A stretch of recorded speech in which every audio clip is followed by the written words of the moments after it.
Chapter 104 Shirori is gone. Ha ha ha ha. Eclipse replied with a round of scornful laughter. Kumiho, are you looking down on my intelligence, or are you too stupid? Eclipse laughed and said, 2 worlds about to connect? Ha ha ha. If that was possible, then 200 years ago I would have returned to my world. After saying that, Eclipse's gaze turned sharp and cold, filled with hatred that made Kumiho feel a little scared as well. Kumiho shook his head and said, although it's incredibly hard to believe, nevertheless, it's happening. Believe it or not, I tell you this information because we will be caught up in the link between the 2 worlds. How will war break out? Kumiho heard Eclipse and shook his head. No, that world is too weak anyway. Can't win against us. I only have one thing to worry about. Enough. Eclipse suddenly shouted. I don't have time to listen to your bullshit. I need Aiko's information. How is she now? It seems that your attention is only on that girl. That's right. Eclipse made no secret. That girl is my last relative. I can't lose her. Hearing that, Kumiho nodded, waved his hand, and the surrounding image changed once again. Right now, in front of them were 3 stars, one of which gave off a blinding light, but it kept blinking. A star was emitting the faint light they had seen earlier, and a small star was hovering behind the weak star as if it was hiding. The star that is hiding behind the weak star is Aiko. Hearing Kumiho's words, Eclipse nodded. Kumiho continued, at first, Aiko's star connected with that star. Eclipse followed Kumiho's finger, seeing a star that gave off a blinding light but flickered like a light bulb. At first, that star had a connection with Aiko. It gave off an extremely blinding aura. However, that place suddenly had a bit of a problem. The link between that star and Aiko was immediately severed, and Aiko was linked with the weak star instead. However, the twinkling star and Aiko's star have sprouted another link and are heading towards each other.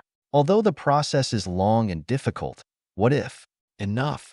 Eclipse interrupted Kumiho's words. Speak clearly. I don't understand what you are saying. Kumiho sighed. Your mind is not used for thinking but only for magic, right? What do you mean? Kumiho shook his head. Then I'll be blunt. That blinking star is a person chosen and protected by the will of the world. Aiko who follows that star will surely be safe and have a chance to see you again. However, the weak star seems to have captured Aiko's star and defeated the other, making it flicker like it is. Eclipse frowned. You mean Aiko is in danger? Probably so. However, according to the situation we see, Aiko's star seems to voluntarily leave the other star to join the weak one. Eclipse looked puzzled hearing that. Perhaps Aiko accepts herself as a hostage in exchange for helping the shining star continue to exist. Bam! At this moment, a tremendous shock wave emitted from Eclipse, sweeping around causing the space to vibrate violently. You calm down. You said I was calm after telling me that Aiko was in danger? Eclipse said angrily, her eyes filled with murderous intent and coldness. Even though Kumiho felt a chill down her spine, her senses were warning her that she was in terrible danger. Calm down. I haven't finished yet. Eclipse took a deep breath, trying to calm down. The surrounding space also stopped shaking. Kumiho breathed a sigh of relief, then explained.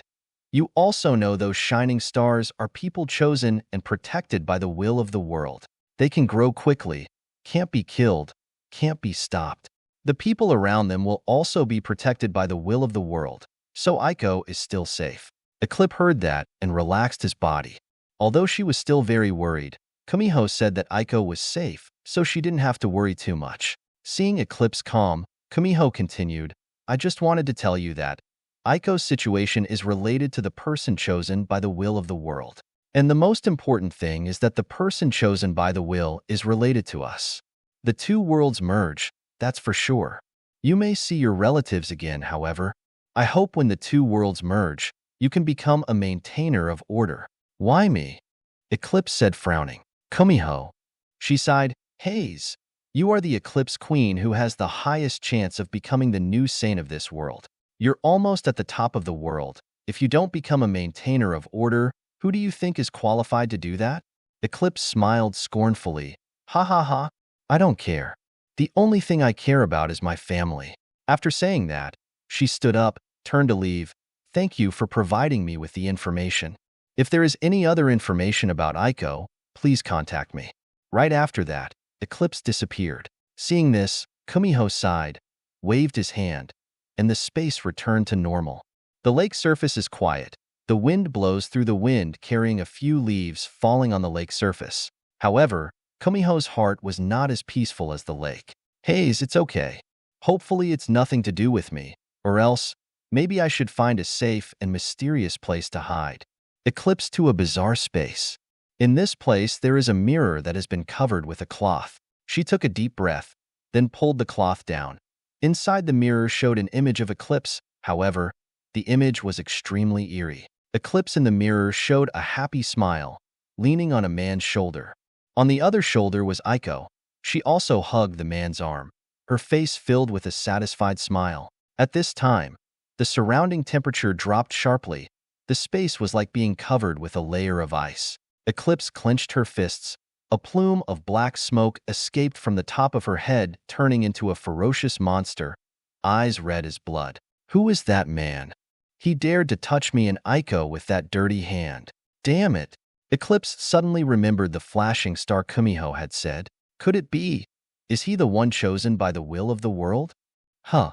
Even if you are the one protected by the will of the world, but you dare to touch me or Aiko, I will make you regret your existence in this world. Back to the world Hikaru was living in. He brought Aiko back to the Noak mansion when the sky was already dark. However, upon seeing the mansion lit up, Hikaru felt a bit surprised. It must be known that now all electrical equipment is no longer usable, so electric light bulbs cannot be used. Hikaru stood outside, because the wall and door were covered with steel, so he couldn't see the situation inside. However, he could still see the light coming from inside the mansion. Hikaru frowned as he approached the door, then took Aiko and jumped inside. He also doesn't need to open the door because this door is a fake door in case someone or zombie ambushes. If they climbed inside, Veli standing on top of the watchtower would immediately notice. Hikaru also did not find the real door to enter inside. He was able to jump over this wall over 3 meters high. Inside, he immediately saw sparks floating in space like ghosts, lighting up the entire surrounding space. Aiko, seeing this scene, was frightened and immediately hugged Hikaru with both hands. Don't be afraid. That's Veli's superpower. Yes, he knew for certain that it was Veli's superpower. Only she can use fire like this. Veli's? When Aiko heard that name, she remembered the conversation between Hikaru and Layla. It seems that the girl named Veli's is staying with Hikaru. She is also his girlfriend. Suddenly, a feeling of jealousy appeared in Aiko's mind. She lowered her head, saying nothing. Hikaru, welcome home. Veli's ran over at this time, she happily said. But seeing Hikaru carrying another girl, she felt a little confused and looked at Hikaru. He sighed and said, "This girl is our hostage. You should arrange for her a normal room or let her share with Shirori." Suddenly, Veli's face changed slightly, as if she was feeling uncomfortable or had something difficult to say. Hikaru also felt a little embarrassed in his heart. Although he and Veli's have not officially become lovers, he still likes her very much. Now, he brings another girl home and asks Veli's to let her stay here.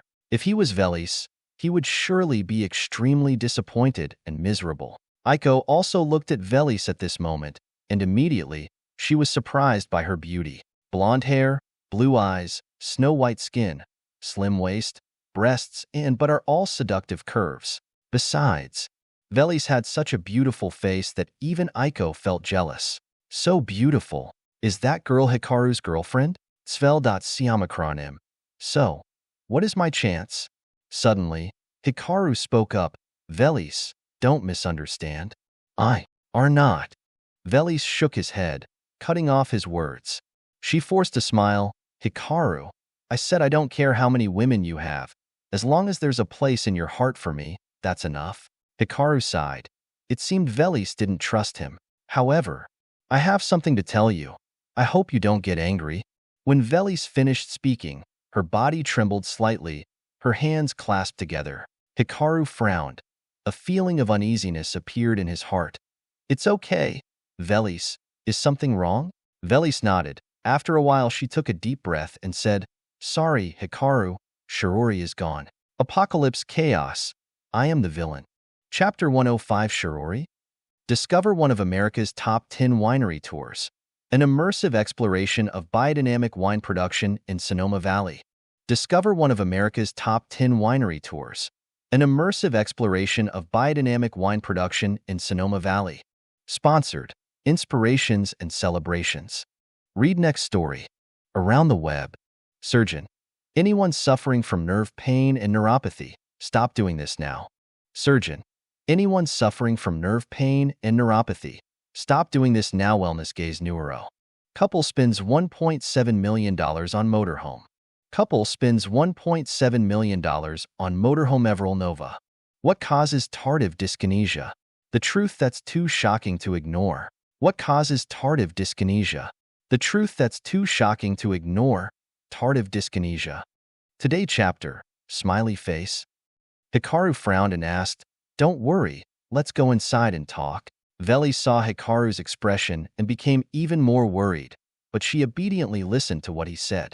Entering the mansion, Hikaru put Aiko down, then said, "You should prepare Aiko's room, then come and see me in my room later."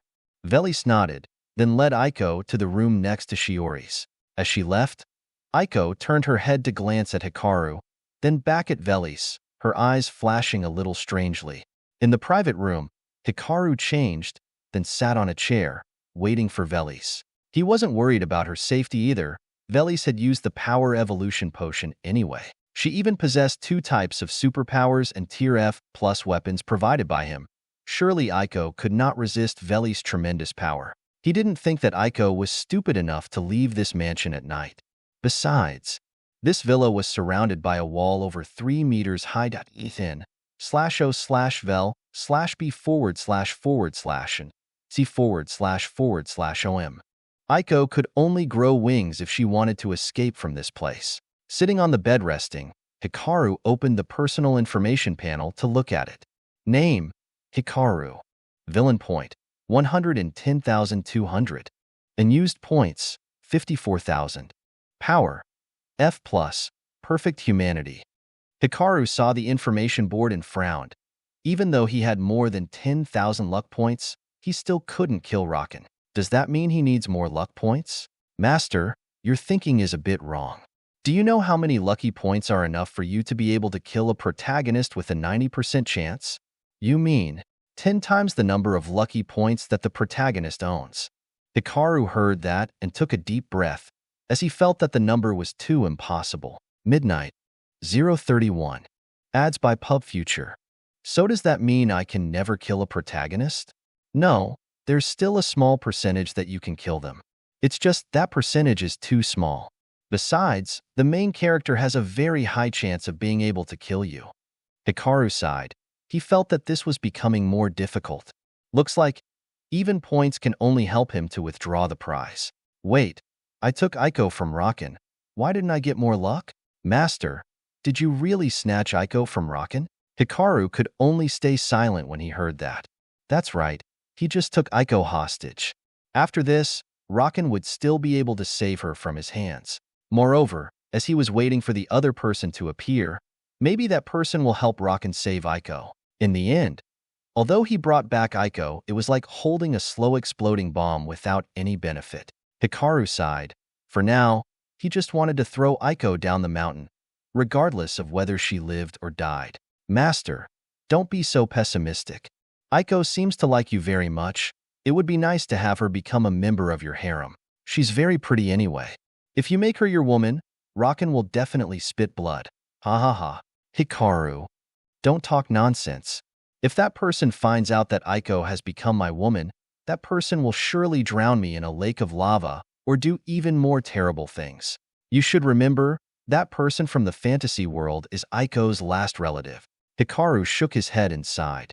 According to the summary he read on the forum, the other person's name was Eclipse, and she was almost at the top of the fantasy world. That person cared about Aiko so much that when the 2 worlds were about to merge, because she wanted to meet Aiko, Eclipse broke through the space to enter this world. The consequences of that will cause Eclipse's level to plummet. However, she ignores the consequences only to see Aiko again. That was enough to know how much Eclipse cared about Aiko. If Eclipse knew he slept with Aiko, He was afraid. Hikaru did not dare to think further because he would come up with extremely horrible cases. He sighed. He felt that a villain's life was extremely painful, as if there was a sword hanging over his head that was going to pierce him. Do you want to see the system notifications?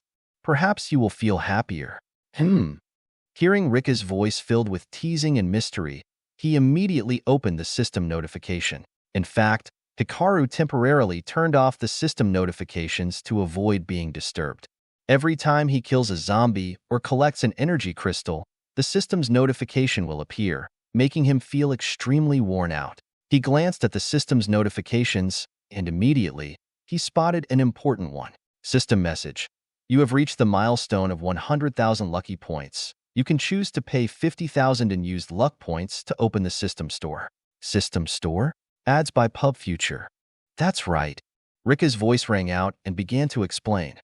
The system store sells a lot of the items you need. At least, it's more useful than the bonus withdrawal function. Hikaru frowned upon hearing that, so he began to hesitate. In fact, 50,000 lucky points was a huge number. Although he had easily obtained it from Rockin, he did not think that the next time would be so easy. However, withdrawing stuff was like gambling. Hikaru thought for a long time and decided to use 50,000 luck points to open the system shop. Ding. Do you want to use 50,000 in used luck points to open the system shop? Yes. Ding.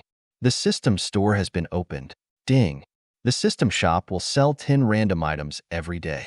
You can use and used lucky points to buy items, or you can store an item you want for 7 days. Hikaru frowned at this, however. He still opened the store's information board. Inside, there are 10 items placed in 10 empty boxes. Below is the value of each item. Power Evolution Potion, Tier F+, 5,000 luck points.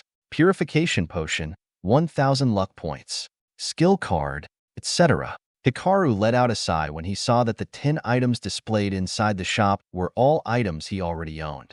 Of course, inside the shop there were also materials he used for Panara's fusion space for sale. However, on the new day, 10 other objects will appear randomly, which is good. At least, he can actively choose the items he needs, so he no longer needs to rely on luck thanks to the bonus draw. Suddenly, he noticed an item that interested him a bit. Item Assessment Card, D, 50,000 lucky points. If I have that card, I can identify my mysterious axe. Hikaru said while rubbing his chin. However, 50,000 lucky points can buy that card. Currently, after unlocking the system store function, his luck point was only 4,000. He frowned, choosing to store the card for 7 days. Ding. To store this selection for the next 7 days, please pay 1,000 lucky points. Seeing that, Hikaru breathed a sigh of relief. Although he didn't know if he could buy the card after 7 days, the number of lucky points needed to store the item wasn't much. That was enough. He sighed. It seemed that no matter how many lucky points were, it was not enough. Ads by Pub Future. He thought that 50,000 lucky points was a lot, but in the end it was just a small number. Hikaru frowned and started to think of plans for the next day. If I leave Velis at home to guard the surroundings, Aiko won't be able to do anything to harm me. However, if Aiko is in this place, he will definitely attract Rockin to come. Even though Rockin was badly injured, he has a cube. Perhaps his wound will heal very quickly. Besides, I need to take care of Reis and Tadashi. They are protagonists with huge potential, especially Reis. Delmore is probably busy right now looking for materials to craft equipment or finding a safe place to hide. Today, I just collected supplies in a supermarket and a vegan water factory. Hikaru felt a headache. He thought with his speed and strength that he could collect all the supplies in the city. However, the arrival of Rockin, Aiko, and Kateb took him too long. Hikaru sighed. He thought that he would collect all the supplies tomorrow.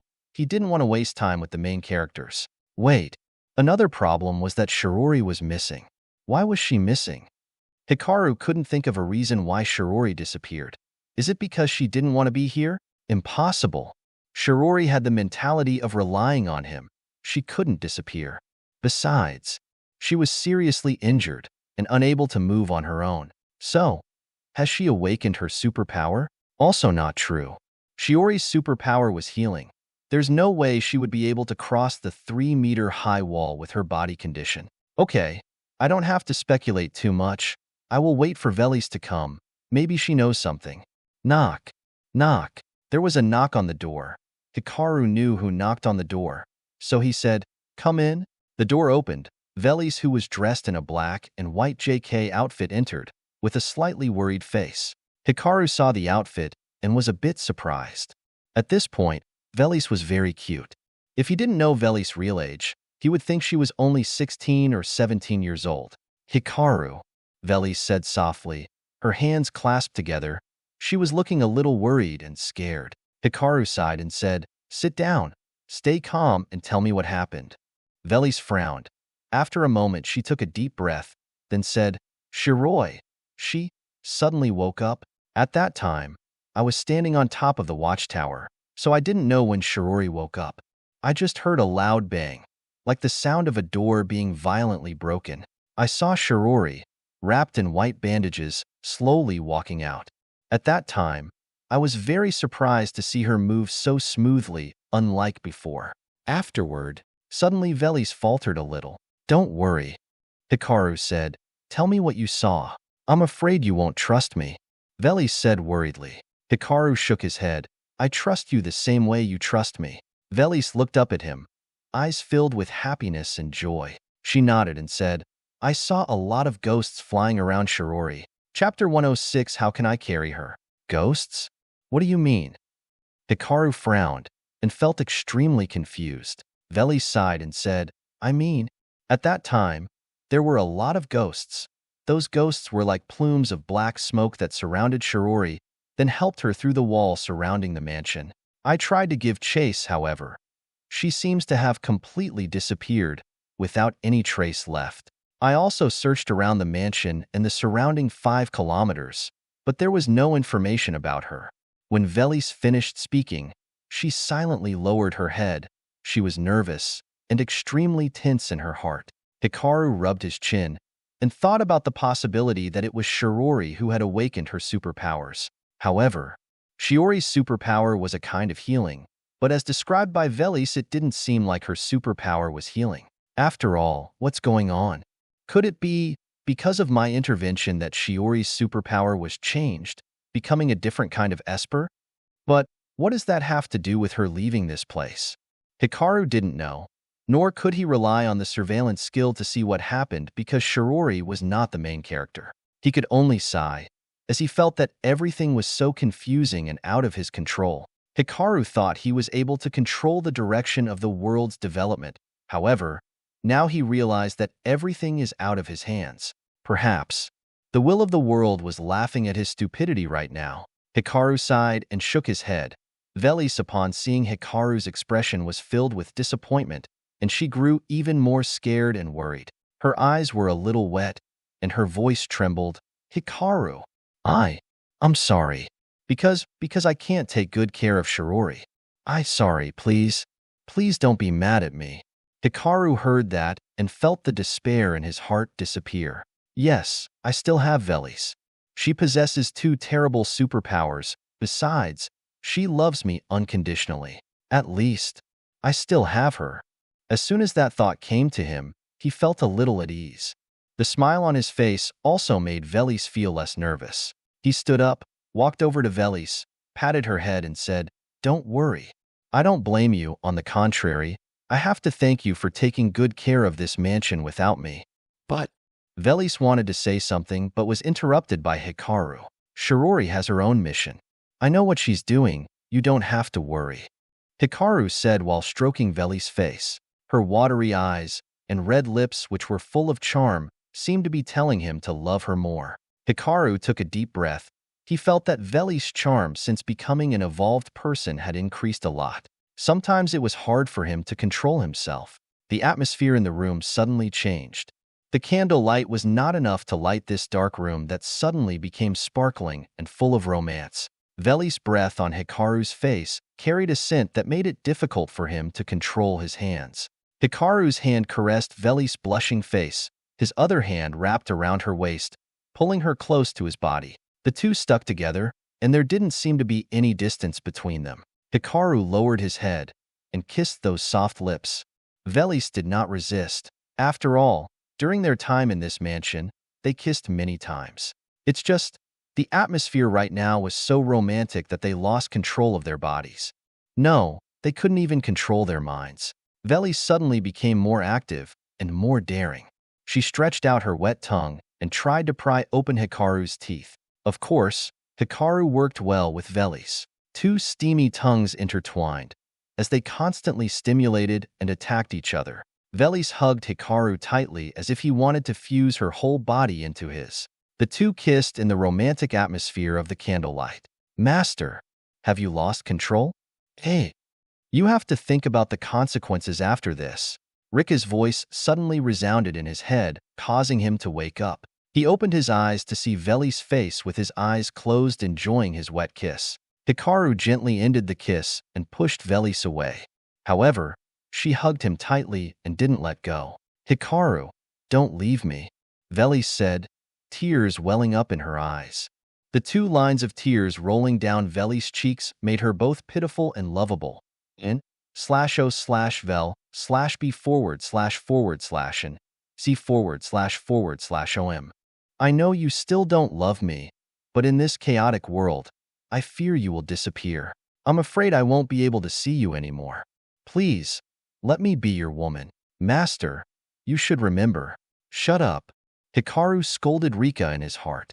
After that, he didn't pay attention to her anymore. He caressed Veli's face, carried her to bed, and then, a sweet evening, a stark contrast to the hell out there. All the sweetness this evening was for him and Velis.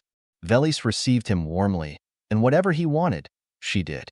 Outside the room, Aiko pressed her ear to the door as she listened to Velis moan inside the room and trembled, slowly plopping down on the ground. Tears suddenly flowed from her eyes. Aiko covered her mouth with both hands so as not to make any sound. However, even if Aiko shouted, Hikaru didn't care because he and Velis were indulging in the pleasure of lust. Aiko trembled as her tears flowed like two waterfalls. Although she knew in her heart that Velis was Hikaru's girlfriend, she also knew in advance that something had happened between the two of them. However, when Aiko herself heard the lustful sounds in the room, she still couldn't bear the pain in her heart. Why? Why can't I always get what I want? Why? I always try to be a good girl, but I never achieve anything good. Why? Wait, why am I crying? I don't like him. Why am I crying? Why do I feel so much pain? Why is it like this? Me, capture him. Suddenly, another voice rang in Aiko's head, startling her. Aiko looked around, although the space was quite dark, but thanks to the fireballs that Velis arranged to hover around, Aiko could clearly see everywhere. She didn't see anyone, however. The voice just now had a little resemblance to her own. Aiko felt confused but also hurriedly wiped her tears, then returned to her own room. 2 hours later, Hikaru and Velis only covered themselves with blankets, but she still hugged him tightly, bringing her snow-white and soft body against his. Velis smiled, her face filled with satisfaction and happiness looking at him. Sorry, this is your first time, but I was a little rough. Velis shook her head, her hand gently caressing his bare chest, and said, It's okay. You can be as rough as you can, as long as you're happy. Hikaru felt that Velis was really a wonderful woman, the ideal wife of all men. A girl like this, he didn't want to leave her. He hugged her tightly, as he felt their skin rub against each other. Suddenly Velis spoke up, Hikaru, you like Rina, don't you? Hearing Velis mention Rina, Hikaru felt a little amused. In fact, before it was just this world's Hikaru who liked Rina, but he didn't. Hikaru shook his head and said, No, I don't like such a troublesome and arrogant girl. Velis heard that and continued staring at him. Hikaru, I don't care how many women you have, as long as you want. I will try to live with them peacefully. Heh, I feel like Rina likes you too. It's just, her personality is so arrogant, it's hard for her to tell her true thoughts and feelings. Hikaru shook his head.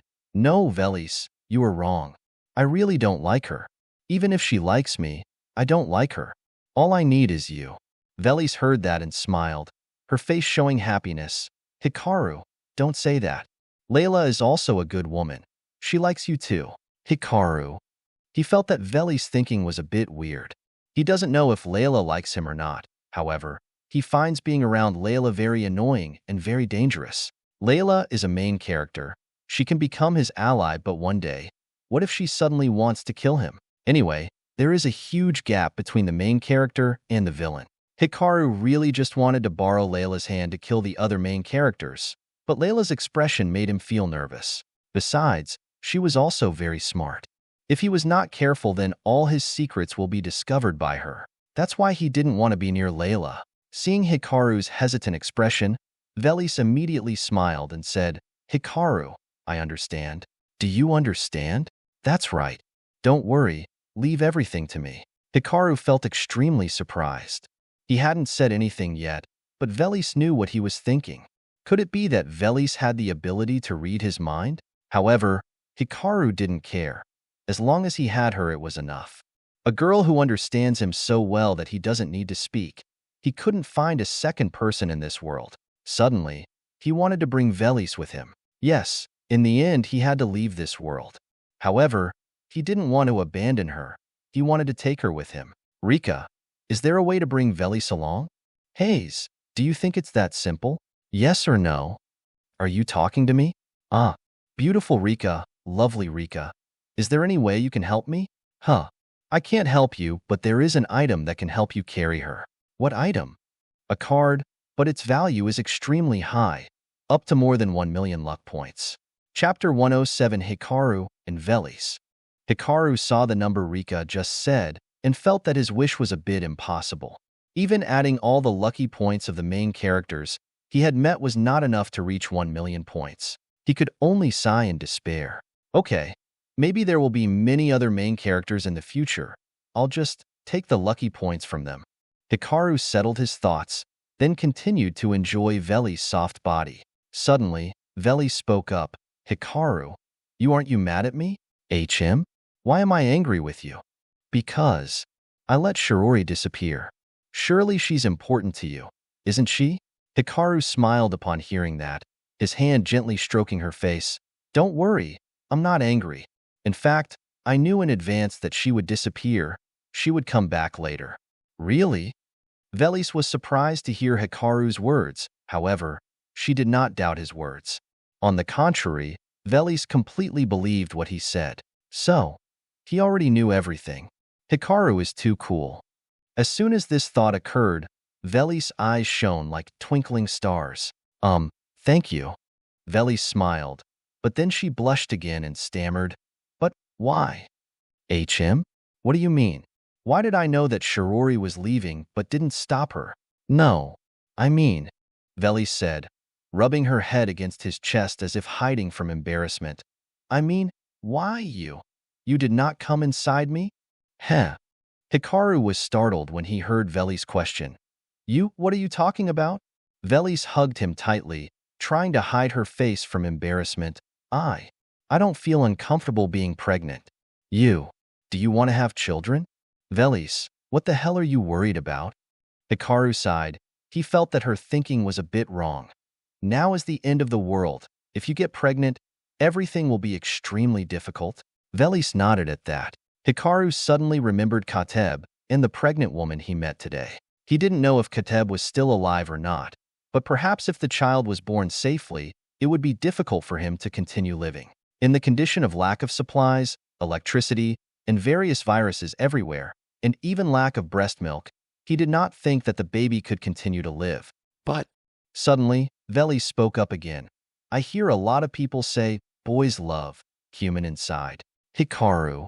"Velis, who told you that?" NOVLB //JNN. "I know one. I read them on the internet. Because I just want you to be happy." Hikaru sighed, stroking Velis' smooth back. "I am happy, Velis. You're amazing." Hikaru. "Say, you love me." "Heh. Please." Velis trembled a little, clutching him tightly as if afraid he would disappear. "Velis, I love you." Hee. "Hikaru, I love you too." Velis laughed.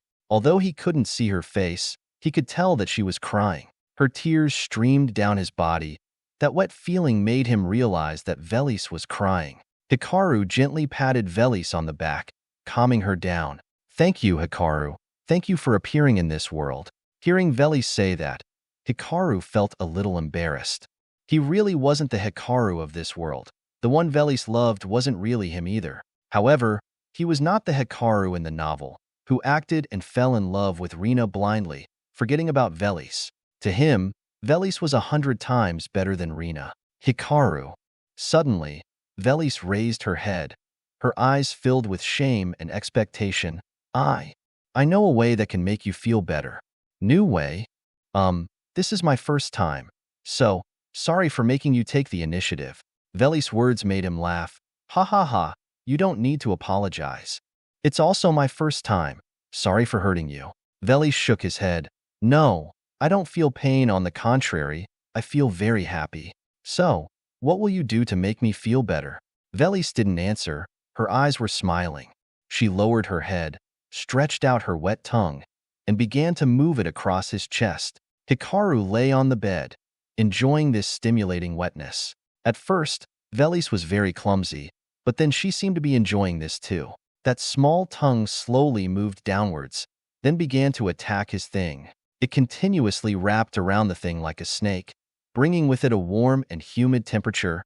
Hikaru couldn't help but groan. His moans stimulated Velis, making her even more daring. She opened her mouth, sucking the head of that thing inside. Hikaru couldn't help but exclaim, "Great, excellent, wonderful." The feeling that the head of that thing was surrounded by an extremely soft and warm place made him feel blissful.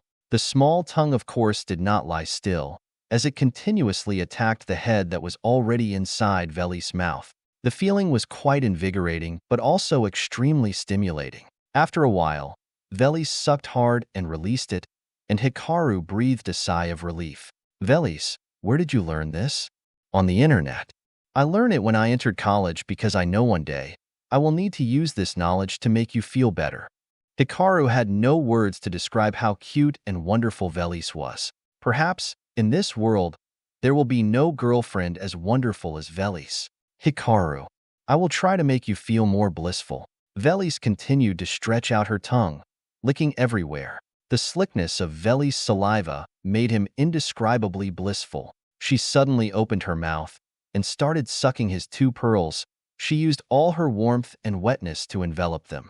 Velis, Velis kept playing with them, causing Hikaru to feel that he had reached his limit. She spat out the two pearls, licked her body, then once again put the pearls in her mouth, nodding repeatedly. The friction inside that wet mouth made him feel like he was in heaven.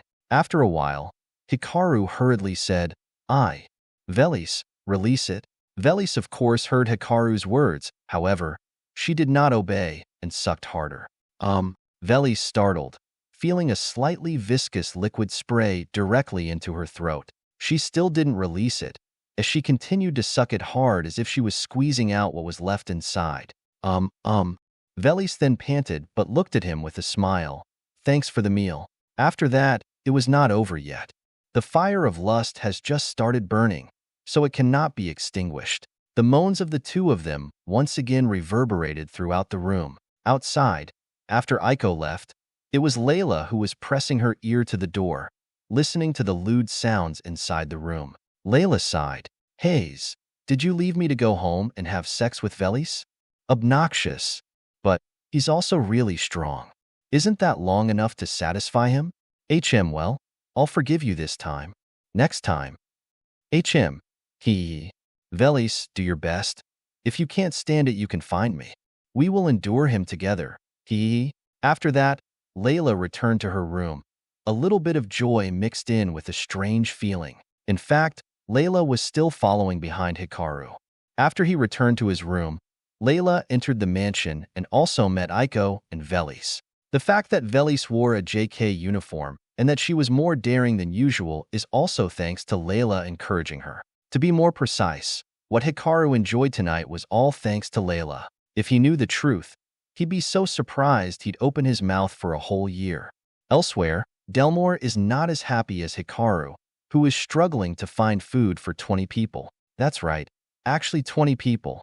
While driving towards the suburbs, about 40 kilometers from the city, he gathered the survivors to a large mansion. At this point, He became the leader of 20 people. If Hikaru knew this, he would feel that this was normal. Unlike Tadashi or Rei's, whose main characters lean towards adventure and solitary action plots, the main character Delmore leans more towards territory-building plots. Yes, according to the novel, Delmore is a man with leadership qualities and has the ability to build territories extremely well. He created the last stronghold for humanity to resist zombies and countless other monsters. Just the ability of Delmore, crafting equipment through the apocalyptic encyclopedia, is enough to know that he is the type of protagonist who will become the leader. However, Delmore is a self-proclaimed do-it-all. At this time, too, he did not distribute other people to find food, but he was the one who went looking for food. Luckily, he found a gas station and convenience store combined. The food inside was still a lot. Perhaps no one had discovered this place yet. At this time, Delmore went alone because it was very dark outside, and Rina didn't want to go out. Akiko was in charge of the people who were saved by Delmore. She is a cop anyway, and that job suits her very well. Delmore carried a metal baseball bat and slowly made his way inside. He just pushed open the door when he immediately saw two zombies inside. One zombie was wearing a shop employee outfit, the other was wearing a normal outfit. The two zombies immediately moved towards Delmore. However, unlike the zombies Delmore had encountered at the city exit, these zombies moved very slowly. Delmore swung his baseball bat, hitting them on the head with precision. Then, he tried to suppress the nausea, smashed their heads, searched through the mixture of brain and blood, and pulled out the energy crystal. Finished, he went inside, opened the refrigerator door, and took out a bottle of water. He emptied his water bottle in one gulp, then plopped down on the ground, letting out a sigh of relief. The temperature dropped sharply. I need to find more winter clothes and more blankets for the survivors. Hayes, I wish I had a weapon that would make it easier for me to kill zombies like Hikaru. Right now, what is Hikaru doing? He's probably having a good time with Velis with the huge amount of supplies he's prepared in advance. Bam! While Delmore was thinking, the door was violently broken. Delmore quickly stood up, and the image in front of him made him extremely surprised and scared. Chapter 108 Wrong Decision. Delmore hurriedly pointed a flashlight at the door, where a rather large hound had just rushed inside the store. However, it had turned into a zombie. That's right, it was some kind of animal zombie. Delmore was afraid to hold the baseball bat in his hand, and he felt extremely worried in his heart. The dog's body was covered in countless wounds, especially bites, with blood drenching it. Its eyes were white, however. It still growled, baring fangs so sharp that it gave Delmore goosebumps.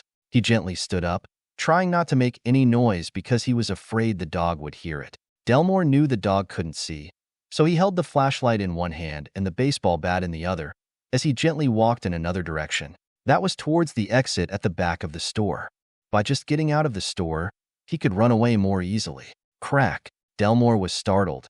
Because it was so dark around him, he didn't notice the broken glass at his feet. The sound echoed in the quiet space, and the dog immediately rushed towards the source of the sound. Giareo! Bam! It howled, then dashed towards the source of the sound in a frenzy.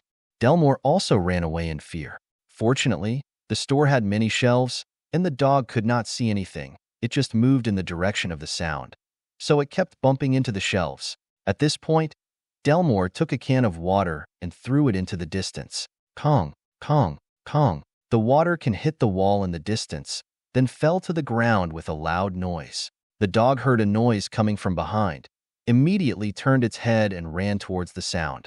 Delmore also took advantage of this moment to run quickly out of the store, then rushed towards the car. As soon as he got inside the car, he locked the door and started the engine. Bam! Ah! The glass window on the side of the driver's seat was suddenly violently broken, and a dog's paw with sharp claws was reaching inside. Delmore shouted in surprise and fear. He was really scared. His heart felt like it just jumped out of his chest. He quickly stepped on the gas pedal, then drove away. However, with the dog still clinging to the window, Delmore managed to drive closer to a nearby power pole, pressing the car against it. Kit, kit, kit. The harsh sound of steel clashing sounded. The dog that was clinging to the outside of the car door was forced out by the electric pole. Delmore did not dare to stop, as he immediately drove away from the place.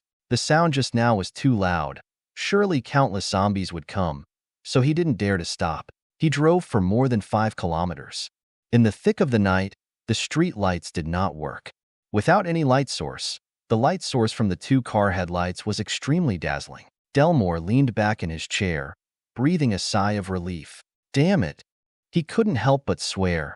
I didn't think that I would encounter a dog zombie on my search for food. Yes, he felt that he was too unlucky. No matter what he did not succeed. He thought that after possessing the Apocalypse Encyclopedia, he could easily survive in the apocalypse. But everything was just his dream.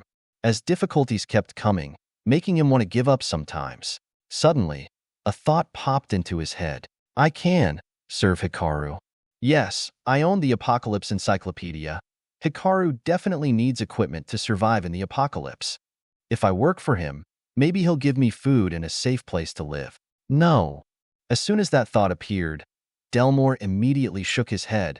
He felt strange. Why would he think like that? No, okay. There are still many people waiting for me. What would those people do without me? Delmore took a deep breath, trying to calm down. He turned off the car engine, then checked his body with a flashlight. When he did not find any injuries, he felt a little happy. Luckily, I didn't get hurt, or else? Strange. Why does Hikaru have a potion that helps stop the zombie virus? Could it be he already has the recipe for a vaccine that prevents the zombie virus? The more Delmore thought about it, the more he felt that Hikaru was terrifying. If that was the case, he wouldn't be able to fight with Hikaru, but he would have to become Hikaru's ally. At least, when he was injured by a zombie, Hikaru could help him. Delmore took a deep breath, then drove back. Traveling a distance of more than 7 kilometers, Delmore's mind was always in a state of extreme tension. He thought that there were only humanoid zombies, and since they can't see, he could run away easily. However, he was wrong. Zombies could also be animals, especially dogs. Yes, a lot of people keep dogs as pets. The number of dogs that people keep was a lot, plus the number of stray dogs is a huge number. If all of them turned into zombies, it would be like a nightmare. Delmore drove to a place about 200 meters from the villa, then got out of the car and walked. Delmore knew the sound of the engine was very loud. If he drove too close to the shelter, the zombies would surely find their shelter. He reached the front door of the mansion, knocked on the door twice. 2 seconds later, he knocked twice more. At this moment, the door was ajar. Akiko pointed a flashlight directly at Delmore's face. Seeing him, she breathed a sigh of relief. Come in. Akiko spoke softly as if afraid someone would hear their voices. Delmore entered. Everywhere was dark. Akiko, who was walking beside him, explained, I was afraid that the lights would attract bad people, so I ordered them to turn off all the lights. There are 7 men and 13 women inside. Including me, you and Rina make 23 people. Everyone will take turns guarding. Delmore listened to Akiko and nodded. Thank you. It's thanks to you that this place can be arranged so neatly. Akiko shook her head. No, you're much better than me. We can only do these things. You have to go out to find food, face countless zombies. You are the brave one. When Akiko mentioned food, Delmore shyly bowed his head and said, Sorry. This time out, Akiko smiled and patted him on the shoulder. Don't worry. It's hard to find food right now. It's great that you can return like this. We still have some food left to use in the next 3 days if we use it sparingly. N/O/vel/B//and C//om. Although Akiko comforted him a lot, Delmore only nodded slightly, not wanting to say how much danger he was in while trying to gather supplies. If he said it, maybe Akiko would continue to comfort him, but he felt that saying it would only make people see his weakness and worthlessness. That's why Delmore decided to keep quiet. Perhaps the survivors have started trying to stock up on supplies and food. Tomorrow we will go a little further, hoping to find more food. Where's Rina? Hearing that, Akiko looked towards the 3rd-floor window of the mansion. Delmore followed her gaze, saw the flickering candlelight from the window, and frowned. Delmore, she? What's up? Akiko sighed. It's not a big deal, but the dog she brought with her barked constantly. I can only leave her on the top floor to avoid affecting others. Aren't people complaining? Delmore asked. Akiko replied, Of course they are. However, Those people were all saved by you anyway. They didn't dare to say much. But I know they feel very uncomfortable. Delmore, I think you should deal with this. You also know, the current world doesn't have any rules anymore. If they lose control, I'm afraid. Delmore nodded slightly hearing that, feeling a bit tired. Besides, if you can, find as many cold-resistant items as you can. The weather is getting colder. Maybe it will continue to get colder. Delmore looked up at the sky. There was only blackness. From time to time there was a flash of light, like lightning that would brighten the cloud that covered the sky. He nodded and said, I'll keep that in mind. Tomorrow, let's split into groups to start gathering supplies. Don't worry, I'll take care of that. Thank you. If Hikaru or Layla were here, maybe things would be better. Akiko was a little surprised to hear that. She asked, Layla, she is very good and very smart. But what can Hikaru do? Delmore shook his head and said, You don't know him well, I feel like. He's the one who knows how to survive in the apocalypse better than anyone. Hearing Delmore's words, Akiko could only bow her head. Every mistake seems to come from her. Akiko, of course, also saw Hikaru's tremendous power. The monster that many policemen couldn't defeat, even with a gun, was easily killed by Hikaru. The most important thing was, Layla was with Hikaru. Yes, right now, staying with Hikaru was the smartest decision. He has food reserves and has the power to kill zombies. Delmore sighed and shook his head. Okay, don't think too much. I need Rena. Akiko nodded. Seeing Delmore leave, she sat on the ground again, looking up at the dark sky. It had been 2 days she hadn't showered. She couldn't even eat enough. Even going to the toilet, there was no water or paper to use. In the apocalypse, it seems that the things that were so ordinary before have now become extremely luxurious things. She hugged her knees, muttering, Layla, how are you living now? Delmore took a flashlight and went inside. Because this villa was quite large, there was still enough room for 20 people to stay. Everyone saw the light and rushed out of the room, surrounding him. Delmore, is there more food? Fast. I'm so hungry. Do you have a blanket? It's cold and dirty in here. Delmore, please, give me some food. I'm really not full. You eat more than I do, and you're still not full. Sorry, but I still feel like eating. You pig. You are really a pig. Delmore heard everyone's voices pounding against his eardrums, making him feel extremely uncomfortable. Suddenly, Delmore felt that saving these people was the wrong decision. Chapter 109, please. Eat this. At this point, Delmore realized that his kindness will not always be appreciated. These people felt that it was Delmore's responsibility to provide for them. They didn't care if it was dangerous for him to go out. They only cared if he brought back food or not. Delmore shook his head and said, It's dark now. I couldn't find food. You have to wait until tomorrow morning. I'll go out again to gather more supplies. I need some people to follow me to gather supplies. Anyone want to follow me? Suddenly, the crowd fell silent, each one voluntarily taking a step back. Delmore frowned and said, How? Don't you want to look for more food? A young man, feeling a little embarrassed, said, Delmore, I hurt my leg. It's a little difficult to move. If I follow you, I will cause you a lot of trouble, that's why. Another said, I am a girl. How can I fight the zombies out there? I think this job is more for a boy. That's right. We're girls. We can't fight zombies. So what the hell are you going to be doing? We have to go out to fight the zombies, but you guys will hide in a safe place and enjoy? Us girls can work. We can clean and take care of this mansion. Yes, you are men. You must protect women as men. Huh. What law says that men must protect women? Enough. Delmore suddenly shouted. He felt a bit of a headache. No, to be more precise, extreme headache and fatigue. What the hell is going on? He took a deep breath, let out a long sigh, then said, You guys get ready. Tomorrow everyone will be divided into groups to go with me to collect supplies. Whether it's a girl or a boy, you have to work. But another girl spoke up. I feel like a girl. What's your opinion? Delmore's gaze turned cold and sharp, making the girl feel a little scared. She trembled and said, No, I don't. This is not the same as before. Now, the apocalypse is coming, the rules are broken, and there aren't any rules or regulations here. I will help you survive, but you cannot sit idly by and enjoy. Everyone has to work, understand?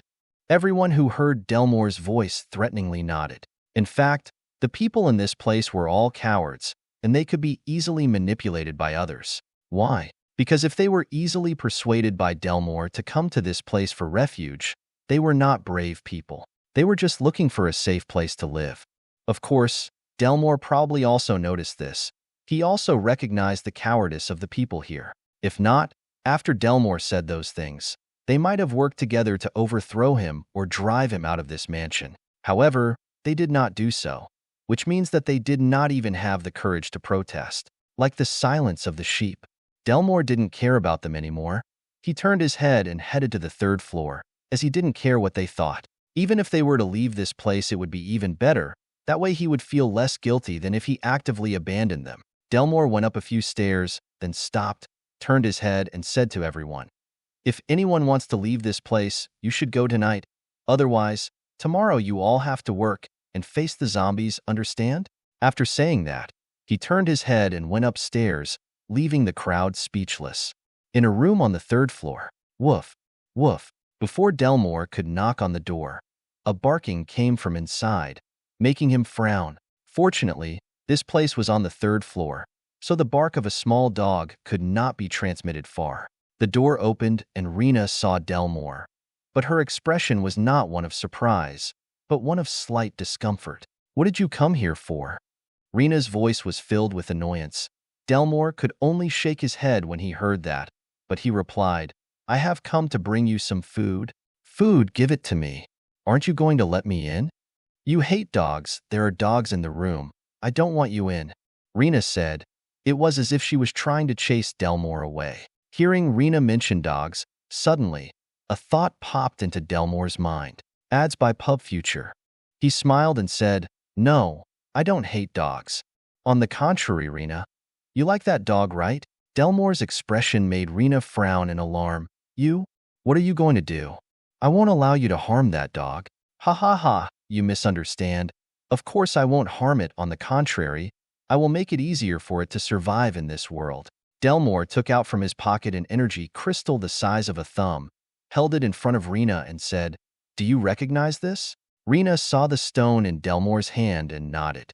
While running out of the city with him, she also saw Delmore take the stones from the zombie's brain. Besides, just as she was leaving the city entrance, Rena also met Hikaru. Even though at that time she was angered by Hikaru to the point of crying, she still paid attention to what he said. He also said that humanity's last hope lies in such stones. Delmore laughed and said, "This stone is called Energy Crystal. Inside it contains a bizarre amount of energy, which can help ordinary people possess superpowers. However, there is also a probability of making them monsters. This stone is both good and bad, however. This is our last hope. You also know how strong the zombies are out there.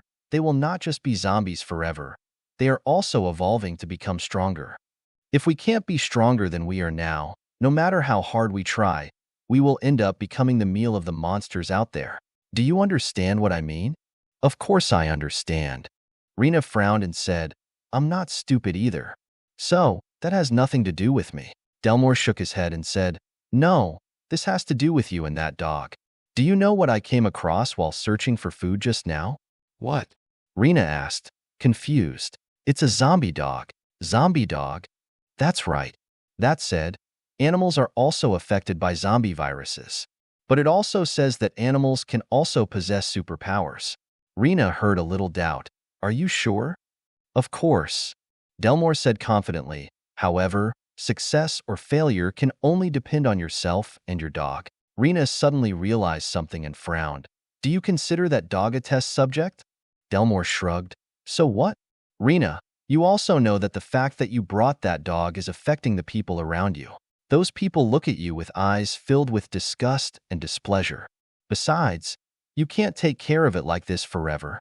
Then, help it become a powerful existence. Like that, you can also silence all the people outside. They even have to worship you, pay attention to you, and consider you as their savior." Hearing Delmore's words, Rena's confidence began to shake. "But what if it fails?" "Rena, don't you have faith in your dog?" Rena was immediately startled hearing that, then lowered her head in thought. Delmore smiled. knowing that Rena was an extremely arrogant person who always considered herself the center of the universe. That's why his words hit her arrogance. Either way, whether it fails or succeeds, it's Delmore who benefits the most. If the dog turns into a zombie after using the energy crystal, then he has a good reason to kill it. At that time, he would be able to stabilize the psychology of the others because he solved the dog problem. If the dog possesses a stronger superpower, then he also has a reliable ally that can help him fight zombies. Moreover, because of that, Rena would also appreciate him and trust him more. N/O/vel/b//and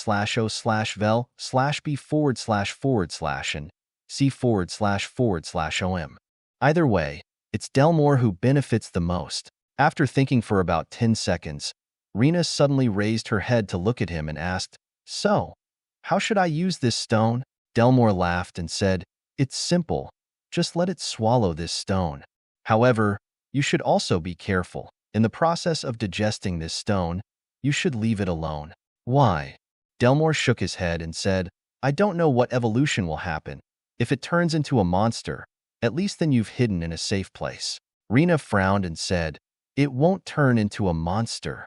As soon as she finished speaking, she grabbed Delmore's stone and closed the door, entering the room. Delmore shouted, "In that case, let me be by your side, so I can protect you. Or if something happens, I can help you too." Hearing that, Rena opened the door again, looked him in the eyes and said, "Come in." Delmore went inside and saw Rena laying the puppy on the old sofa. Although that chair was very old, it seems that Rena has cleaned the chair so that the dog can lie comfortably. However, except for that chair, the rest of the room was still full of dust and cobwebs. Delmore shook his head, not wanting to focus on other matters. Rena approached the small dog, gently stroked it and said, "Sorry to have to do this to you, but I don't want people to hate you. I don't want them to see you as a nuisance. So please eat this." Rena brought the stone to the dog's mouth, and Delmore sighed at this. If that dog could take the initiative to swallow the stone, he would probably walk on his head. The dog sniffed the stone, and after a while, suddenly it opened its mouth to bite the stone, then chewed it as easily as candy. Delmore. Chapter 110. You will become part of me. At this moment, the dog's body suddenly changed. Delmore pulled the metal baseball bat from his back and clenched it in his hand. The candlelight in the room made the image in front of him look like something out of a horror movie. The dog's body gradually grew. The fur and fangs also began to lengthen. "Too huge," Delmore muttered. That's right, at this point, the dog was more than 1 meter tall, much taller than the zombie dog he had met in the grocery store earlier. He took a deep breath, pulling Rena behind him. "You, stand still. We don't know what it will turn into in the end. We better be careful." With that, Delmore took out a small knife from his pocket. In fact, this was the best weapon he could find. If he wanted to find a bigger knife, he probably had to go to the supermarket. However, during his escape, he couldn't even get inside the convenience store smoothly. After going inside, he was almost killed by a dog zombie. Delmore's heart beat continuously like a drum. His nerves also gradually became more tense. Although the current temperature was just over 25 degrees, his sweat was already pouring out, soaking his shirt. Delmore took a deep breath and fixed his eyes on the dog that was still changing its body. After a while, the dog's body stopped changing. At this point, it was about 1 meter tall. Its hair had turned dark purple. Its face resembled a wolf, and its body was constantly flashing purple electric rays. That is, ding, electric wolf. This monster belongs to the wolf type, has the ability to use electric-type superpowers. Its speed and attack power are terrifying. It can travel more than 500 kilometers. It can also increase its maximum speed up to 150 kilometers per hour. The food it eats is mainly energy crystals and lightning. According to the evaluation of many sages, its tier is E. Suddenly, a bulletin board appeared in front of Delmore. Of course, only Delmore could see this bulletin board. He knew this bulletin board came from the Apocalypse Encyclopedia. Delmore glanced at the information board, then at the dog. No, to be more precise, it was an electric wolf now. Suddenly, the electric wolf headed towards Delmore, who was still extremely wary of it as he didn't know if it would go insane after evolving. "Rena, be careful." Before Delmore could finish his sentence, Rena approached the dog. However, Contrary to what Delmore thought, the dog just gently rubbed its head against Rena's hand. The electricity around it didn't affect her at all. Rena easily patted its head, even squeezing its large nose. Ah, Alec, you have successfully evolved. You are cool. Alec. Delmore was a little confused, but then he realized that Alec was the dog's name. Rena happily stroked the dog's fluffy fur and said, Can you kill zombies? Delmore sighed. It may have evolved to become stronger, but how can it understand what you say? Alec nodded. Delmore. He felt as if Alec had just slapped him in the face. How can he understand what Rena is saying? Definitely a coincidence, yes, definitely a coincidence. However, perhaps it can kill real zombies. Possessing the power to control electricity. I wish I possessed some kind of superpower too. Sit, Rena suddenly shouted. Alec really did as she said, obediently sitting on the ground, his eyes filled with anticipation looking at Rena. Delmore now truly believed that the dog understood human language. Rena was very interested in Alec. She raised her hand and said, Alec, use your electric discharge skill. It's not a Pokemon. Delmore shouted. Tick, tick, tick. As soon as Delmore shouted, the sound of electric sparks exploding in the air resounded continuously. He looked over at Alec and saw it open its mouth. In its mouth was a small electric ball the size of a tennis ball. Great! Shoot it! Rena shouted. Alec immediately fired the orb. Chong! The orb broke the window, rushed outside, and flew into the distance. About 100 meters away, it immediately exploded. Bam! The explosion was quite loud, like a grenade. The eyes from the explosion flashed like lightning and then disappeared immediately. Delmore saw this and took a deep breath, as he was amazed at Alec's strength. Too strong. At this point, Delmore not only admired Alec, he envied him. However, that feeling only appeared for a second and then disappeared. Anyway, he didn't want to be jealous of a dog. Delmore ordered the Apocalypse Encyclopedia to seek information about the electric wolf. Ding. What more information would you like to know about electric wolf? What is its food? And is there a way to make it evolve stronger? Ding. As far as the sages have learned, it only eats energy crystals. It needs to consume between 10 and 20 tier F energy crystals per day. If fighting causes it to consume a lot of energy, it needs 50 energy crystals to replenish its lost energy. To evolve, it needs to eat 10 E plus energy crystals or 100 E energy crystals. E plus? E? Energy crystals are also divided into different types. Ding. Energy crystals are divided into many types. The lowest is F-, the highest of the current world is D. The energy crystals inside normal zombies are F or F. Delmore heard that sighed, feeling that the road ahead was still very long. Rena, if Alec has successfully evolved, then, tomorrow, can you come with me to collect supplies? Hearing that, Rena frowned and said, Of course. I know I also need to work, but do you know where Hikaru is? Hikaru? Why do you want to know where he is? Delmore asked confused. Suddenly, he thought of something and said, Rena, you are not as strong as him. Don't think about revenge. I know, however. I want to meet him once and tell him that I am not a useless girl. Rena said angrily. Delmore shook his head. No, you still can't control Alec well. Wait until you can control Alec well, then I will take you to meet Hikaru. Since you see his strength anyway, we need to do a lot of preparation. Delmore agreed with Rena because he also wanted to meet Hikaru. After all, Hikaru held many secrets. However, he was also confident that he had the ability to create equipment. He could use the equipment to exchange information with Hikaru. That's fine. I want to let him know that I'm 100 times better than Velis. Isn't that right, Alec? Rena said and patted Alec's head, who also buried his head in Rena's hand as if he were coaxing. Delmore sighed. However, the dog, no. Alec successfully evolved, so he could easily collect more supplies. The other people would probably be more obedient to him. But should he swallow the energy crystal or not? Yes, that was a difficult question. Delmore was afraid that after swallowing the energy crystal, he would not evolve but become a zombie, so everything would be over. Do you have a method for me to safely become an evolved human? Delmore asked for the book. Ding. There are currently no safe methods. Every method has a failure rate or side effect. Delmore sighed, seeing that perhaps his life could only be associated with crafting equipment. He thought maybe that was enough, as he didn't want to take the risk. Or, I can ask Hikaru for help. Maybe he has a way to help me become an evolved person. No matter how much Hikaru knows, it's not as good as the dictionary I own. Delmore sighed, then looked at Alec and Rina, as many thoughts ran through his mind. Meanwhile, in another house, Tadashi sat in his bedroom, surrounded by candles lit by a girl named Siri. However, he was now sitting on the bed, and the girl named Siri was in the middle of the bed. And /o/vel/b//and c//om. Beneath her skin were blood veins like tree roots that were spreading all over her body.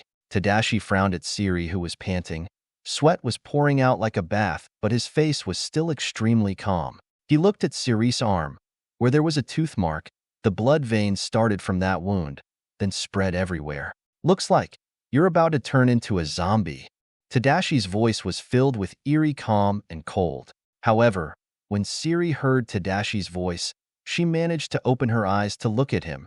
She smiled and used all her strength to say, I took a lot food. I put all of it inside the warehouse. You stay inside. There are zombies outside. They're scary. Tadashi frowned and said, you better take care of yourself. You're going to turn into a zombie because you want to go out and find food for me. Do you regret it? When Siri heard that, tears suddenly welled up in her eyes. However, her smile remained the same. No, I don't regret it. Thank you. Thank you for freeing me from hell. I wish I could stay by your side longer. But maybe God feels that my body is too dirty. So, he will take me away. Tadashi, thank you. And sorry, because I can't be of much help to you. Sorry. Tadashi suddenly felt something inside his head screaming. That voice was telling him to save the girl in front of him. However, he didn't want to save this girl because she was useless. Besides, he had no way to eliminate the zombie virus from Siri's body. No, he had a way, but if he used it, he'd probably use up almost all of the health he had stored. Suddenly, Tadashi's body moved on its own, reaching out with his left hand, grabbing Siri's thin hand. His actions made Siri so happy that he cried, Please kill me at least. I can die at your hands. Tadashi sighed at that, still holding Siri's hand with his left hand. However, tentacles from the sword in his right hand reached out and inserted themselves into her body. Don't worry, you will become part of me. Chapter 111 Bonus. New surprise. This is the bonus chapter for the inspiration capsule. Thank you, Jeffrey, and so much. Hope you will support me more. Smiley face. Siri lost consciousness, and the tentacles embedded in her body began to suck her blood. Suddenly, Tadashi felt something strange. He frowned when he discovered that he couldn't suck Siri's blood. On the contrary, his blood was being passed on to Siri. He shouted angrily, What the hell are you doing?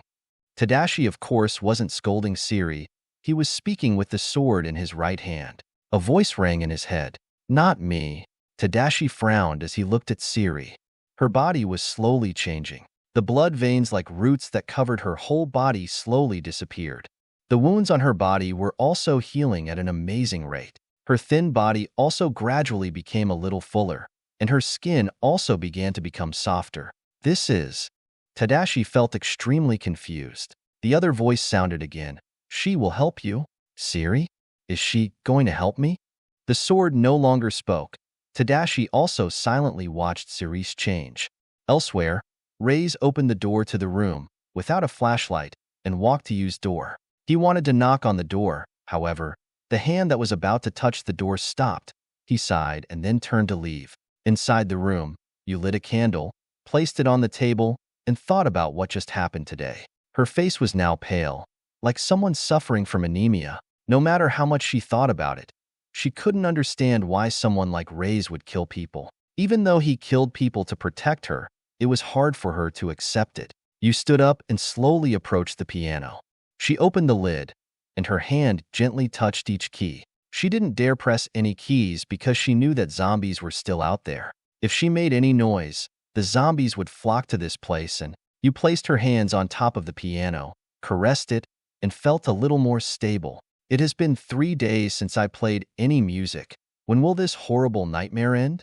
Suddenly, Yu's tears welled up again. She then lay on top of the piano as she felt that it would help her ease her fear. Rays reached the ground floor via the stairs at the exit.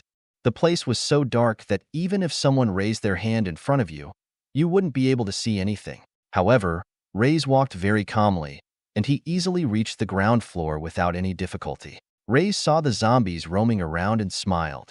He threw down the corpses of the people living on the same floor as him to feed the zombies. His goal was to drag as many zombies to this place as possible. About 40 zombies, maybe that should be enough. Rays looked at his surroundings. The fires in the distance were the main source of light, as he could barely see the zombies all around. However, for Rays, even the lack of light in this place didn't affect him at all. He lunged at a zombie and swung his fist. The zombie's head then exploded into pieces. Rays grabbed the energy crystal in his hand, smiled and muttered, "One." Bam, bam. Right after that, countless sounds rang out. The heads of the zombies around him were blown up easily. NOVLB //JNN. It seemed as if his fist was a metal hammer, and the heads of the other zombies were just normal watermelons. The zombie's blood and brain got on his clothes, but he didn't care. Rays approached the last zombie and put 10 energy crystals easily into its mouth. He did this so well as if he had done it many times. The zombie opened its mouth to bite Rays, but when Rays shoved energy crystals into its mouth, it immediately focused on chewing the stones. After eating all the 10 pills, the zombie's body suddenly swelled up, like a balloon.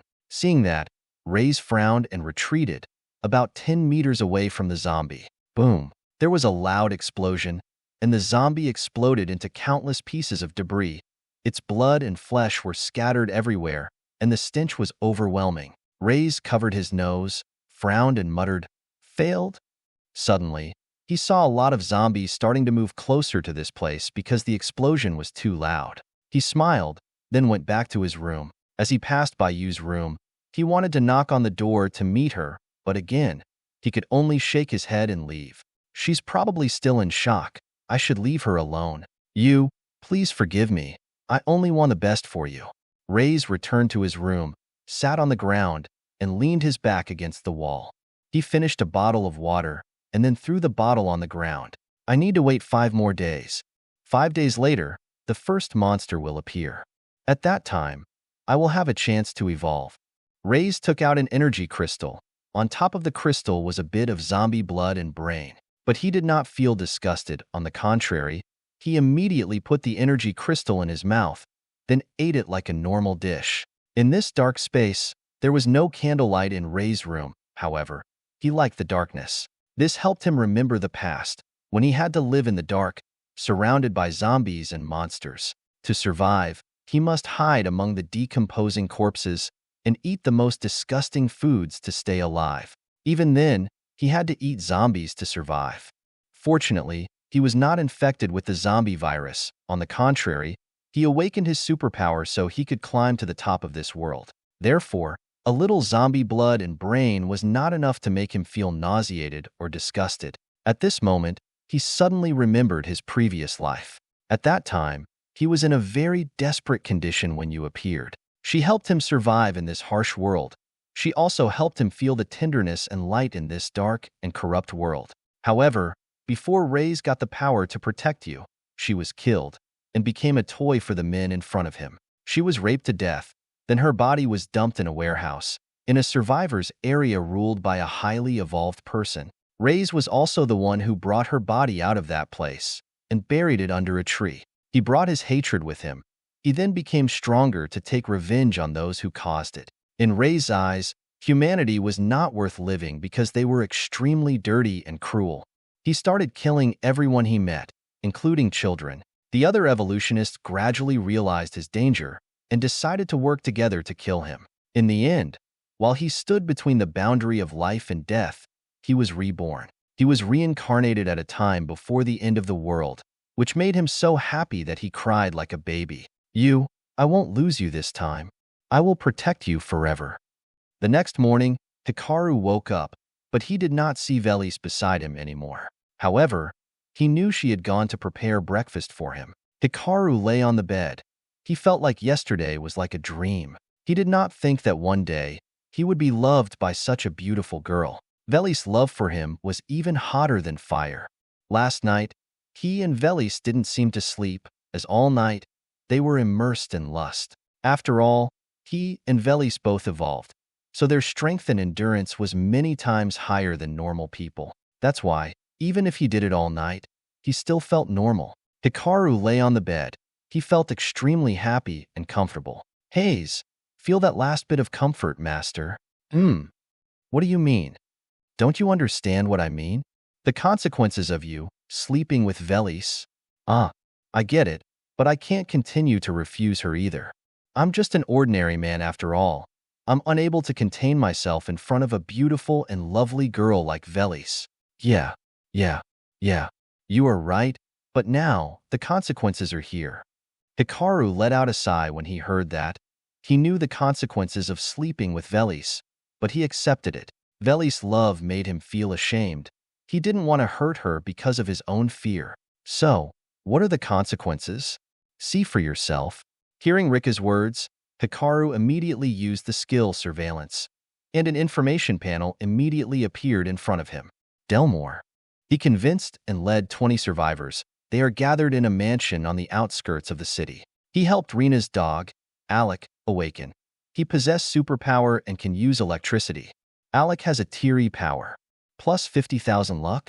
He plans to find more food and supplies to survive the next few days with Alec. He intends to cooperate with Hikaru to obtain purification potions and more information. Rena's trust in Delmore increased, plus 5,000 luck. Current Delmore luck points. Hikaru saw the information board about Delmore and frowned. He didn't care how many people Delmore was leading and how much Rena trusted Delmore. What Hikaru cared about was the dog named Alec. Could it be, is that the dog that Rena brought with her? Hikaru remembered meeting Rena at the entrance to the city. At that time, she was holding a small dog. However, at that time he saw that it was just an ordinary small dog. He didn't think that after evolving, it would become a monster with the power to reach tier E. That dog even possesses the power to control electricity, which proves that the odds for him to defeat Delmore are almost zero. If he wasn't careful, Delmore could use the dog's power to destroy him. Chapter 112. Don't make me feel nauseous. Hikaru let out a sigh. He felt that his plan to live comfortably until the end of this world seemed quite impossible.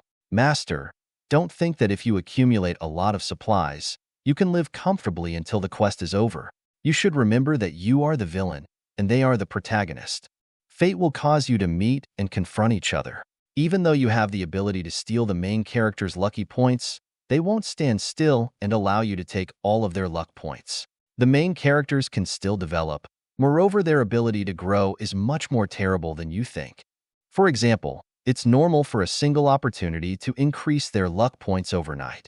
Delmore has a rather low luck score, but that's because he hasn't met any chance.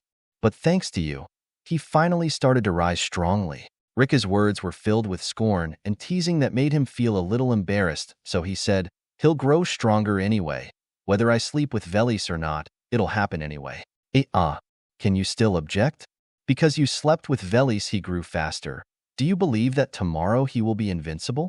Hayes, okay. Stop scolding me. So, what if I continue to sleep with Velis? Do you still want to sleep with her? Hikaru. Lucky for you, the effect only activates once. After this, if you continue to sleep with her, there won't be any other consequences. You sleeping with her is an important milestone because it changes the main plot of the story. Velis realizes that her feelings are reciprocated by you, so the more she loves you, the more loyal she is to you. Even so, thanks to that, she has become stronger and more resilient. Velis is an important factor in the fight against Tadashi and Delmore. If her mentality and purpose are stable, she can definitely protect you. Hearing that, Hikaru nodded. Anyway, according to the novel, because Velis' feelings are constantly being trampled by Hikaru, she suffers and doesn't care about developing superpowers. It wasn't until Hikaru was killed by Tadashi that she really focused on developing her powers for revenge. He shook his head. Luckily, the effect only activates once. or else I'm afraid I'll be the one to help Delmore and Tadashi become stronger. He continued to look at Tadashi's information. Tadashi. He is hiding in a house on the outskirts of the city. Siri helped him collect supplies, but she was attacked by zombies, and she was in danger of turning into a zombie. Tadashi wanted to suck Siri's blood to help her have a gentle death, but he accidentally helped Siri activate her superpowers. Siri possesses the superpower healing, and Tadashi's luck points has increased by 30,000. Tadashi intends to find more survivors to suck blood. Healing? Impossible. Hikaru saw the message in front of him. His eyes filled with disbelief. Rika, what's going on? Why does that girl have healing powers? And what about Shiroi? Hayes, I already told you. This is the result of you sleeping with a female character in a novel without resolving the issues around. Because you interfered with Shiori's development, her ability was diverted in a different direction. In addition, her motivation is not pain relief, so her willpower is not focused on healing. What? But didn't I tell those two nurses not to give her painkillers or anesthetics? Maybe. Suddenly, a thought appeared in Hikaru's mind. Perhaps they felt sorry for Shiori, so they secretly gave her painkillers, which caused Shiori's will to not be directed towards healing. Damn it! Hikaru clenched his fists in anger. He really wanted to break the necks of those two nurses. Don't blame them. They don't know that their kindness is misplaced. Hikaru sighed and said, Now, everything seems to have spiraled out of control. Shiori doesn't know what ability to awaken, but the girl next to Tadashi has the power of healing. If he doesn't deal with her soon, with Tadashi's current strength, he will be nearly immortal. That's right. Tadashi has the ability to suck blood to heal, plus with a healing superpower by his side, Tadashi is almost immortal. What about Layla? Has she changed anything? No. She's the heroine of another novel, which has nothing to do with Velis, so nothing has happened to her. Hikaru continued to check Layla's information. Layla. Lazy. Hikaru. Oi. Rika. It seems the system is broken. No. It displays everything correctly. Layla is almost a mystery. It's hard to determine what she wants to do and what her plans are. Ads by Pub Future. However, it seems she currently just wants to be lazy and parasitize you. Parasitize me? That's right. You have food, a safe place to live, and there are two other beautiful girls in the house, Velis and Aiko, who of course prefer this place to any other shelter. Hikaru. Rockin.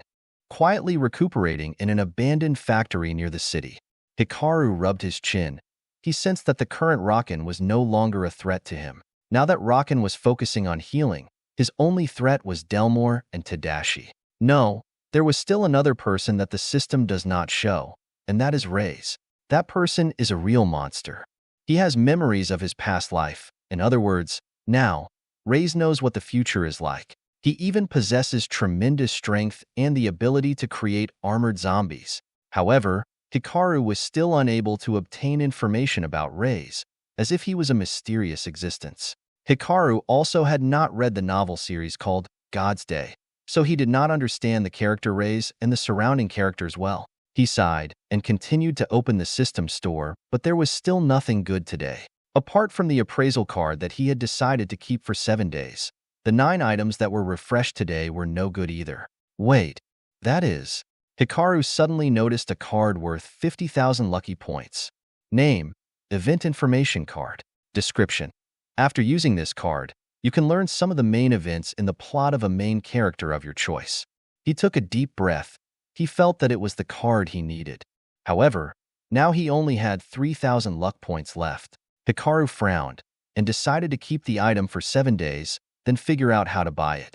He decided to know some of Rey's main events in advance. After all, Reyes is currently his strongest enemy, and he needs to make sure he wins, or at least to keep himself safe. Ads by Pub Future. After going through all the features, he discovered that today's main characters also did not have any special activities. After all, the end of the world had only just begun. They are still trying to stock up on food and adapt to the new world context. Except for the damage he did just yesterday. He sighed, changed his clothes, washed his face with bottled water, then went to the main hall. As soon as he reached the main hall, he smelled a nice aroma emanating from the kitchen. Velis was wearing an apron. Her hair was in a high and neat bun, and she carried a tray. Hikaru, are you awake? Come here. I have finished preparing breakfast. Veli smiled.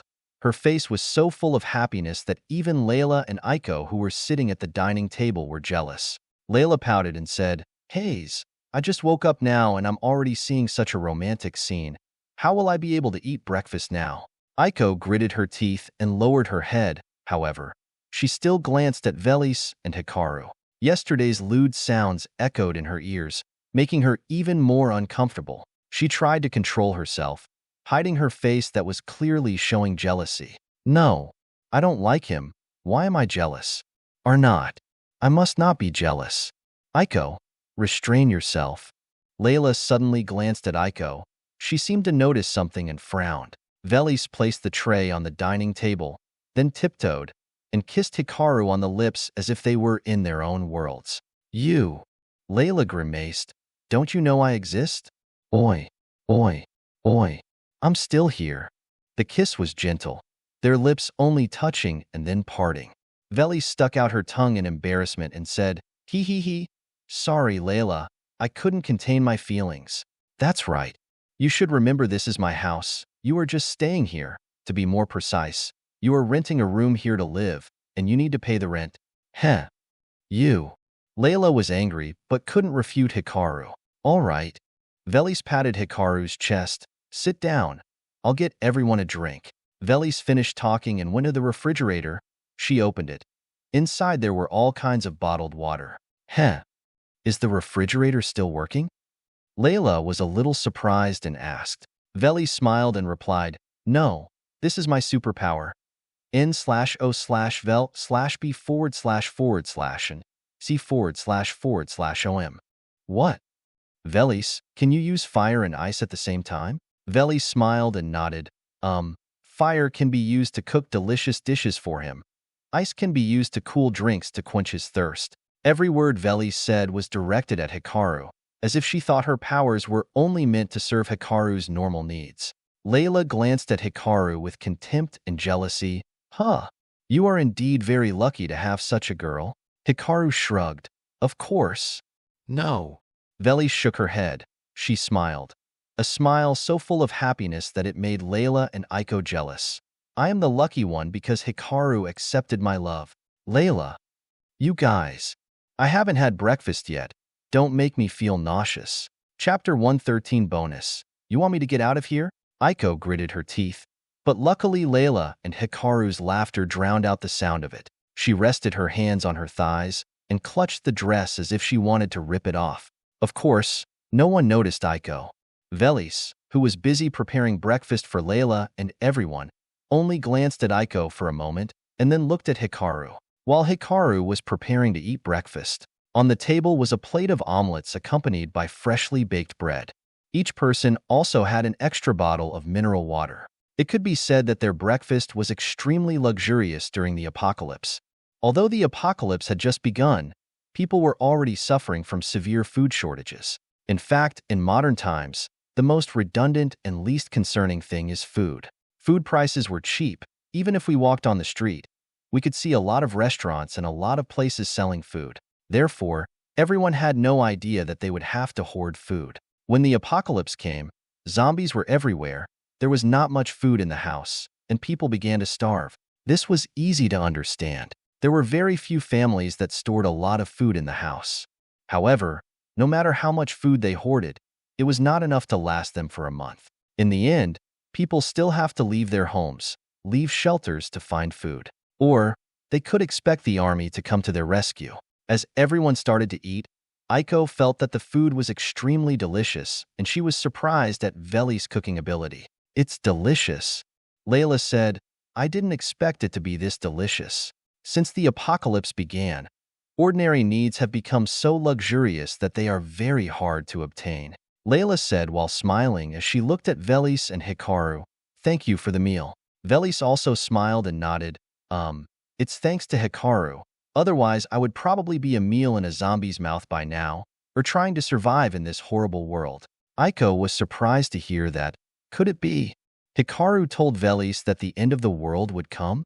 Svel.Siamakronim, she suddenly remembered when Rakan was reinforcing the car. No matter how much she questioned him about it, he didn't answer.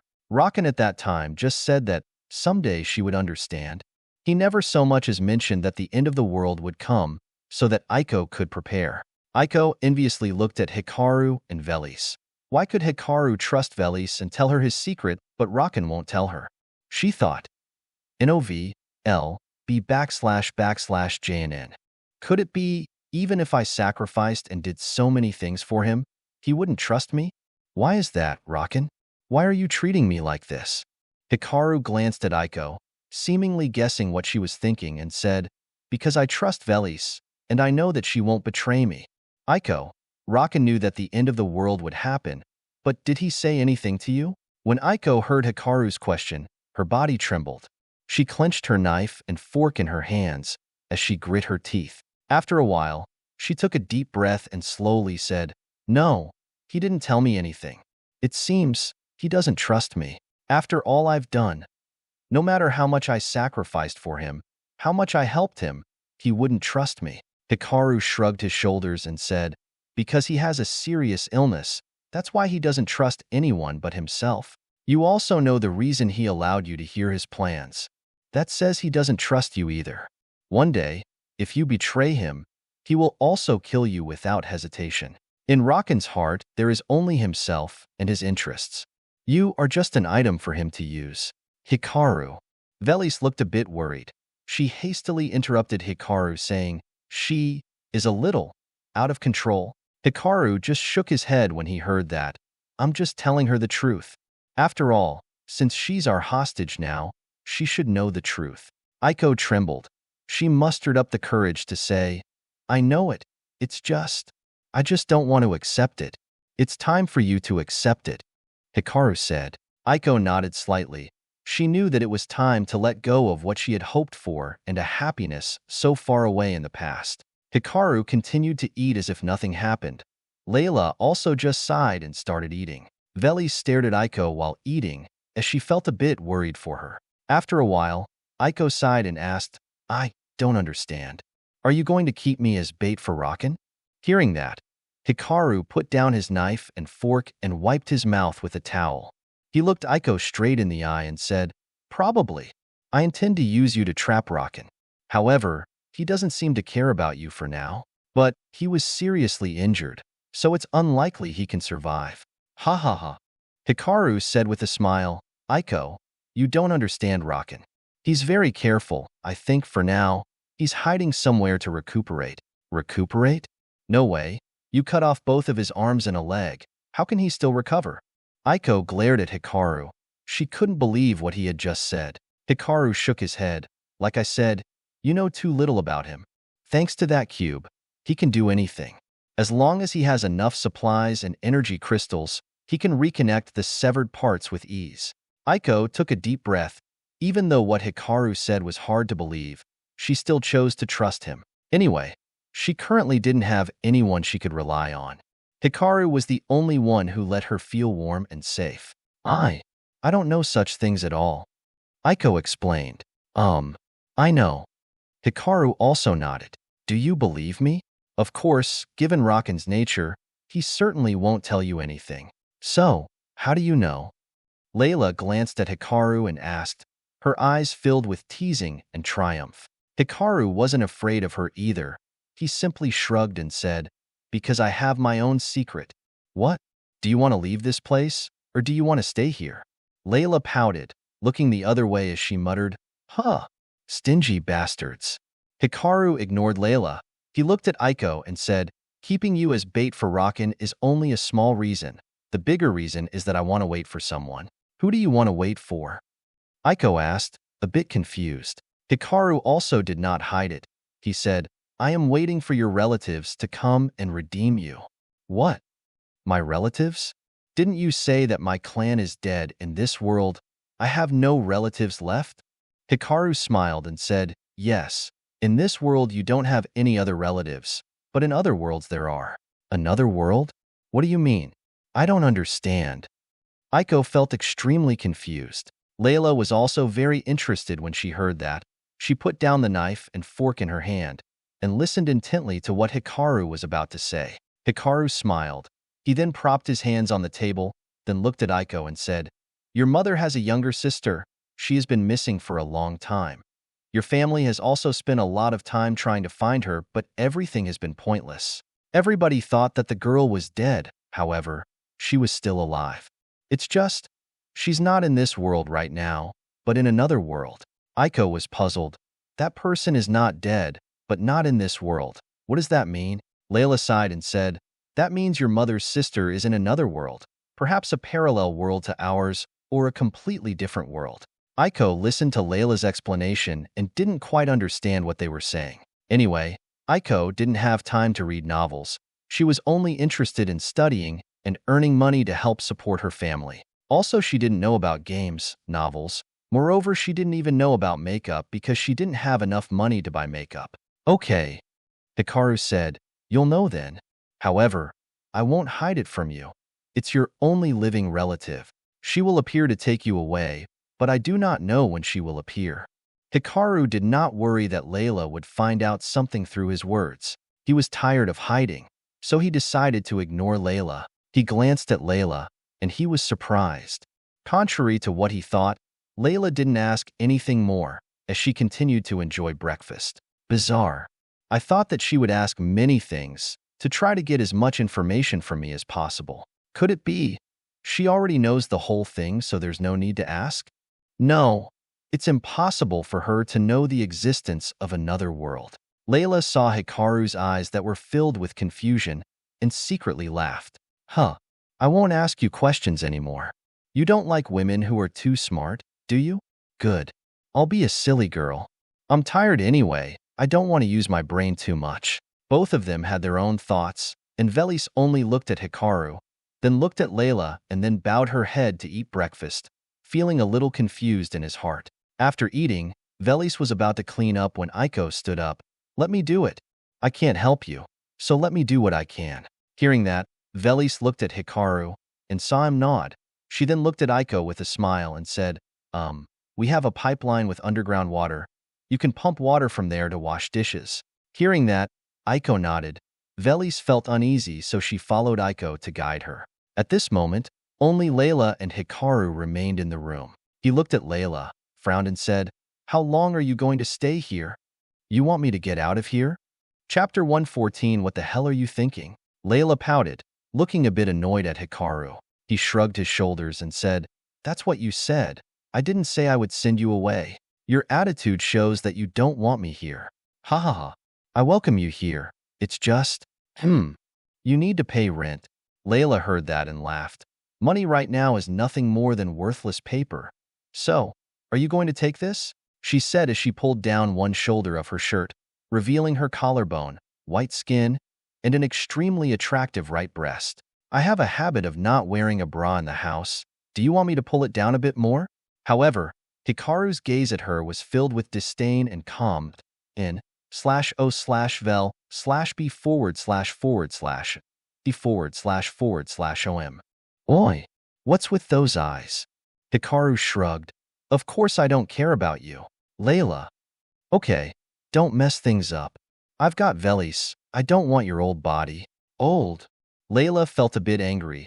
She slammed her hands on the table, stood up, then walked towards Hikaru. He felt a little confused when Layla stood in front of him. "What are you going to do?" "I said, Layla suddenly attacked. She grabbed his head, then buried it in the center of her chest. Hikaru felt like he was about to be crushed to death by those two giant mountains. He couldn't breathe, and he tried to push Layla away. However, Layla was stronger than him. She was already very strong. After using the power evolution potion, she was even stronger than before.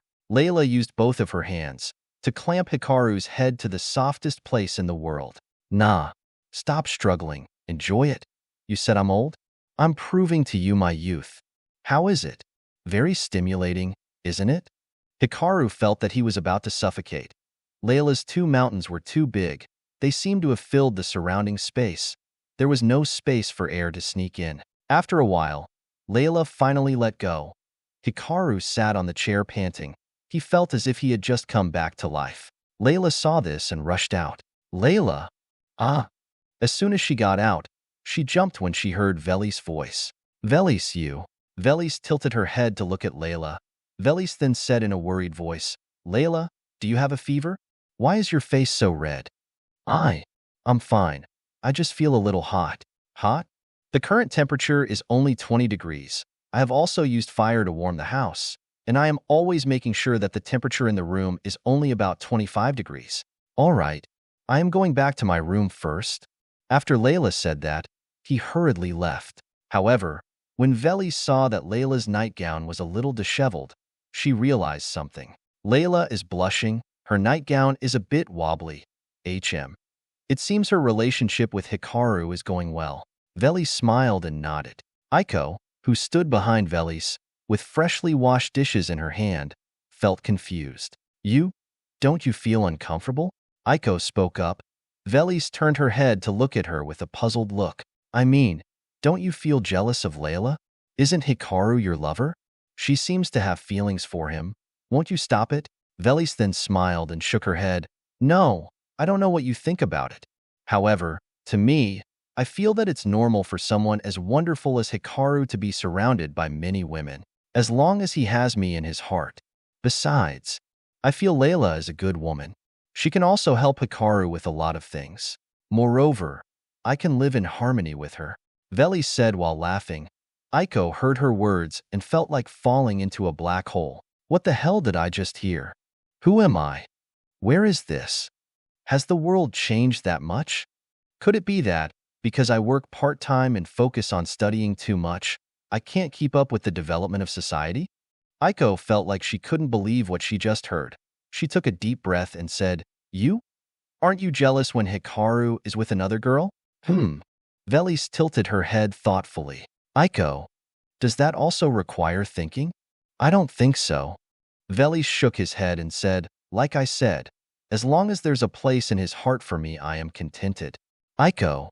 At this point, Aiko could only stay silent, as he did not know what to say because anything she said would be meaningless. Why are you so forgiving? Don't you love him? Aiko found it difficult to understand. If Velis loved Hikaru, then she would definitely feel uncomfortable when he was intimate with another girl. But Velis felt that this was normal. Is it that Velis doesn't love Hikaru at all? Or is she just trying to be protected by Hikaru and have a safe place to live? Velis shook her head. No. I love him very much, however. I feel that this world has changed, and it is no longer the same as before, so I need to adapt. Has the world changed? Velis explained. That's right. In the past, laws and government existed, so monogamy was normal. But now, the government has collapsed, the rules are gone. In this world filled with danger and innumerable horrors, whoever possesses power has the ability to make laws. To be more precise, this place is no different from a forest. The strong animal will become the lord of that forest. Aiko, if you were just a weak rabbit, what would you do? Resist, try to change the world, or adapt? Aiko opened her mouth. She wanted to say something, but she realized she couldn't refute Velis. Velis smiled. Hikaru is a great guy. He's smart, strong, and even has the ability to predict the future. Thanks to him, I can live safely and happily in the apocalypse. So, can I keep him for myself? The answer is no. I cannot take him and make him my own. If I do that, he'll get even more upset and won't want to be around me anymore. Then, I will try to make him feel as comfortable as possible and make him understand that I wouldn't stress him. I will make sure that when he is with me, he feels relaxed. When Aiko heard this, it made perfect sense to her, to the point that she almost believed Velis' words. Then, Aiko shook her head, trying to forget what Velis had just said. I hope you don't regret it. Velis shook his head. I have chosen this path, so I will not regret it. No matter what happens in the future, I will still love him. Velis' smile was bright. Plus her blonde hair made her look like a sunflower in full bloom. You seem to be an innocent and cheerful girl before. Why are you like this now? Aiko heard Velis' question and shook her head, then sighed.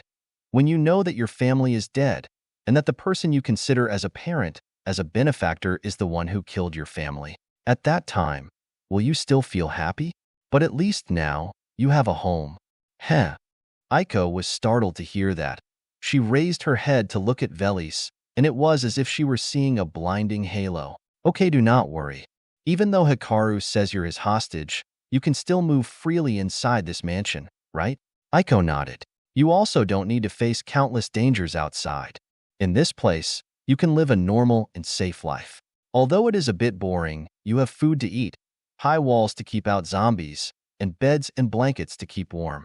Compared to the people outside, you are 100 times happier than them. Aiko nodded at that.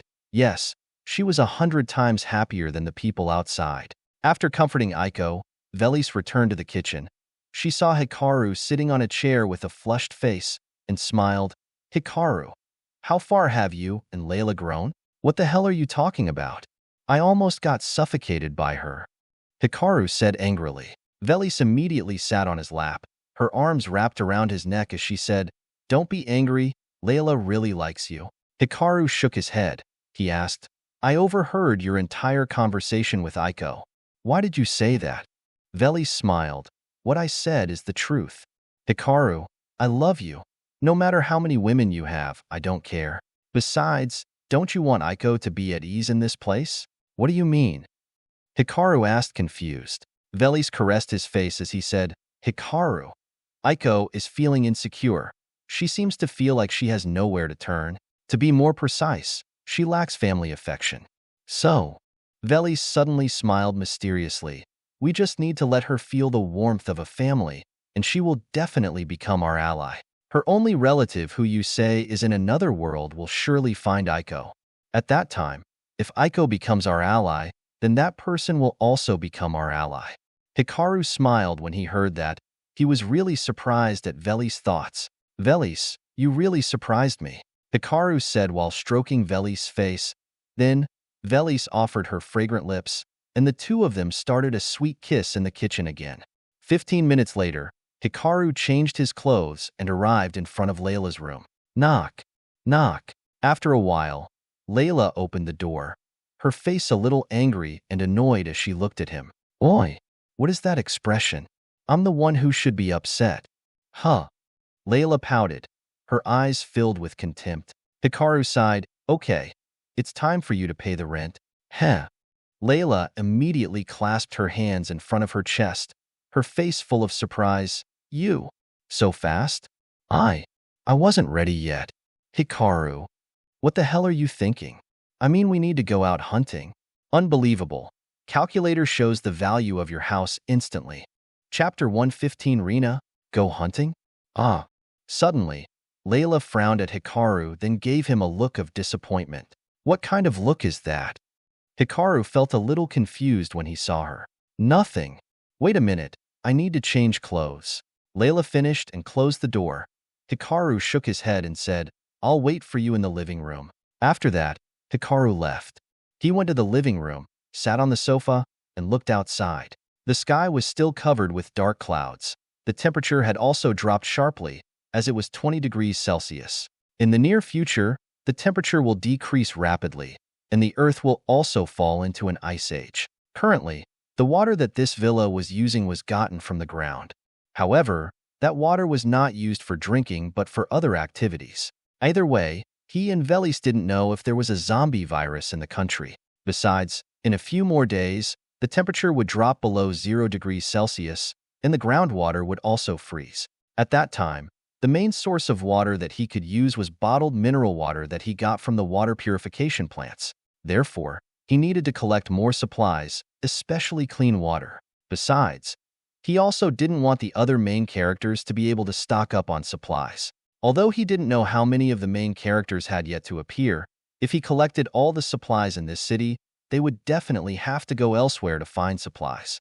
As such, Hikaru would be able to temporarily stay away from the other protagonists. Besides, he would also have enough supplies to be able to survive until the end of the apocalypse. No, to be more precise, until his quest is over. Velis came and sat beside him. Are you thinking about Rina? He shook his head and said, No, I was just thinking about when the ice age will come. When Velis heard that, she also looked up at the sky. She then nodded and said, Currently, the temperature is dropping by 3 to 4 degrees Celsius every day. If it continues like this, in probably a week, The temperature will drop and even the water will freeze. In a month, I'm afraid we won't be able to use the groundwater anymore. However, don't worry because I have this, Velis said as she raised her arms. A ball of water the size of a basketball hovered above her palm. That's… Hikaru startled, looking at the water ball in Velis' hand. Is water. I also tested it. This water is drinkable. In a day, I can produce about 20 liters of water. If I try harder, I can make 50 liters of water. Hikaru was surprised to hear that. He didn't think that Velis could create water. Velis, why can you create water? Velis shrugged and said, I make ice, then use fire to melt it. Fire also helps us to clean the impurities inside the ice. That's why it's almost pure water. You can make 20 liters of water a day? Hikaru asked. Velis nodded. I think, if I become stronger I can make more water. Hikaru couldn't believe it. So he stood up and immediately hugged Velis. Triple A. Velis, you are wonderful. You are my guardian angel. Velis also smiled happily, while hugging him tightly. Ha ha ha. No. These are all things I need to do to help you. Great. Velis, you solved a problem that I thought I would never be able to solve. Hikaru spoke truthfully. As he said, clean water played an important role in life, not only for drinking but also for many other activities. However, Velis could produce clean water, which means that his problem is solved, and he didn't need to worry about it anymore. Now, Velis can produce 20 liters of water per day. An adult needs to drink about 2 liters of water a day, so 20 liters of water is extremely abundant. n/o/vel/b//and c//om. Later, as Velis becomes stronger, she can create more and more water. At that time, he could enjoy soaking in a bath without worrying about the lack of clean water. Hikaru couldn't contain his joy. He immediately lowered his head and kissed Velis on the lips. Velis also worked very well with him, thus allowing the sweet kiss between the two of them to become a scene that annoyed Layla. That's right, Layla was standing in front of the other room's door, and upon seeing the scene in the living room, she frowned and felt extremely uncomfortable. She touched her forehead and sighed. Hayes, why are you always so intimate in front of other people? After a while, Hikaru and Velis parted, and Velis was smiling with satisfaction. Ah, Layla? Velis saw Layla standing in front of the living room door and was startled. When Hikaru heard her name, he turned his head. He saw Layla and asked, Since when have you been standing there? Layla pouted and said, From the beginning. I also did not miss a single type. Velis blushed, while covering her face with both hands because she felt extremely embarrassed. Hikaru didn't feel embarrassed, as this was his home after all. Layla, if you feel uncomfortable, ha ha ha, you can leave this place. Hearing Hikaru's words, Layla pouted, don't think too much. I will pay the rent. Even, I can give you a bonus. Layla said this with a mysterious smile, and then glanced at Velis. However, Velis did not feel uncomfortable about it. On the contrary, she even smiled brightly. So, Layla, you like Hikaru too, right? Layla. Okay, Velis, I have a present for you. Hikaru reached into his pocket and pretended to take something out of it. Yes, it was the frost brooch. He handed it to Velis. This is your gift. This thing is called frost brooch. It has the ability to increase your ice-type power by 20%, which suits you very well. Velis received the frost brooch from Hikaru, and her face became flushed with happiness. Thank you, Hikaru. Right after that, Velis used the frost brooch to pull her hair up, revealing her snow-white skin and charm. Hikaru saw that Velis was now looked mature, seductive, and carried the tenderness of a wife. Inwardly, Hikaru silently promised himself that he would find a way to take Velis with him if he had to leave this world. You don't stare at me like that. Velis, you are beautiful. Thank you.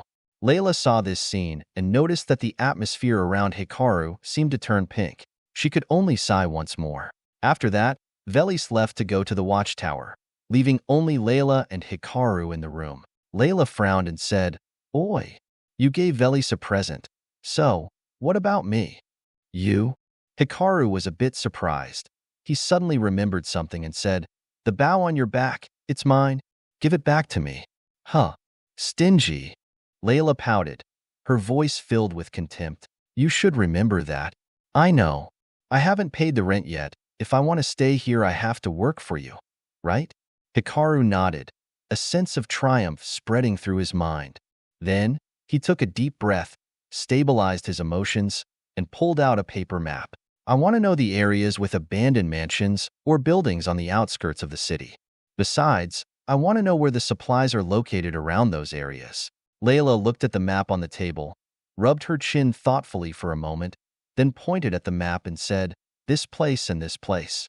These are two places with a relatively sparse population. However, around these places there are still gas stations and convenience stores. This place is a villa area, but it has been abandoned. There are not any convenience stores around. Hikaru nodded, looked at the map and asked, so, if we are leaving from this mansion, where is the nearest convenience store? Layla didn't think much and pointed at a place 5 kilometers away towards the city. This place has a gas station combined with a convenience store. Hikaru nodded and said, okay, we'll go there first today. Are you sure? The amount of food and supplies in that place isn't much. It's just a small shop after all. He shook his head and said, it's okay. Even if it's little, it can still help us last a few days. After that, he and Layla left the villa and headed for the gas station he had chosen. It was about 5 kilometers from the abandoned mansion. In fact, although it was about 5 kilometers from his residence to that gas station, Hikaru and Layla decided not to use the car to move, but to run there. After all, they had become evolved people, so running 5 kilometers was extremely simple for them. After more than 20 minutes, Hikaru and Layla hid in the distance, looking towards the gas station. Layla frowned and said, someone seems to have been to this place. HM? How do you know? Hikaru asked, confused. Look at that convenience store door. It was violently broken open, like someone kicked that door hard. Do you think zombies can do that? Besides, you should look at the ground and the electric pole over there. There's blood and impact marks there, plus tire tracks on the ground. I think this is where the human-to-zombie fight arose. According to my speculation, perhaps someone drove here to collect food. However, he was attacked by zombies, so he had to run away. On the way to escape, zombies clung to his car, so he decided to hit the power pole on the other side to force the zombie to fall out of the car. Hikaru was startled when he heard that. He didn't think that with just a few small details Layla would be able to know so much information. Don't look down on the police. My ability to reason and collect clues is not to be looked down on. Layla laughed. Hikaru inched away after hearing that, keeping his distance from her even further than before. Layla. Oi, are you avoiding me? Hikaru shrugged. Of course. I am most afraid of intelligent people like you. It is best to have little contact with you. Layla felt like punching him in the face to satisfy her anger. Wait, looks like someone is coming. Hikaru saw a car approaching this place. Fortunately, he and Layla were hiding more than 20 meters from the gas station, so the driver did not seem to notice them. However, the next scene surprised Hikaru a bit. He saw a dog more than 1 meter tall, with white fur. On its back was a beautiful girl with dazzling platinum hair. Rena. Chapter 116. Don't worry about me. Although he knew that Rena's dog had evolved into a monster whose strength reached tier E, he didn't think that Delmore would bring Rena outside. Perhaps only Rena can control that dog. That's why Delmore brought her along. Hikaru thought to himself. After all, in the novel, Rena was protected by Delmore like a princess in a steel castle. As long as Rena needed something, Delmore would help her get what she wanted. As long as she stayed in the castle built by Delmore, and she didn't go out much, she wouldn't face much danger. However, in the novel, even though Rena usually didn't go out, she still caused a lot of trouble and gave Delmore a headache. Anytime she comes out of the castle, she becomes a troublesome production machine that angers the readers. Hikaru said, "Let's go. We must have been discovered by that dog. There's no point in hiding." Layla nodded at that, and the two of them came out of their hiding place. In the distance, Rena's dog Alex smelled something and immediately barked loudly. Woof, woof. Although its body resembled a wolf, it still barked like a dog. Rena immediately looked at what the dog was barking at, and she saw a man and a woman walking towards this direction. Delmore and Akiko had just got out of the car, and upon hearing the barking they were also a bit surprised. In /o/vel/b//jn c//om. However, now that they had Alec by their side, they weren't too scared. Delmore and Akiko also looked into the distance, and they immediately saw two people that they couldn't forget their faces. Layla and Hikaru. Hikaru? Delmore frowned, feeling confused.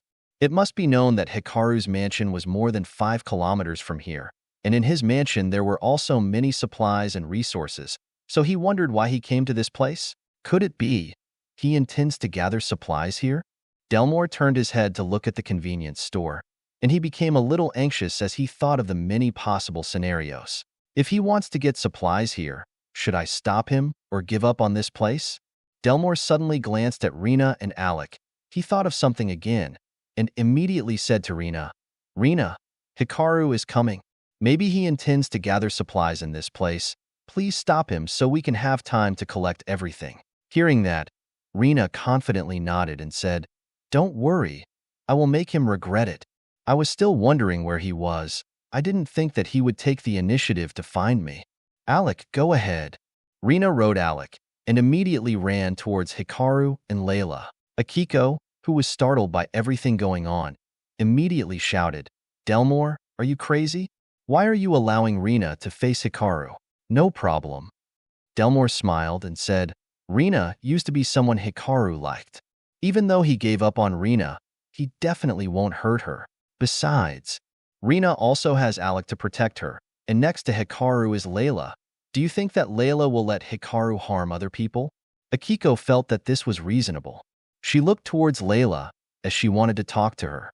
Akiko wanted to ask Layla why she was following Hikaru. Did she really love him? Suddenly, Delmore put his hand on Akiko's shoulder and said, "Don't. We have more important work to do. There will be many more opportunities in the future. I know where they live. It's only about 10 kilometers from us." Akiko nodded slightly after she heard that. Yes, they needed to gather supplies for the 20 people who were suffering from hunger in the abandoned mansion. He and Akiko immediately rushed inside the convenience store. Outside, Rena and Alec stood in front of Hikaru and Layla. Rena's eyes were filled with murderous intent and anger. "Hikaru, I didn't think that we would meet again so quickly." Hikaru saw Rena riding on Alec's back, so he smiled and said, "I didn't expect to see you here either."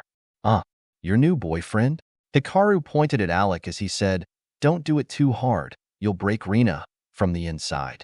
PKTS. Layla, standing next to him, couldn't help but cover her mouth and laugh. "Ha ha ha. Hikaru, you're the devil. Ha ha ha." Rena frowned, feeling confused, but 5 seconds later, her face was red and her eyes were filled with veins. "Hikaru, do you believe that I will tear your rotten mouth?" Hikaru shrugged his shoulders, faced with Rena's anger. He did not feel fear. On the contrary, he felt a little amused. "If you feel you can do it, try it." "Hikaru, don't challenge me." "Alec, attack him." Alec opened his mouth, and in his mouth immediately appeared an electric ball the size of a tennis ball. "Hikaru, do you think this dog is a normal dog? That is, spread." Before Rena could finish speaking, a gunshot rang out. "Heh." Startled, Rena slowly glanced up at the ground. About 1 meter away from her, there was a bullet pinned to the pavement. Only a tiny bit of the bullet's body was protruding outside. Smoke rose from the bullet, as if it was telling her that the next bullet was going to hit her in the head. Rena looked at Hikaru, and she trembled a little. She saw him holding a gun, which was pointed at her head. When did he draw his gun? That's right. She never saw him put his hand in his pocket. Rena only saw Hikaru point his hand at her. Then, it seemed that the gun suddenly appeared in his hand. You. Rena stammered, not knowing what to say. No, to be more precise, she was too scared to say anything. Alec held the electric ball in his mouth, and upon sensing its owner's fear, he immediately shot the orb at Hikaru. Without Hikaru needing to dodge, Layla took out the bow from behind her, raised the bow, and fired a wind arrow that echoed the sound of the wind as it whistled towards the electric ball. Bam! The two items collided and exploded, and the resounding explosion was extremely loud. Inside the store, Delmore and Akiko were gathering supplies when they heard an explosion. They looked at each other. Even though they didn't say a word, they knew something was up. The two immediately ran out of the convenience store towards Rena. Rena, what's wrong? Delmore came to her side, and seeing the black smoke ahead, he frowned. He. Rena stammered, unable to say anything. She could only clutch Alex's fur, tears suddenly spilling out of her eyes. Akiko frowned at Rena, then looked at the black smoke in front of her. As the black smoke cleared, she clearly saw Hikaru holding a gun and pointing it at them. And Layla was holding a strange bow and was also pointing at them. However, what was more bizarre was that the arrow that Layla put into the bow seemed to be made up of countless winds. Akiko, be careful. Layla has also become an evolved person. Perhaps she possesses the power to control wind. Delmore shouted. Akiko frowned upon hearing that. She rested her hand on her hip, but she forgot she didn't have a gun. Yes, her gun was confiscated by Mosier. By the time the apocalypse hit, it had been forgotten. Delmore also felt a little scared now. In the apocalypse, the only weapons he had were a metal baseball bat and a knife. Faced with Hikaru's gun, he was completely defenseless. He didn't even think that Alec could defeat Hikaru while he was holding a gun. Delmore stepped forward, blocking Alec and Rena.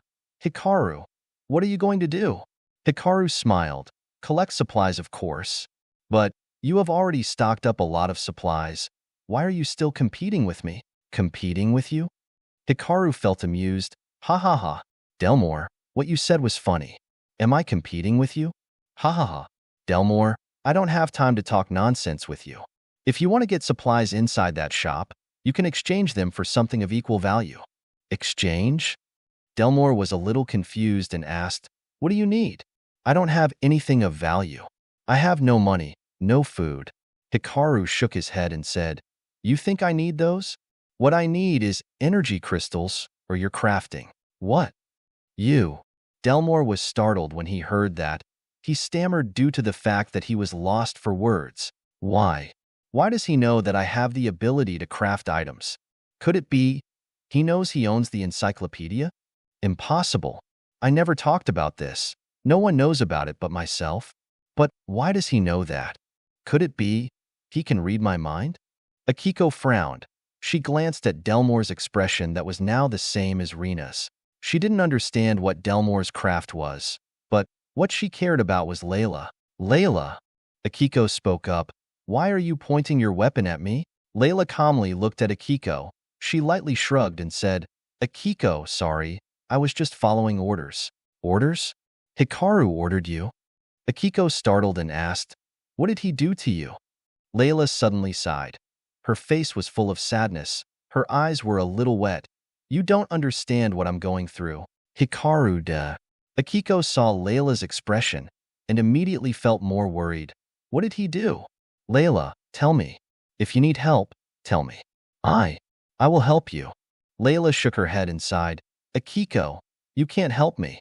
You are just an ordinary person, and he is a monster. He will easily crush you. Akiko, don't worry about me. I can bear it. You and the others run. But Akiko was about to cry too. Her eyes were wet. Tears welled up in her eyes as she said, Hikaru, are you still human? What have you done to Layla? She loves you. She even saved your name in her phone book as first kiss. So why are you doing this to her? Hikaru, duh. Akiko, stop talking. Layla shouted. She pointed her bow at Akiko. Using a very pained tone, she shouted, go. I don't want to point a weapon at you. I can bear it. If you become stronger later on, come back and save me. Layla. Akiko shouted in despair. Hikaru, duh. What kind of romantic love, drama, friendship movie is this? Chapter 117 bonus. Then, you can try. He felt like he was playing the villain in a TV series. You. Hikaru wanted to say something when Layla spoke, cutting him off. Hikaru, I understand. Hikaru, NOVL, B \JNN. What the hell do you understand? Oi, I haven't said anything yet. As soon as Layla finished speaking, she raised her bow and aimed it at Delmore, her eyes full of pain and despair as she said, run away. Hikaru will not spare you if you are still here. Don't give up your life for a little food. Hikaru duh. Am I such a cruel person? Wait, I'm the villain. I need to be cruel. Damn it. I almost forgot who I am. He smiled scornfully and said, Delmore, I will give you the food in that shop, but you need to pay a price that makes me happy. Delmore gritted his teeth and looked at Hikaru. He didn't think that this time it would be so difficult to find food. He thought that with Alec with him, gathering food would be much easier. However, he was not afraid of zombies. He was only afraid of Hikaru. Hikaru's strength was what he feared the most. Moreover, Hikaru also possessed a gun and a mysterious axe. It can be said that the odds of him winning were almost zero. If Hikaru knew Delmore's thoughts, he would surely laugh until his teeth fell out. Hikaru glanced at Alec and felt that the dog's appearance wasn't as strong as he thought. However, he knew that the dog's strength was Tier E. Hikaru's current strength is Tier F+.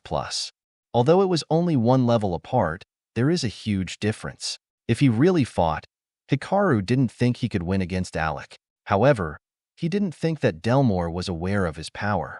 Therefore, he wanted to bet whether Delmore would compromise or risk his life. Delmore took a deep breath and finally, he made up his mind. Hikaru, I don't want to confront you. Rina, Akiko, let's find another place. Hearing Delmore's words, Akiko and Rina were surprised. However, Akiko also knew why Delmore did it. Rina was different. She clenched her teeth and angrily shouted, No! This place was found by us first. Why should we give it to him? Delmore had a headache. Why did Rina always cause trouble when it's important? Rina, we should go. There is not only one convenience store in this world. No! Rina yelled, interrupting Delmore's words. I don't accept it. Rina!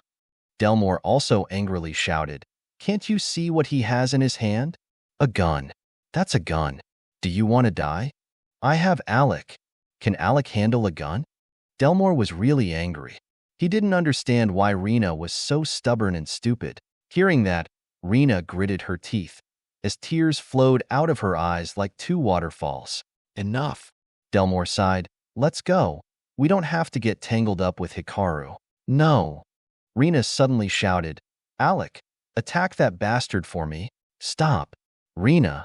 Delmore didn't have time to stop Rina because Alec had already carried Rina on his back and charged towards Hikaru. Hikaru frowned at this, but he also noticed that Alec's speed was much slower than he expected. However, Hikaru realized that its speed was greatly limited because it had to keep Rina from falling. In fact, Rina, who was riding on the dog's back, could only cling to the fur on its back, completely without any support. Therefore, if Alec's speed was too fast or he changes direction suddenly, she will fall. He smiled. An animal with high intelligence is good, but its high intelligence affects its ability to fight.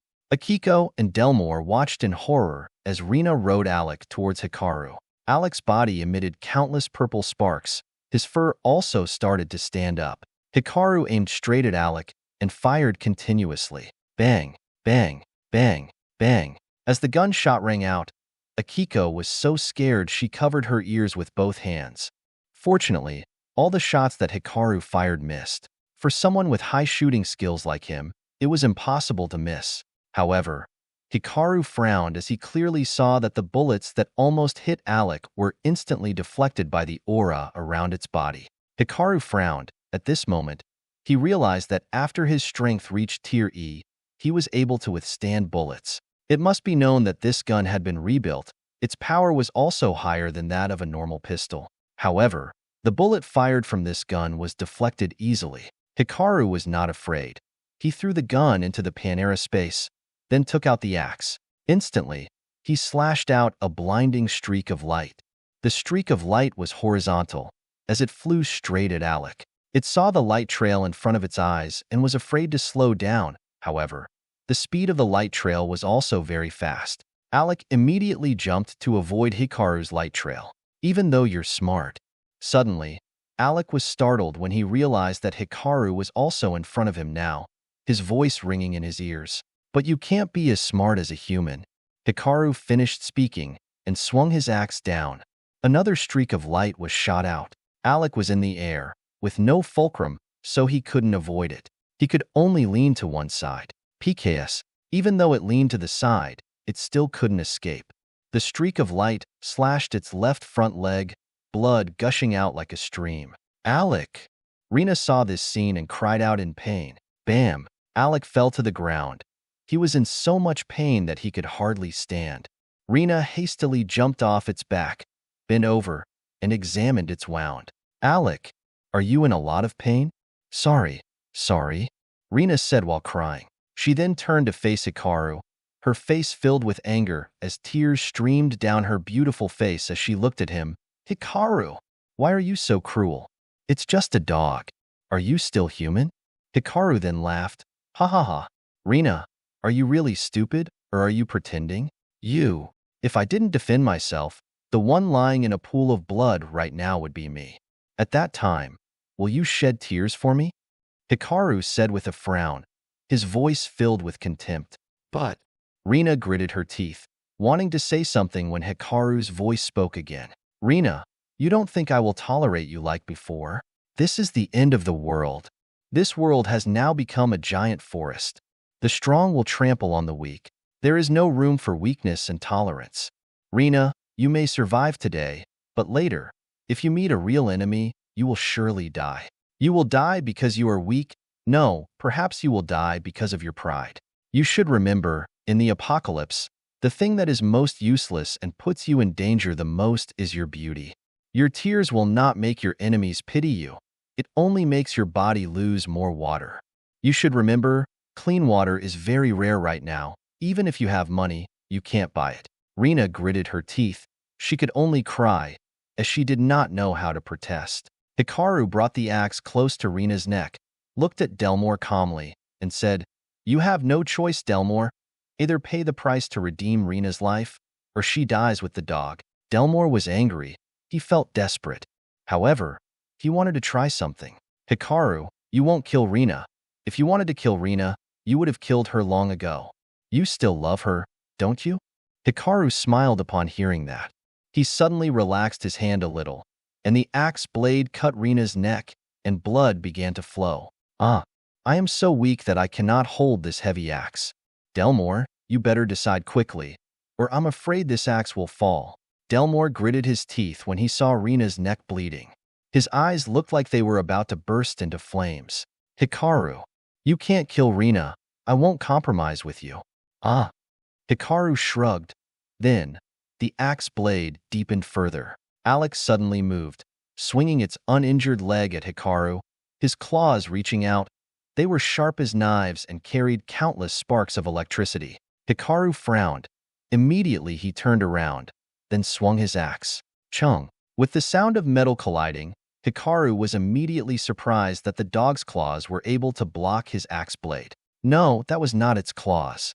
Hikaru saw that the blade of the axe hadn't even touched its claws, as the two were about 10 centimeters apart. However, the electricity around its claws formed a special space that made it impossible for the axe to cleave it. What the hell? How could a dog use such a highly complex skill? Hikaru felt extremely confused. Although he did not possess any superpowers, for an ordinary person to know how to use an electric beam to create a region of magnetic space to repel other metals, it takes a lot of research and experimentation. But Alec just awakened his power yesterday. So how can he use his superpower so skillfully? There was only one answer. That is its instinct. Tick, tick. The spark between Alec's axe and his claws shot around like mini lightning. The light being emitted by the electric rays was extremely dazzling. However, the two sides were still at odds.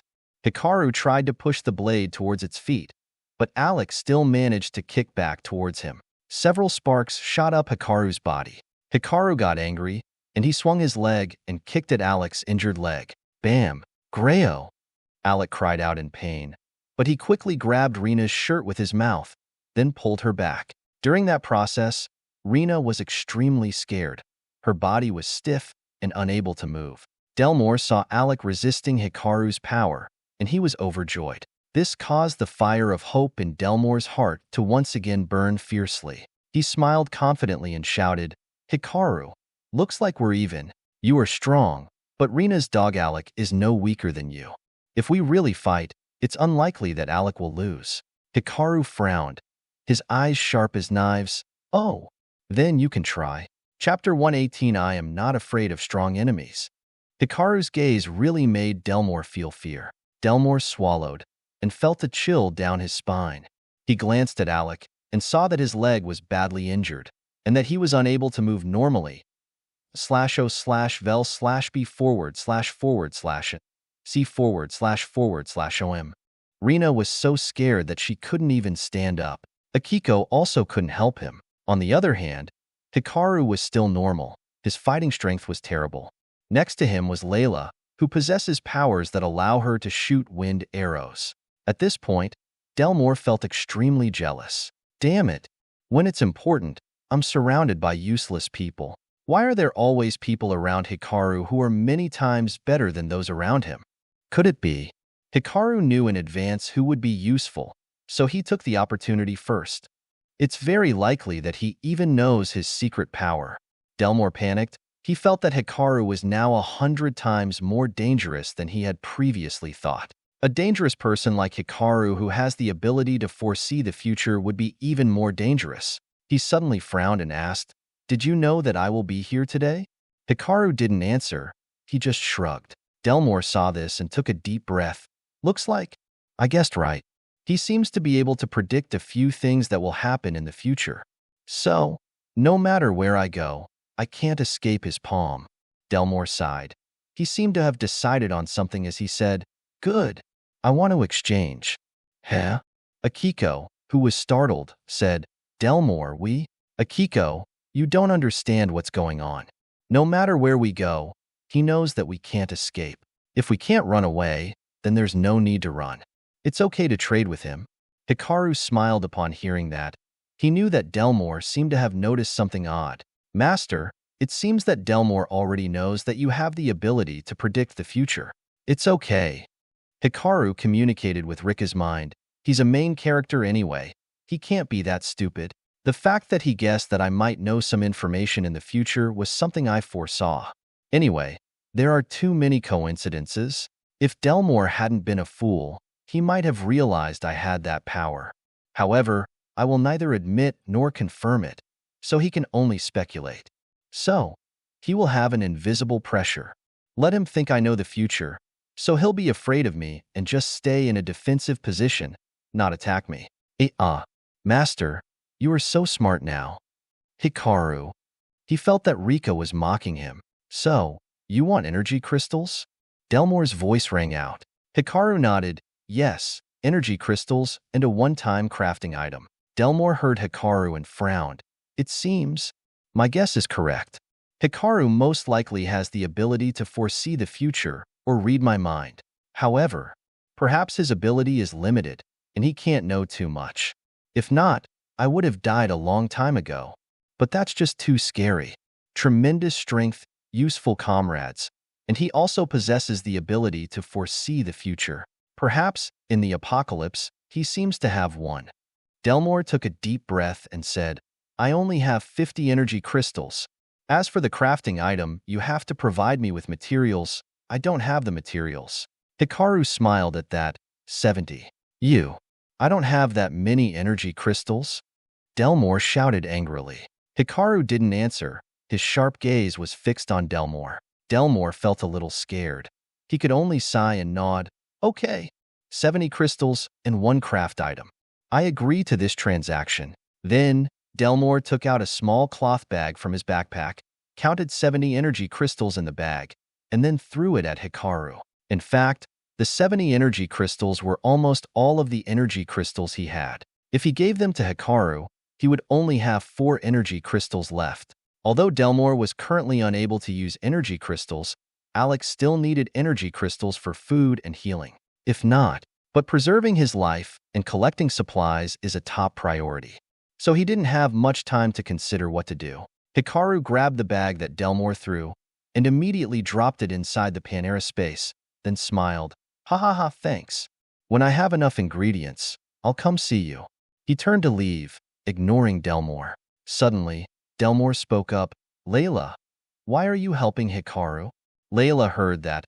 Her face was a little sad, and her eyes were desperate as she looked at Delmore. "I have no other choice." A gentle breeze blew, and a few strands of Layla's brown hair fluttered, making the scene even more sad. Hikaru, can you stop it? This is not a reality show, nor is it an acting class. At this point, Hikaru completely had no words to describe his fatigue and headache from seeing Layla's expressions and actions. Layla, you should remember that you are a policeman. A policeman's duty is to protect the weak and punish the bad. I don't know why you are helping Hikaru, but if you want, I can help you, Delmore said, his voice filled with an aura of righteousness. Layla shook her head. No, you don't understand what I'm going through. Her voice filled with pain caused Delmore to give Hikaru an angry look. Hikaru, what the hell are you looking at me for? I am the victim. AAA. Hikaru felt that Layla was slandering him. However, he knew that even if he explained it, no one would want to believe him. Of course, he didn't want to explain it either. Delmore frowned and said, Hikaru, I didn't think you're that kind of person, holding on to someone else's weakness and forcing that person to serve you. If you have any humanity left, then set Layla free. Hikaru. He glanced at Layla, and Layla lowered her head. Maybe she was trying not to laugh. You good. You're bullying me. I also have a way of bullying you. Hikaru smiled scornfully. He approached Layla and held her small waist in his arms. He even squeezed Layla's waist lightly. You. Layla was a bit startled when Hikaru dared to do that in front of everyone. She raised her head, and seeing his dangerous smile, she felt a little scared. He pulled Layla into his lap and enjoyed a little of her softness and scent. Wait, if I remember correctly, she hasn't had a bath in 3 days. Why is she still so fragrant? Suddenly, Hikaru's dangerous gaze turned into confusion. Layla also felt weird. What's with that look? Hikaru felt like he was like a pervert who liked to smell women's scents, but the woman hadn't showered in 3 days. He shook his head and tried to get the bizarre thought out of his head, then smiled at Delmore. Delmore, she's mine now. You cannot take her from me. Don't think that Layla will betray me for some of your bullshit. Yes, my Layla. Layla was shaking a little. Her face was red. Delmore, who was angry, gritted his teeth. Good. Layla, if you need help, come find me. I can certainly help you. Akiko also spoke up. Hikaru, why are you doing this? HM? What I do is my problem. What about it? You want to use the power of a policeman to arrest me again? Akiko was startled hearing Hikaru's words. She shook her head. No, the world doesn't have any rules anymore. I can't arrest you either. I just wanted to tell you that Layla didn't blame you at all. Everything is done by me. Enough.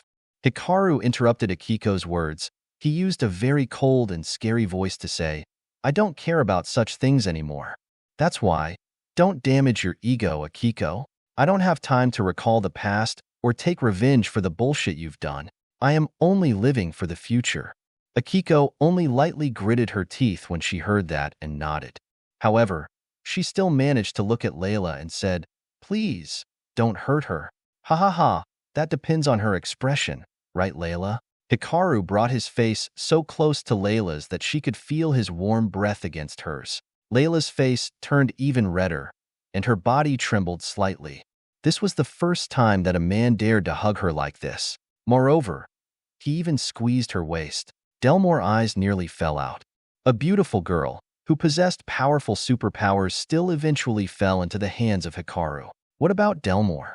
Although he also has 2 beautiful girls by his side, Rina was always causing him trouble, and Akiko even helps him with many things, but she does not possess any superpowers. Delmore sighed and said, So, can we get the supplies in that convenience store? Hikaru nodded. Of course, bye-bye. After that, Hikaru took Layla and left. Anyway, he couldn't kill Delmore for the time being. On the contrary, Hikaru didn't want to kill Delmore either. Hikaru wanted to make Delmore his resource collector. He did not believe that Delmore could find enough supplies to take care of all the people he saved. After seeing Hikaru disappear, Delmore breathed a sigh of relief. He lowered his head and looked at Rina, who was sitting on the ground crying. Alec, even though his leg was badly injured, had to comfort her by licking her tears. Akiko was sad. Her eyes looked into the distance as if she was thinking about something. Delmore sighed once more. He now realized a saying that he had heard a long time ago, but it was very true in this case. I am not afraid of strong enemies. I'm only afraid of teammates that are as stupid as pigs. Chapter 119, Could It Be the Army? Hi everybody. My wife just entered the hospital to give birth, so for the next 5 days I won't be able to post the bonus chapter. Sincere apologies, Jeffrey. You sent me a gift, but I can't post the bonus chapter. But after I get back from the hospital, I'll try to post enough bonus chapters with all the presents Jeffrey gave me. Once again, welcome a new member for my family. Happy face? Delmore felt like he should abandon his teammates than adventure everywhere alone. However, every time that thought appeared, it immediately disappeared.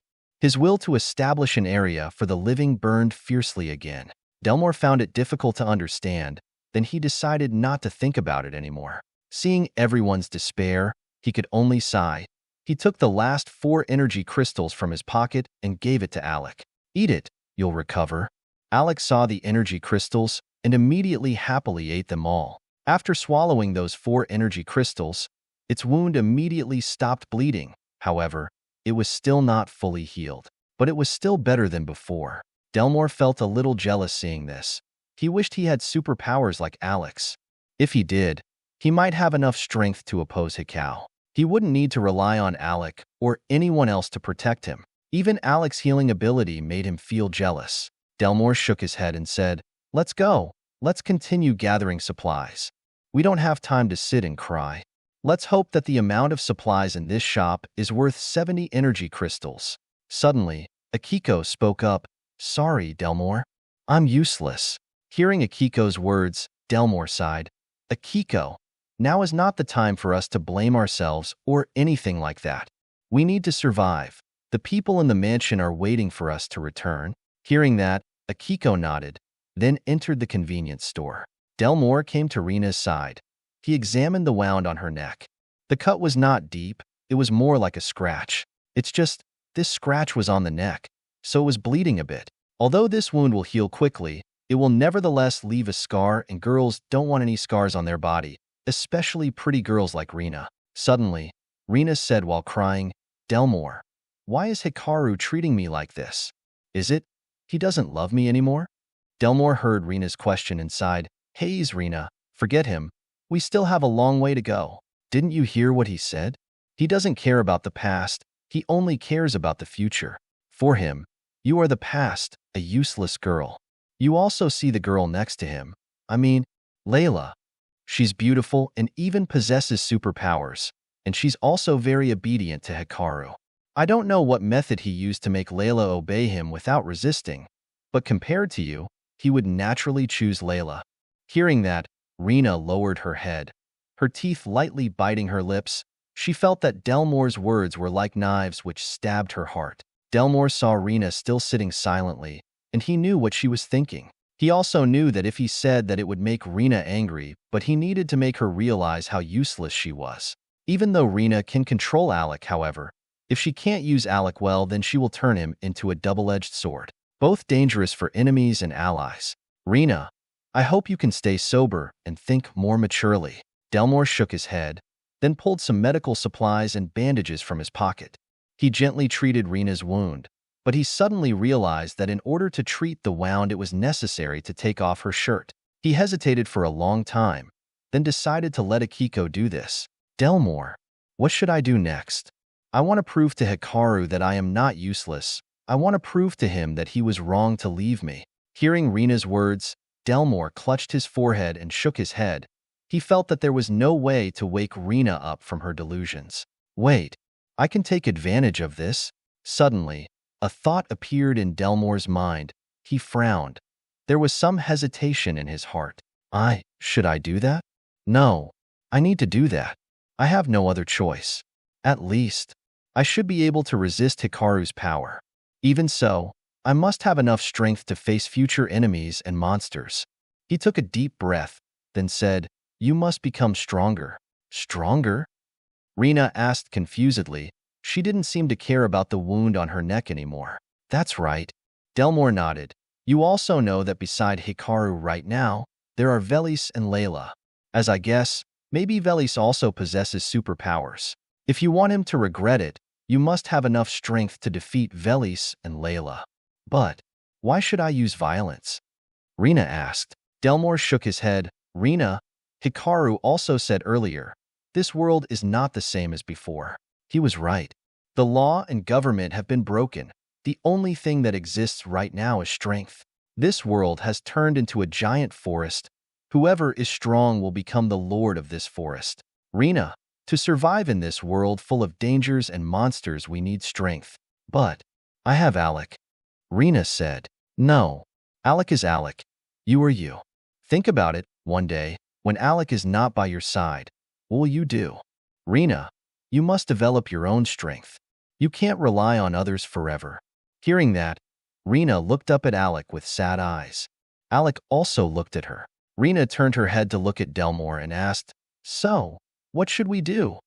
Delmore gritted his teeth. He was silent. Confused, Rina tilted her head and said, You mean, I need to do the same thing Alec used to do, right? Delmore took a deep breath, then nodded. Yes, you must use energy crystals. However, I do not guarantee you will awaken your superpowers. Perhaps you will turn into a monster or die.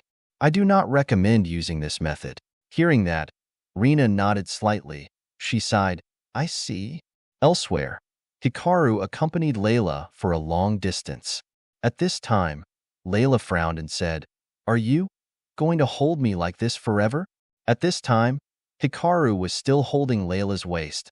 Sometimes he even squeezed her a little, making her unsteady, and she almost fell many times. But every time she almost fell, he hugged her tighter. Although it helped her to stay steady, each time he hugged her tighter, their bodies would rub against each other. Layla's face was so red that it looked like it was about to burn, like an ember. Hikaru now showed a provocative smile. HM? Don't you like it? You acted like I was bullying you just now. Huh. Hikaru cried out in pain. He immediately let go of Layla and rubbed his hip with his hand. That's right. Layla gripped a piece of his flesh with 2 fingers, then twisted it. You. Hikaru gritted his teeth and wanted to shout angrily, but when he saw Layla blushing, crossing her arms and looking in the other direction, he was silent. Oi, what's with that expression? He sighed and said, It's just you and me here. You don't have to show such expressions. No one else is looking at you but me. Huh. Layla snorted, her face suddenly showing extreme displeasure, then walked forward. Hikaru shook his head. He felt like his head was about to explode as he tried to guess women's thoughts. Hayes, I wish women were as relatable as Velis. After entering the city, he and Layla continued to gather supplies. In fact, Layla led the way, and the one who collected the supplies was only him. Hikaru was like a tornado. Anywhere he passed was cleaned out, without any remnants. Hikaru didn't think he would leave food for the other survivors. Worrying about other people is the main character's business. His task was to scavenge all the food and supplies in the city. Of course, he couldn't go to all the convenience stores in this city. However, at least he would plunder all the major convenience stores and supermarkets in the city. At this time, Hikaru left another convenience store, saw Layla frowning. She crossed her arms and stood in front of the door with an annoyed face and sighed. Are you still angry? Huh. Hayes, okay. What the hell are you angry about? You slandered me like that. I haven't been angry yet. So why are you angry?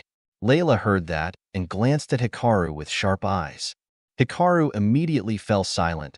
This was the first time he had seen such murderous eyes coming from Layla. You. Why are you looking at me with those eyes? Did I say something wrong? Layla frowned, looked at him for a long moment, then sighed and shook her head. Where do you want to go next? Hearing Layla's words, Hikaru also breathed a sigh of relief. He felt that being near Layla was like being near a bloodthirsty monster. When she was happy, she would just bully him a little. But when she is sad, she'll definitely tear him to pieces. He felt a little scared and said, HM, you don't even need to pay the rent? HM? What? Why are you suddenly so kind? Layla grinned. Hikaru stammered, No, I think HM. Delmore also said he could save you. Then, it would be better if you went to his place. n/o/vel/b//jn c//om You were able to perform your duties as a police officer and have a safe haven. You? Hikaru. Suddenly, Layla yelled, startling him a little. Hikaru took a step back, immediately preparing for battle. If she really wanted to attack, then he would protest, and the axe would immediately appear in his hand. Layla's gaze was gentle for less than 5 seconds, but once again filled with murder. Hikaru saw her gaze and felt breathless, like a giant rock was pressing on him. The air suddenly reeked of gunpowder. He didn't know what Layla wanted to do, however. He wasn't the type of person that would go easy on Layla because she was a pretty girl. On the contrary, if Layla attacked him, he would immediately use all his strength to kill her. Bam! Suddenly, the sound of gunfire startled him and Layla. Bam! Bam! Bam! After that, countless gunshots rang out, and even Hikaru heard a huge explosion. That sound. Could it be the army? Chapter 120. What should I do? Hikaru and Layla were both thinking the same thing. Then Hikaru frowned and said, "Let's stop arguing for now, okay? Have we reached an impasse?" Layla said in a teasing voice. Hikaru didn't want to mess with her either. He could only shake his head and sigh. In his heart, he secretly decided to push her out of his mansion. Of course, he will keep her as far away from the place as possible. However, how he would make Layla actively leave was still a mystery. With his power? No way. He couldn't defeat Layla. Even if he defeated her, she wouldn't be easy to kill. Layla was one of the most enigmatic, relentless, and most annoying protagonists. Hikaru felt that turning Layla into an ally was almost impossible. Haze, maybe I shouldn't have anything to do with her. Now things seem to be getting worse. Although he thought so in his heart, he also felt lucky that Layla didn't strike him right away. Maybe. She still felt a little hesitant about really wanting to be his enemy. The two of them walked towards the source of the gunfire.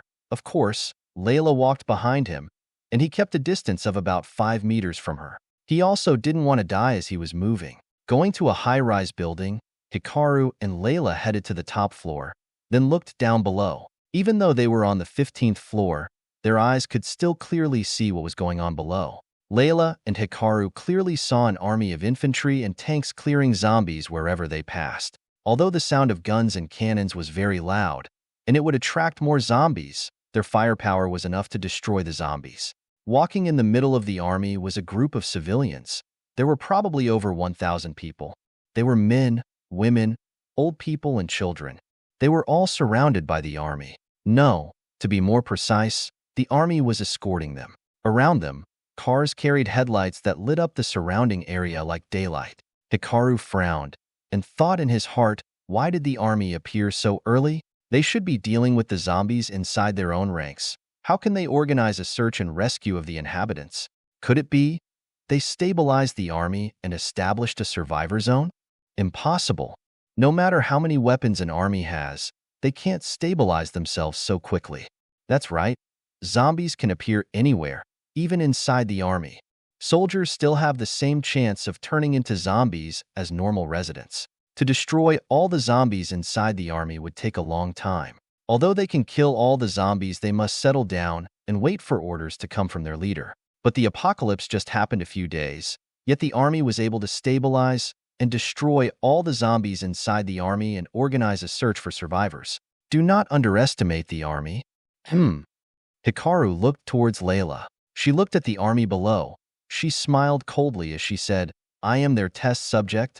There are many other test subjects like me inside the army." Hikaru frowned at that. "You mean, in the army there are many people possessing the same power as you?" Layla nodded, then shook her head again. "No, maybe they are some stronger than me."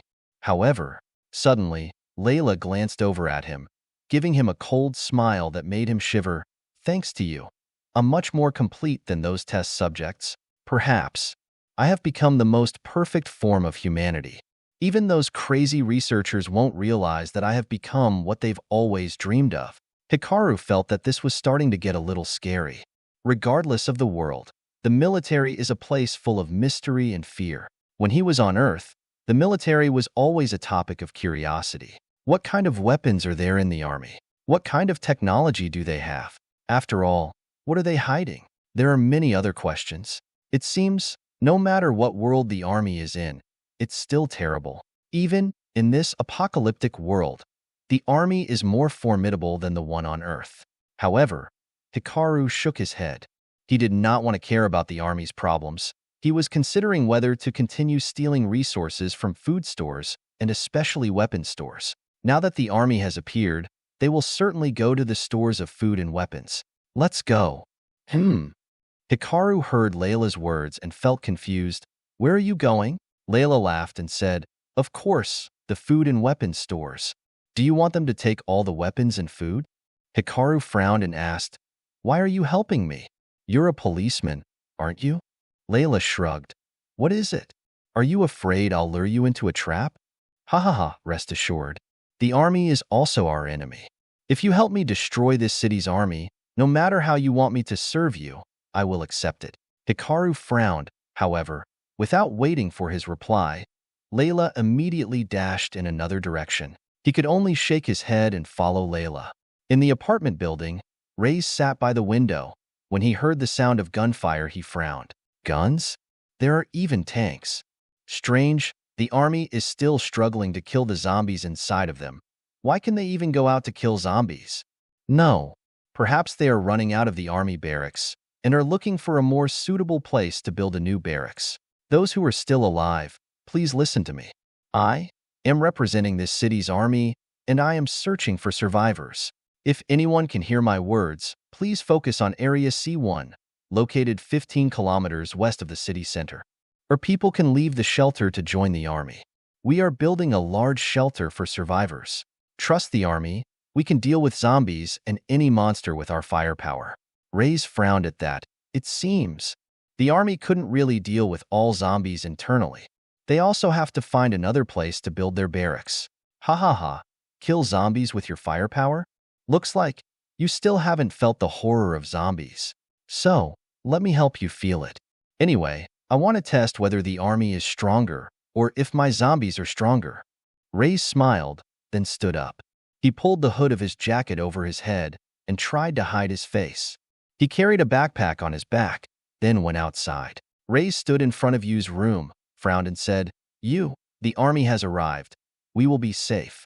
However, I hope you won't leave the room. We still don't know if the army can defeat zombies. Just wait a little longer, okay?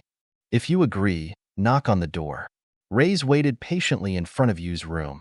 Even though he was standing outside, he could still hear the footsteps in the room clearly. That's why he waited patiently outside. If you don't answer me, I won't leave. I will continue to stand in this place until you answer me. Knock. There was a knock on the door. Reyes smiled. Thank you for answering me. The weather is getting colder, so I'll put a backpack in front of the room. Take it. There are winter clothes and warm clothes inside. I hope it can help you. Reyes put the backpack on his back on the ground, then left. More than 5 minutes later, Yu's door slowly opened, and a thin girl stepped out from the room. At this time, she wore a long black dress that reached her feet. It was often used in cold weather. She also had a sweater on her body and a scarf around her neck. Although it had only been 2 days, Yu was much thinner than before. Her face was pale like someone suffering from anemia. She used a flashlight to illuminate the hallway. After confirming that there was no one around, she gently pulled the backpack inside. Yu closed the door, locking it carefully with an anti-theft lock. Then she sat on the ground and sighed. She didn't dare face Reyes because she is afraid. Yu was afraid to see Reyes' eyes filled with murderous intent as he killed the man. After that, every time Yu ate anything, she remembered the image of Reyes breaking the man's neck in front of her. As soon as that image appeared in her mind, Yu threw up everything she ate. For the past 2 days, she couldn't seem to eat anything, only water. Whenever Yu slept, she would lie down next to the piano so she could sleep peacefully. However, it wasn't the best place to sleep either. It only made it easier for Yu to fall asleep. After sleeping, the image of Reyes killing the man still appeared in the dream. Yu even saw the murdered man chasing her with his broken neck. The horrifying sight woke Yu up every night. However, without electricity, Yu could only lie in the saddle in the blanket, shivering and crying. N/O/vel/b//jn C//om. Yu sat on the cold ground. Her face was pale, her eyes were dark, and her lips were dry and cracked.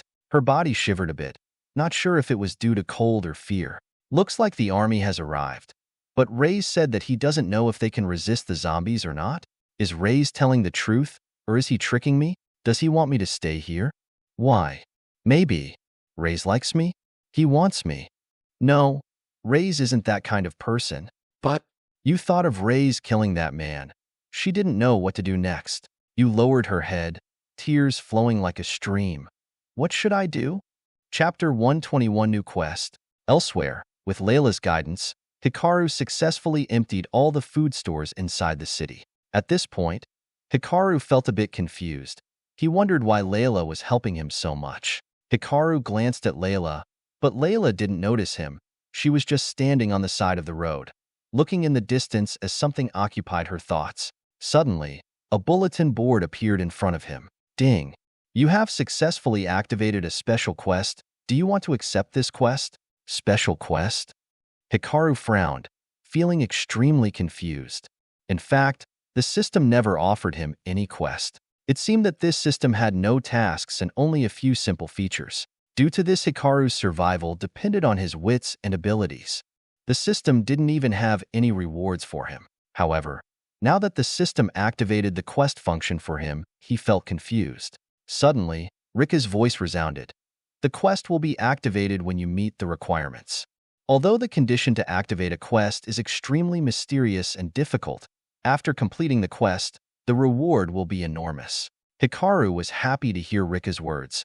He opened the bulletin board to look at it, then frowned. Hidden quest. You have taken all the vital food supplies so that Delmore won't be able to thrive in this city. If you destroy this city's arsenal, Delmore will have to find another city to develop. That will cause his growth and opportunities to almost completely disappear, and he will become a normal character. Objective: destroy the city's armory. Reward: depends on your ability to complete the quest. After reading the quest announcement, Hikaru frowned, feeling confused. He immediately asked Rika, "Why destroy the weapons? Isn't it enough for me to take all the weapons? Why do I need to destroy the arsenal?" Hayes, Hikaru, your intention is to use Delmore as both a resource provider and a blacksmith to help you forge equipment, right? Hikaru nodded. If you have a weapon in your hand and it reaches Tier E, then you won't be afraid of the power of guns anymore, so you won't need that amount of weapons. Delmore can trade with you. He can also craft items or use resources to trade for more weapons for himself. Do you understand? Hikaru nodded and said, but after your explanation, will the quest remain the same if I exchange weapons with him? Ha ha ha. Hikaru, you think too simply. If it were that simple, the system wouldn't have asked you to destroy that arsenal. Hikaru felt extremely weary. However, Hikaru really thought that he could use the food and weapons to exchange for Delmore services.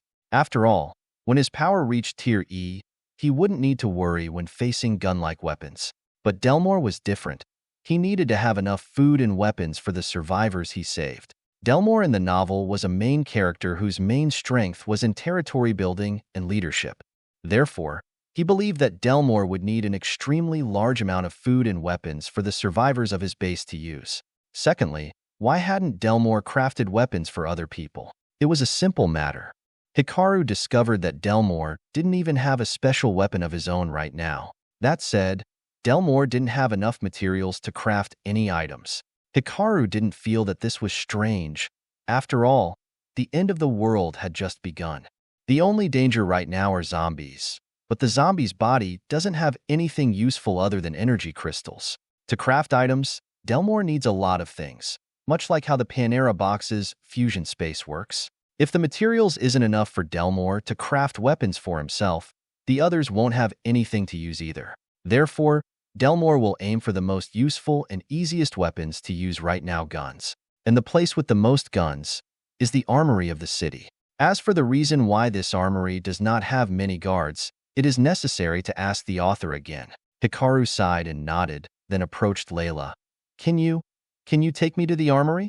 Layla heard Hikaru's voice, but she still didn't react. Her gaze still focused into the distance. Hikaru frowned. He wanted to say something, but he decided to stay silent and wait for her next reaction. After a while, Layla said, can you destroy the army of this city? Hikaru shrugged his shoulders. I don't know what kind of monsters the army possesses. If there are people in the army with the same strength as you, I'm sorry, I can't do that. Layla heard that side and said, That's right anyway, you and I aren't as close as I thought. NOVLB //JNN. That's right. Hikaru nodded. You and I are just in a cooperative relationship. I need your strength and information, while you need a safe and well-stocked place to hide. I even helped you solve the problem of the zombie virus and helped you become an evolved person, whole possess superpowers with tremendous might. I also gave you a bow. Layla heard that frowned and said, Do you remember all that? That's right. He shrugged. It's not a gift for you anyway. I'm just investing in you. Layla nodded. Hikaru felt strange. He thought Layla was going to use some weird excuses against him. However, she just kept quiet and looked into the distance. Hayes, okay. You want to find the armory? Follow me. After Layla said that, she walked forward. Hikaru also shook his head, then followed behind. The two of them moved incredibly fast from the top of one building to another.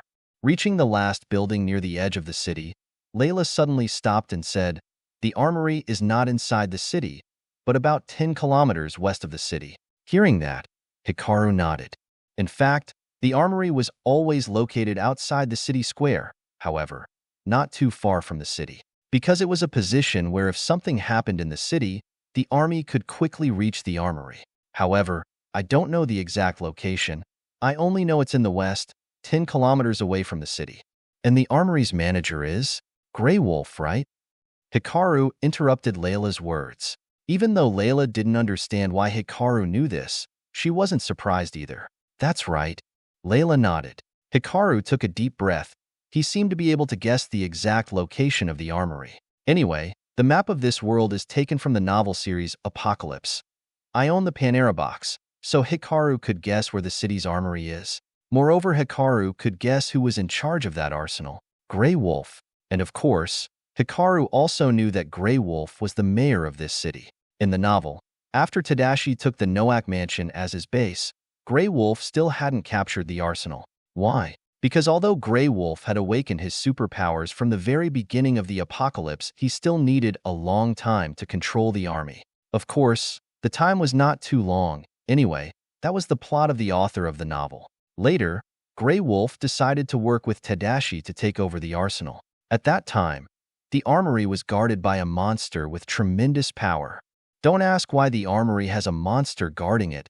That's the author's plot. Hikaru didn't know why either. Anyway, he didn't care about that. But in the end, Grey Wolf revealed that in the past, he was an organ trafficker. Tadashi, enraged by this, tried to kill Grey Wolf. Then, Hikaru didn't know what later happened because he didn't read it to the end. But Hikaru felt a little amused. The author of the novel series Apocalypse, I Own the Panera Box, did not build Tadashi as an honest protagonist. And Tadashi is a main character that represents the darkness of the apocalypse.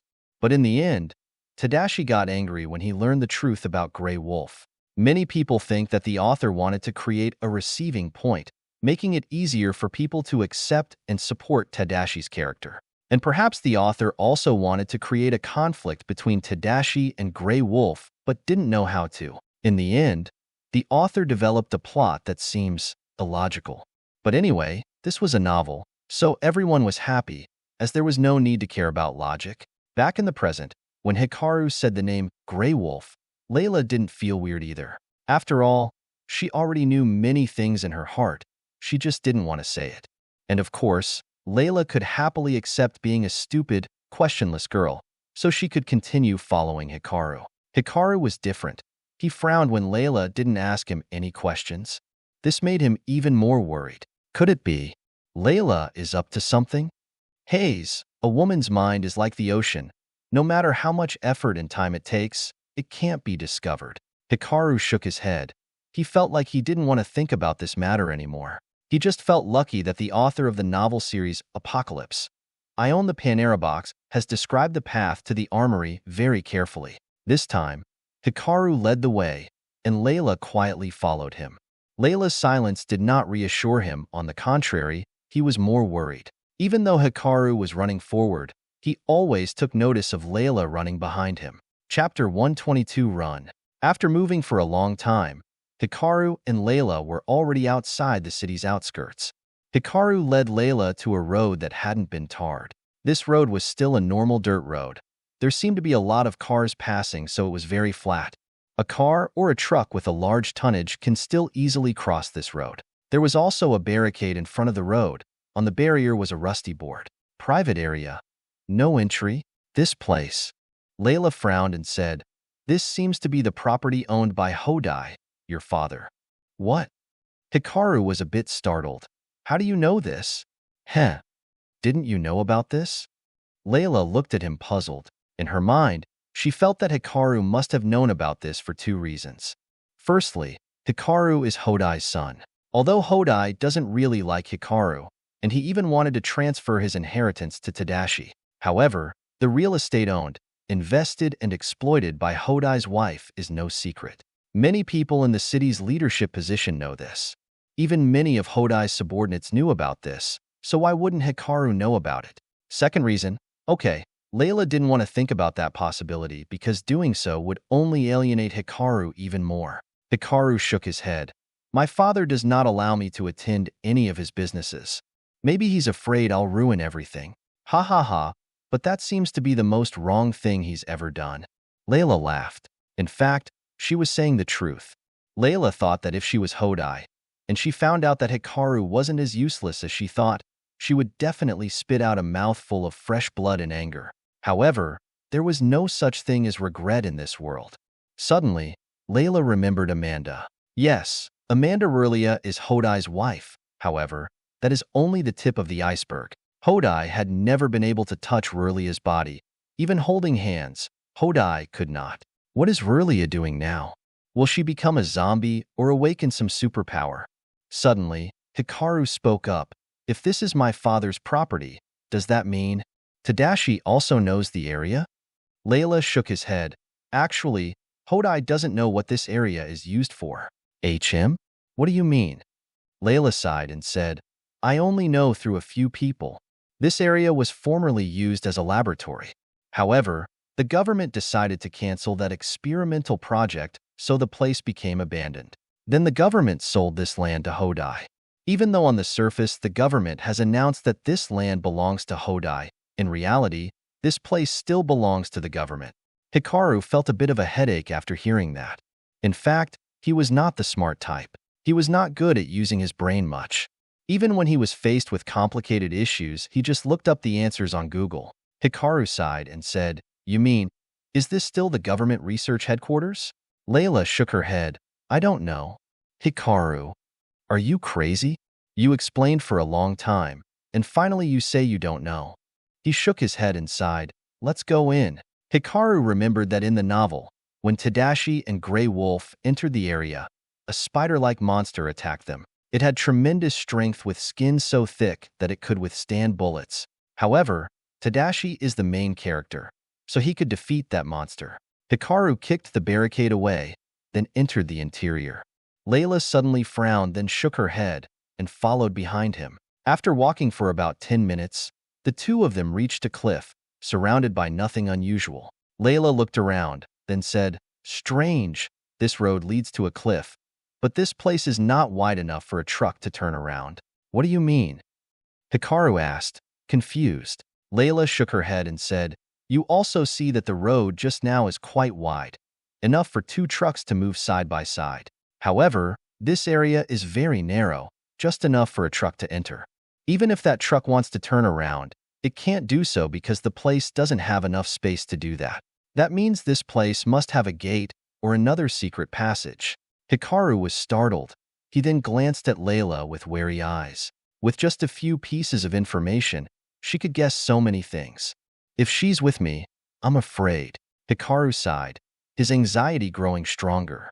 But he knew now was not the time to turn into Layla's enemy. At least, he would have to complete the system's hidden mission before he'll find a way to get Layla to leave him alone. What about the thought of using Layla to destroy the other main characters? Ha ha ha. He couldn't even defend himself if Layla attacked him, so how could he use her to his liking? Hikaru crossed his arms and looked at Layla. Layla also looked at him.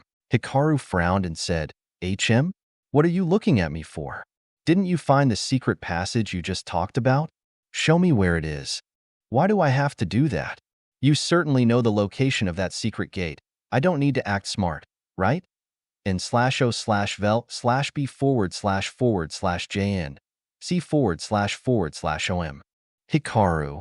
He desperately wanted to refute Layla's words, but in the end he could only sigh. Hikaru went to the edge of the cliff and found a rock that was not special. It was an ordinary rock on a cliff. In the novel, Tadashi arrived here without finding any useful information. He, like Hikaru, saw the cliff, then thought that the map Grey Wolf gave him was wrong. But when Tadashi leaned his back against the cliff, he accidentally activated the key to the secret gate. The author described the key as a very ordinary stone, protruding from the cliff about 1.5 meters above the ground. There were countless stones protruding from the cliff, but Hikaru found one that caught his attention. Hikaru touched the stone, then shoved it inside. Crack! A strange sound resounded. The cliff suddenly trembled, then it split open, revealing a gate more than 5 meters high and more than 10 meters wide, just like in a sci-fi movie. Hikaru felt a little lucky that his choices were gradually becoming more accurate.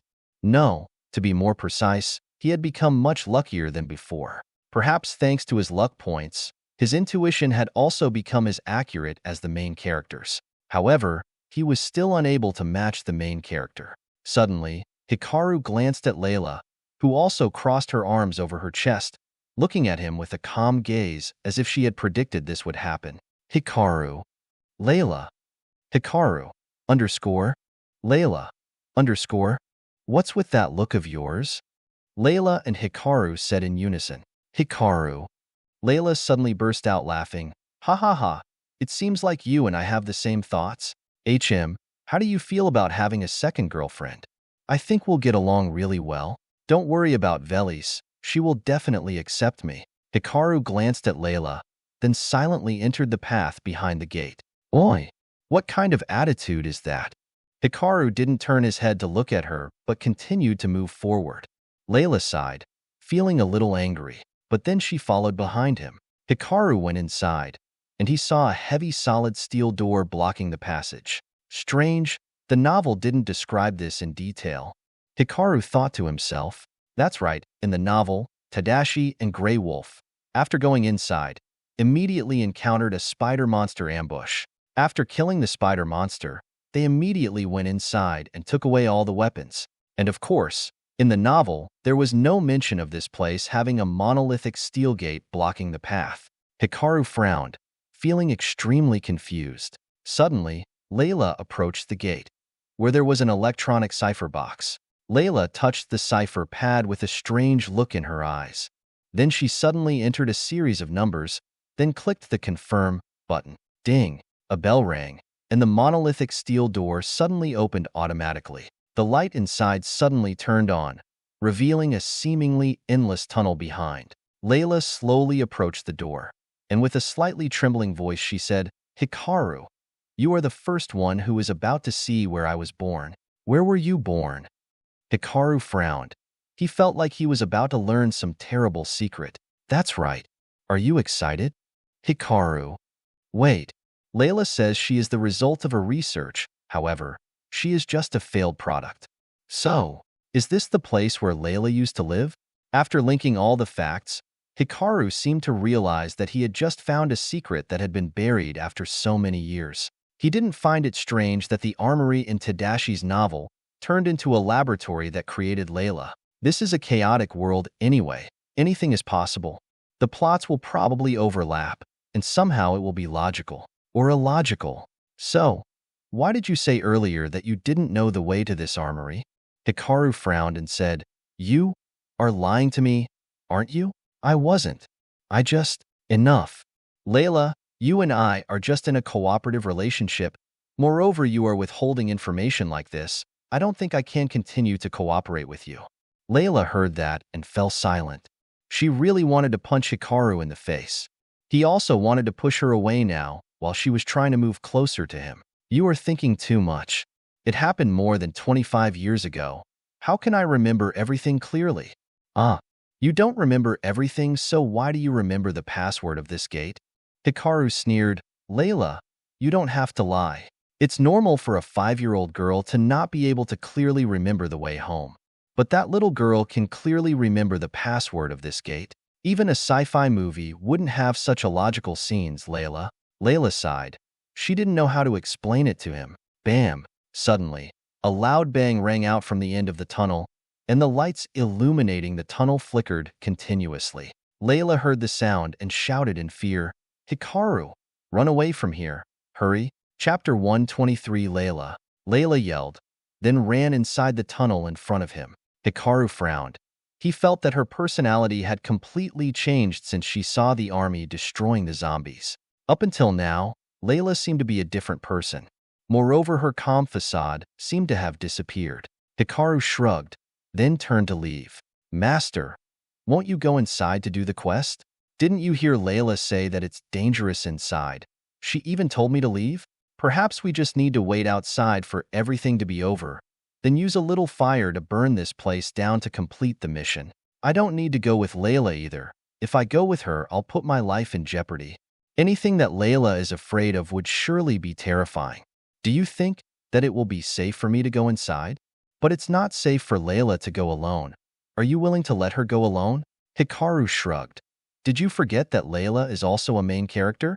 Events like this will probably threaten Layla's life, but not kill her.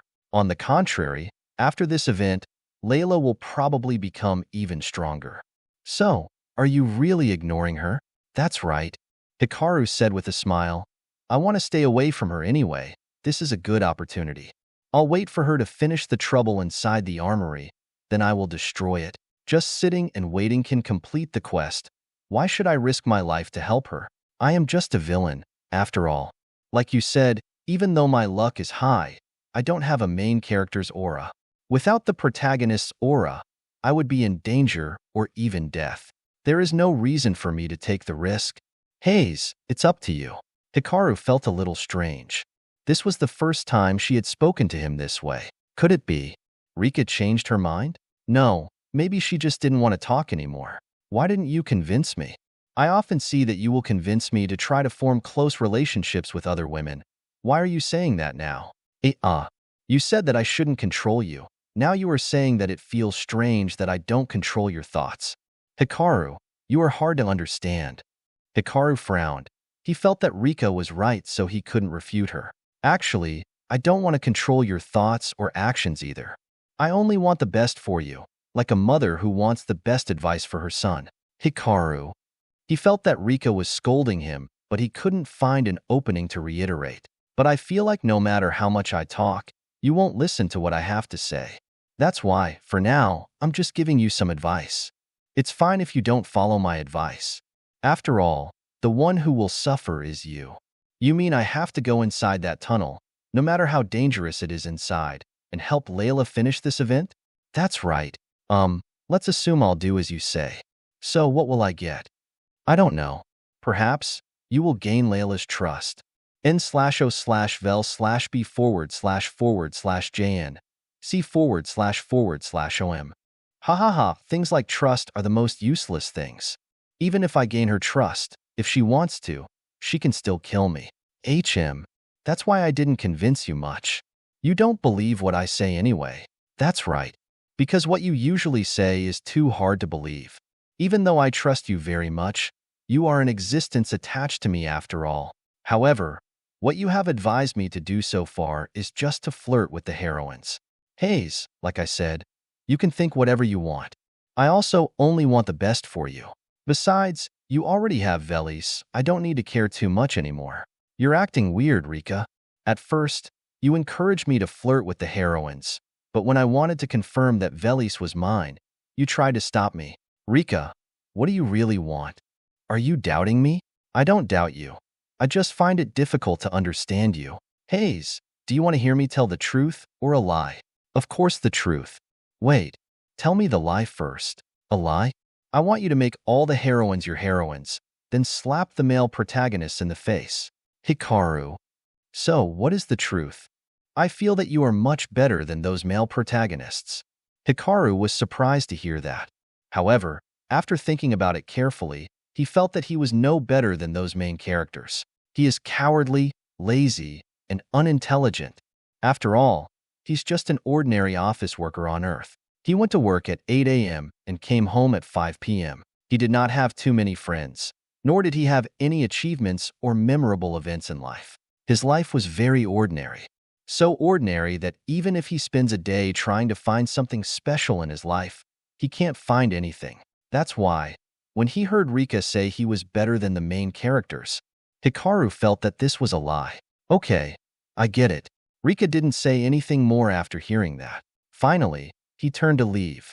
After exiting that place, he suddenly stopped and muttered, "Damn it." Inside the tunnel, Layla ran while remembering what had happened in the past. Memories that were buried deep once again surfaced, and this could be clearly seen on her face. Layla went to a room at the end of the tunnel.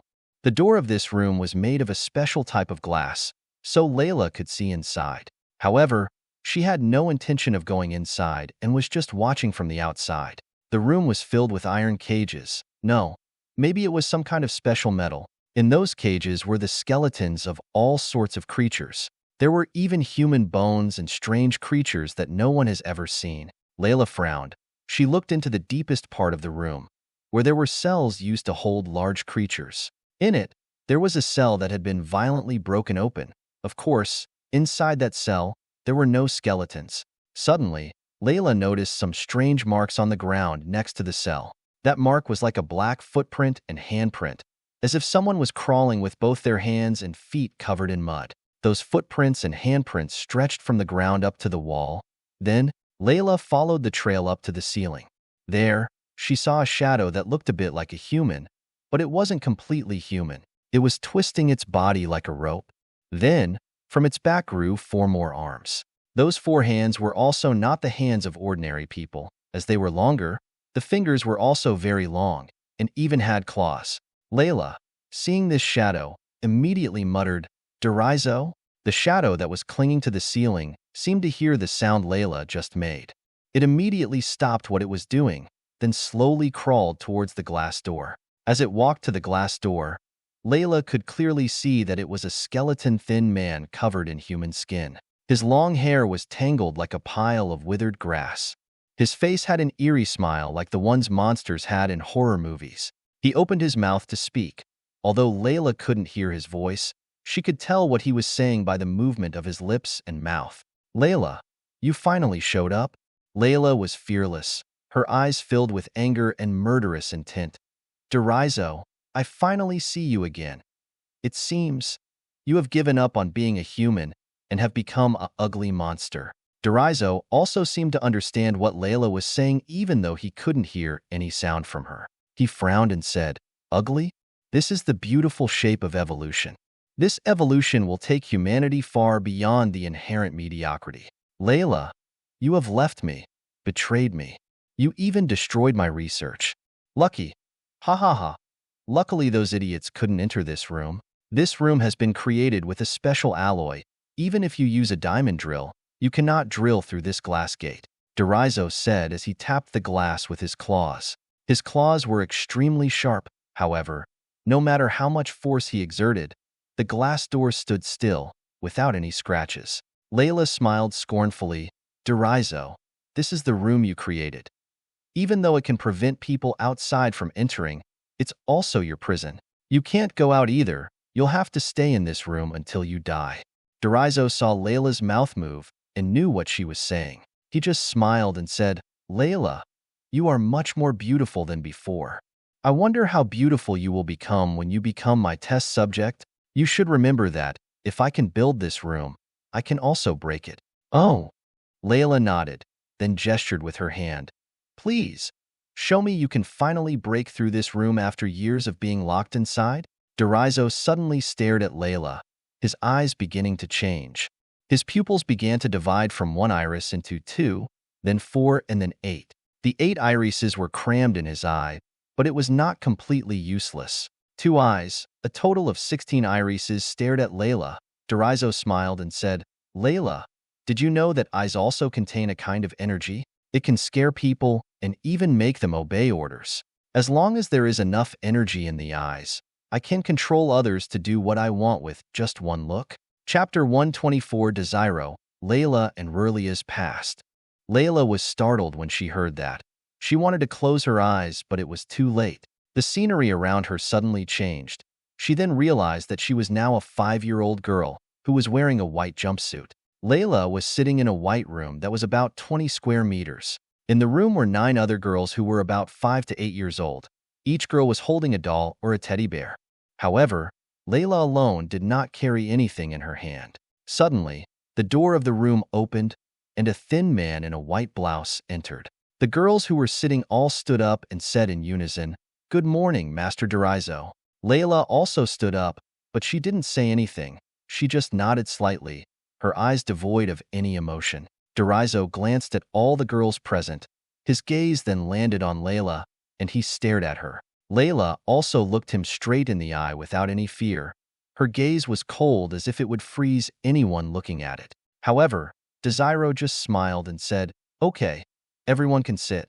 The girls listened to Derizo's words as they sat on the ground. Derizo then waved his hand, and a person carrying a tray on which there were 10 candies entered. He took a candy from the tray and held it forward so the girls could see it. When the little girls saw the candy, they were all happy. Their eyes were filled with greed like addicts who had just seen their favorite drugs. "In the past week, you have passed all the tests that I have given you. You guys did a great job, so here's your reward." After Desiro said that, the person holding the tray brought candy to all 10 girls, including Layla. After that, he left. "Okay, enjoy the reward. Eat it." The little girls no longer retained their inherent tenderness and innocence. They didn't even peel the candy normally. Immediately, they brought the candy to their mouth and tried to tear the candy shell with their mouth like monkeys. The girls were like crazy people, as they seemed to have completely lost their minds. After peeling off the shell and eating the candy, the girls suddenly started acting strangely. A little girl who lay on the ground was acting like a fish picked up on the shore. Another little girl waved her arms as if they were bird wings, then ran around the room. Another little girl was lying on the ground, convulsing continuously. Every little girl started acting weird after eating the candy. Layla held the candy in her hand, but her gaze was fixed on Desiro. Desiro also crossed his arms and stared at her. He suddenly stood up and approached Layla. They were the only 2 sane people among a bunch of crazy girls. This contrasting image made Layla and Desiro seem like the only sane people in this crazy world. "Why don't you eat the candy, Layla?" Layla frowned at Desiro. "Because I don't like to eat this." As soon as she said that, she threw the candy away. "Oh, looks like you're more sane than I thought, Layla." "No, you're a number 7. Don't call me by number, I have a name," Layla said, voice filled with coldness. "Ha ha ha, name? A test subject with a name?" Desiro smiled scornfully. "A test subject should live up to its mission, you understand? I am not your test subject. I am Layla." "Oh, so, Layla, what do you think your words will do?" "Her words may not have any impact, but my word does." Suddenly, another voice came from behind Desiro.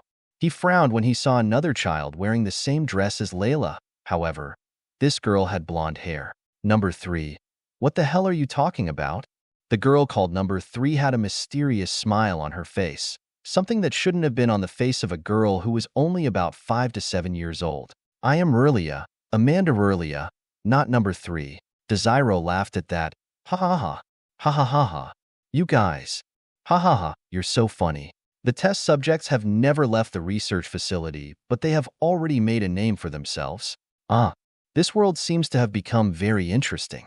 What do you think you can do? Destroy this place? Kill me? Or change the world? Ha ha ha. So funny.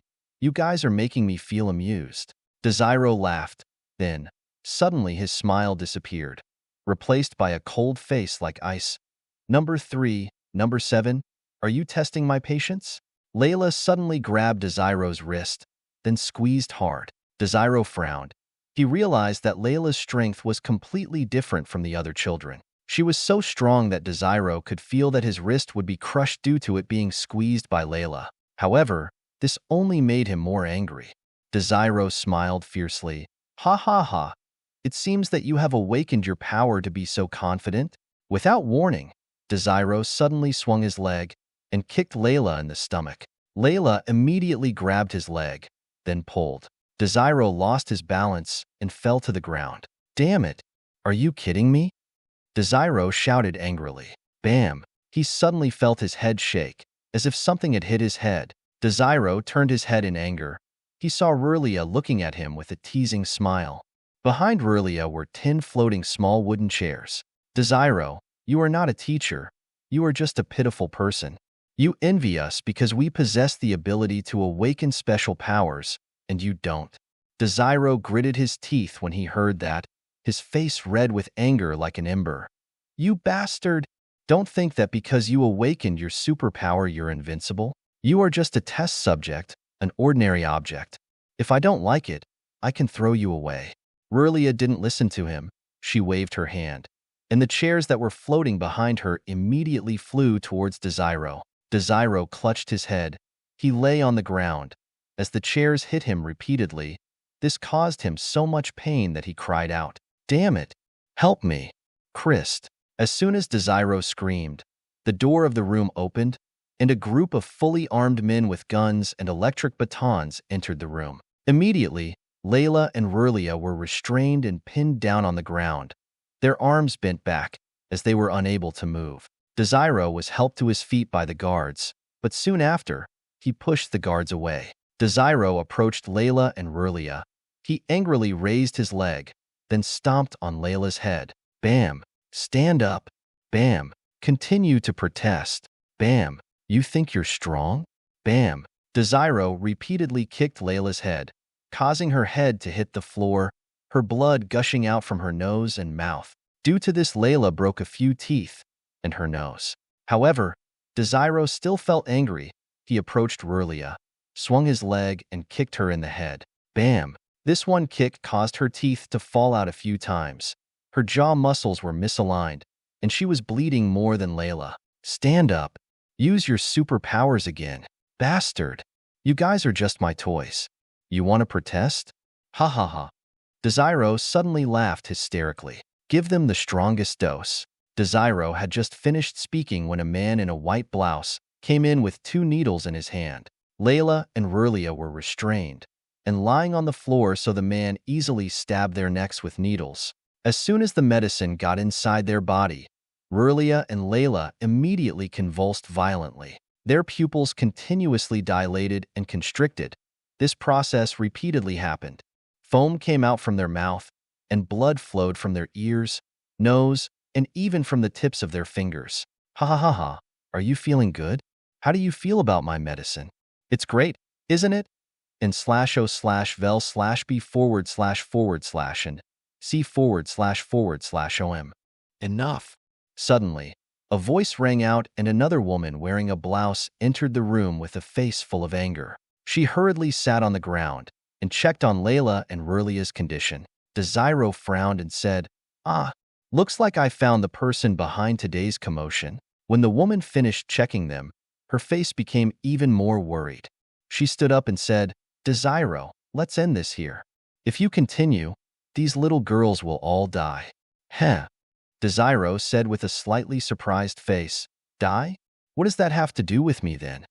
You, Alyssa, you should remember what our mission is. Desiro immediately interrupted the girl. For us, these little girls are just commodities, experimental objects. If they die, we can find other girls to replace them. If they succeed in awakening their power, we must subdue them. Look what you did, Alyssa. Did you teach them to do things like this? Shut up, Alyssa angrily shouted. I never taught them to do things like this. It was you who made these little girls protest. Desiro, are you still human? What the hell are you doing? We are looking for hope for humanity. We don't want to turn them into bloodthirsty lunatics. Is what you're doing any different from a murderer? Desiro laughed at that. Ha ha ha. Ha ha ha ha. Alyssa, you are right. I am a murderer. However, it is not just me. You are also a bloodthirsty one. Me? Alyssa was very surprised. That's right. Your experiments on animals, is it normal? But, are you saying that because they're animals, there's no need to have mercy on them? Desiro immediately interrupted Alyssa's words. So, humans are animals too. Why should we have pity on them? As Alyssa heard that, she gritted her teeth. Her eyes were filled with disbelief and fear. Desiro, you're crazy. Desiro smiled and shook his head.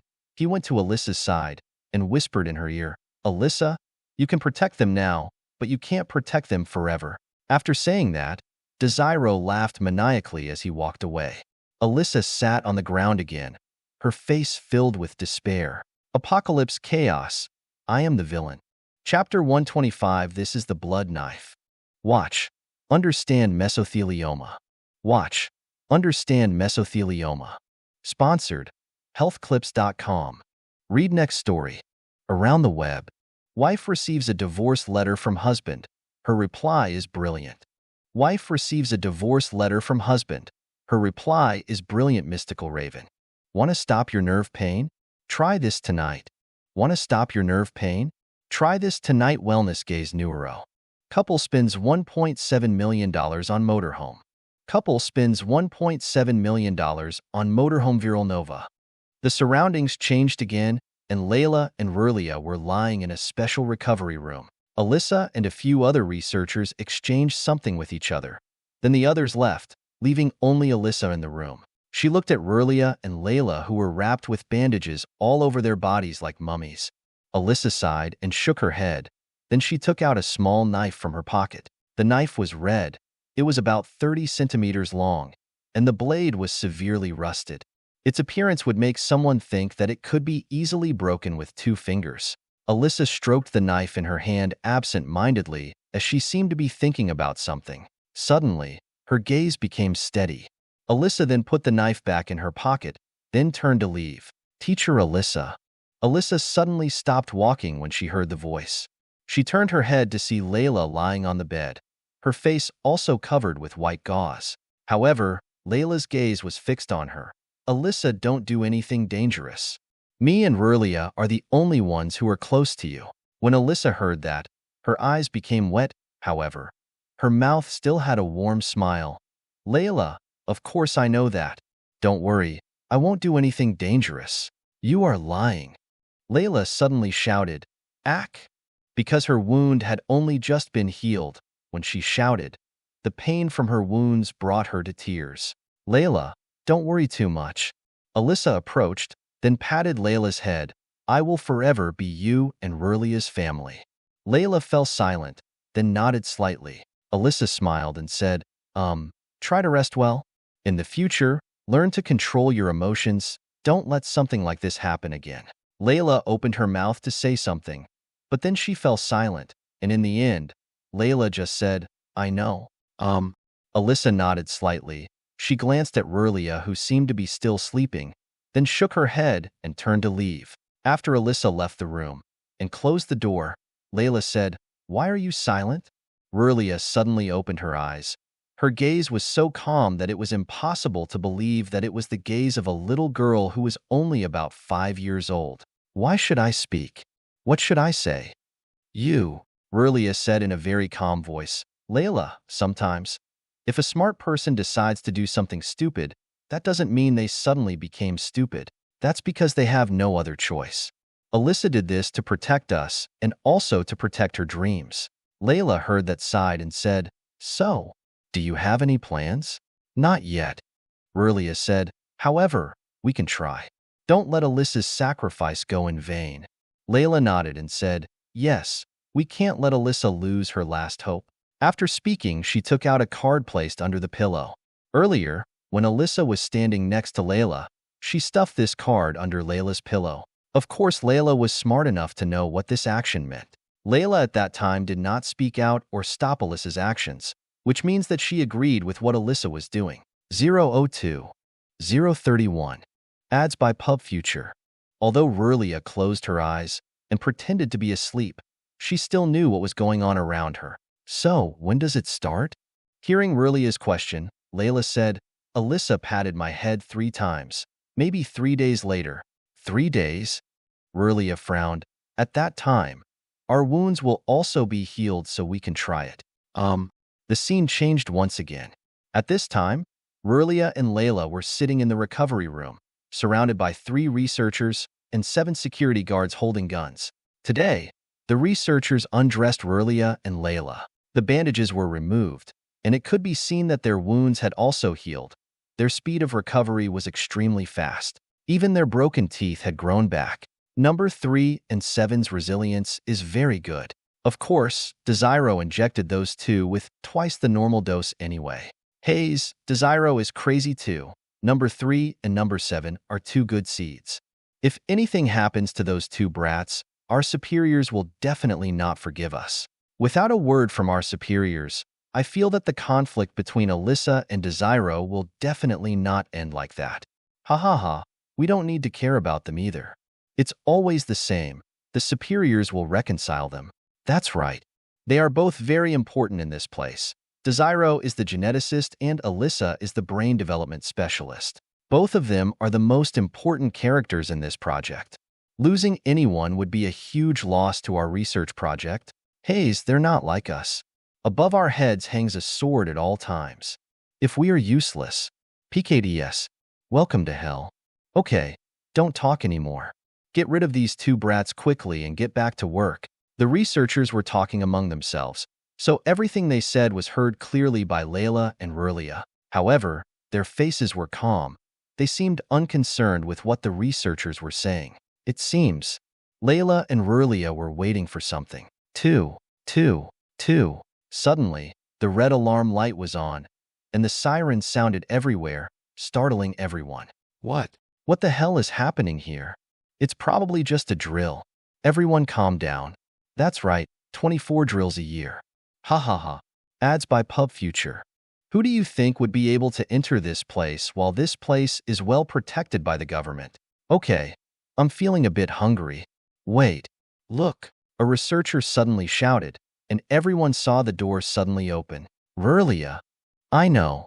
Don't shout my name like that. Rurlia jumped off the bed, then swung her arms up. The surrounding objects suddenly floating in the air. Hurry up. Watch out for those 2 brats. NOV-LB //JNN. Protect us. Quickly use the anesthetic gun. Bang, bang, bang. Damn it. They are using the floating objects as shields. We can't hit them. Layla, of course, didn't give them a chance to protest. She dashed to a table that was floating in the air, then kicked it. Bam! The force of the kick was so strong that it broke the table into pieces, and the small pieces flew towards the crowd. Ah! Damn it! Run away from here. Call for more security. Hurry up. Rurlia and Layla, of course, didn't let them run away from this place. The floating items were like weapons for them. Layla repeatedly kicked them towards the other party.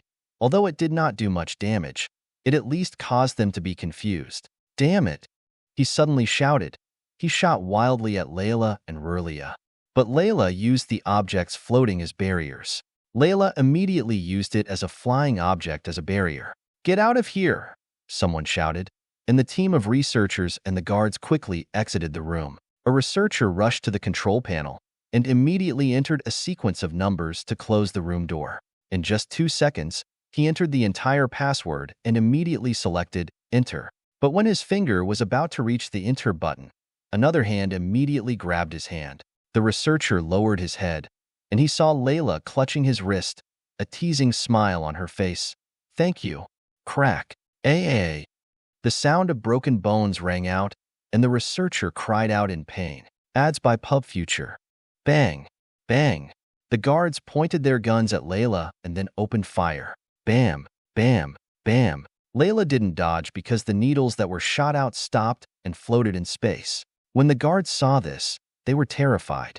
Then they all started to run away. The needles carrying the powerful anesthetic suddenly turned 180 degrees, then rushed towards the guards. The needles flew extremely fast, and it immediately put the guards and researchers into deep sleep. Do you remember the password? Rurlia slowly walked up to Layla's side and asked. Of course, I'm not as stupid as you. Rurlia glanced at Layla, then shook her head and sighed. Okay, I don't want to argue with you either. Okay, let's go. Later, Layla and Rurlia took advantage of the chaos and opened all the other children's cells. The research center that was already in chaos because of the sirens was now even more chaotic. Suddenly, Rurlia and Layla ran to the door and stopped. The children who followed them also stopped walking when they saw the scene in front of them. In that place was the entrance to the research headquarters. If they went through that gate, these children would be completely free. However, in front of them were countless guns pointed straight at them. If they moved, the guards would pull the trigger and send countless needles flying at them. Rurlia sighed. Hayes, it seems that Desiro is not as stupid as I thought. In the forest near the research center, Alyssa was pinned to the ground by 4 guards. In front of her were a group of guards with weapons in their hands and Desiro. Desiro laughed and said, I didn't expect you to act so soon. You surpassed my expectations. Desiro, it's too late for you to return to the research center now. All of them would have escaped.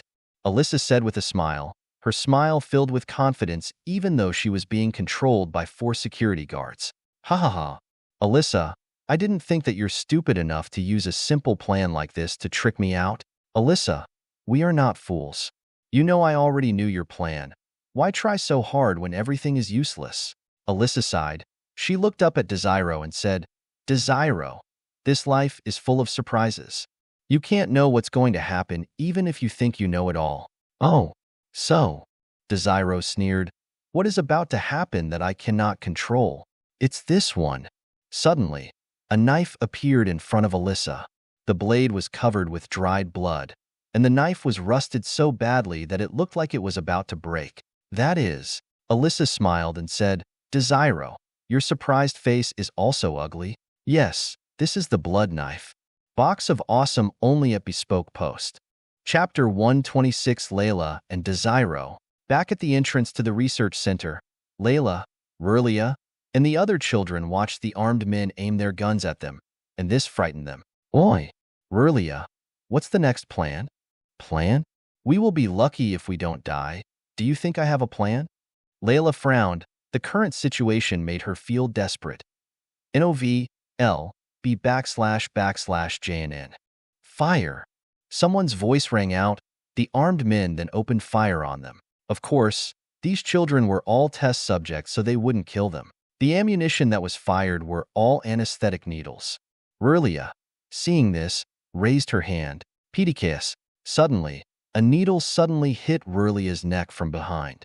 Rurlia slowly turned her head to see a young girl holding a small gun, pointed at her. Her face was so calm that it scared others. Damn it! Rurlia only had time to say a word before collapsing. Layla was very angry as she witnessed this. She didn't think that among the children here there was a spy. She wanted to avenge Rurlia, but it was all too late, as Layla also felt a needle in her back.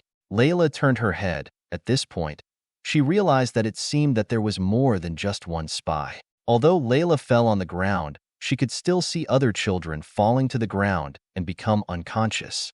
Could it be? Is everything meaningless? Is Alyssa's efforts also pointless? Layla thought to herself. She didn't accept this result in her heart, but she could do nothing but lie on the ground. Because Layla's physical strength was quite high, the anesthetic hadn't caused her to lose consciousness. She could still clearly hear what was going on around her.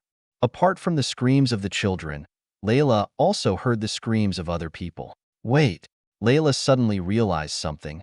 She tried to open her eyes and looked towards the door. When she did, she saw something horrifying. On the wall, on the ground, everywhere were countless blood-red tentacles resembling tree roots. Those tentacles lunged towards the army, and gunshots rang out continuously.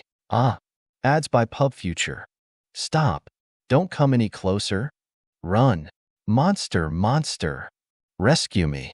Help me. Bam, bam, bam. Screams and chaotic gunfire rang out, and after a while, everything fell silent. At this moment, Layla became woozy. Layla, who is calling me? Layla wanted to respond, but she couldn't speak. She didn't even have the strength to speak. However, the voice that called her sounded so familiar, and this made Layla feel extremely safe. Alyssa? Layla, I don't have much time left. You and Rurlia try to have a happy life.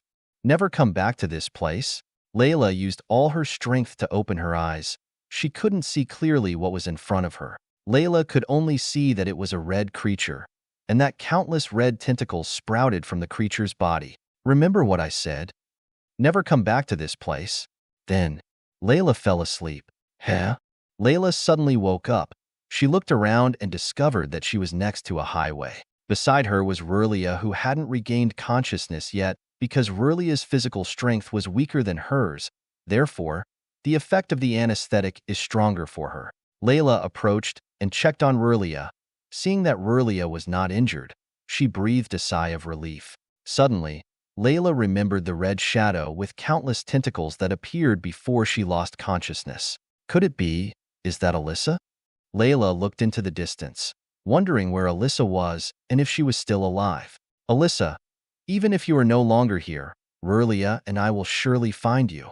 Claps, claps, claps. The sound of clapping startled Layla awake. She found herself back to reality. This place is... Layla found herself standing in a cell and knew something had just happened.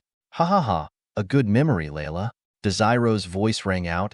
He sat on a table and repeatedly clapped his hands. His face was so thin that it was like skin and bones, and his eyes were sunken in. However, in those two eyes were countless irises that made anyone who looked at them scared. You. Layla was startled. She didn't know why she was in the cell and how she entered it when the door of the room was still closed. Could it be? You hypnotized me? It's not exactly hypnosis either. Desiro laughed and said, did you know that there are certain frequencies of sound that make people feel like using drugs? In the past, especially, it reminded listeners of the memories they were most impressed with. Don't talk about nonsense, Desiro. What do you want? Layla frowned. Desiro pointed to the room door that had been opened and said, I want to show the world that... I'll be back. Layla stared at him for a long time and then said, Desiro, I don't understand why you want to do that. Is the research at this research center not good enough? In the end, what do you want to achieve, Desiro? Layla, you don't understand what this world is facing. Desiro was suddenly serious, his voice tranquil. What do you mean? Desiro suddenly asked, Layla, do you believe there is justice in this world? I mean, a place where people live together peacefully. No killing, no bloodshed, no war. Layla shook her head. There is no peace in this world, Desiro. All peace is only a silent preparation for a more terrible battle to come. Ha ha ha. You're the same as you were years ago, Layla.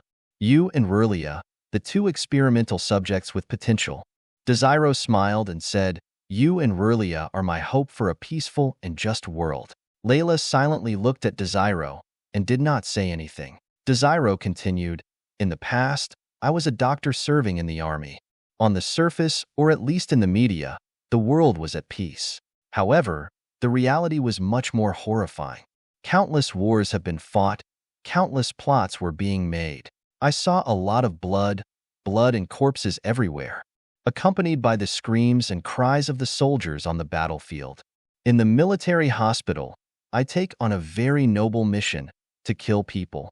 Soldiers who were so badly injured that continuing to live was torture for them. That's why a mission was given to me, to free those people, so that they can end the pain and fatigue caused by war. I help them get a good night's sleep. At that time, I wondered if this world was worth living in, whether what humanity is doing is right or wrong. At that moment, a thought popped into my head.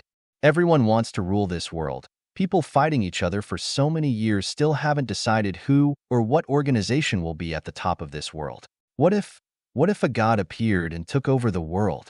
Everyone will be led by that god. No more suffering or war, no more sickness or death. Everyone's life will be filled with happiness. Humans worship the gods also because they want those things. So, what if I create a god? A god with the power to make humanity peaceful. No more war, no more greed. Layla, you and Rurlia will help me do that. Desiro now laughed ferociously, his face no different from the faces of monsters in horror movies. Layla angrily said, I just want to know if Alyssa is still alive or not. Alyssa? Do you want to hear the good news or bad news? What do you mean? Ha ha ha. The good news is she's still alive. Layla kept silent. She didn't think Desiro was good enough to comfort her with his lies. And the bad news, she can no longer live in human form. You. Layla got angry. She swung her fist over the bars. Bam! The bars trembled violently. However, contrary to Layla's thoughts, the bars did not break. It just trembled then stood still. Ha ha ha. Layla, do you think I'm stupid? Desiro smiled scornfully. While you were hypnotized by me, I realized that your strength was far superior to before. That is why I have adjusted this cage to be an S-class experimental object cage. Don't think that you can break it with just your fists. Even ballistics won't be able to break it, so you can safely stay inside. Bastard! Layla was angry. Her eyes were filled with murderous intent that made everyone else feel fear. Ha ha ha. Layla, to become a god, you need to give up everything. Your relationships, your feelings, even your compassion. Shut up. I don't need to become a god. I just need to. Layla, you don't have any dreams, do you? Desiro looked at her with sharp eyes. Layla was startled hearing that. Just as I thought. You are just a failed experiment after all. You have too many emotions. Layla, emotions are unnecessary for a test subject. You want to be human, but you don't have a dream. You are neither human nor a failed product. Layla, the only place you truly belong is in the dump? Layla suddenly fell silent. It seemed that she was recalling some long-buried memories. Due to this, Desiro's gaze began to frighten her. Layla recalled the horrible experiments and even the times when Desiro tortured her. Layla cried out miserably. This place. Suddenly, a voice sounded behind Desiro, startling him. He turned his head and saw an axe suddenly appear and slash at his neck. PDKS. The sound of flesh being cut rang out. The blade of the axe easily cut through Desiro's neck as if it had just cut a cake. Desiro's head flew up, then fell to the ground. Until now, he did not understand why the axe appeared. Hi, Hikaru? As Layla saw Hikaru, she was both excited and worried at the same time. Hikaru, holding the axe, pointed it at Layla and said, "Apart from me, no one is allowed to bully you." Layla. Chapter 127, He's Still Alive. Where did you learn such cheesy phrases from? Hikaru heard Layla's question and felt a little embarrassed. He was just trying to be a little cool, but he didn't think that he was doing the opposite of what he thought. Hikaru also didn't understand why he would say such a thing. Master, I feel embarrassed. Silence! Hikaru shouted angrily. Ha ha ha. Layla suddenly hugged her stomach and laughed loudly. Hikaru, you are so cute. Seeing this, Hikaru sighed. The word cute is not a good word to describe a man. You can use another word. No. Layla wiped her tears because she laughed too much. I feel like that's the word that suits you best right now. Ha ha ha. Suddenly, a laugh rang out. Hikaru frowned as he looked towards Desiro's head that was lying in the distance. Desiro's head was still alive. In other words, the laughter came from his head. There's no blood. Hikaru thought to himself, looks like this bastard has the ability to transform or separate bodies. Layla, is that your boyfriend? He is not. He's my husband. Layla calmly said. Hikaru. Okay, he didn't want to argue anymore because he was tired. Ha ha ha. I didn't think you could fall in love either, Layla. You continue to interest me every day. But if you think that this is the only way to kill me, it is not enough. Did you see the cage holding Layla? Even if you use ballistics, you can't break that cage. As soon as Desiro finished his sentence, Hikaru swung his axe and slashed 3 blinding triangles of light towards the cell. As soon as the streaks of light cut through the bars, they disappeared. The severed bars fell to the ground, resounding with countless shrill metal clashing sounds. Heh. What did you just say? Desiro. He felt that the young man had just slapped him. What the hell was happening here? What the hell was that streak of light just now? Why was he able to destroy Layla's cell so easily? Could it be the axe the young man is carrying is a new technological weapon? Maybe so. Maybe I've been in this place for too long. The world's technology has made a lot of progress. Therefore, the appearance of new weapons is not a strange thing. Desiro thought to himself. He immediately calmed down. Layla walked out of the cell and immediately approached Desiro's head. How is Alyssa now? Where is she? Ha ha ha. Layla, you better not look for her, because even if you find her, she won't meet you. Layla got angry and kicked Desiro's head with her leg. Bam! Layla seemed to have used her full strength to kick him, and this caused Desiro's head to explode into countless pieces. His blood and white brain matter mixed together and shot everywhere like fireworks. Hikaru, who was standing in the distance, also felt that the situation was a bit unsettling. It seemed that Layla no longer carried her inherent calm. He felt that Layla was now like a slow exploding bomb that will explode horribly if she met certain conditions. This was the first time Hikaru had seen Layla this angry. "Thank you, Hikaru." Heh. Hikaru was startled to hear Layla thank him. "What did you just say?" "I said thank you."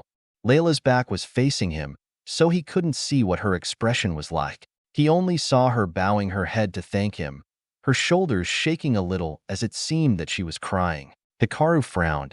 He didn't know what to do. Whether it was when he was alive on Earth or when he came to this world, he didn't have any experience in love. He also didn't understand the psychology of women.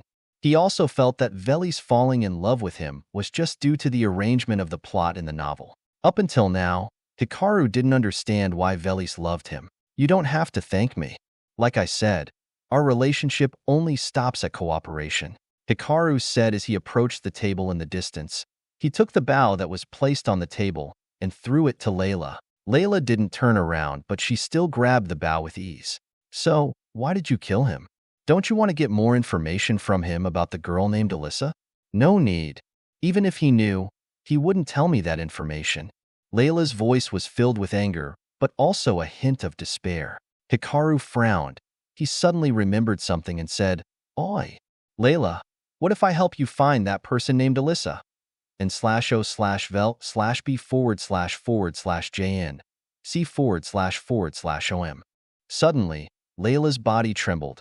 She turned her head to look at Hikaru, her eyes filled with disbelief and hope. Layla stared at him with a hint of doubt in her eyes, but then she smiled and said, "If you find Alyssa, you can give me orders as you please. Of course, you can also do whatever you want with me." Hikaru frowned, but he was secretly delighted. It seemed that he had found a way to tie Layla to him. To be more precise, Hikaru had found a way to make Layla his ally. "So, I hope you don't forget this promise." Hikaru laughed. Layla raised an eyebrow. "Of course.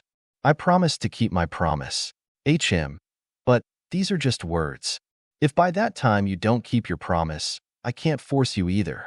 Hikaru shrugged, his face full of teasing. Layla pouted. "You think I'm lying to you?" "That's right. After what you've done, you're just that kind of person." "Layla, so what do you want?" "I just want something very simple. Help me destroy this whole place." "What?" At this moment, Layla really felt extremely surprised. This research facility has nothing to do with Hikaru. Moreover, he can get a lot of information about the research projects here. However, Hikaru doesn't seem to care about those things, as he wants to destroy this place. "You should know that this place has a lot of weapons and information about." "All right." Hikaru interrupted Layla's words. "I don't care about such things." "Layla, this place used to make you feel miserable, right?" Layla felt confused when she heard that. She nodded slightly. "That's right. This is the place where I was born, but it is also this place that slashed my body with countless knife marks. Then a place like this doesn't need to exist. Anyway, I don't lack weapons besides." Hikaru suddenly smiled at Layla. "Consider this as a gift for our cooperation." Layla looked at Hikaru dumbfoundedly, and suddenly, his image in her eyes was magnified countless times. Is he willing to give up an arsenal like this just to make me happy? He's really cute, very stupid. Careful.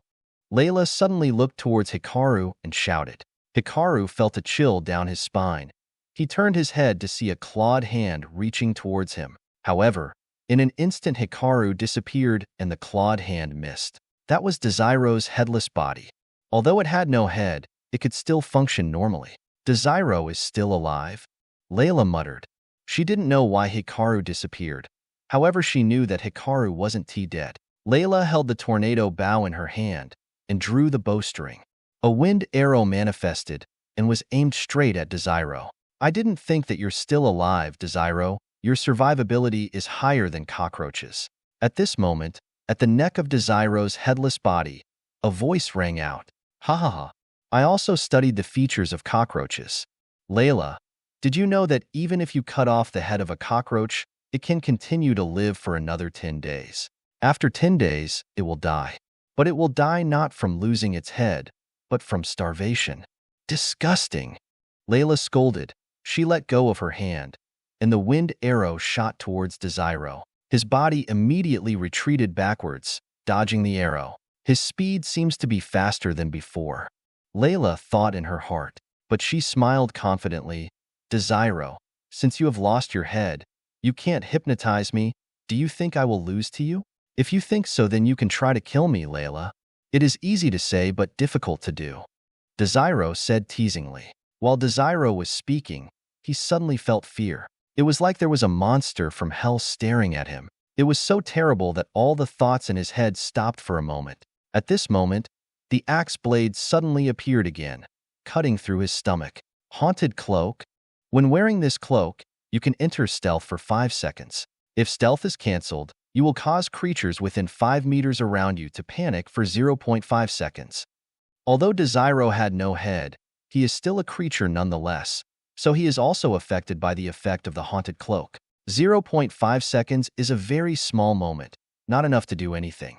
However, for an evolved person like Hikaru, 0.5 seconds was enough to decide a battle. In that brief moment, the blade of the axe sliced Desiro's body in two. Pedicus, with the sound of cutting, 2 parts of Desiro's body fell to the ground. His organs and blood flowed out. However, the blood in Desiro's body was not red but blue. Desiro's internal organs were also extremely strange in shape. Moreover, Hikaru could see a leather bag the size of a tennis ball covered with a milky white mucus. Is this person still human? Chapter 128, Philosopher's Stone. Hikaru glanced around.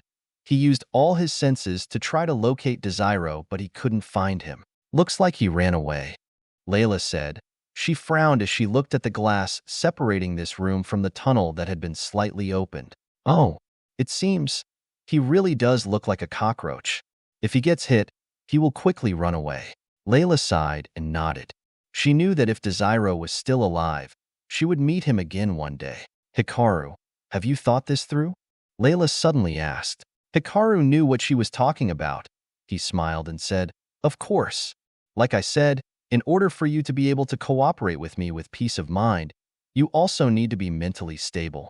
Besides, a place filled with suffering like this should also be destroyed. I don't care much about how effective the weapons in this place are. The most important thing is you. After saying that, Hikaru also felt a little nauseous. In fact, his heart was bleeding. An arsenal of high-tech weapons as terrifying as this must be destroyed. Hikaru really wanted to cry. The most painful thing was that he had to be the one to destroy this place. Master, don't you feel something strange? Of course. Hikaru used his thoughts to communicate with Rika. The plots of the novels overlap illogically. If I'm not mistaken, Delmore will probably get a lot of high-tech weapons from this place. He can even mass-produce this technology and also know how to create a lot of evolved humans. I finally understood why the system wanted me to destroy this place rather than rob it of everything. If Delmore were to take over any of the technology in this place, plus his craft item ability, he would surely grow incredibly powerful. That's right. Delmore is the main character motif of novels in the genre of main characters that are leaders. If he were to be able to mass-produce evolved humans, he would definitely become extremely dangerous. Hikaru agreed with Rika. Although the technologies in this place were extremely complicated, it was impossible for ordinary people to understand and use them. However, as Delmore is the main character, he will surely find a way to use the technologies in this research center with ease. With the protagonist's aura, nothing is impossible. However, Hikaru also began to feel that the plot arrangement of this world was starting to overlap quite a bit. Hikaru thought to himself that perhaps his method of using a protagonist to destroy a protagonist would work. While Hikaru was communicating with Rika, Layla looked at him strangely. After a while, she said, Good. I know how to destroy this place. Follow me. After Layla said that, she happily walked out of the room. Hikaru scowled after her. Even though he didn't know why she was so happy, he still followed behind her. As they left the room, Layla used her vague memories to find an unremarkable place in the tunnel. This place was a normal wall, with no whimsical intentions. But Layla put her hand on the wall, then pressed hard against it. Suddenly, the wall retracted inwards, revealing a solid steel door. Layla continued to enter the password according to her memory, then the steel door opened, and inside was another corridor. Layla and Hikaru entered the corridor, and after walking for about 100 meters, they met another door. This door had absolutely no number plate to enter the password. It was like a steel plate in the middle of the corridor. Layla glanced at Hikaru, and Hikaru looked at her. 10 seconds later, Layla said, "Why are you standing still?" "Heh. What do you mean? I don't know the password, so you should open the door." "Are you stupid? I also don't know the password. How can I open the door?" "Then use your axe and your superpower." Hikaru. He felt a bit of a headache, and while rubbing his temple, he said, "Layla, if that's the case, then you should have just told me to break the door in the first place. Wouldn't it have been faster? Also, why were you entering all the passwords like you already know everything in this place?" "Ah, are you scolding me?" Layla pouted her lips, making a pitiful expression. "Are you scolding a poor girl with an unhappy childhood like me? Hoo. You are not human, and you are not man." "Hikaru." He sighed, then swung his axe, slashing out 3 streaks of light in the shape of a triangle. The streaks of light easily cut through the steel plate, revealing a huge triangular hole. However, behind the steel barrier just now was another steel barrier. Hikaru frowned and continued to cut the steel plate with 3 more streaks of light. The 7 steel plates in a row made Hikaru a little impatient. What the hell is this?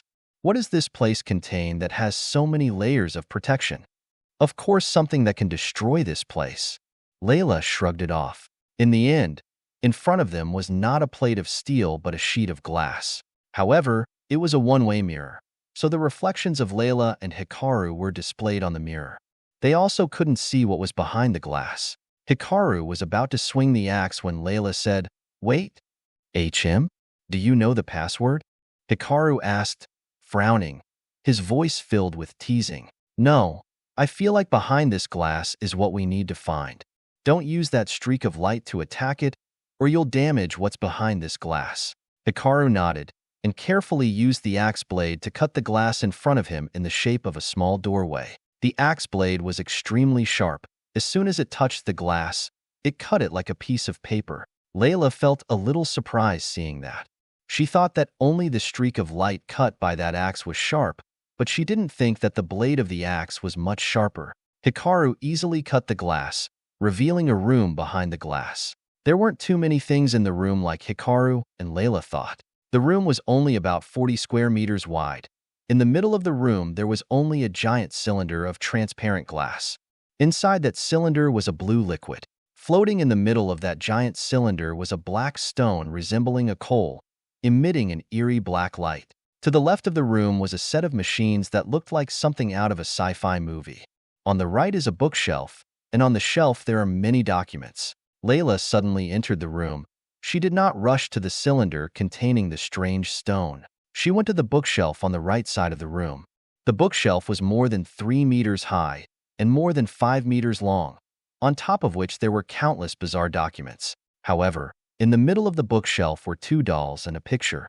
Hikaru stood behind Layla, so he could clearly see that the 2 dolls were both made of cloth and seemingly hand-sewn. However, Hikaru was able to recognize that the 2 dolls were modeled after Layla, while the other doll was a bit like Rurlia. Strange. Why do I feel like Rurlia is related to Layla? Or is it? Because the plots overlap? Layla and Rurlia have known each other since childhood? Wait, that picture is... Hikaru now noticed the picture placed in the middle. It seems to be the most solemn place of the entire bookshelf. It was easy to see and easy to reach. In the picture, a woman with slightly curly black hair, wearing a white blouse, was sitting on grass. The girl's arms were holding 2 little girls, a brown-haired girl who looked a bit like Layla. Hikaru could tell that it was Layla when she was young. The other child had slightly curly blonde hair, like Amanda Rurlia as a child. Hikaru felt like he had been struck by lightning because he was able to prove that his speculations were right. Just as I thought. The world is chaotic. The plots overlap illogically. Looks like Rurlia has indeed known Layla since childhood. They were all born from this research center and were research subjects. Hikaru looked to the right corner of the photo. There was a text that helped him once again confirm his thoughts. Alyssa, Rurlia, Layla, May 10th, 2005.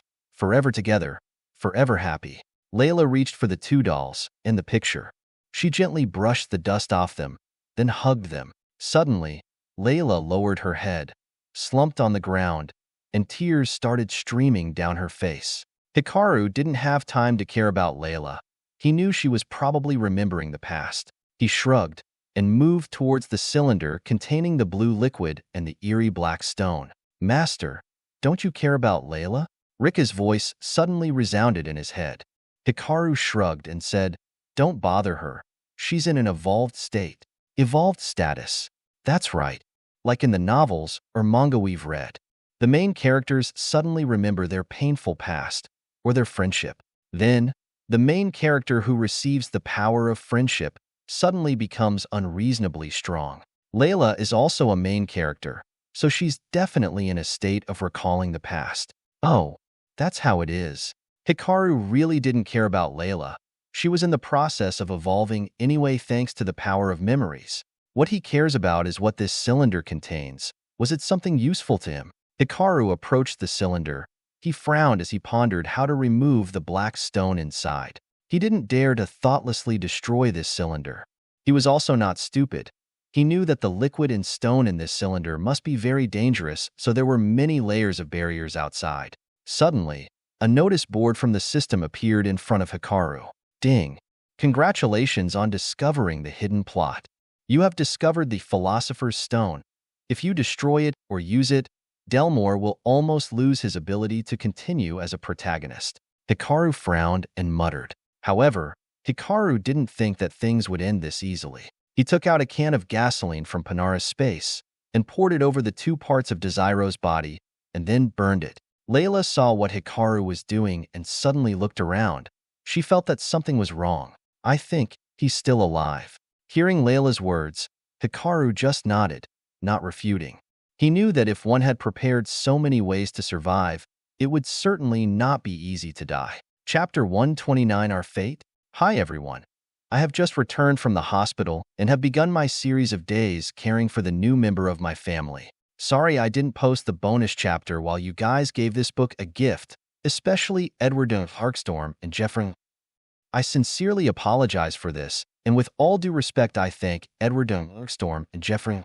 In the future, I will try to update the bonus chapter according to the gifts that everyone has given me. Although I cannot release the entire bonus chapter at once, I will try to release it as soon as possible. Once again, my sincere thanks for the gifts of Jeffrey Hansen and One Dragon by Edward Smiley face. The Philosopher's Stone? What's that? Hikaru asked quietly, but the system gave him no answer. He decided to ask Rika, but before he could speak, Rika said, Don't ask me, I don't know what it is either. Hearing that, Hikaru sighed and reread the system announcement. This time, the system said that he could destroy or use it. That means he can use the Philosopher's Stone. And if he uses it, Delmore will lose the ability to continue as a protagonist. Perhaps, because the plots overlaps, Delmore's plot also overlaps with Layla's plot. But if so, how does Delmore get this stone? If Layla reaches this place before Delmore, how will he get this stone? Does this stone have no effect on Layla? Hikaru tried to use his meager intelligence to try to understand this situation. Why should he seek answers? Because he probably couldn't use the Philosopher's Stone. That's right, Hikaru knows that he's just a villain, and the protagonist's Philosopher's Stone was a destiny item. A villain cannot use the protagonist's destiny item. Although the system message says that he can use the stone, that does not mean that the stone is suitable for him. Or to be more precise, Hikaru didn't know if the stone was safe for him to use. He suddenly glanced at Layla, then frowned. Layla had calmed down now. She held the two dolls and the picture up and gave them to Hikaru while saying, Keep them for me. Oi, I am not your warehouse. Don't you want to destroy this place? Hey's okay. Hikaru felt that his superpowers were being abused by Layla. After placing the items in Panara's space, Hikaru asked, What is this place? I don't know. Layla shook her head. However, I can guarantee this is Alyssa's workplace. Layla finished speaking, then glanced at Hikaru, as if she was looking for some information from him. Why are you looking at me? Do you know where Alyssa is? Layla asked. She once told herself that she would act like a normal girl. However, if there was anything related to Alyssa, she couldn't help it. Hikaru shrugged, his face showing a puzzled smile. I don't know. I don't even know who she is. How can I know where she is? So, why did you confidently tell me that you could help me find Alyssa? Layla frowned. Hikaru shook his head and said, If you doubt me, we can end our cooperation right here. Layla, you've waited so many years. It's okay to wait a little longer. Why are you in such a hurry? Layla was startled when she heard that. Then she bowed her head and said, Sorry, I lost control a bit. I understand what you've been through. Hikaru smiled and patted her shoulder. That's why. You should listen to what I say. It will definitely benefit you. Layla looked Hikaru straight in the eye and found no trace of lies. Hikaru looked so confident that Layla found it difficult to understand. However, she knew Hikaru had reason to be confident. Master, what are you doing? Rika's voice echoed in his head. Of course I'm helping Layla get through this event. Heh. I thought you didn't want to help her. You were planning to run away just now, right? Rika, there are times when we make the wrong decisions, but we still have a chance to change, right? In /o/vel/b///and c//om. All right, I get it. I was just joking. However, you don't know anything about Layla. How can you be confident that you can help her find Alyssa? Ha ha ha. Rika, did you forget there is a card in the system store that can help me do that? You mean? That's right. Although we may not know the plot of the novel in which Layla is the main character. However, we can learn a few important plots. But this world is a chaotic world. You might know the plot in the novels, but that doesn't mean you know the future. Of course I understand that. However, I need more information, since I am not as smart and sharp as Layla anyway. But at least, I can use God vision to survive in this world. Layla doubted me, no. She probably confirmed that what she thought when I first met her was true, so I don't need to hide it anymore. You mean? Hikaru didn't answer Rika. He looked at Layla and said, Even though I don't know where Alyssa is right now, it doesn't mean that in the future, I won't know it. Layla, if you already know, then I don't need to hide it. Your guesses are correct. Layla didn't feel elated or triumphant when she heard this. On the contrary, she frowned and smiled. Oh, so, why are you confirming this? I have always felt that you are always denying my speculations and that you are trying to stay away from me. So, why are you saying this now? Hikaru shrugged his shoulders and said, Because we will cooperate together and this will change your destiny. What do you mean? My intention is very clear. Layla, it is like you speculated. This world is a world created by other people, and you are just a character created by someone else's pen. Even though Layla thought about it, when she heard Hikaru confirm it again, she still felt extremely surprised and she couldn't believe it. At this moment, Layla felt suspicious again. That's right. If Hikaru continued to hide or avoid this matter, she would feel that her thinking was correct. However, if Hikaru confirmed this to be true, then Layla felt doubtful. Hikaru met Layla's gaze, and he immediately realized she was suspicious of him. Humans are strange animals. In his previous life, when Hikaru was on Earth, he was a salesman. He could be described as a mediocre man with no talent whatsoever. However, in his long career, he seems to know the psychology of investors and buyers very well. Usually, when investors suspect something, and you try to hide it or avoid it, they will be more suspicious and more convinced that their thinking is correct. However, if you immediately affirm that their thinking is correct, then they will feel that you are lying. And of course, they will think the opposite and smash the hypothesis that they doubted. That is the psychological effect of reverse trust. This psychological effect is applied a lot in advertising campaigns or campaigns against other bad rumors. Of course, Hikaru was also aware of this psychological effect. He also worked for someone who knew this reverse trust effect very well. That person once told him, if the other party comes up with a theory about you, but you confirm the opponent's hypothesis with great confidence, the other person will feel doubtful about the hypothesis that the other party is making. This is the weakness of the human psyche. For example, I asked you if you slept with my wife. If you constantly rebut or hide it, you will make me feel more suspicious of you. However, if you immediately assert with great confidence, even then, you gave evidence that you once slept with my wife, do you know how I would feel then? I would feel extremely angry, but I will just think that you are teasing me. Of course, this psychological effect only applies to the masses or intelligent people. You cannot apply this effect on fools, nor can you apply it to the opponent to deny their speculation. You must use this method to make them think what you want. Hikaru recalled those words, smiled, and said, Now you are doubting your conjecture even though I have confirmed it to be true. Layla frowned. That's right. Because you're so confident, it makes me feel a little suspicious. Then, she also suddenly smiled. So, are you saying this all of a sudden because you want to earn my trust? Hearing that, Hikaru sighed. Hayes, that's right. I won't hide it from you. Anyway, we will work together. This information is the only gift that can give you peace of mind. I can only say that your thinking is correct. As for any other information, Hikaru suddenly put his index finger in the middle of his mouth and said with a smile, I can't talk about it.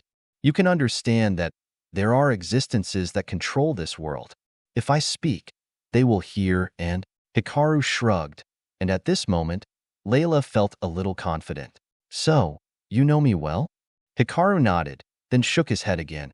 Actually, I only know some basic information. I only know that you and I will be enemies. You will kill me when the end of the world comes. That's why I've always wanted to avoid you, or even avoid contact with you. Why should I kill you? Layla asked strangely. She didn't want to think about what Hikaru just said with her reasoning ability right now. She felt that the unknown and the mysteries of Hikaru were interesting things. If we knew everything in advance, this world would be like a boring toy box. Hikaru began to explain. In any novel, there are two types of characters, the protagonist and the villain. You are the main character. I am the villain. We are on opposite sides of this world. Your destiny is to destroy me. My destiny is to be killed by you. Layla suddenly felt that this information was extremely reliable. It logically explained why Hikaru avoided her all the time. Wait, but I have no intention of killing you, even though we are working together. With this, haven't I gone against our fate? Layla laughed. That's right.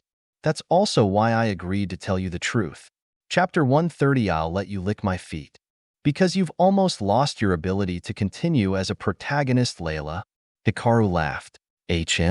Interesting. Layla licked her lips. She sat on the table, crossed her legs, looked at Hikaru and said, Continue. If you want to continue being a main character, you can choose to stay away from me, or kill me. Layla crossed her arms over her chest, lifting up her two giant soft mountains in the process. What if I continue to cooperate with you? Hikaru smiled and said, You have to think carefully. If you lose the ability to become a main character, it will also mean that your luck will also be lost. You must know that, in every novel, the protagonist is always unreasonably lucky. And of course, although the main character is usually in a lot of danger, they can still survive. If you become my ally, even if you don't want to be my ally in the future, your status as the protagonist will disappear. Perhaps you will turn into a normal character, or become a villain. Your survival rate won't be 100% anymore, and you won't have much luck either. Layla heard Hikaru's words and raised a hand to rub her chin. Hikaru actually didn't know whether Layla becoming his ally would abolish her identity as a main character. Everything he said was just bullshit. He was trying to make Layla believe what he said, and at the same time force her to make a decision. The second step of the reverse trust effect is to make the person think the way we think, then force the other party to make the choice we want. This is one of the very effective communication methods that Hikaru had seen many companies apply successfully. Buy our products, or buy the product elsewhere, but the quality would be lower than ours. However, Hikaru currently doesn't have any high-quality products. Even a fool knows that being his ally is only a disadvantage, without any benefits. That's why Hikaru was betting. He bet that Layla would choose to be his ally. Why? Because Layla is a dominant, danger-seeking type of heroine. That's the kind of heroine who likes to experience sensations of excitement and danger. Therefore, They will choose the more dangerous path to prove that they can decide their destiny. However, this percentage is extremely low. Layla is a smart person, so she will definitely choose the maximum benefit rather than the dangerous path to prove herself. Hikaru had cast the bait. He was waiting to see if this big fish would bite the bait and turn into his goldfish, or if it will turn into a crocodile and he will become its dinner. Layla didn't think too much. Before she spoke, "This world, shoo." Hikaru immediately brought his finger to his lips, signaling silence. "I know what you're going to say, however. You shouldn't say those words. If that existence knows what we are talking about, he will instantly change the entire world." Layla heard that and smiled scornfully. "Hikaru, what you say seems very strange, but also very interesting.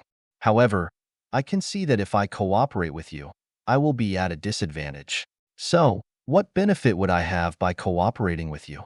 As soon as Layla said that, the killing intent emanating from her was so terrible that Hikaru was rooted to his spot. He even found it difficult to breathe. "It's horrible. It seems. I underestimated Layla's power. She's not human anymore.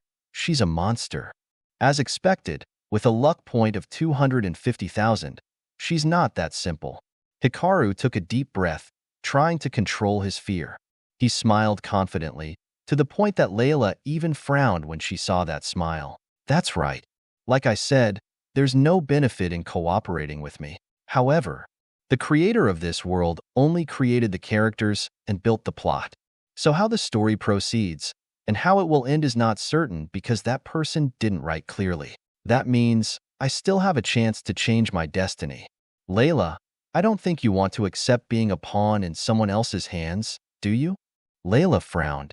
Hikaru saw her expression and continued. "Although there is no benefit to cooperating with me, nevertheless, I can confidently tell you that if you cooperate with me, I can help you find Alyssa." At this moment, Layla couldn't help but smile. Her smile as cold as ice. "Hikaru, do you know what you're talking about?" Hikaru didn't seem to care about the cold, murderous intent. He smiled confidently. "Ha ha ha, of course I know what I'm talking about. If I don't know you well, then do you think that I will dare speak the truth confidently and propose cooperating with you?" Layla now felt that Hikaru's words made a lot of sense. That's right, cooperating with Hikaru doesn't seem to have any benefits. However, he still made that proposal, which meant that he was extremely confident that she would cooperate with him. Hikaru didn't give Layla time to think. He continued to explain. "Alyssa is still alive. She's just living in a different form. However, her ultimate end is death." At this moment, Layla's murderous aura became even colder, causing Hikaru to shiver. He tried to calm down and continued. "In order to stimulate the main character to grow stronger, she must receive a terrible attack. NOVLB //JNN. There is nothing more terrifying than the death of your only loved one. I have a way to help you see Alyssa again and possibly change our fate." The story the author created is not over yet. The creator of this world can create us and arrange events for us, but he cannot control us and force us to obey the destiny he has created. Layla. Suddenly, Hikaru's gaze at her was sharp and confident. That gaze was like a burning fire, making Layla's cold killing intent gradually disappear. "You may not believe me, but when you leave this place without my help, you will become a chess piece in the author's hand. Make a choice. Either be a protagonist of this world, but a chess piece in the hands of others, or to rebel and change fate." Layla frowned at him. Their gazes collided as if they were about to spark. In fact, Hikaru had no idea who Alyssa was or where she had ended up. He doesn't even know how Layla's plot and fate will play out. Everything was all made up by him. He knew Alyssa because he used the Haunted Cloak's stealth skill and overheard Desiro's conversation with Layla. He relied on the little information and his weak reasoning ability to seize this good opportunity. "Master, do you think Layla will find out you're lying?" "Perhaps yes, or perhaps no. Layla is a very intelligent person. She will definitely think about what I say rather than confirm whether my words are true or not. Because she is smart, she will assume that her thinking is right. If I guide her a little, she will definitely believe what I say. I'm just afraid Layla won't choose to be my ally. However, that is also good. I also have a reason to stay away from her, and no longer have to hesitate when I have a chance to kill her. But Layla is too strong. Do you think you will leave this place alive? I still have a teleport card. With that card, I can safely leave this place. You seem to have prepared everything. Looks like I've been worrying too much. Although Hikaru was confident, there was also a hint of anxiety in his confidence. He really didn't want to be Layla's enemy because she was a great ally. Her fighting ability and intellect were something that many other main characters lacked. Moreover, Hikaru thinks that Layla is the main character with the highest chance of defeating Ray's. For Hikaru right now, Ray's was the greatest danger, even greater than Layla. Hikaru looked at Layla. He noticed that she wasn't thinking about what he just said, but was just looking at him with eyes filled with interest. Layla suddenly licked her lips seductively. Hikaru, it seems, you are also a madman. Although your story is hard to believe, I choose to trust you. I also don't want to be a pawn in the hands of others. I want to control my destiny. And of course, suddenly, Layla's murderous aura became even colder, overwhelming even Hikaru's fire. I want to make the creator of this world pay for creating my past. It's so pathetic. Hikaru took a deep breath. He also didn't know the author of the novel where Layla was the main character. But he knew for sure that if Layla knew that what he said was a lie, he wouldn't be able to see the sun the next day. Layla left the table, walked in front of Hikaru, smiled as she said, "So, hope we can cooperate happily." Hikaru shook his head. "No, Layla, things won't stop there." I mean, it's fun for us to work together. However, since I have just told you the truth of what I know, you must at least give me something of equal value." Layla did not get angry when she heard that. She suddenly returned to the table, sat on it, took off her shoes, revealing her beautiful, flawless feet. "Then, I'll let you lick my feet." Hikaru. Chapter 131 Bonus 1. New Quest. Hikaru took out the axe, then slashed it towards Layla's leg. "Ack!" Layla immediately jumped to the side, then yelled, "What the hell are you doing?" "That's the question I wanted to ask you. I should lick your feet? What the hell are you talking about? Do you know that a lot of men want to lick my feet? Your feet stinks like 1,000-year-old cheese. Do you think I will lick it?" "What? When did you perceive that my feet smells like 1,000-year-old cheese?" Layla got angry and swung her shoe towards Hikaru. He quickly dodged it as if the shoe was something. "AAA. Why are you avoiding it?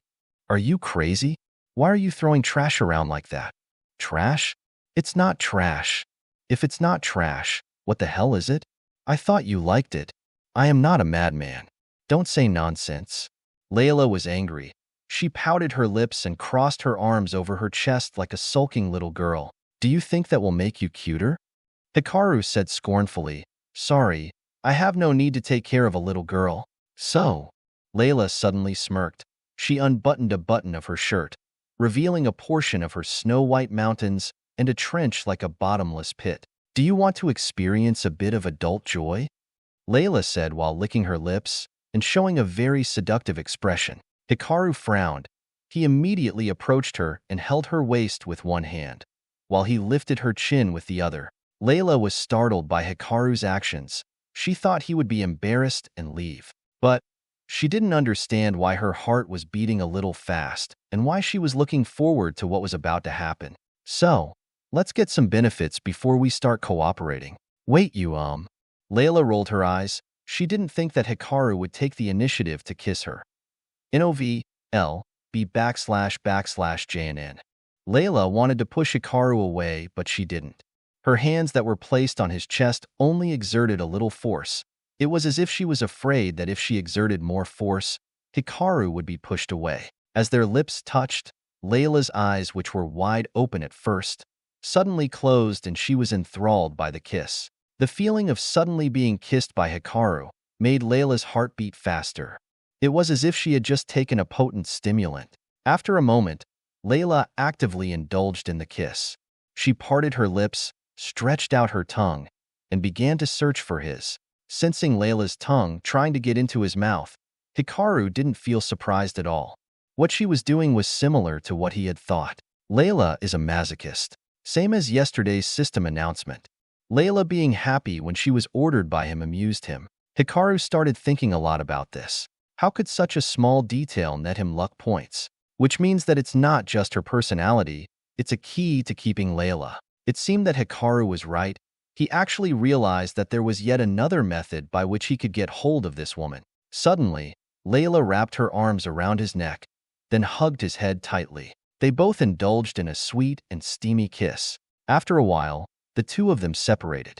Layla's face was flushed red, and she was gasping for air, maybe from fatigue or from overstimulation. Hikaru smiled and said, "Don't challenge me now. I'm not afraid of you anymore." You, don't. Layla couldn't finish her sentence as Hikaru attacked her again. It seemed that this space was dedicated to only their pleasure. Another 10 minutes passed, and Layla's body softened as if she had lost all her strength. Layla was tired. She lay in Hikaru's arms and rested her head on his chest. Her face was red and her eyes were half closed as if she was thinking about something. Suddenly, Layla swung her fist, punching him right in the stomach. Bam! Hikaru felt like he was gored in the stomach by a bull, and he immediately let go of Layla and retreated backwards. You! Hikaru was about to say something, but seeing Layla's embarrassed expression, he just smiled silently. Layla's attitude suddenly changed. She frowned and said, "Enough, that's enough. If you still don't trust me, then I don't want to cooperate with you either." No, that's still not enough." "What?" "Ha ha ha, don't worry. I am sure that you will show a lot of goodwill to our cooperation." "A lot of goodwill?" Layla's voice suddenly became extremely cold. Her eyes were filled with murderous intent and a devilish smile. "Do you want more?" "Hikaru, I hope you can live to do it many more times." So you expect me to die?" "Huh." Layla snorted, but she did not say anything. "If you don't say anything, that means you agree." So, you want to end the cooperation?" "I didn't say that." Layla frowned, then looked away. However, the feeling of suddenly being kissed by Hikaru and the sweetness from earlier was still in her mind. Even if Layla tried to think of other things, she couldn't forget what happened earlier. It seems she wants to experience the feeling just now again. No, it seems she wants to feel even more aroused. "Master, you are too perverted." "Hikaru, do you believe that you are the next victim?" I'm the system's assistant. Besides, I'm a lowly. If you dare to play tricks on me, I'll report you to the police." "Do you want to hear the words FBI? Open the door?" "Hikaru, you appear to be lowly, but in reality you are a legal lowly." That's scary. Master is too perverted. I hope your thing breaks so that you will not harm the other girls."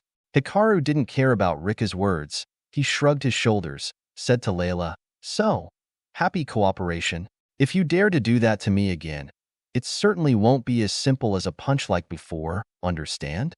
Layla smiled. Her smile was so dangerous that Hikaru shivered. But he knew Layla was just threatening him.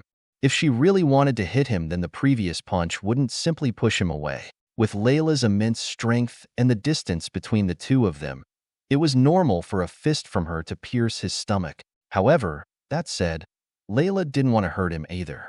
Hikaru felt extremely happy. Not because he was able to kiss Layla just now, but because he was able to bully her. As of now, he would no longer be played around like a puppet. "Layla, maybe you're very smart. I'm not as smart as you, but I have godly vision. At least, I can still make you act according to my will. Okay, I will help you destroy this place." "Wait." Hikaru suddenly interrupted Layla's words. He pointed to the giant cylinder in the middle of the room and asked, "Do you know what that is?"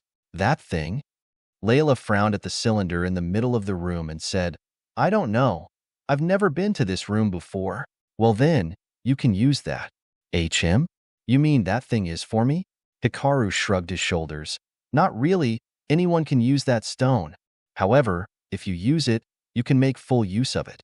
Layla heard that and frowned at Hikaru. "What's the use of that stone? You don't trust me?" Hikaru shrugged. "Well then, you can destroy this place. I have nothing more to say to you." "Wait," Layla suddenly said. "That stone is dangerous and even a fool can see that. What do you think its effect is?" "It's like a high-grade energy crystal. If you use it, you can awaken new superpowers or greatly increase your current strength." Hikaru said. Layla looked at him, then back at the stone. Then she frowned in thought for a long moment. She smiled. Her smile filled with mystery as she said, "So, if it's such a wonderful thing, why don't you use it?" "The reason is simple," Hikaru said with a smile. "If I use it, there's an 80% chance that I'll die or turn into a monster. The remaining 20% is that I can possess some kind of superpower. However, even if I gain superpowers thanks to that stone, the effect will only be 1/10 compared to if you make use of it. Don't ask why. That's the setting of this world, understand?" Layla stared at Hikaru. After a while, she suddenly asked, "Can I trust you?" "Of course, even though we are set up differently and have different missions in this world. However, our aim is the same now. I need you to change your fate and continue to exist, and you need me to change yours. Layla, you and I have now embarked on a path with no return. Even if you turn your head, there's only an abyss behind you. That's why I don't need to deceive you. After all, you are a good partner to cooperate with. You have great strength, high potential, and moreover, you are a beautiful girl. I also don't want to be accompanied by a man with sweaty muscles." Hikaru said this while shrugging his shoulders, his face extremely calm and confident.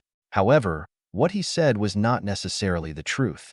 In the past, he had learned from his seniors that the most reliable lie was when there were 80% truths and 20% lies. In fact, he didn't want to cooperate with Layla either. It was all coincidental. That's right, Layla approached him first. She also used her own reasoning abilities to deduce the truth about him. At first, he also didn't want to deal with Layla, as she was too smart, and she was also a main character. However, every person, even a god, has weaknesses. Layla is a main character, but she also has a weakness. Before, he thought Layla was a perfect protagonist, without any weaknesses. However, it is different now. Suddenly, a notice appeared in front of Hikaru. Ding!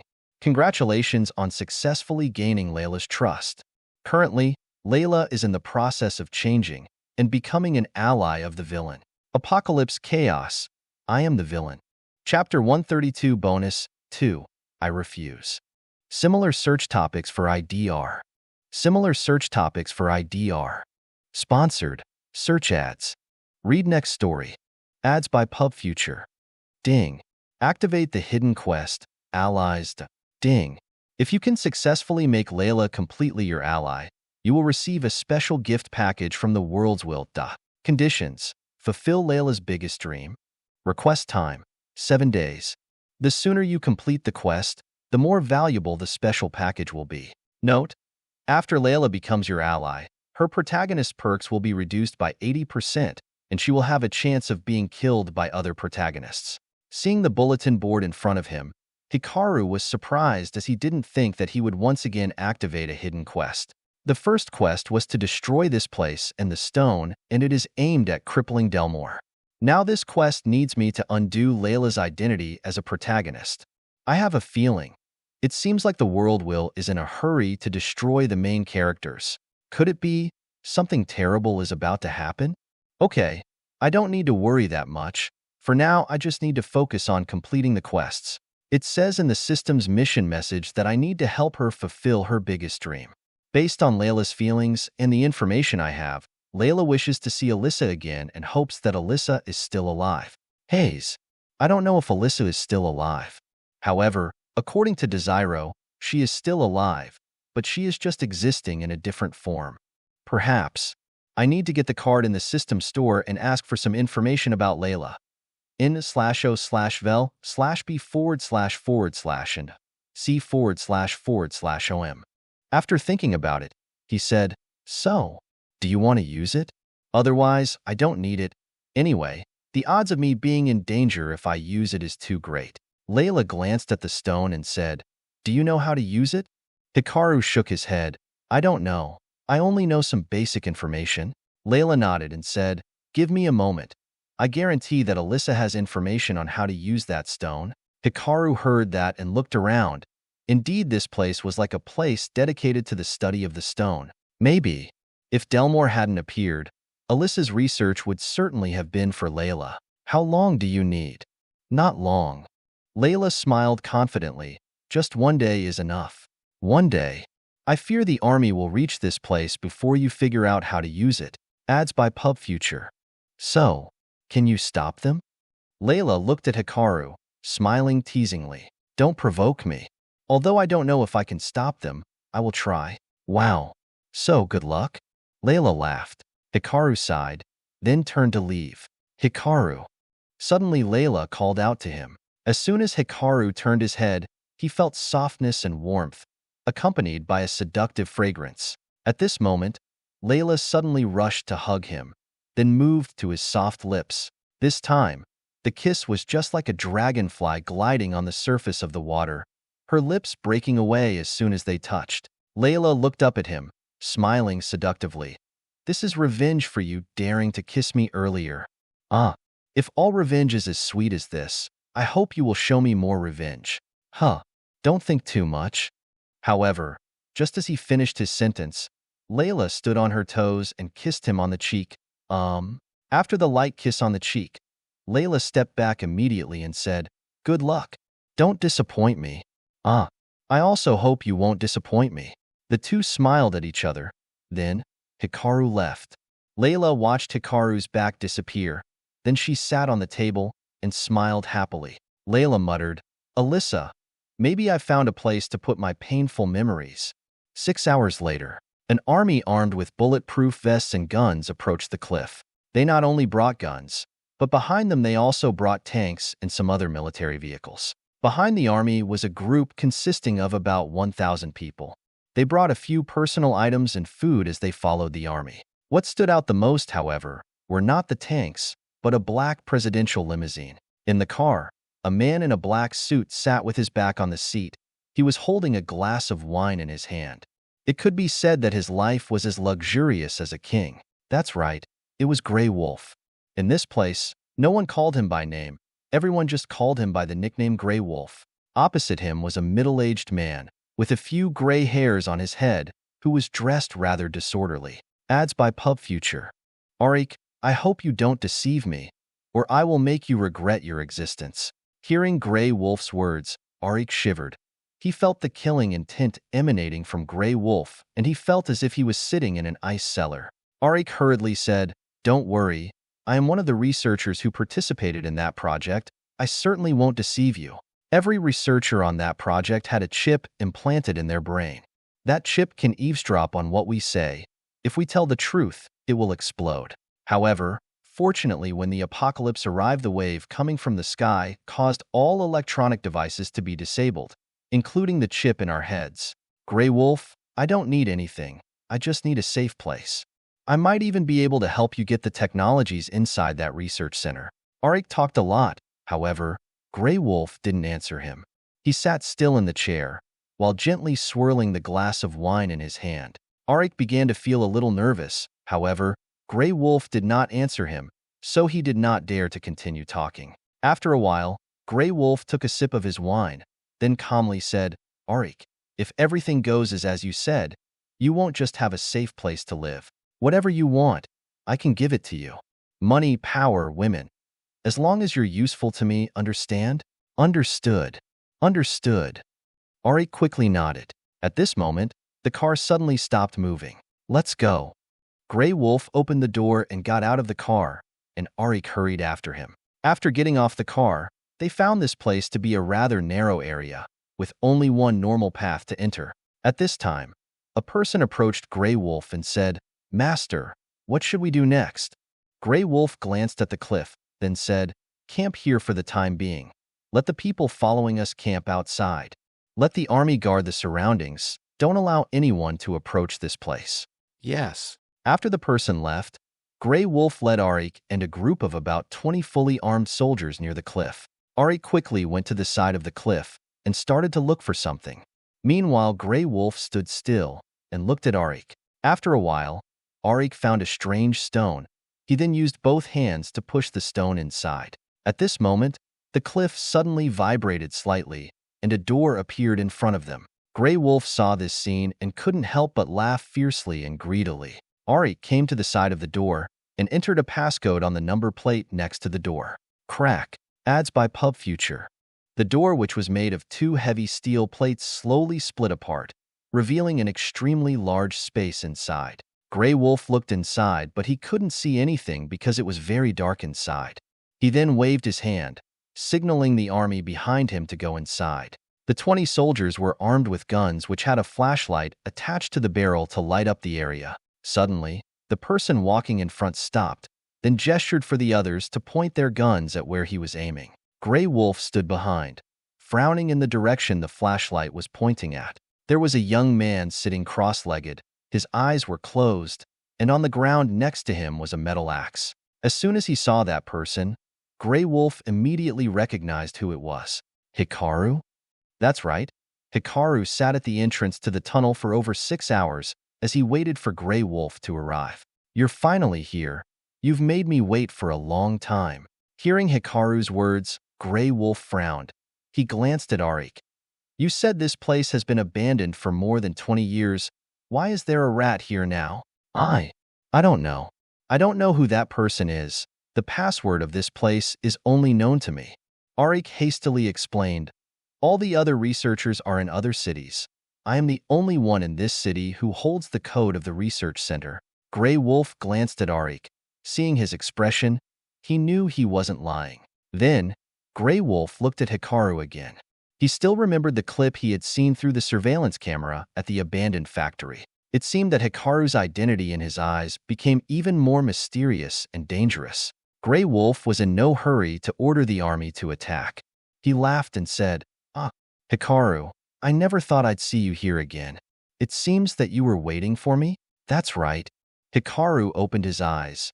His gaze was so sharp that it was enough to frighten Gray Wolf. Gray Wolf had lived for more than 50 years. Until now, he had never seen a pair of eyes that scared him so much. What do you want? Gray Wolf shouted. Hikaru shrugged. He slowly stood up, holding the axe in his hand. Of course you won't be allowed to enter this place. Gray Wolf frowned. Does this place have anything to do with you? No, I just found this place by accident. At this time, Gray Wolf suddenly smiled slyly. Hikaru, I'm not lying to you either. I want you to work for me. HM? Why should I work for you? Gray Wolf laughed. Ha ha ha, we are men. I understand what you need.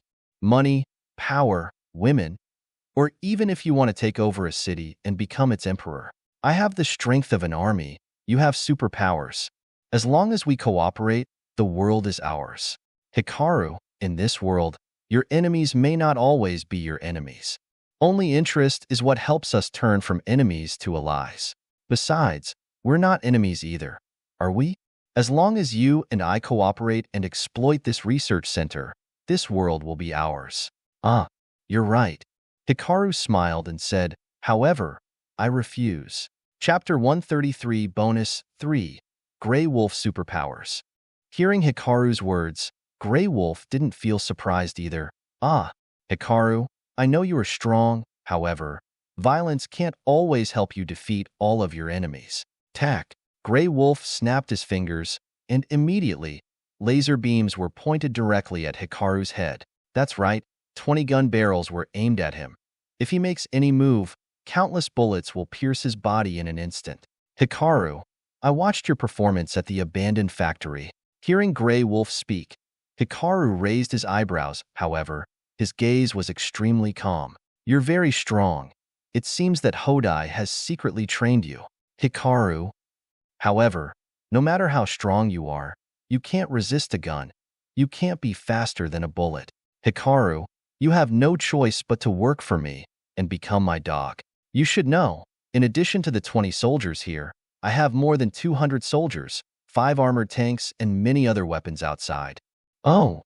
Hikaru looked at Gray Wolf, his expression calm with nary a change. He was extremely quiet, but underneath that calmness was a sleeping monster. However, Gray Wolf didn't realize it.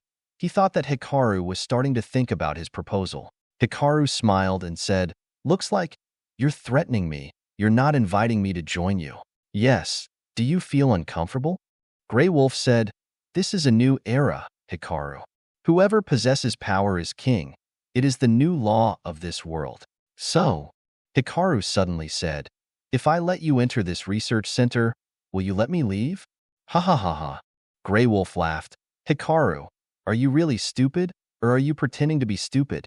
Do you think I will let a dangerous person like you leave? So, I don't have a choice? That's right, Grey Wolf said as he waved his hand.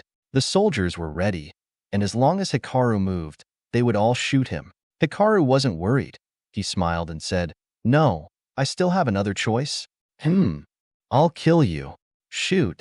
Grey Wolf immediately shouted. Bang, bang, bang, bang. Gunshots rang out, and flames flickered continuously as countless bullets were fired towards Hikaru. Although Grey Wolf knew that Hikaru could not resist the power of a gun, he did not underestimate him. If they can't be allies, then they'll be enemies. Naturally, Grey Wolf could not allow his enemies to survive. "Stop!" Grey Wolf shouted once more.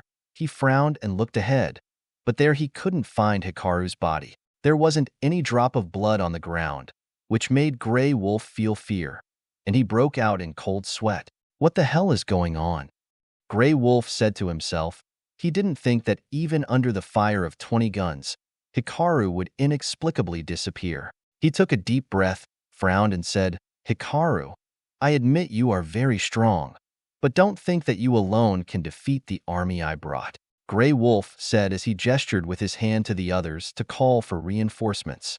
The surroundings were dark, so Grey Wolf couldn't find out where Hikaru was in this vast and dark space. "I know you want to be a hero. You want to be the one who saves the world. But this world is far different from the one you're used to. I have an army. I have weapons. I have everything. You?" Suddenly, Grey Wolf fell silent. Not because he didn't want to talk anymore, but because he couldn't. He couldn't believe that the 20 soldiers in front of him were suddenly cut into pieces and then fell on the ground. Their blood and organs spilled out, and the scene was like a slaughterhouse. Grey Wolf was so scared that his body was petrified. This was the first time he had seen such a strange and terrifying sight. "Grey Wolf?" Suddenly, Hikaru's voice rang out. However, Grey Wolf still couldn't locate him. "You are the mayor, but you are selling human organs. Is that how a mayor manages the city?" Hearing Hikaru's words, Grey Wolf took a deep breath, trying to calm down. He angrily shouted, "Hikaru, we can negotiate. I sell organs, but I'm just like you. You just killed someone too, didn't you? In a single moment, you killed 20 people. You are no different from me. I feel that you and I are very similar. We are both murderers, both cold-blooded monsters. We can cooperate. I will make the plan, and you will execute it. You will be the king, and I will be your advisor." "Oh, it's a good plan." Hikaru laughed, his voice filled with contempt. Grey Wolf seemed to find a way to live, so he immediately smiled. However, his smile froze as he sensed death standing behind him. No, it was Hikaru. He held an axe and held it to the nape of Grey Wolf's neck. Hikaru's terrible killing intent frightened Grey Wolf so much that his legs trembled. Hikaru also didn't find it strange that a killer like Grey Wolf would be scared in the face of death. The more people you kill, the more you fear death. "I'm not like you. I'm a normal person, and you're a madman." A. Grey Wolf suddenly screamed. He felt so desperate that he went mad. However, he didn't scream for long before he felt his neck turn cold, the surroundings spinning like he was sitting on a roller coaster. Bam! His head fell on the ground, and Grey Wolf saw his headless body fall to the ground, the blood from his neck flowing like a stream. Grey Wolf also saw Hikaru, his face calm as if he had just killed an ant. Is this what it feels like to be killed by someone else? It's annoying. It seems this is the retribution for me. Grey Wolf slowly closed his eyes, then, not after that. A villain in this world died easily at the hands of Hikaru. Hikaru glanced at Grey Wolf's body lying on the ground, but he felt no guilt in his heart. It seems he had completely turned into a villain. But inwardly, Hikaru also felt lucky that Grey Wolf had entered hell by himself. If Grey Wolf didn't come out, or if he didn't come to this place, he could live for more than 3 to 4 months. However, the plots of the main characters are overlapping, causing many events to change. Hikaru didn't think that Grey Wolf would be the one to come to this place and not Delmore. He killed Grey Wolf because of a conflict of interest. He also did not want to be a hero and avenge the victims of Grey Wolf. After all, he was not a relative of those victims. Avenging the dead is Tadashi's business, not his. Ding. Congratulations on helping Tadashi deal with a villain, Grey Wolf. You successfully opened the Grey Wolf's hidden plot. Grey Wolf's hidden plot? Ding. Grey Wolf would have gained superpowers through a bizarre item. Find that item. Condition: destroy or use the item that awakens Grey Wolf's superpowers. Reward: failure. After 5 days, if you still haven't completed the quest, then you will fail. Your power will be downgraded to tier F-. Hikaru frowned as he saw the quest information board in front of him. Up until now, he had received 4 quests. The first mission was to destroy the arsenal, which is also this laboratory headquarters. The second task was to destroy or use the strange stone, so that Delmore does not awaken the special power. The third mission is to make Layla his ally. And that fourth quest is Grey Wolf's hidden plot. However, the first 3 quests had no punishment if he didn't complete the quest. Only the third quest had a penalty if he didn't complete the quest. N/O/vel/B//and C//om. This made Hikaru feel weird. Rika, do you know what this means? Of course I don't know. You can think for yourself. After all, I am only the system's assistant, not an almighty god. Hayes, now I feel like you're useless. How dare you speak to me like that? Do you believe I will tell the world Will, so that he won't give you quests anymore? Sorry, pretend I didn't say anything. Okay, I will give you a hint.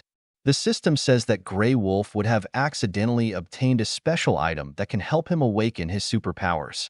But now that Grey Wolf is dead, that item certainly won't be found by Grey Wolf. But that doesn't mean that no one will find it.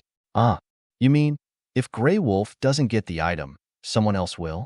That's right. But why is there a penalty in the quest? Hikaru frowned. He began to remember the details of the novel Apocalypse. I own the Panera box. In this novel, the author did not give reasons why Grey Wolf possesses superpowers. The author also does not say that Grey Wolf's superpower is due to his self-awakening when the apocalypse strikes, or if it was due to some other item. The author also did not specify what Grey Wolf's superpower is. During the battle between Grey Wolf and Tadashi, Tadashi did not fight Grey Wolf at all. Instead, a female protagonist would do it. That's right, it was Amanda Rurlia's subordinate, Ekura. Ekura's strength is also a mystery. However, the only data he has is that Ekura has a kind of power that helps her transform into an assassin. In the novel, the author does not let Tadashi kill Grey Wolf, but Ekura will do it. Why? Because the author wanted to increase the mystery of Rurlia and Ekura as much as possible. At that time, Ekura seemed to have the ability to move like a shadow. That's right, she was like a shadow, as she gently entered Grey Wolf's base. Then, using a sword, she easily cut off Grey Wolf's head just like Hikaru did. Grey Wolf did not protest, nor did the author say anything more about Grey Wolf's superpowers. In the end, Grey Wolf's superpowers remained a mystery. Chapter 134, I Will Kill You. Hikaru had many questions, however, no one could answer him. Firstly, what item did Grey Wolf awaken his superpower within the novel, and how can he get that item? Second, what was Grey Wolf's superpower? And how does it affect Hikaru? Third, how can he find the item to help Grey Wolf awaken his superpowers? At this moment, Hikaru felt a bit regretful about killing Grey Wolf. If he had let him live a little longer, perhaps Hikaru could have discovered the secret of Grey Wolf's superpowers. No, to be more precise, Hikaru felt a bit angry that this quest appeared after he killed Grey Wolf. Rika, I feel like the World's Will is making this game more and more difficult. That would be more interesting, right? Hikaru shook his head. He felt like he was playing a game in hell mode, but his strength and intelligence only matched easy mode. At this moment, Hikaru glanced towards a frightened man sitting and trembling on the ground. He approached the man, frowned and asked, "What is your name?" Don't kill me. Please, don't kill me." Arik trembled and begged. He didn't dare look directly at Hikaru's face. He could only bow his head and cover it with his hands because he was very scared. "If you don't answer my question, I will cut every piece of your body until you die, understand?" Understood. I got it. What's your name?" Arik. Why are you here? I am a research staff here. I just wanted to find a safe place to live, so I helped Grey Wolf get to this place. Hikaru frowned. So, if you were a researcher of this center, you would surely know everything about this place, right? I only know a little. I'm not allowed to learn about high-level projects, and I'm not even allowed to know any information about those projects. Good, sit here quietly. If you dare to leave, I will cut off your arms and legs, then use you as zombie bait, understand?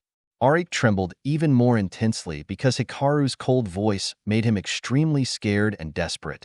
Arik didn't dare try to see if Hikaru would do as he said. The scene from earlier proved that. This young man was so terrifying that even 20 well-armed soldiers were no match for him. Even during his entire life working in this research center, he had never seen an experimental object with such terrible power. Ads by Pub Future. Arik trembled. He quickly nodded. I understand. I definitely won't run away. Please, don't kill me. Hikaru nodded, then went outside. Afternoon. Arik suddenly felt as if someone was kicking him in the stomach. He frowned and tried to open his eyes. In front of him was a girl as beautiful as an angel. She was so seductive that it made his heart beat continuously like a drum. Yes, it was Layla. She used her foot to kick him in the stomach, then bent down and looked down at him like a queen looking at a beggar. Although Arik was over 50 years old, he was still a man. Seeing such a beautiful girl in front of him, it would be a lie if he said he was not interested. Where is Hikaru? Suddenly, Layla spoke up. Arik replied dumbfounded. Hikaru? Who is Hikaru? Arik still didn't seem to be completely awake. In fact, just now because he was so scared and tired, he fell asleep for an unknown amount of time. He only knew that when he woke up, he had not yet realized where he was, what he was doing, who the girl in front of him was, and who Hikaru was. You are lying down here, but you don't know who Hikaru is? Layla gave a cold smile. She looked down at him like a queen looking at a beggar. Arik suddenly shivered. He felt a chill down his spine. Right now, he was completely awake and he had remembered everything. The cold feeling is similar to being in an ice cellar. Just like that young man's aura. Could it be that this girl and that young man are working together? Hoo. This world is so horrible. I don't want to continue staying here. Sorry, just now. I wasn't awake yet. Hikaru. You mean that young man? Arik stammered. Where is he? I don't know. He asked me to stay here, and that if I dared to run away, he would kill me. Stand up. Layla ordered. Arik trembled. He said in fear, I can't go. He will really kill me. Look at the ground. He killed many people, including the mayor. You talk too much, Arik. He immediately closed his mouth and even clamped his mouth with both hands.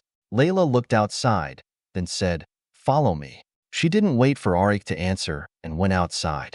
Arik looked at Layla's back and felt like crying. However, he also didn't want to die. After thinking for a long time, he decided to follow Layla. Once outside, Arik immediately vomited violently.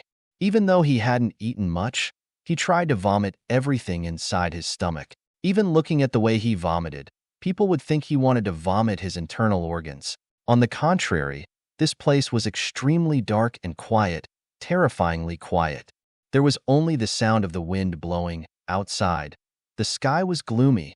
A little light shone down on this hill, but it didn't make the place any brighter. On the contrary, this place was extremely dark and quiet, terrifyingly quiet. There was only the sound of the wind blowing. But the canyon made a sound like someone was screaming. Blood. There was blood everywhere. Blood flowed on the ground like a river. Corpses lay everywhere, and no body was intact. Layla glanced around, her face expressionless. It was as if the scene before her was normal. Layla walked past the corpses lying on the ground. After walking about 50 meters, she saw Hikaru. He was touching a military vehicle, and immediately afterward, the vehicle disappeared. Hikaru? Layla suddenly spoke up. Hikaru heard her voice and slowly looked towards her. Is it done? It's done.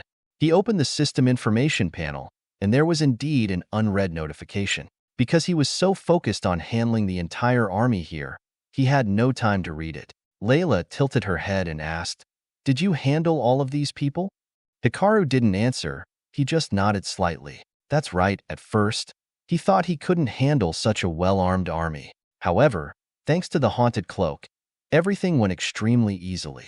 He just needed to enter a state of invisibility, then infiltrate the middle of a group before dissolving the state of invisibility. The haunted cloak's effect would stun them for 0.5 seconds, but that was enough for him to kill a lot of people. Combined with the ability to attack from afar with streaks of light, he almost used his power to destroy them all. However, Hikaru was not uninjured either. He had to consume all the evolution drugs, as he used them to make medicine to restore physical strength. There were also 4 places on his body that were hit. However, his strength was much greater than that of normal people, so he could still function normally until now. But he still felt pain. Are you injured? Layla laughed, her voice filled with glee. Hikaru shrugged, not responding. He continued to look around to see if there were any other weapons he hadn't taken. Huh. Layla pouted. She felt like Hikaru was treating her coldly again. Didn't you hear me? Hikaru stopped his movements at this moment. He sighed. Sigh. Yeah, but I don't want to answer. Why? When you speak to me gently like Velis, then I will answer you. After Hikaru finished speaking, he returned to work. He frowned and looked into the distance, where a group of tents had been set up. That place was where the survivors in the city evacuated following Grey Wolf's army. Grey Wolf was worried that those people would discover his secret, so he let them camp at the foot of the mountain. Most of the army was also there. Hikaru didn't want to kill ordinary people. However, he also didn't want too many people to know about this place. Are you going to kill everyone there? That's right. HM? Are you planning to stop me? Layla shrugged and said, No, let me do it. Hikaru now felt strange. You are a policeman. Can you kill a commoner? Why not? We are allies. Your problem is also my problem. Hikaru frowned, feeling like Layla had changed a bit compared to before. No, she had changed a lot. Is it because she is gradually becoming my ally that her thoughts and personality are also gradually changing? Hikaru remembered the Super Sentai movies he used to watch as a child. The villain when on the villain's side will be very badass.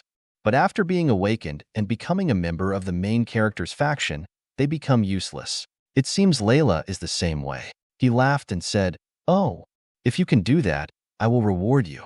Okay, I hope you will keep your promise. Hikaru smiled and shook his head.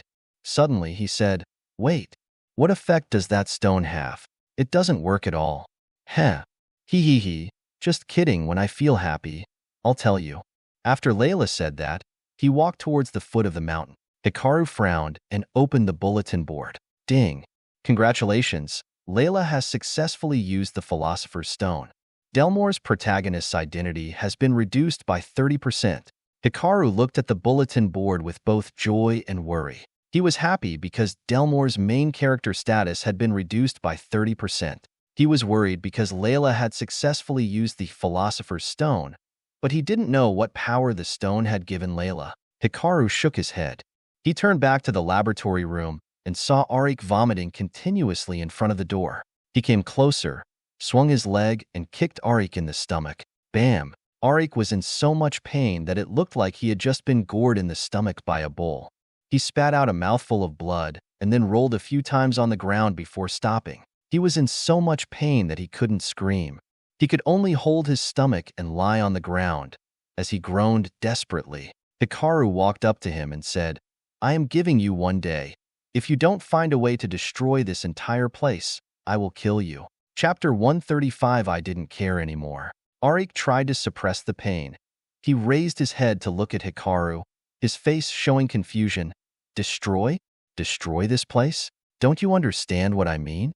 Hikaru frowned. The murderous aura he was emitting made Arik feel extremely cold. I. Arik stammered. He felt extremely confused, so he explained, Do you know where this place is? What does that have to do with me? What I mean is, do you know what is in this research center? Hikaru smiled and said, Of course I know, however, I don't want any of that nonsense. Nonsense? Hearing that, Arik was startled. You don't know what's inside this place at all. This place is full of technologies that can change the history and future of humanity. This place has things that can allow you to control the whole world in your hands. This place. You think that I need those? Hikaru's voice interrupted Arik's words. Arik. Yes, this young man's strength was frightening. He was like a monster from hell. Weapons like guns could not threaten him. Not even a fully armed army could kill him. On the contrary, this young man could kill an entire army with ease. Moreover, he did not have many injuries, which proves that although the army outside was fully equipped, they couldn't touch this young man. Arik was thinking about many things, however. If Hikaru knew what Arik was thinking, he would probably laugh at him. In fact, the reason he could easily destroy the army was thanks to the haunted cloak. Otherwise, Hikaru would have no choice but to flee, as he will be unable to confront such a fully armed army. Besides, he was hit by 4 bullets, but thanks to the haunted cloak covering him up, Arik couldn't see those wounds. And of course, to use the haunted cloak skills continuously, he also had to spend a lot of energy. Hikaru had to use all of his evolutionary medicine as a source of additional energy. However, Hikaru did not feel like this was a waste. At this moment, he realized that even without reaching Teary power, he could still fight people who used guns. He could even defeat them easily. Arik took a deep breath and said, I don't know if this place has a self-destruct switch. However, I know something that can destroy this place. That's the armory underneath this place. There are a large amount of explosives in the arsenal. Just detonate them and this place will be completely destroyed. Good. Take me there. But when Arik heard Hikaru say that, he immediately hesitated. I don't know the password to that place. Besides, that place is blocked by a steel gate. Hikaru raised his eyebrows. Arik was so scared that he almost fainted. He felt like crying. Okay. I will take you there. After passing through many doors, Arik led Hikaru to a steel door. Here. I won't lie to you. This door?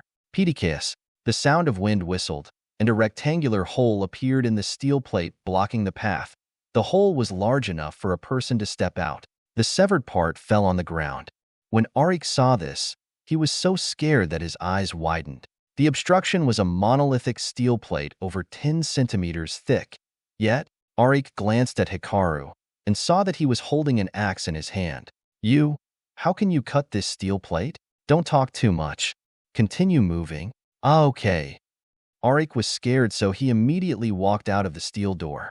They then continued walking for about 20 meters until they came to another door. Unlike the door made of monolithic steel from before, this door was made of a sheet of glass. However, this glass was similar to the glass in Desiro's cell. It was extremely hard. So hard that even ballistics could not destroy it. I don't know the password. Can you cut it out? Arik stammered. Hikaru then wielded the axe. As the blade touched the glass, he easily cut it out like he was cutting a piece of paper. Arik saw this scene and his eyes widened. His face filled with disbelief. If he weren't a researcher here, he would have thought that the glass in front of him was just a thin piece of paper. Arik stared at the axe blade. He felt that it was just an ordinary axe cast from a block of metal, and it looked like nothing special. So why is it so sharp? Have you seen enough? Hikaru's words startled Arik.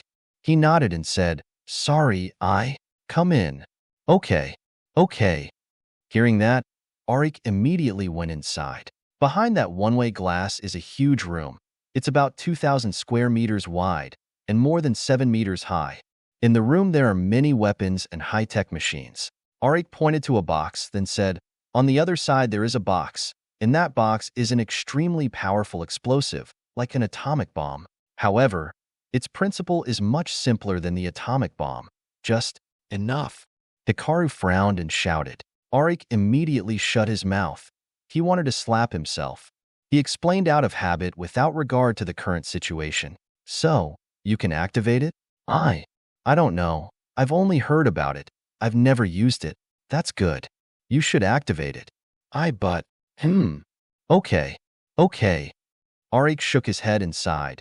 He felt that he would definitely die here today. I will give you a chance to live.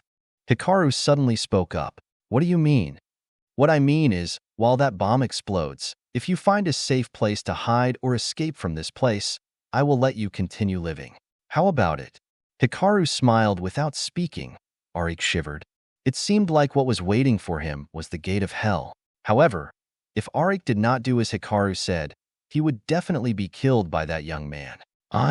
Arik sighed. In the end, he could only slowly move closer to the chest. He turned his head and saw Hikaru still standing in front of the gate of the armory, but just a second later, Hikaru disappeared. Seeing that, Arik immediately ran to the door. Are you going to run? Suddenly, Hikaru's voice rang out from behind him, startling him. I didn't run away. Arik fell on the ground in fear. He saw Hikaru standing behind him. When did he get there? He didn't know, but this young man was too scary. Come back. Okay. Arik quickly crawled on the ground to the chest and began to open it. Hikaru didn't pay attention to Arik, but he looked around because he felt extremely uncomfortable. If the system had not given the mission to destroy this place, he would definitely have kept the technology and weapons here. After that, relying on Arik and Layla, he could live comfortably in this world without worrying about the threats of the main characters and monsters. However, life is not all rosy, especially the lives of villains. Hikaru was forced to destroy this entire research headquarters, especially this weapons warehouse. Rika, can I not do this mission? You can try. Anyway, the mission description doesn't say what kind of punishment you will receive if you don't complete the mission. Hikaru thought for a moment, but in the end he could only shake his head. On the positive side, he would no longer be afraid of weapons like guns. Besides, later, zombies would become stronger, and the weapons here would be almost useless. After thinking about it, Hikaru felt much more comfortable. He glanced at Arik, who was studying the chest intently. After that, Hikaru disappeared. Arik also sensed that Hikaru had disappeared, but he dared not test Hikaru's patience. Hikaru went outside. Even though he saw corpses everywhere, he didn't feel anything. His mind was like the surface of a lake in autumn. It was tranquil, which is scary. It seems that I no longer value human life. Previously, when I was on Earth, I couldn't even hit a dog. Look what a serial killer is saying. Hikaru looked at the bodies lying on the ground, their blood flowing in a stream of life. The faint light shone down, making it seem as if the whole area was tinged with a dark and horrible blood color. It's not my fault. It's yours and the world's will. It's because you brought me here and forced me to become someone I never wanted to be. You think I wanted to come to this world? No, I don't want to be the villain here. I don't want to be the main character either. I just want a normal life. I want to live and work normally, so that at the end of your life, when you look back at what you have done, you will regret what you have not done. Really? Hikaru raised his head and looked at the sky. There was no blue sky with white clouds, no sunset. There were only dark clouds covering the sky. Occasionally, there were a few flashes of lightning which made the sky look gloomy. No, that's exactly how the sky of an apocalypse would look like. Watching the sunset? Suddenly, Layla's voice rang out. Hikaru frowned and said, "Can you see the sunset?" I was just kidding. Hikaru shook his head. Have you finished dealing with those people? Almost. What do you mean? Layla shrugged and said, I simply let them survive on their own. You didn't kill them? No, I left that to others. Others? Layla walked up to Hikaru, smiling mysteriously. Simply, I pulled a herd of zombies into that group's camping area. After that, I didn't care anymore. Hearing that, Hikaru could only stay silent. He felt that Layla was many times more terrible than him. At least, he killed his enemies in silence. The people he kills don't even have time to feel the pain. As for Layla, she lets her enemies feel both despair and extreme pain. Chapter 136 Delmore. Hikaru glanced at Layla and felt that she was starting to change. She had begun to be similar to him, as she was able to kill people without guilt. Layla suddenly tilted her head and said, While I was leading the zombies towards the survivors, I met someone. At this point, she looked at him and smiled mysteriously. Maybe you'll be interested in that person. Hikaru frowned and said, Tadashi or Delmore? Layla shook her head and said, No. At this moment, he felt a little strange. Is it Rurlia? No, it isn't. You're thinking of her, right? Layla pouted, while sulking. I don't have time to joke with you. All right. You are indeed very impatient. Layla sighed and said, The person I met was a young man. Even though I didn't know who he was when I saw him, I suddenly felt like killing him. Him? Is that what your intuition told you? That's right. Layla nodded. My senses are definitely not wrong. It's just, I felt a bit strange. This was the first time I was meeting him, but I wanted to kill him. Hikaru, you probably know who he is, right? Layla glanced at Hikaru, her eyes filled with interest, like a curious cat looking at a mysterious box. Hikaru didn't pay attention to Layla's eyes. He immediately asked, "Can you describe that person a bit?" Of course. I happened to see him standing on a high tree branch, looking towards the area where people were camping. He is about 180 centimeters tall. His body is quite perfect, of course not as perfect as your body.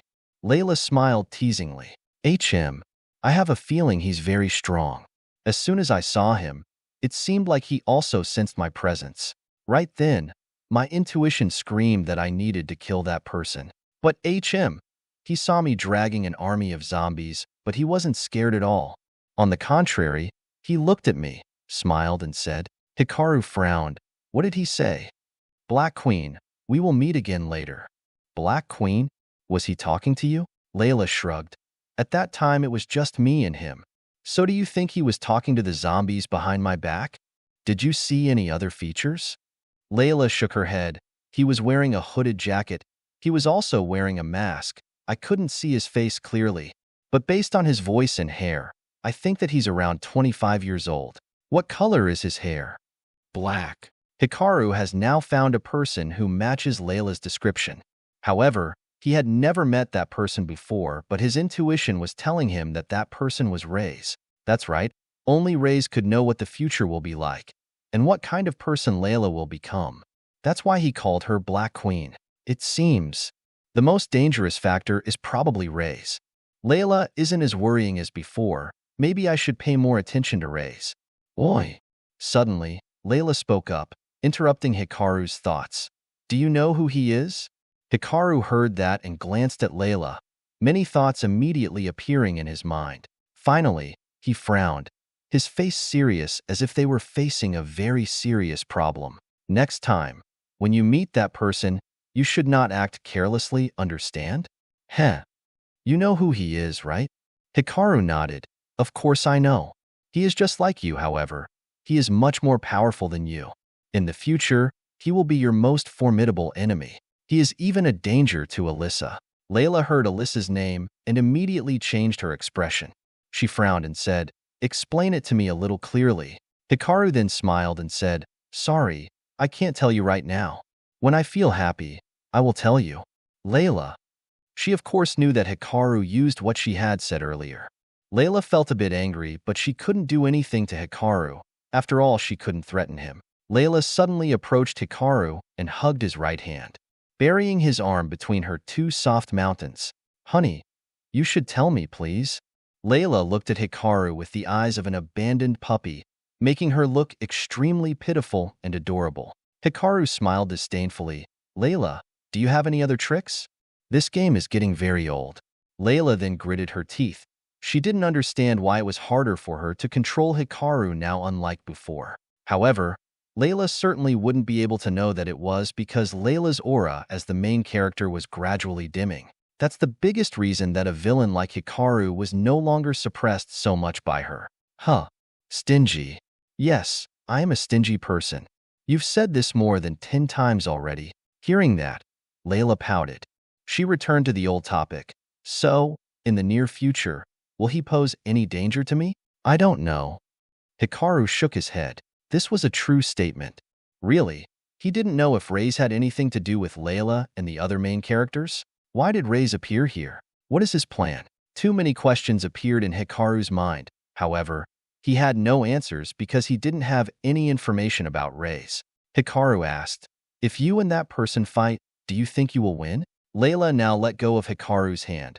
She seriously thought, if we consider just strength, I'm sure I can kill him in a minute. However, my intuition says, no matter what method I use, I cannot defeat him. Hearing that, Hikaru nodded, not feeling strange at all. After all, Reyes is one of the main characters, but Layla is different. Layla's aura as a main character is starting to get darker. It's normal that she can't defeat Ray's. However, Hikaru turned his head and looked behind him to where the entrance to this secret research headquarters was located. It seems Ray's also knows about the existence of this research headquarters. Luckily, I'll destroy it, otherwise. Hikaru felt a bit scared. If the person who takes over this place was not Delmore but Ray's, everything will be extremely terrible. Let's go. That person will help us destroy this place? Layla was very smart. She knew that the man who was now unconscious in front of the entrance would be the one to receive that mission. That's right. He is a member of this research headquarters. Hearing that, Layla felt strange. She immediately frowned. What's up? No. I remember that, at this research headquarters, besides Desiro, the other research staff were all killed by the government. What? Hikaru frowned. After becoming a police officer, I began investigating this research headquarters. However, all the people involved were either missing or they had died mysteriously. Hikaru felt strange hearing that, but then he shook his head. Anyway, that had nothing to do with him. Don't worry, he won't survive today either. Even if he is alive, he will not cause us any harm. At this moment, Hikaru seemed to hear something and immediately disappeared in front of Layla. Layla opened her mouth. She didn't think that when Hikaru noticed danger, the first thing he would do was run away. He didn't even care if she should run or not, or inform her that danger was approaching. Layla shook her head, then immediately left this place. 1 minute later, a terrifying explosion rang out. The whole mountain exploded like a volcanic eruption. Huge rocks weighing hundreds or even thousands of kilograms flew high and then fell to the ground. N/O/vel/B//JN C//OM. The ground shook violently like an earthquake. Cracks appeared everywhere and spread around like a spider's web. In the distance, Ray stood on a building and looked towards the mountain. He dressed exactly as Layla described at this time. He took off his mask, revealing his true face. It seems things have deviated from the trajectory in my previous life. That's okay, anyway. If Layla gets that stone, it's a matter of sooner or later. Even if she became the Black Queen right now, she still wouldn't be able to defeat me. Layla, Delmore, and Tadashi all changed their fates. And it seems they are all related to one person, Hikaru. Ha ha ha ha, how interesting. Ray's smiled and muttered. His eyes were as sharp as a hawk's, the eyes of a predator. Hikaru, in your previous life, you seemed to be just a pawn on this chessboard. But in this life, it seems you have become a chess player. I hope you make things more interesting before I return to my throne. At the abandoned mansion where Delmore is staying, the number of survivors in this place had reached 40. Because there were so many people, most of them had to set up tents in the garden to stay. However, the lucky thing is that Akiko and Delmore have collected quite a lot of food, enough for everyone in this place to use for 7 days. At this moment, Delmore was sitting with Rina and Akiko in a room. Although it was only around 3 p.m., the sky was almost completely dark. Therefore, a lot of candles were placed in the room to light it up. Akiko held a piece of paper, looked at it and said, "The current amount of food is enough. However, the number of people in this villa has almost doubled, so we are lacking other supplies." Other supplies? Delmore frowned and said, "You mean blankets and things like that, right?" Akiko nodded. "That's right. The temperature is decreasing rapidly. Currently, the temperature is probably only about 15 degrees Celsius. If this continues, I'm afraid we will have to face an ice age." Delmore heard that and took a deep breath. "Is it that terrible?" Akiko shook her head and said, "I'm not joking. Historically, there was a volcanic eruption where ash covered 15 countries for nearly 2 years. Even though it was summer, the temperature in those countries was only about 5 degrees Celsius. Now, what's covering us is more terrible than volcanic ash, so things will be much worse." Delmore nodded and said, "Okay, I will." While he was speaking, he suddenly felt terribly dizzy. "Delmore?" Akiko frowned, realizing something was wrong. Rina also looked worriedly at Delmore at this time. Delmore suddenly felt like he had just lost something extremely important. It was as if his soul had just escaped from his body. Immediately afterwards, Delmore opened his mouth, spat out a mouthful of blood, and then lost consciousness. Chapter 137: Delmore's Decision. Delmore slowly opened his eyes. He felt as if someone had hit him on the head with a hammer. However, that was not what worried him. What he was more worried about was that he felt like half of his soul had disappeared. It was a very strange feeling. Although Delmore couldn't describe it in words, he knew his intuition would definitely not be wrong. Delmore also had the feeling that he no longer had any mission in this world. That's right. Whether he exists or not, he will not affect the development of this world. Delmore didn't understand why he had such thoughts. Maybe something happened that he didn't know about. Delmore, are you okay? Suddenly, Akiko held a candle and entered the room. Sorry, I thought you were still unconscious, so I didn't knock. Delmore shook his head. It's okay. Akiko, I want to ask you something. You just passed out. You even spat out a mouthful of blood. I thought you had a serious illness or were about to turn into a zombie. Akiko didn't care about Delmore's question and immediately spoke. It's okay. I know what my body is like. I just want to ask you, do you feel that I am different from before? Akiko heard Delmore's question and felt confused. Do you feel bad? No. Delmore shook his head. He felt that Akiko didn't understand what he meant. So he said, okay, you go out first. I want to be alone for a bit. Akiko tilted her head to look at him. After a moment, she also sighed and said, okay, if you need me, call me. I'm in the next room. Delmore did not answer, nor did Akiko say anything. After glancing at him once more, she left. Delmore was alone in the room again. The candlelight was not enough to illuminate the room, but it was enough to illuminate the space around Delmore's bed. He looked at the window to see what was happening outside.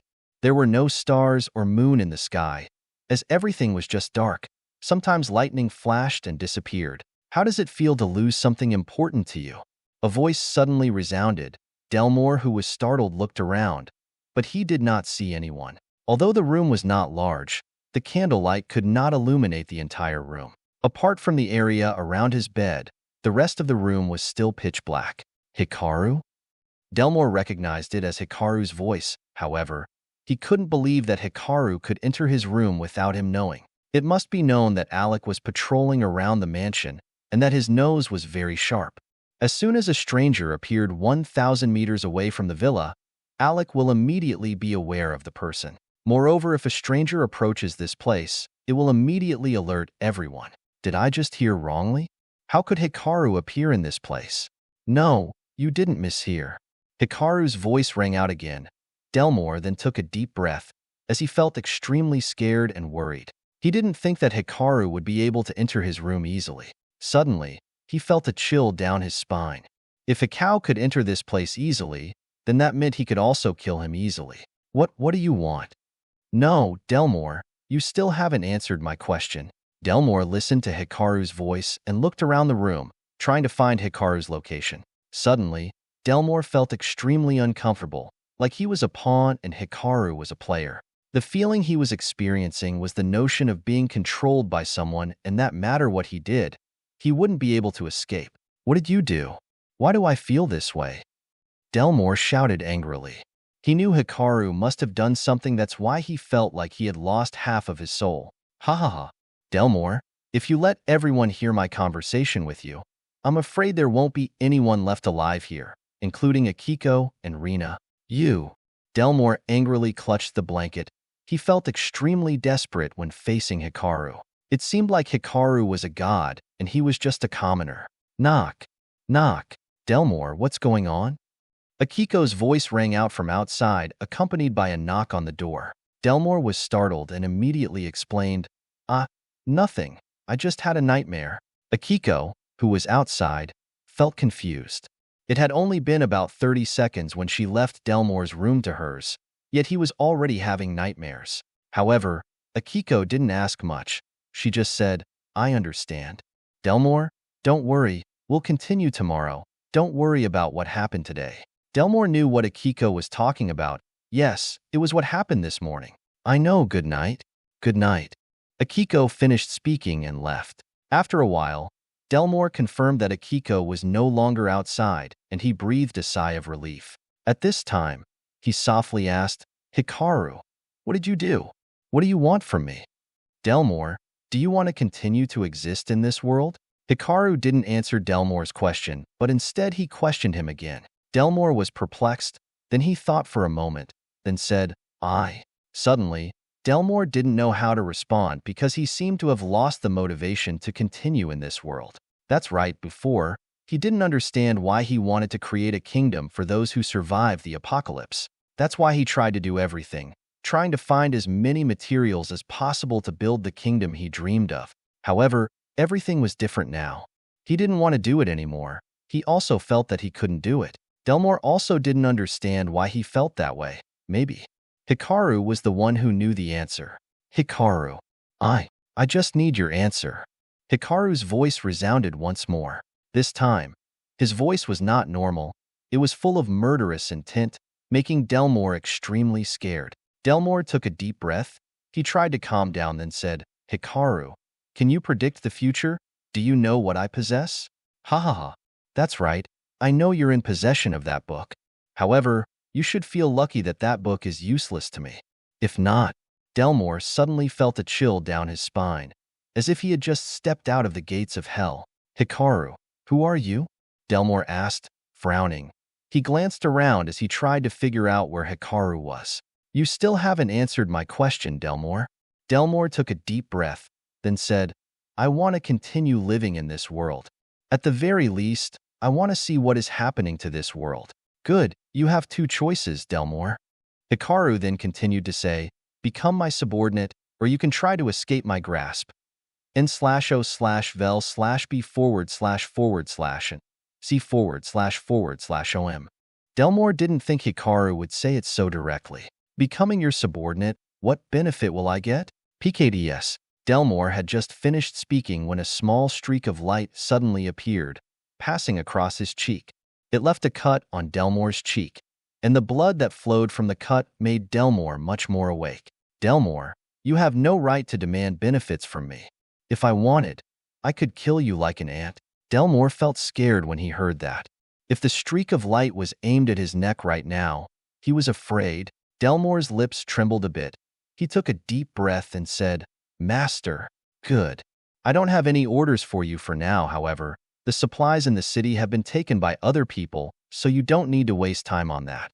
Delmore heard what Hikaru said and was surprised. So, how will the people in this villa live? You can go to the neighboring city.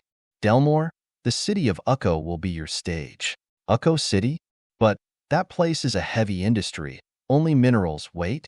Delmore was talking when he suddenly realized something. He now knew why Hikaru asked him to come to Ukko City. Delmore took a deep breath, then said, Thank you, Master. Tomorrow, I will immediately send the survivors I manage to the city of Ukko. I hope you won't disappoint me. You, Delmore stammered suddenly. Aren't you afraid I'll betray you? Ha ha ha. Delmore, if you can do it, then you can try. However, the consequences will be extremely terrible. Are you sure you want to go on that road to hell? Delmore heard that and sighed. Okay, tomorrow we will depart for Ukko City immediately. Master. After that, Delmore no longer heard Hikaru's voice. The room fell silent again, and Delmore could feel that he was safe. At this moment, Delmore breathed a sigh of relief. However, he realized that there was a test tube on the bed. Inside was a solution emitting a faint blue light. Delmore suddenly remembered the purification medicine that Hikaru had given Layla, but the color of the solution in the test tube he was holding was much darker. Delmore knew for sure that this was what Hikaru had left behind. He thought for a long time, if Hikaru left this, that means he wants me to drink it. However, is this poisonous? What is its effect? Delmore thought for a long time, and finally, he decided to drink the solution. Anyway, Hikaru can kill me easily. He doesn't need to do so many weird things. Wait, I have that book. I can see the information of this test tube. Use information search. Ding. Scanning item. Ding. Inspection successful. This item is called Strength Evolution Potion. It can help you evolve your strength without any side effects. Delmore saw the information board in front of him and fell silent, and any hope of resisting Hikaru disappeared. At this point, Delmore felt that he could only be loyal to Hikaru, or else, perhaps, just as Hikaru said, him killing me is no different from killing an ant. It's too frightening. He even owns such powerful medicine. Delmore felt lucky that he did not have to become Hikaru's enemy. Maybe being his subordinate wasn't so bad. Chapter 138, Reis and Hikaru. Delmore suddenly asked the book, "Is there a recipe for this potion?" Ding. It's not in the archive.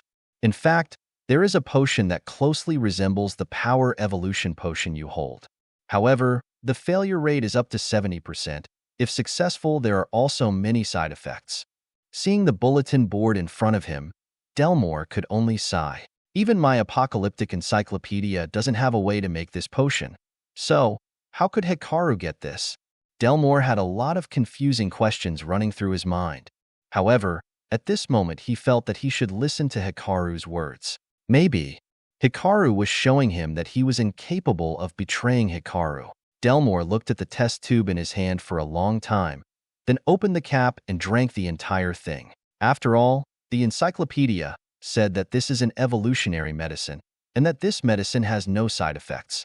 Therefore, if Delmore did not use it, he would be an idiot. After drinking it, Delmore felt the power in his body increase rapidly. A huge stream of energy appeared inside his body, causing him to feel that he was on fire. Delmore wanted to scream, but he tried to control himself. He clenched his teeth fiercely so that he wouldn't make a sound. 10 seconds later, that unpleasant feeling was gone, and it was replaced by a feeling so pleasant that it made Delmore feel as if he was about to fly. Delmore got out of bed and stood on the ground. At this moment, he felt that his eyes could see in the dark quite clearly, and his nose could also smell several scents. His ears could even hear the sounds in Akiko's room. Delmore raised his hands in front of him and looked at his hands for a long moment. Then he threw a punch. Voo! The wind howled. Delmore then took a deep breath. He couldn't believe that he had just thrown a punch that made the wind howled. That means his punches were very fast and strong. He felt that if he punched the wall, what would break was the wall, not his hand. At this moment, Delmore was thoroughly afraid of Hikaru.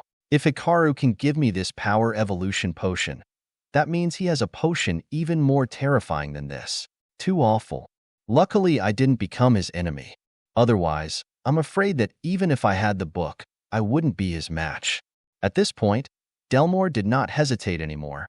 He decided that tomorrow morning he would immediately bring everyone to Ukko City. But what does Hikaru need me to go there for? Wait, he said that I should bring the survivors there. Maybe he wants me to build a survivor base there. That's probably it. Delmore was thinking about many things right now. He spent the night thinking about what he needed to do next. Naturally, Hikaru didn't care about that. Right now, Hikaru was walking on the street. Because the apocalypse had begun, the electricity had been lost, and the sky didn't have any stars or moonlight, so the road was all black. However, Hikaru slowly walked down the street as if he was enjoying the darkness. Master, why are you doing this? Delmore has temporarily lost his main character. You can kill him easily. If we let him leave this place and go to another city, he can definitely regain his identity as a main character once again. At that time, it would be very difficult for you to kill him. Hikaru didn't answer. He smiled confidently. That's right. After the underground research headquarters was destroyed, Hikaru received the following message. Ding. You have completed your mission to destroy the secret armory and prevent Delmore from using the Philosopher's Stone. Ding. You have received a reward, 50,000 lucky points. Since it took you only one day to complete it, you will receive 25,000 bonus luck points. Ding. Delmore has temporarily lost his identity as a main character. You can kill Delmore easily. Although the reward does not contain any items, the total reward value is up to 75,000 lucky points. That was enough to make Hikaru feel extremely happy. Besides, Delmore had also temporarily lost his identity as a main character. That means Delmore is no longer protected by the main character's aura. However, what Hikaru noticed was temporary. That's right, if everything is as the system reports, it is very likely that Delmore will regain his status as a main character. At this time, Hikaru smiled and said, killing him is too easy. Even if I kill him, I will only get a reward from killing a main character, right? And /o/vel/b//and c//om. That's right, Rika replied. If you kill a main character, depending on the luck points that main character possesses, the higher the luck points that person possesses, the greater the reward will be. That's right. Delmore's luck score is currently 80,000 points. After this mission, even though I received luck points, it seems that it was provided by the system. Delmore's luck score remains unchanged. So, I thought that instead of killing him, I could keep him like a cash cow. And what do you mean? That's right. I'll squeeze him dry. If he still has the status of a main character, that means his luck points will continue to increase. Based on the surveillance skill, I can foresee his opportunities. From there, we can take advantage of his opportunities and steal his luck points. However, if that were the case, it would be too risky. If Delmore restores his identity as the main character, he may betray you. That's right. However, I will crush his thoughts with invisible pressure. Invisible pressure? Did you see I left Delmore a bottle of power evolution potion? I'm not blind, of course I saw that.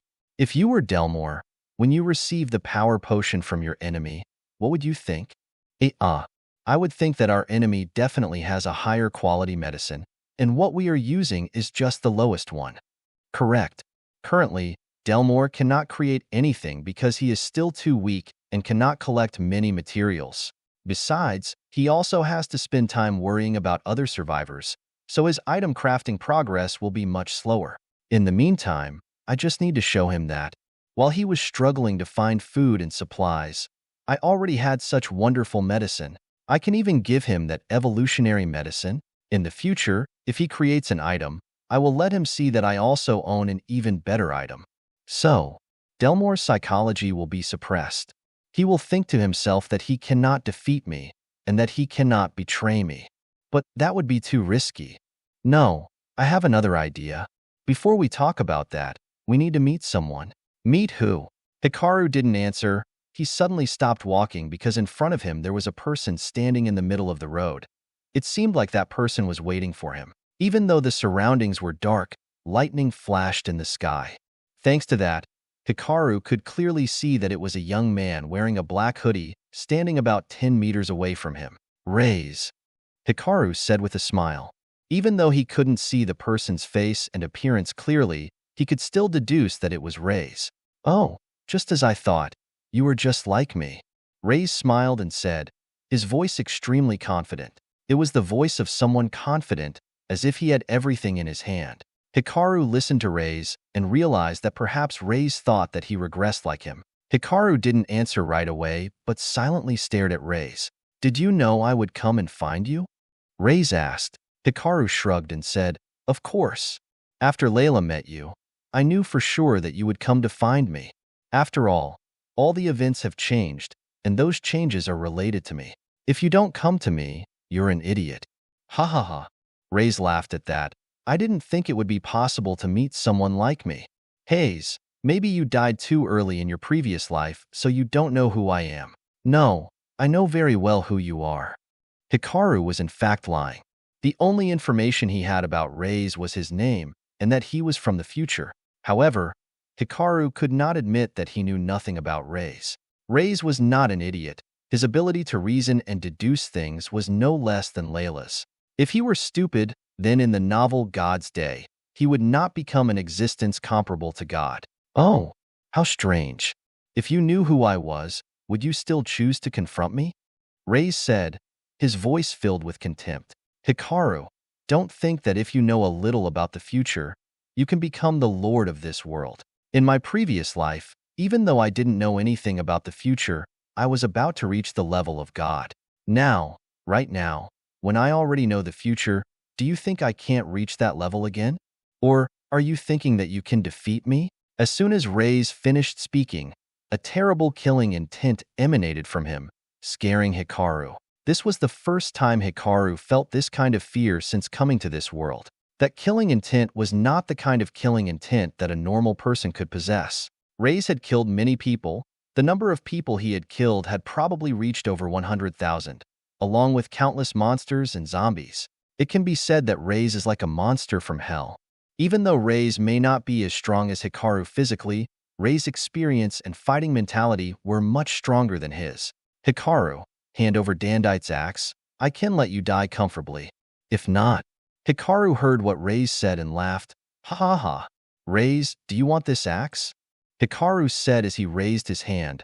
Suddenly, an axe appeared in his hand. Seeing that, Reis immediately smiled fiercely. Ha ha ha. Interesting. You make me feel a bit excited. Let me see what makes you so confident. Chapter 139. Reis run away. Ah, aren't you going to use your armored zombies? Hikaru smiled and said. Reis frowned. It seems you really know a lot. However, the end of those who know too much is tragic. Really? Show me how miserable I will be. Reis was in no hurry to act at this time. He knew very well how powerful Dandite's axe was. The armored zombies, when faced with that axe, were no different from thin sheets of paper. The axe could easily cut them into pieces. Don't talk too much, otherwise, Ak. While Reis was speaking, he was startled when he saw a bright light suddenly appear in front of him. In just 1/10 of a second, Reis felt death in front of him. However, Reis is a main character, so he cannot die easily. In that small moment, Reis instantly unleashed all of his hidden power. He moved to the side, and a streak of light passed by him, then rushed into the distance. What the hell is that? Reis felt confused and scared inside. He didn't see what Hikaru did. He only saw Hikaru swing the axe. Then, it seems, that bastard has more secrets than I thought. In my previous life, I've never seen a skill like that. Reis suddenly frowned. He began to look around because he couldn't find Hikaru anywhere. Is he gone? At this time, Reis no longer despised Hikaru because the streak of light from earlier showed that Hikaru was not a useless person in his previous life. Reis looked everywhere, but he still couldn't find Hikaru. Even though this place was very dark, Reis could perfectly see. However, he actually couldn't find Hikaru.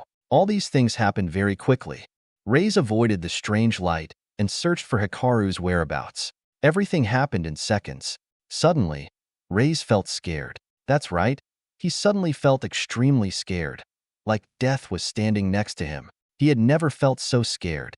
Even when he was alive in his previous life, when facing those who possessed godlike power, he had never felt this level of fear. Reis stood still, and in just 0.5 seconds, Hikaru appeared next to him. Hikaru swung his axe and slashed it towards Reis' hand. The sound of slashing rang out. Pedicaeus. Fresh blood splashed around. Luckily, Reis only felt scared for 0.5 seconds. Then he immediately regained consciousness. However, his arm was injured by the axe, which left a cut so deep that even his bones were visible, and blood flowed out like a stream. What the hell is happening here? Why can't I feel that bastard's existence even though he's so close to me? What was that feeling of fear just now? Is it his skill? Reis had countless questions appearing in his mind, but Hikaru definitely wouldn't answer him. At this time, Hikaru also frowned and looked at Reis, his face terrifyingly calm. It seems you are not as strong as I thought. Besides creating armored zombies, what can you do? Reis was angry. Since regressing, this was the first time he was humiliated and seriously injured like this. Even when he was collecting weapons from the military arsenal and facing dozens of gun barrels, he was not seriously injured like this. Hikaru, don't be arrogant. You're just a small piece on this giant chessboard. Ak. While Reis was speaking, he was startled because that streak of light appeared again and flew straight towards him at a terrible speed. Reis tried to suppress the pain in his right hand and immediately moved aside. Although he still avoided the streak of light, the feeling of fear from before came back. Damn it! By the time Reis regained consciousness, it was too late. The axe blade had already kissed his leg. However, the strange thing was that Hikaru only cut a line on Reis' thigh. Although the wound on his leg was very deep and his bones were showing, it was not enough to cut Reis' leg. Reis couldn't think much at this time. He was scared, so he retreated and kept a distance of more than 20 meters from Hikaru. At this time, Reis began to feel afraid of the young man in front of him. You sneak attacked me? Hearing what Reis said, Hikaru felt funny. Ah, so you think I should listen to your blabbering before I can attack you? Please. I'm not a child or a character in a movie. I also don't have time to listen to you ramble about everything. Hikaru frowned and said, every moment in battle is important. Just one small moment is enough to decide the outcome of the match. It seems even if you really regressed, you will still die just like in your previous life. Damn it. Hikaru scolded him. However, he did not dare to continue facing Hikaru. Anyway, Hikaru right now was too mysterious and dangerous. Twice he had been attacked by Hikaru, and both times he was seriously injured. N/O/vel/B//jn C//om. The only fortunate thing was that although the wound bled a lot, it still did not affect Rei's actions too much. Don't think you. Ack. Rei's was about to say something, but immediately, that feeling of fear came back for the third time. Rei's wanted to cry right now. He really wanted to cry. Can you let me finish my sentence? Rei's screamed inside. Immediately after that, Rei's regained consciousness and immediately ran away. He seemed to turn into a stream of black smoke as he disappeared into space instantly. Hikaru stood in the middle of their battleground and placed the axe into the Panera space because he knew Rei's had run away. Stupid. No one talks as much as you during battle. Do you think you are the main male character in an anime? Hikaru felt like Rei's was a fool. While fighting, he kept babbling about everything. Did he think Hikaru could wait for him to finish babbling before attacking? However, Rei's appeared at the right time. I needed to meet him so the surveillance skill could identify him. Hikaru opened the information panel on the system, then switched to the surveillance skill. Name, Rei's. Lucky points, 280,000. Description: a main character who comes from the novel series God's Day. Plans for today: search the secret research headquarters to loot the Philosopher's Stone and weapons inside. Occupy the secret research headquarters as his own base. Craft more armored zombies to create a zombie army to protect the base. X. Search for Hikaru to retrieve Dandite's axe. X. Return to apartment number 36, room number 1201. Get more food for you, the person he loves. Rest and treat the wound. Hikaru saw Rei's intentions and plans appear in the description of the surveillance skill and smiled. However, there was one detail that caught Hikaru's attention. The girl named you. He frowned and thought about something in his mind when Rika's voice suddenly rang out. Just now you had 3 chances to kill Rei's. Why didn't you do it? Kill Rei's? Do you think I can kill him? Of course not. But why didn't you try to kill him instead of just injuring him? Experiment. That's right. Do you remember when I smashed Delmore's head with a vase at the coffee shop? Of course I remember. At that time, I had no intention of killing him. I just wanted to teach him a lesson. However, at that time I could have easily injured him. Even though the injury was not severe, it was enough to cause Delmore to lose the ability to act for a period of time. That's why I thought of a probability. If I can't kill the main characters, then can I injure them? And how much damage can I do to them? Rei's is the best subject for us to test this on. As you can see, killing him will be very difficult, but wounding him will be very easy. As long as it is not a fatal wound, I can inflict many injuries on him. If he doesn't die, then it's all meaningless, right? Ha ha ha. Unless he has an incredible healing ability, that wound is very difficult to heal. It is like a form of medieval torture. Using a knife to repeatedly cut another person's body. Those stabs are not enough to kill the person, but they will make the person feel extreme pain. Hikaru, I feel like you're becoming more and more like a villain. Hikaru, because you and that damn world will force me to be the villain. Ha ha ha ha. But what do those X marks mean? Hikaru said as he pointed at Rei's plans that were marked with an X. That means I foiled Rei's plan, right? Approximately, but not exactly. Those XS represent that the main character's plan or purpose expressed in this surveillance skill has not been fulfilled or it has failed. Hearing that, Hikaru nodded, feeling that this feature was also great. He can also know when the main characters carry out their plans or not. Wait, if that's the case, why didn't I steal luck points from Rei's? I destroyed the secret research headquarters, let Layla use the Philosopher's Stone, and even injured him. Why wasn't there any announcement? Ha ha ha, things are not always that simple. First of all, the research headquarters and the Philosopher's Stone are both events that belong to Delmore. Rei's, like you, is someone who came to take that event away from Delmore. Even if you destroy that research headquarters along with the Philosopher's Stone, you will only affect Delmore, not Ray's. What you mean is, if it wasn't an event or an opportunity for Ray's, then even if I destroyed or robbed them, it wouldn't have any effect on Ray's, right? That's right. Hearing that, Hikaru sighed. Although he felt a little disappointed, he did not feel that it was a loss. Anyway, he tested some of his speculations successfully. And of course, he was also able to see Ray's plans and opportunities through the skill surveillance. At this moment, Hikaru opened the system store, looked at the 2 items he had stored, and smiled with satisfaction. Chapter 140 Rays and Tadashi. The 2 cards he had put on hold cost 50,000 luck points each. That's right, the 2 cards were the Item Identification Card, D, and the Event Information Card. He felt a little hesitant, but in the end he chose the Event Information Card. At first, he wanted to assess Dandite's axe to see how powerful it was and how it could be used. However, the Event Information Card was much more essential. Right now, the amount of information he knew was too little. He needed to know more, so he could plan to resist or defeat the main enemies around him, especially Ray's. Ding. Do you want to buy an Event Information Card? Accept. Ding. You have paid 50,000 luck points. You have successfully purchased the Event Information Card. Ding.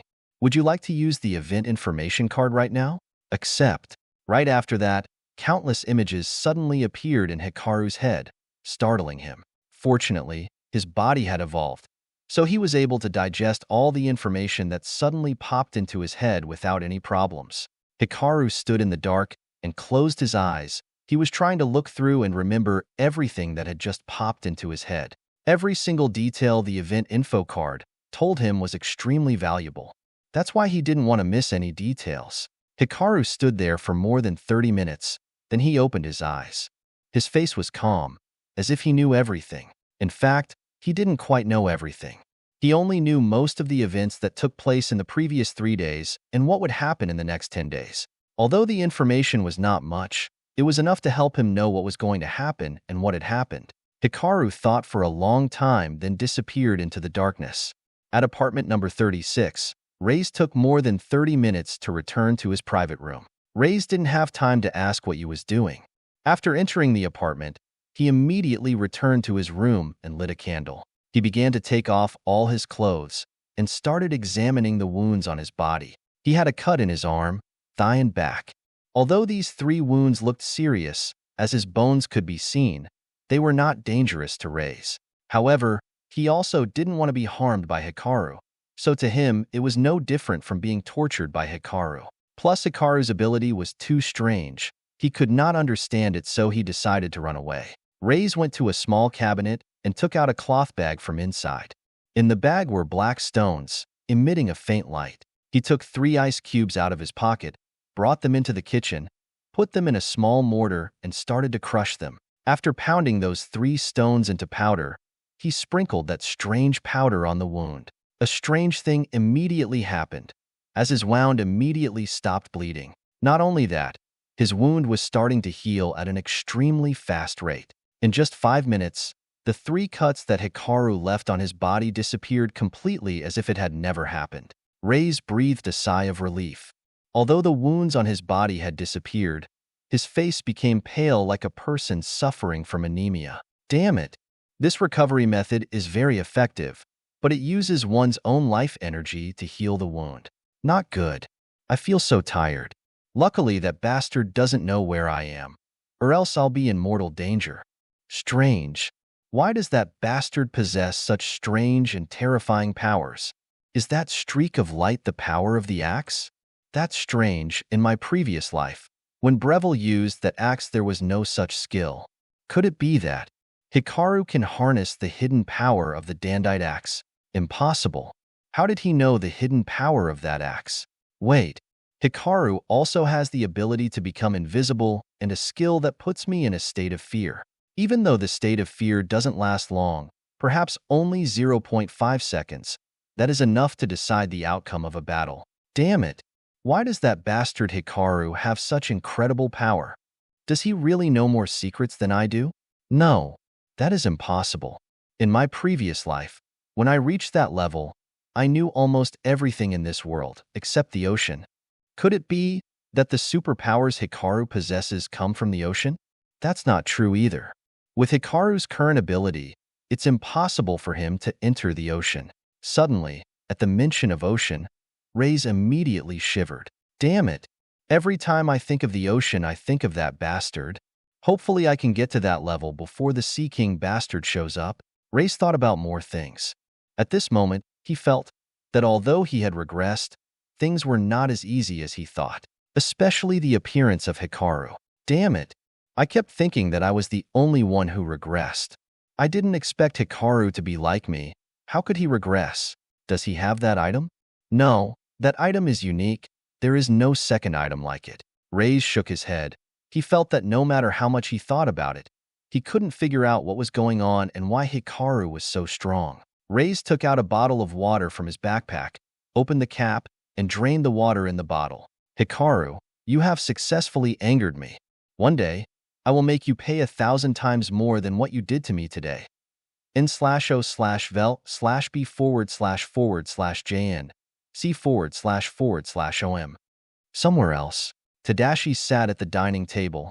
As Siri happily attempted to feed him with a spoon, he frowned and said, "What the hell are you doing?"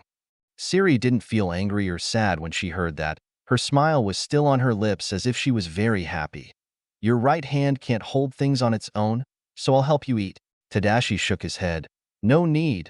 I don't want to eat normal food either. What I want to eat now is blood. Blood? So, is my blood okay? Tadashi glanced at Siri, then stood up and returned to his room. Siri saw this and immediately rushed over and grabbed his left ear. You haven't finished eating. Why are you leaving? Are you deaf? Tadashi's voice was now filled with annoyance and impatience. I just need blood. I don't need, but I worked so hard to cook this meal. Maybe you can taste it, okay? Siri said. Her eyes instantly became moist as if he was about to cry. Just a little bit. Fuck off. Tadashi angrily knocked Siri away, then left. Siri sat on the ground and sighed. She was not angry, but just looking at the plate of hot food on the table made her a little disappointed. Is the food I cook not delicious? Siri muttered. She approached the plate of food, then ate all the food on the plate. It's a bit normal. Maybe the food is too ordinary so he doesn't want to eat it. Okay, I will make the next meal delicious at that time.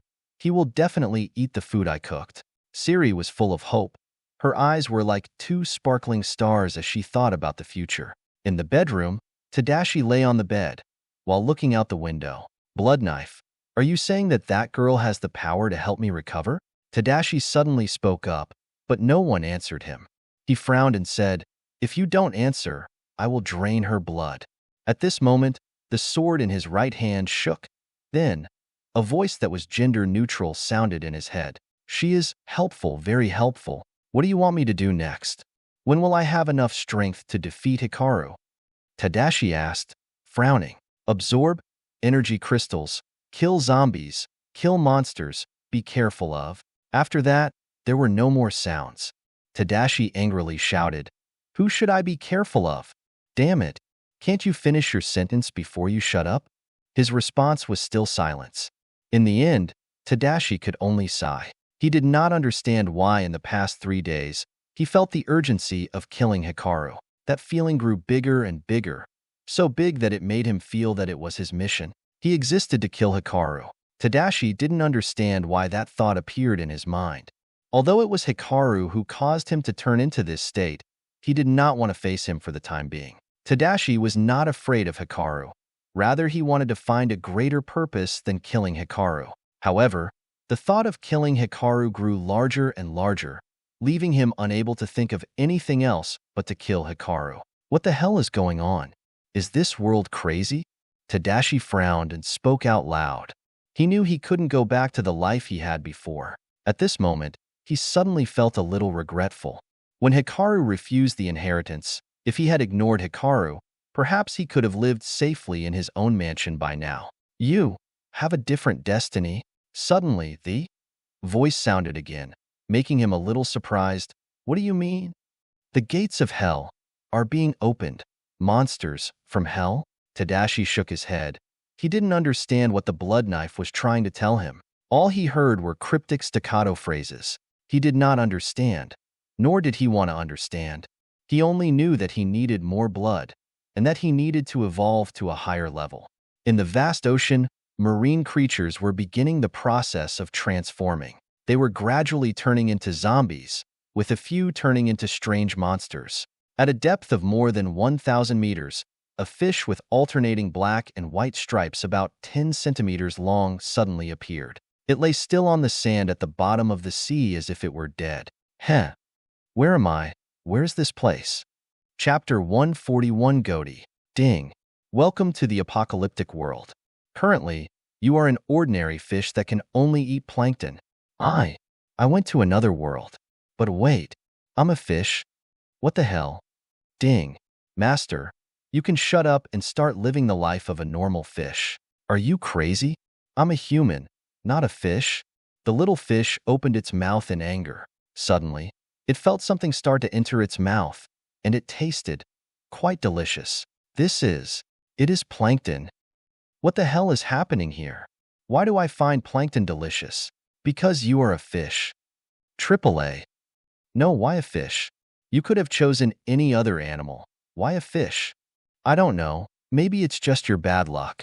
The fish wanted to cry, but it was a fish. That's why it couldn't cry. In fact, this fish had the soul of a person from Earth, and his name is Cray. Cray is like a main character in novels.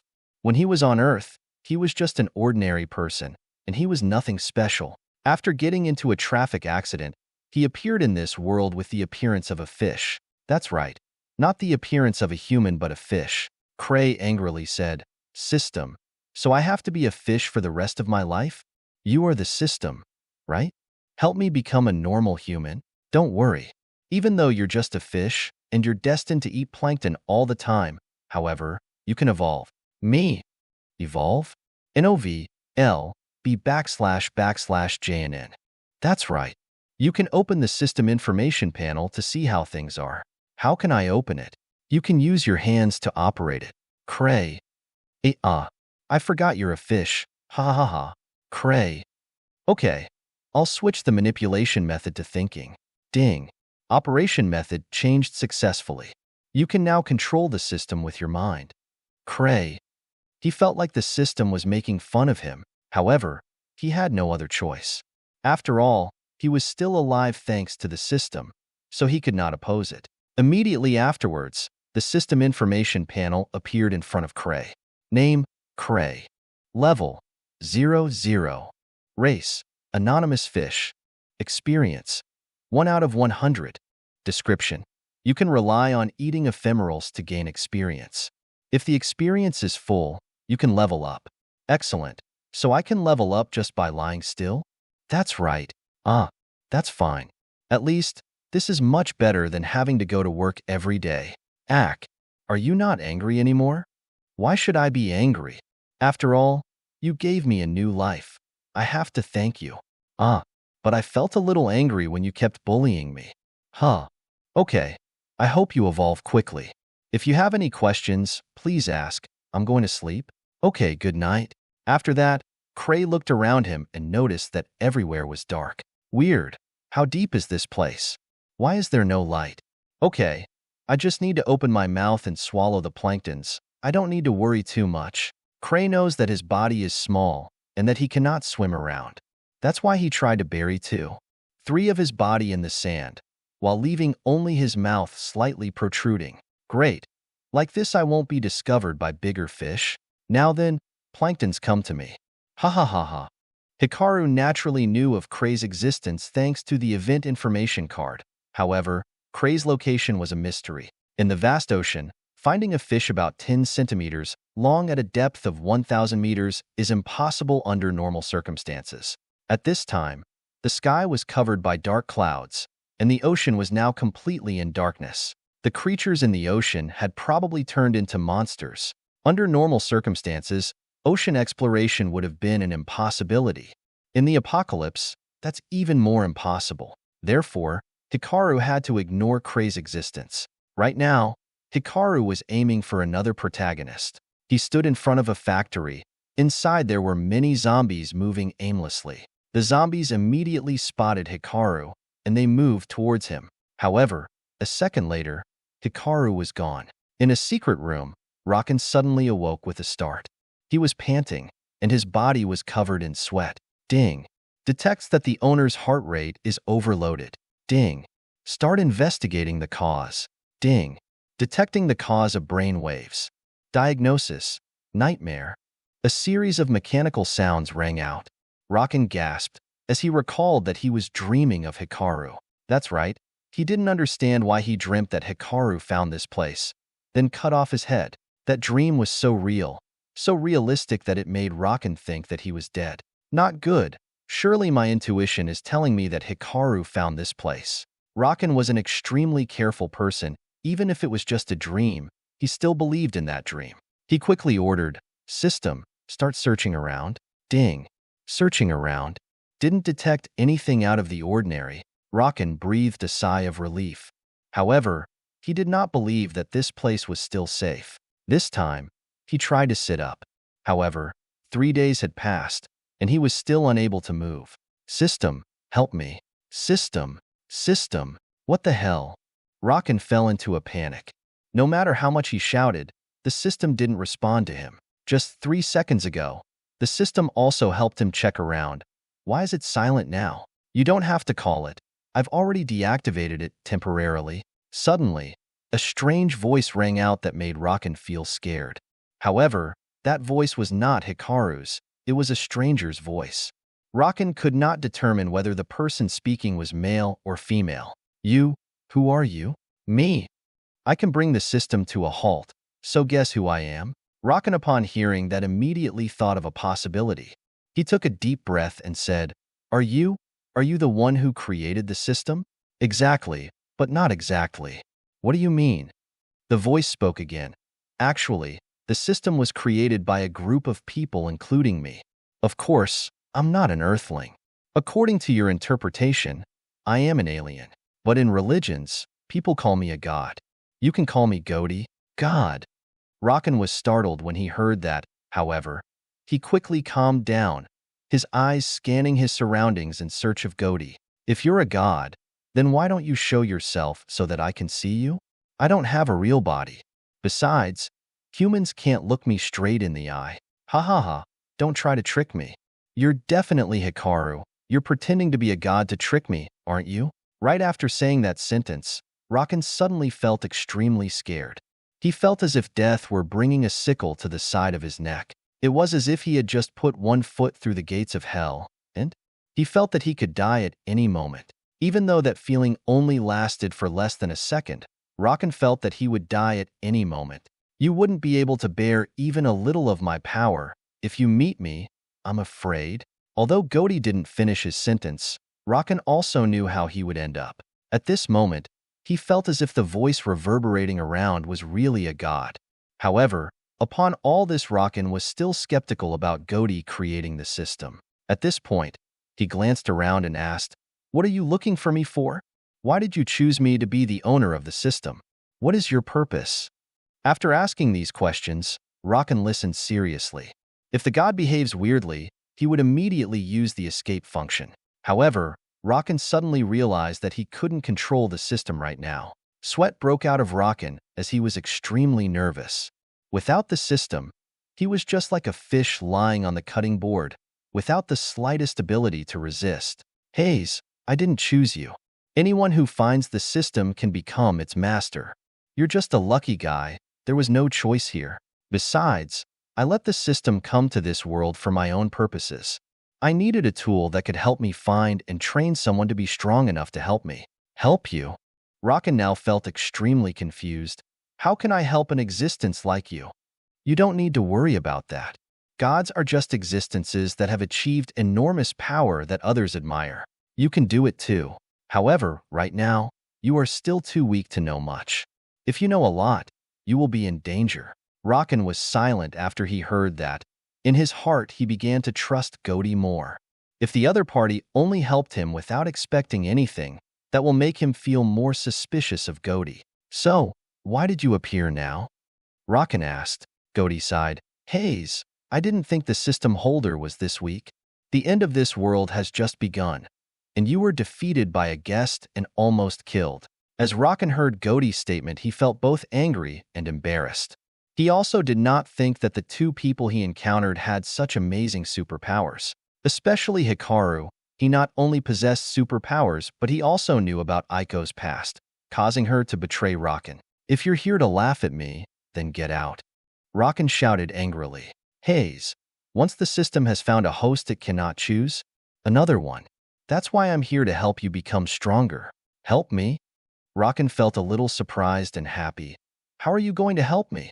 Right after Rakan finished speaking, a test tube suddenly appeared, lying on his chest. The test tube contained a blue solution, which gave off an eerie faint light. I can only help you like this.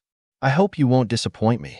I am waiting for the day that you will become an existence like me. Chapter 142. Rakan thinking. Having finished speaking, the space returned to its original silence. Ding. Check the surroundings. There weren't any threats. Suddenly, the system's sound rang out again, startling Rakan. System, did you just shut down? Ding.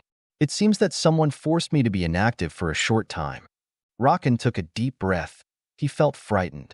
Even though Rakan was an extremely careful person, he did not think that anyone else could force the system to temporarily stop working. He believed that even Hikaru couldn't do that. The only person who could do that was Goaty, the entity who claimed to have created the system.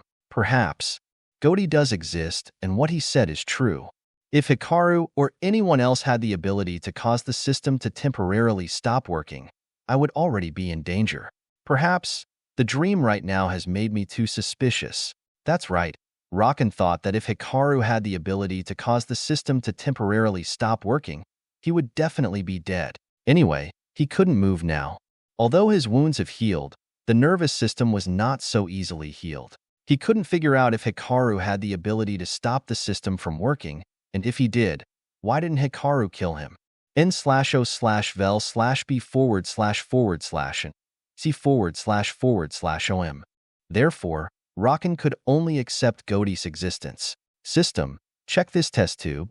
Rakan immediately gave an order. At this time, the cube floating above Rakan's head immediately stretched out a tentacle, which wrapped around the test tube. A moment later, the system sent a notification to Rakan. Ding. Analyzing the test tube? This is a power evolution medicine that can help you recover from all your injuries and evolve your power to a new level. What? Is it that powerful? Rakan was startled. This is the first time I have heard of such a drug. System, can you make a potion like this? Ding. I cannot. Even though we have all the ingredients and can create something similar to it, if it is used, it will have huge side effects. Also, the failure rate is over 60%. Ding. The power evolution medicine you possess does not have any side effects. The success rate is 100%. Hearing that, Rakan took a deep breath, as he found it hard to believe what the system was saying. So the system can't make a potion like this? It's unbelievable. It seems that Goaty really didn't lie to me. Even though Rakan was an extremely careful person, all the things that recently happened had started to make him believe in Goaty's existence. Does he really want to train me and turn me into an existence that can aid him? Ding. This potion has the lowest level among all power evolution potions. It is suitable for you to use. Rakan felt even more dazed when he heard this. He started to wonder if there were any drugs that have a more powerful effect than this. Rakan frowned. Even though he believed in Goaty's existence, he still felt worried. That's right. After all, Goaty is an existence that created the system. If he wanted to change the information that the system displayed, it was extremely simple. That's why Rakan initially didn't dare to use the power evolution medicine right now. However, after Rakan pondered for a long time, he decided to use it. Goaty had made him feel how terrible death is. Rakan felt that if Goaty wanted to kill him, it would be as easy as killing an ant. So he felt that Goaty didn't need to resort to tricking him into drinking poison or something like that. Rakan now remembered Hikaru and the other girl, both of whom possessed superhero-like strength and extremely terrifying superpowers. Even though he possessed this cube, he was still defeated by those two, and he had to lie still in this place like a disabled person. Hatred made Rakan no longer think carefully, as he wanted revenge immediately. He didn't want to fail. He wanted Aiko back. He wanted to let Aiko know that what he did was only for her good. System, inject that solution for me. Ding. Beginning the process of injecting the power evolution solution. At this time, another tentacle appeared and was inserted directly into Rockin's heart. Terrible pain engulfed his brain, but he still gritted his teeth as he tried to bear it. The tentacle wrapped around the test tube immediately became active. It easily opened the cap of the test tube and stretched a tentacle inside. That tentacle was like a vacuum, as it sucked up all the solution inside the test tube. After that, the liquid moved from this tentacle to the tentacle that was plugged into Rockin's chest. AAA. Rockin couldn't hold it anymore and shouted. A terrible pain came over him, and he felt like his body was being smashed to pieces. More terrible things continued to happen, as Rockin felt that his body seemed to be on fire. Hot. Incredibly hot. It was like he was being cooked in a giant pot. AAA. Rockin continued to scream. Luckily, this place had been soundproofed by the cube. Otherwise, countless zombies outside would have heard his screams and come to this place. However, this situation did not last long, as after only a minute, Rockin became silent. Even though it was only a minute, Rockin felt like he endured that pain for a day. When he felt the severe pain and the feeling that he was being burned, Rockin thought that Goaty had tricked him. However, after everything was over, he realized that the pain was the test he needed to overcome in order to gain new strength. Rockin sat up. He felt that his arms and legs had completely recovered. He stood up and took off his shirt to look at his athletic body, and seeing it made him feel happy. Is this a new power? It's amazing. I feel like my strength has increased by 5 times. However, that was just his euphoria talking. He immediately asked the system, check my current strength and body condition. Ding. Start scanning. Ding. Scan successful. Your strength has increased by 5-fold. Your body has also entered a perfect state. All the diseases in the body have also disappeared. What is a perfect state? Ding. The perfect state is a state in which all functions of the body are in balance. In this state, even if you are infected with disease or any kind of poison, your body will help you quickly adapt to it. Moreover, your body can even resist the toxin. Of course, the perfect state has many other abilities as well. Rockin heard what the system said and immediately felt very happy. At this point, he completely trusted Goaty. Wait, you said the power evolution potion I just used was the lowest, right? Ding. That's right. Rockin took a deep breath. If the power evolution potion is the lowest type, then what will the more advanced types be like? System, can you simulate the power evolution medicine just now to create a higher level product? Ding. That is feasible. However, the failure rate is very high, up to 80%. If you fail, you will either turn into a monster or die. Rockin frowned upon hearing that. He sighed and decided to drop the idea of letting the system simulate a higher power evolution potion. However, he was also a careful person. Even if there was only a 1% failure rate, he would still consider it too dangerous, so he wouldn't take his chances for an 80% failure rate. Even if that potion made him a god, he wouldn't use it. Looks like I need to do better so Goaty can give me a high-level power evolution potion. He's definitely watching me. Goaty, I won't let you down. Hikaru, I hope you don't die too soon. Wait for me. I will pay you back 1,000 times what you did to me. Aiko, please wait for me. I will save you from that bastard's clutches. Outside, Hikaru once again appeared at a place about 200 meters away from the factory. Ha ha ha ha, master. You not becoming an actor is humanity's loss. Ha ha ha ha. Hikaru. Okay, let's go back. Heh. Return? I feel confused. Why didn't you kill Rockin just now? Hikaru smiled. In fact, after he purchased the event information card, the system store also refreshed. At that time, he saw 2 cards that interested him. Name, freeze. Type, disposable. Description. After using this card, the main character's special abilities will be suspended, including his system, for 10 minutes. However, while this card is in effect, you cannot kill that main character. Price, 20,000 luck points. Name, voice generator tag. Type, disposable. Description. Can create any type of voice you desire. This type of voice will exist forever. If you want to use it, you can choose it in the system. Price: 5,000 luck points. Those two cards appeared immediately after he purchased the event information card, and this helped Hikaru come up with a bold idea. You can also read the card's description. I can't kill Rockin while the card is active. But I know what you want to say. Anyway, Rockin's luck score is still very high. Even if he can't move, killing him right now is impossible. Because of that, I want to use him to help me gain more luck points. But why did you give him a power evolution potion? Because I'm afraid it will take too long for him to recover. Besides, after recovering, Rockin will definitely not dare to take revenge on me because his strength will not change at all. Then my plan won't work. The event information card only provides information about the next 10 days. There is an event that requires Rockin to appear. If he does not appear, I will also be in danger. I can't see what the event information card showed you. Can you? Nope. Ha ha ha ha. Rika, even if you beg me, I won't tell you. Huh. Stingy. Yes, I am that kind of person. Hikaru turned his head to look at the factory behind him, thinking in his heart, Rockin, I hope you can come and take revenge on me soon. Chapter 143, Bonus 4. What do you mean? Wait, you still don't want to go back? That's right. I need to get something important. What is so important that you left Velis alone at the Noak mansion? I will go back soon. Are you upset? Yes, it's because you only ask nonsense questions. I have never seen a system as useless as yours.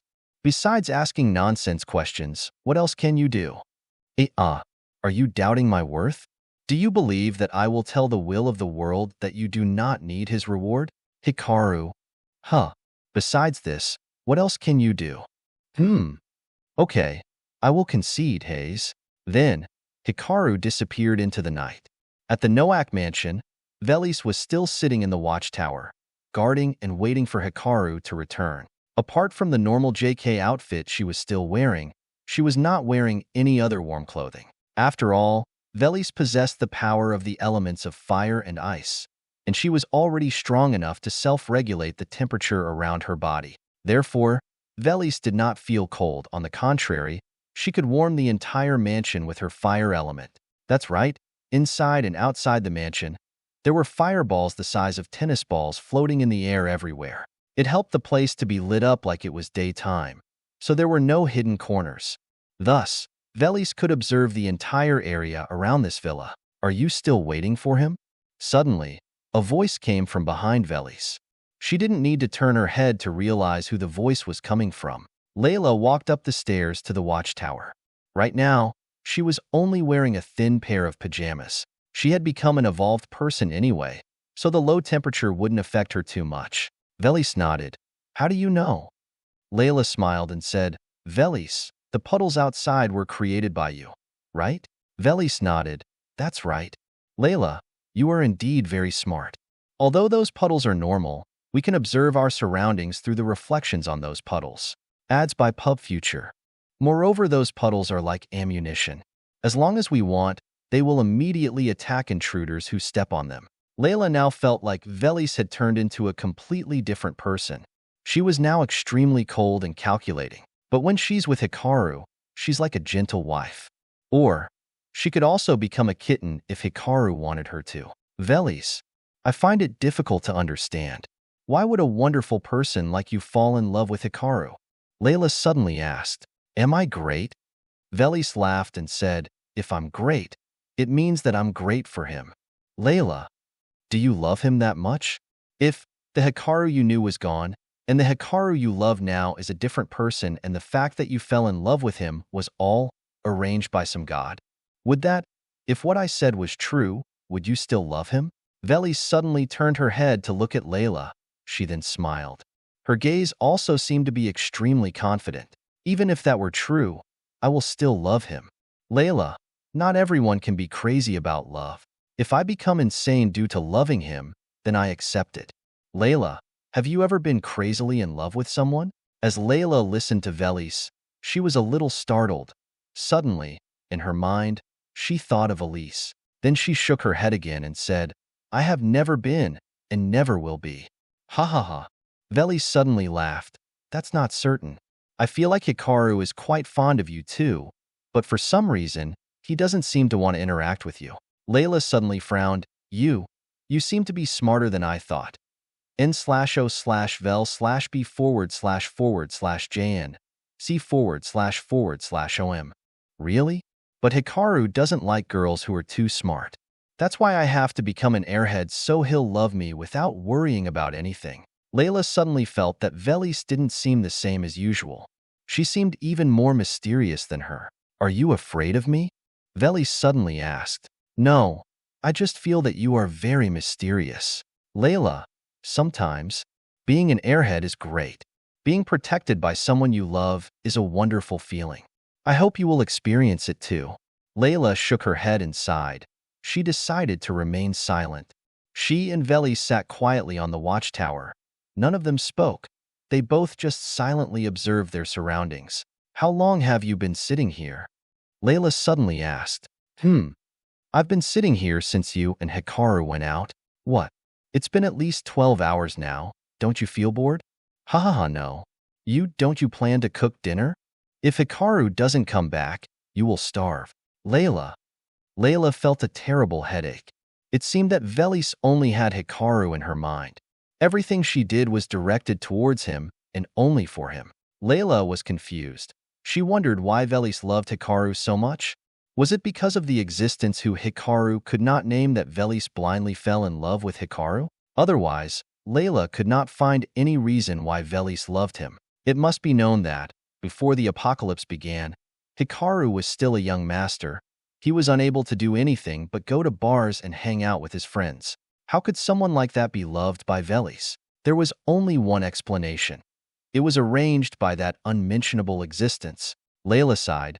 Perhaps her fate was also arranged by that existence. Perhaps only Hikaru can help me break the fate prearranged by that person. I hope he can really help me. However, perhaps Velis made the right choice. The present Hikaru is a trustworthy person who is trying to break fate. If I need to choose a man to love, Hikaru is not a bad choice. Velis suddenly laughed loudly. Ha ha ha ha. Layla, you're thinking of Hikaru, right? Heh. How do you know? Because you just showed a smile full of joy. You misunderstood, It's okay. I got it. Layla, I don't care how many people Hikaru loves or how many people love Hikaru. You liking him makes me even happier. Can I explain?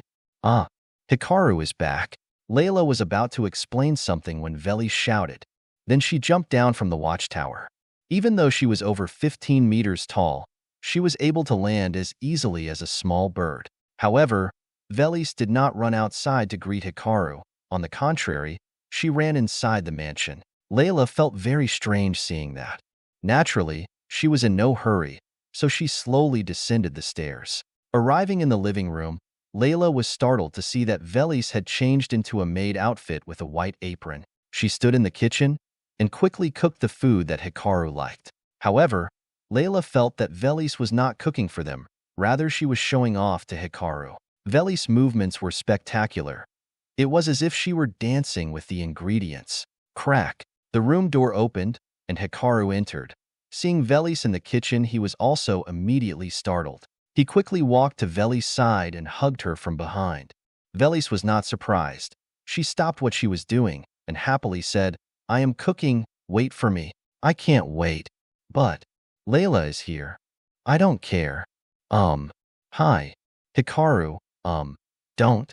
The two immediately indulged in a sweet and steamy kiss. Layla. Oi. I'm still standing here. I'm human, not air. Of course, Layla just thought about saying that, but didn't actually do anything. She frowned and pouted as she watched the lovers indulge in a steamy kiss. More than 5 minutes later, they separated. Velis was panting, and her face was red. In fact, when Hikaru saw Velis wearing a maid outfit with a white apron, it seemed like his male instincts were stimulated. Hikaru was now determined to bring Velis to another world. No matter how difficult it was, he would try to do it. Velis is so great. I need to keep cooking. Okay. Hikaru nodded, then kissed her hair, then went to the sofa in the living room and sat down to rest. Layla was now sitting next to him. Her arms were crossed over her chest, and she seemed to be sulking. Huh. It seems you don't care about my existence, don't you? Ah. Hikaru smiled and said, This is my home. Do I need to care about you whenever I want to do something? Layla, you still haven't paid the rent in full. Do you want me to kick you out? Layla also smiled coldly. Looks like, when you get home, you think you're a god here? Hikaru shrugged his shoulders and said, Not really, but I had to work very hard out more information about Alyssa for you. And you are displeased with me over small things? It seems. I don't need to tell you this information. You. Layla was startled. She looked towards Hikaru, and her attitude changed 180 degrees. Layla smiled seductively. She then reached out towards Hikaru and used her index finger to caress his cheek. Ha ha ha. I'm just joking. You won't be mad at me, will you?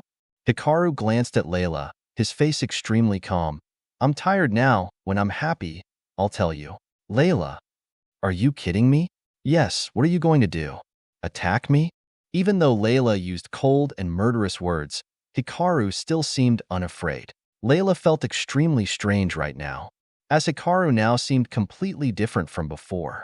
It was as if a puppet had cut itself off from the strings that controlled it and had now begun to control its master. Okay, what do you want? Say it. What do I need to do so you can reveal some information about her? Hikaru shrugged. Now is not the right time for me to tell you information about her. But I can tell you one thing. Desiro was telling the truth. Alyssa is really alive. It's just that she exists in a rather special state. Layla was startled. What do you mean? Chapter 144 Layla. Hikaru. Hikaru shrugged. Although he didn't say anything, he had a smug smile as he looked at Layla. If you want more information, you have to pay a fee, you understand. Hearing that, Layla stepped back, covering her chest with her hands. You? Do you crave my body that much? Hikaru, please. You were the one who took the initiative to kiss me first. But in the research center, you were the one who took the initiative to kiss me. Hikaru. He really didn't know how to refute her. Indeed, when he was in that secret research center, he only did so to threaten Layla. Oh, looks like you guys are closer to each other now, right? Suddenly, Velis came over, holding a tray of hot food in her hand. On her face was an extremely friendly smile, as if Hikaru wasn't her boyfriend. Ack! Hikaru was startled. Velis, I can explain. Velis shook her head. She put the tray of food on the table, then smiled and said, Hikaru, I said from the beginning that I don't care about many women you have. Just having me in your heart is enough. Besides, Velis said, glancing at Layla, if it's Layla, then I'm willing to accept it. She is a wonderful girl, Hikaru. You must hold her tightly. Velis finished speaking and left, leaving only him and Layla. Everything happened so fast that Hikaru didn't even have time to react before Velis left. Layla then shook her head and said, I don't understand why a wonderful girl like Velis would love you. Maybe. Layla was about to say something, however. Hikaru sighed, interrupting her words. Things are not how you presume it to be. Velis doesn't love me because someone arranged it.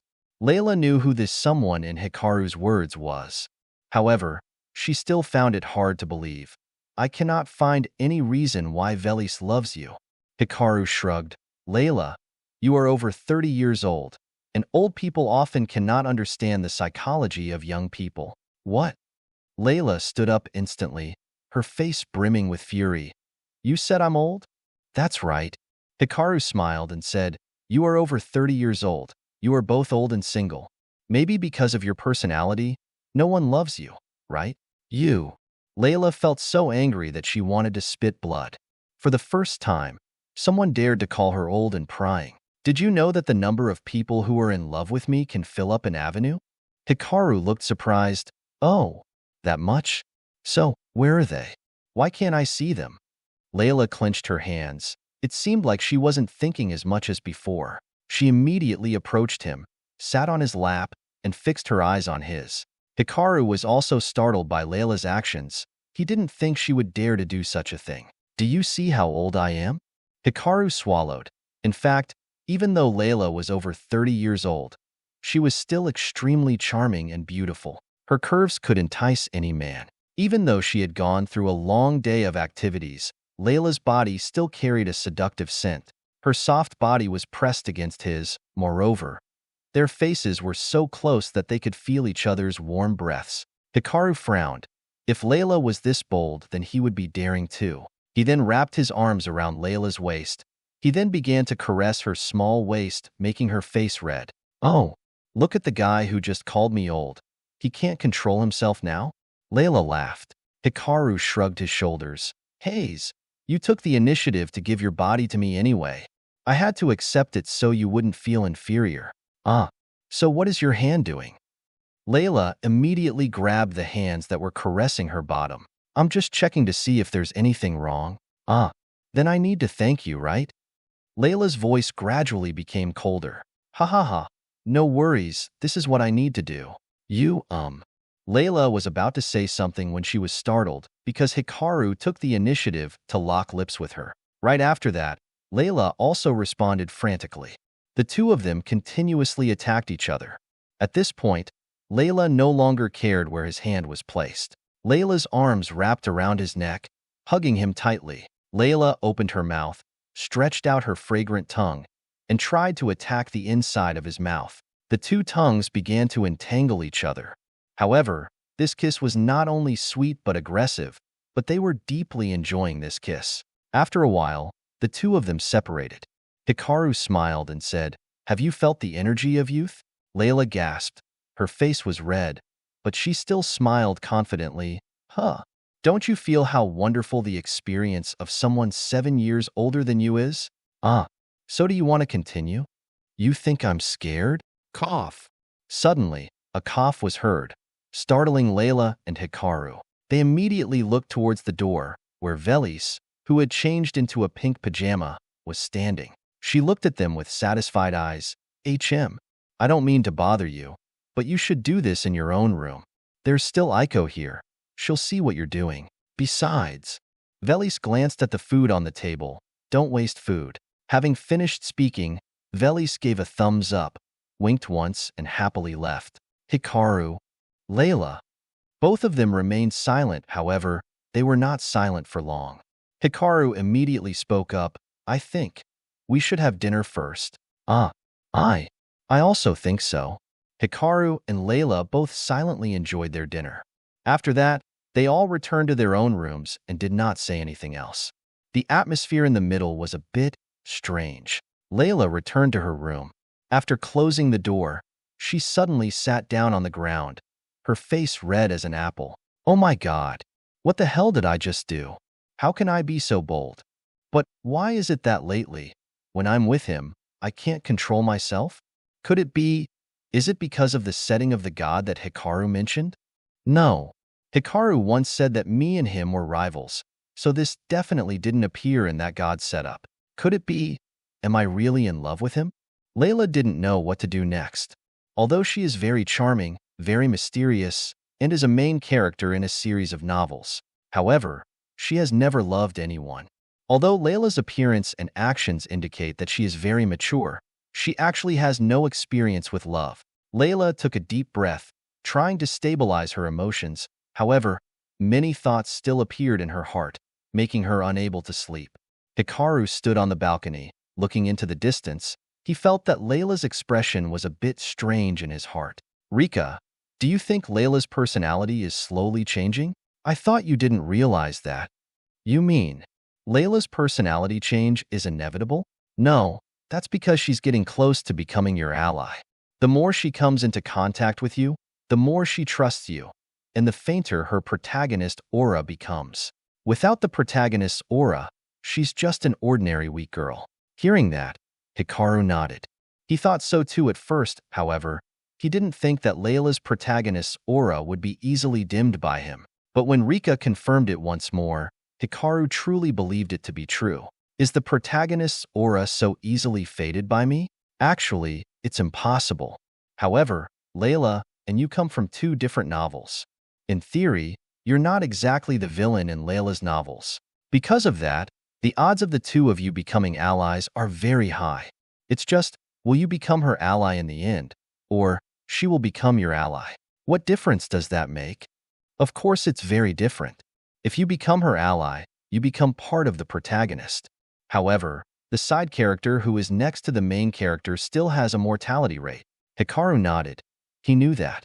In many novels, the supporting character next to the main character sometimes dies for some reason. But if she becomes your ally, it means that she has given up on herself being the protagonist, and she will become an ally of the villain. So, you will become the villainous boss, and Layla will be your ally. No, to be more precise, she will become your subordinate. Even though Layla has given up on herself as the main character, her aura is still enough to help her grow. It's just, if faced with the other main characters, Layla still has a very high chance of dying. I understand. So, Layla's personality is due to the fact that her main character's aura is fading, so she has a high chance of becoming my ally. Yes, however, Layla still has a chance of not becoming your ally, and instead she will become your enemy. There is no 100% certainty that she will become your ally. Hearing that, Hikaru shrugged. I know, however, I will try. Anyway, I can't sit still and wait for the other main characters to come and kill me. Besides, I also want to go to another world with Velis. Sigh, you still haven't given up on taking Velis with you? That's completely impossible. Don't you understand? n/o/vel/b//and c//om. I understand. I completely understand what you said. However, if I try and fail, then I have tried my best. If I don't try, I would have failed from the moment this thought appeared in my mind. Chapter 145. His trial was over. Sigh, it seems that you truly consider Velis your wife. Of course. Hikaru smiled and said, in fact, only a fool wouldn't like a girl like that. Velis is beautiful, smart, and she knows how to be an airhead. She can also cook well. Most importantly, she doesn't care about how many women I have. When he was still living on Earth, Hikaru never dared to imagine that such a perfect girl would fall in love with him. Now that such a girl has appeared, he will use every means to keep her by his side. Hikaru sighed because to do that, he couldn't continue to hide from the main characters. He must confront them, destroy them, and take as many luck points as possible. Only then will he be able to find an item that can help him take Velis away. Hikaru stood on the balcony and looked into the distance for a long time. Then he turned back and entered the room. However, Hikaru did not go to sleep immediately. He went to Aiko's room. Knock, knock, knock. He knocked on Aiko's door, but no sound came from inside. However, Hikaru's hearing was extremely powerful, so he could hear Aiko's breathing. Based on the sound of her breathing, he knew she wasn't sleeping yet. Hikaru patiently knocked on the door 3 more times. Knock, knock, knock. Wait, give me a moment. Aiko's voice rang out. About 3 minutes later, the door opened. Aiko was wearing a gray pajama set and a thick coat. After all, Aiko was just a normal person. She can't stand low temperatures, so she has to wear warm clothes. Aiko was startled when she saw Hikaru. She then bowed her head in shame and said, "You? Are you looking for me?" "That's right. I want to talk to you." Hearing Hikaru's words, Aiko bowed her head even lower, as if she wanted to bury her head in her chest. "But it's very late now, what if?" "No." Hikaru shook his head. "I want to say it now." Aiko's hands were clenched together because she was extremely embarrassed. Her face was as red as blood. "What's happening?" He wants to talk to me." Could it be that Velis isn't enough to make him feel satisfied, so he wants to bare his fangs towards me? So, should I resist or not? What should I do? Hikaru saw Aiko just silently bowing her head and frowned. Aren't you going to invite me inside?" But this is my private room, you. But this is my house, you are my hostage. You're not a guest renting a room here. Understand?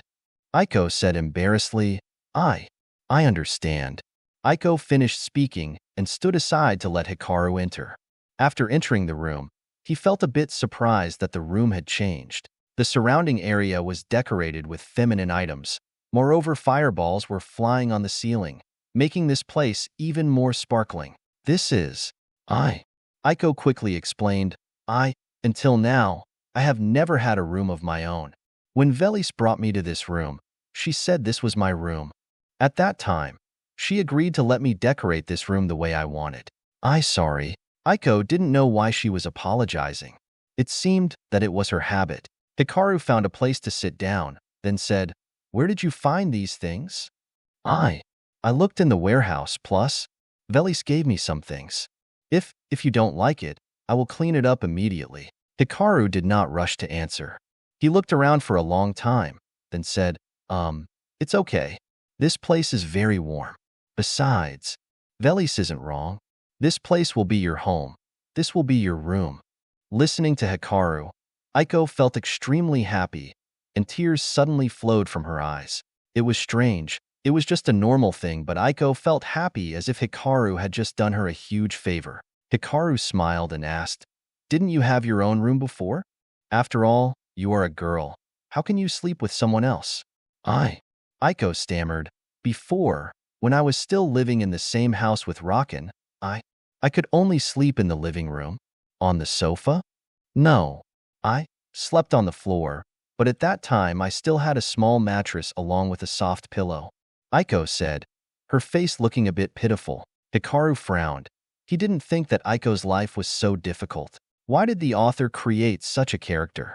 Could it be?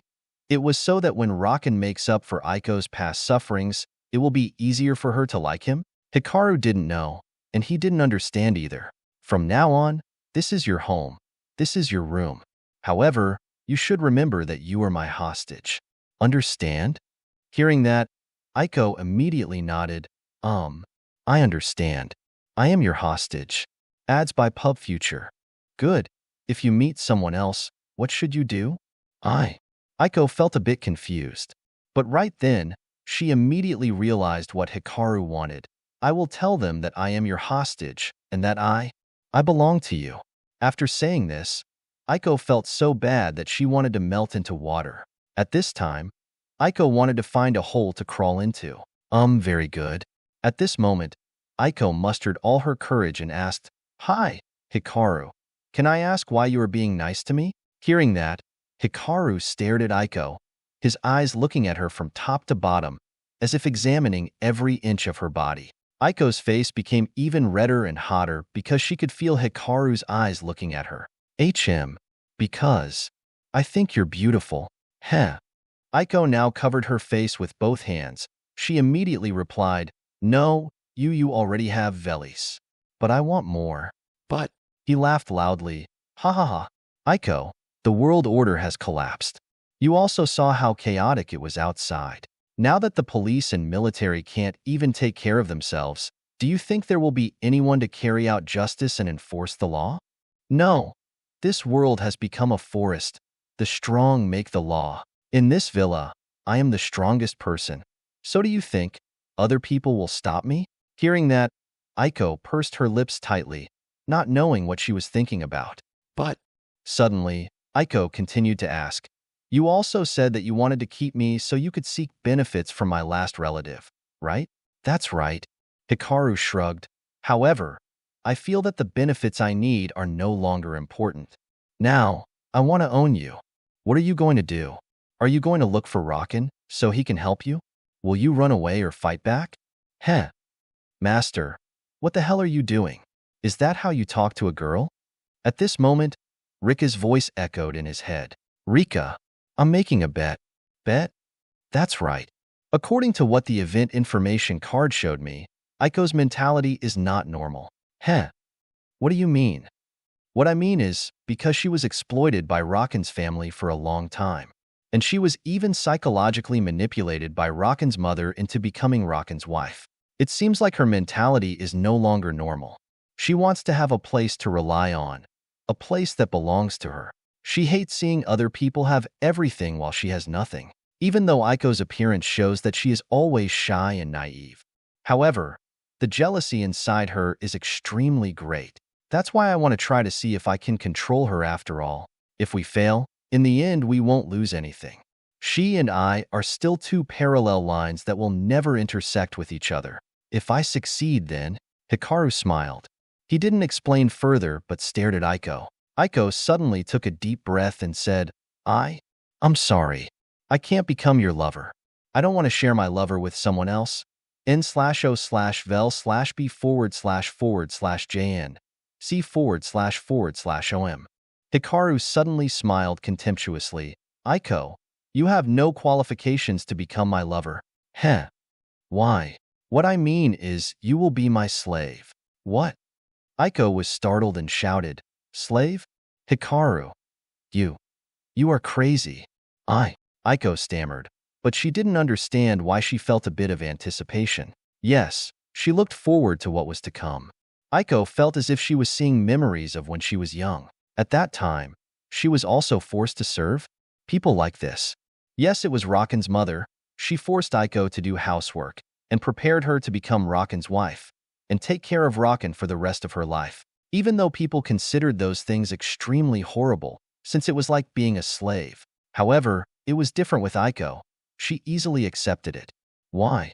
Because then Aiko will feel that she is useful and that people need her. She would also have a place to return to and a place to rely on. If she refuses, she will wander outside alone again, where no one needs her. Hikaru saw Aiko trembling. He frowned and thought in his heart, it seems that's not enough. He suddenly spoke, kneel down. Aiko was startled when she heard his voice and immediately knelt on the ground instinctively. She also didn't understand why she did what he said. Could it be she really wanted to become his slave? Seeing Aiko kneeling on the ground, Hikaru smiled. He knew that he had succeeded. Aiko was indeed the type of person who wanted to obey others and wanted people to need her. However, Aiko's next action surprised him even more. She suddenly stood up. Please, get out. Aiko said while crying. Hearing that, Hikaru immediately realized that her mind had reached its limit. Although her psychology was not normal, she was not crazy. Surely she will have psychological resistance. However, for Hikaru, this was enough for now. His trial was over. Chapter 146. One more day. Hikaru went out. Before going out, he stopped at the door, turned around and said to Aiko, I don't want to wait too long, understand? After that, without waiting for her to answer, he immediately left. As soon as Aiko's door closed, he immediately looked at Velis, who was standing nearby, looking at him with an embarrassed face. Velis? You? Since when have you been standing here? Velis bowed her head and clasped her hands together. I've been standing here since you entered Aiko's room.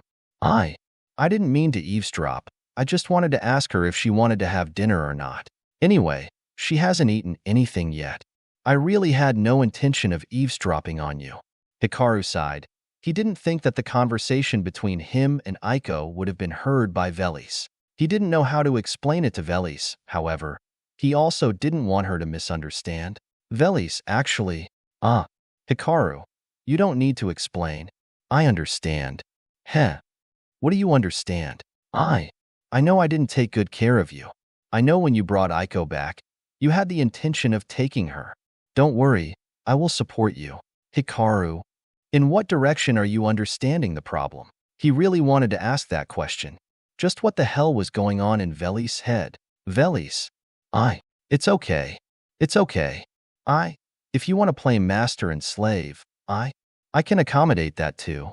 Velis said as she bowed her head, her face red. Hikaru.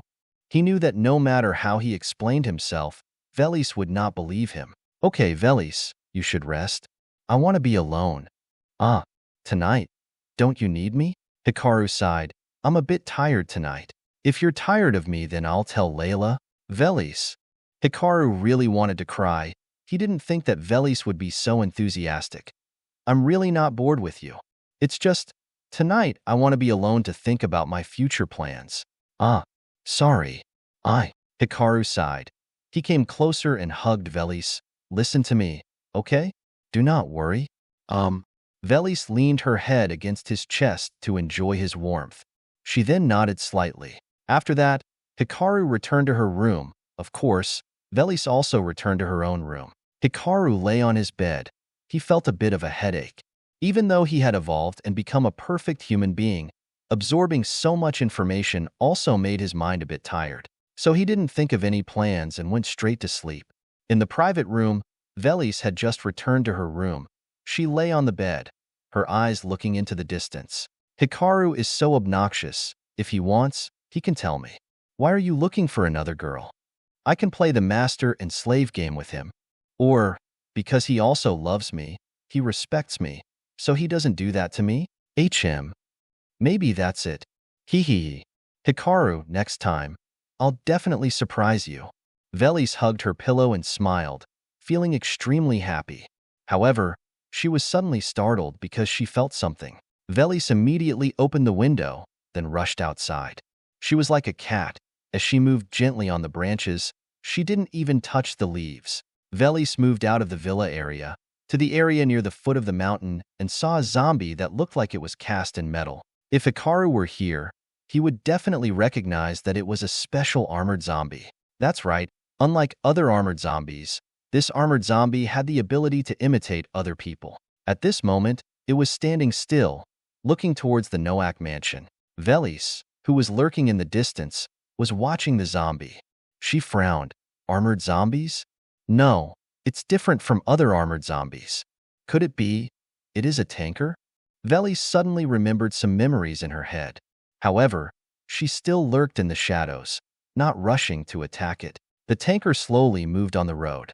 Even though this place was extremely dark and there seemed to be no light at all, Velis could still clearly see every move of that zombie. The tanker walked on the road leading towards the Noak's mansion. It walked and looked around as if it was afraid that someone would discover it. Suddenly, the tanker seemed to discover something, and it immediately jumped back. As soon as it jumped back, an ice stalactite shot out, sticking into the place where it had just stood. The tanker looked into the distance. The place was completely dark, and as there was no light, he couldn't see anything. It stood still for a long moment, then turned and ran into the darkness. Velis saw the tanker leave and frowned. Strange. It seems to have evolved much faster.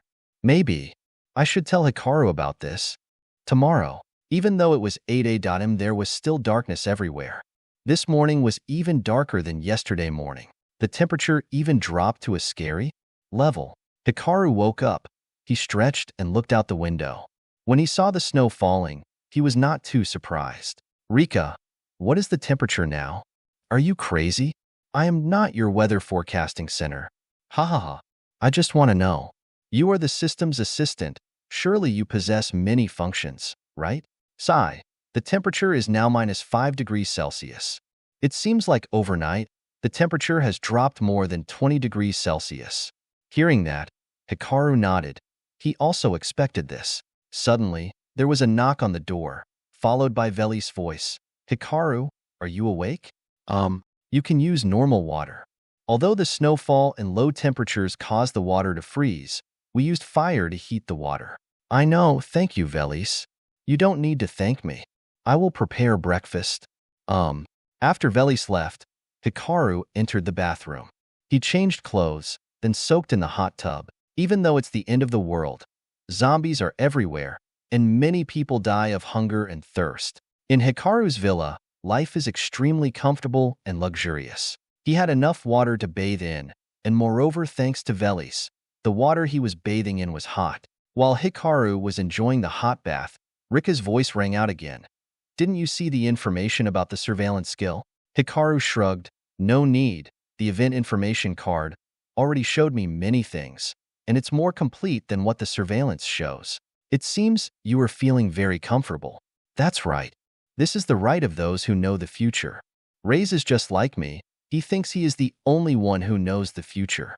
However, after facing me yesterday, he will definitely have to rethink what he knows.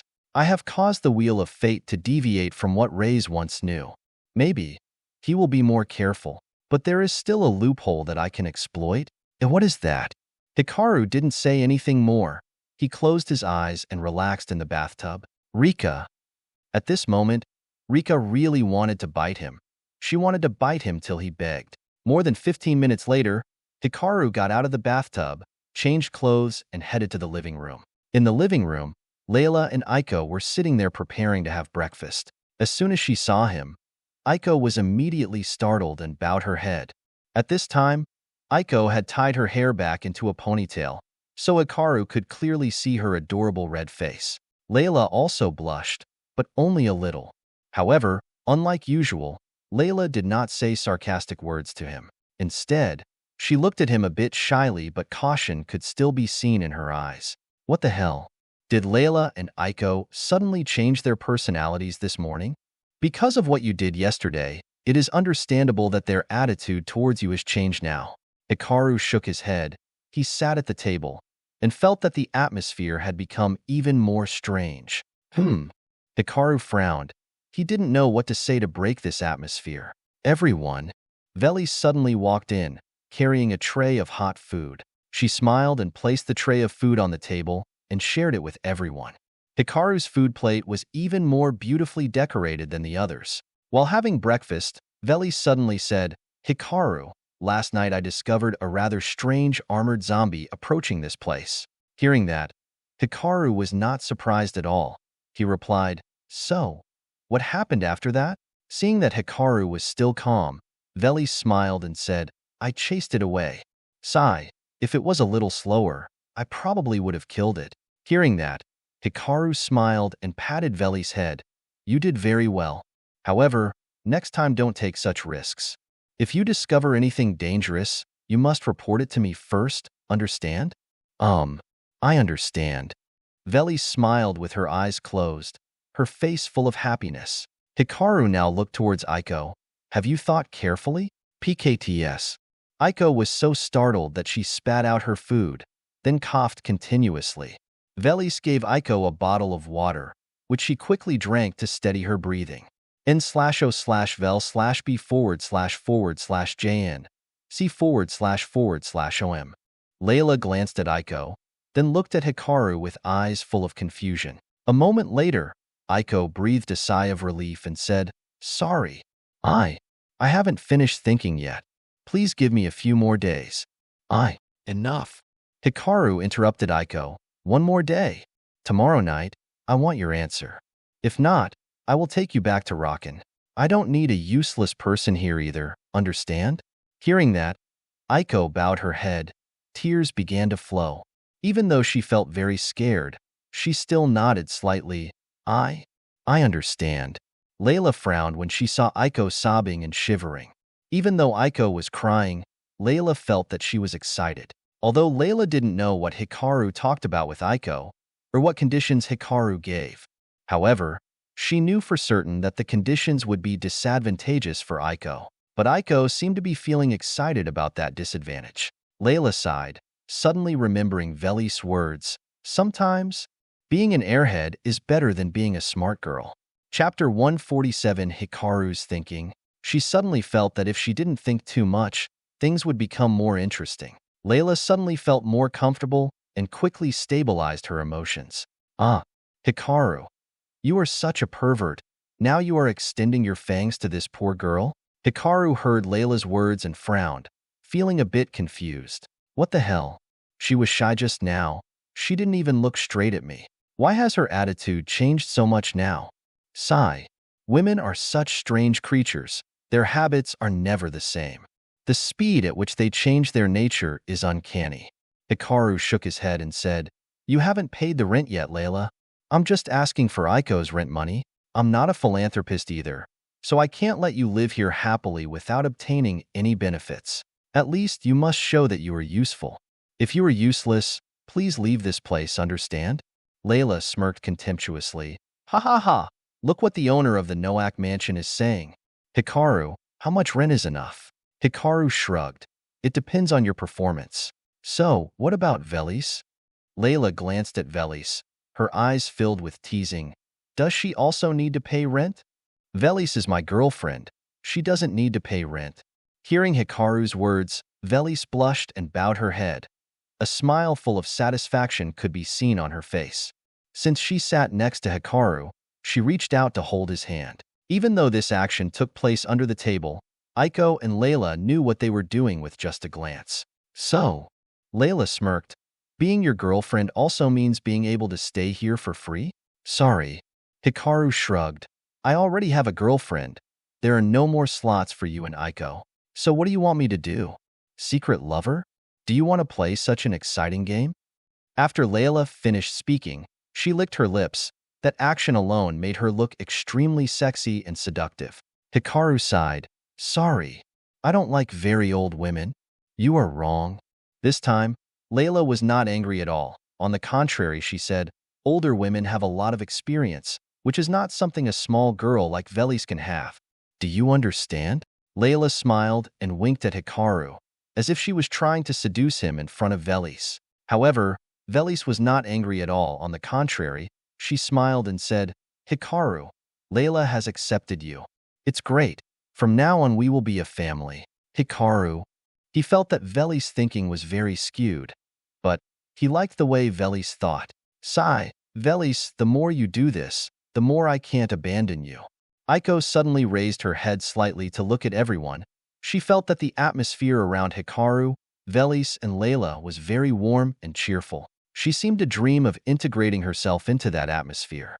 Aiko looked at them with admiration and wondered, If I agreed with Hikaru, could I become a member of his family?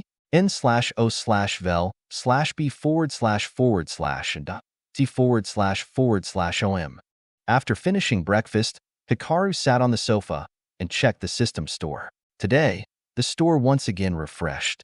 Of course, the item appraisal card was still inside, so only 9 new items appeared. Among them, there were a few interesting items that caught Hikaru's attention. However, he only had a few luck points, and it was not enough to buy anything including Power Evolution Medicine. Name: Hikaru. Villain points: 185,200. Unused points: 3,000. Power: F+, Perfect Humanity. Even though he received 75,000 luck points from completing the quest, he used all of them. Now, his villain points were quite high, but the points he needed to purchase things remained 3,000. Sigh, there are a lot of villain points, but they don't have too much use. The luck points needed to buy items are too few. If this continues, I won't be able to find an item that will help me carry Velis.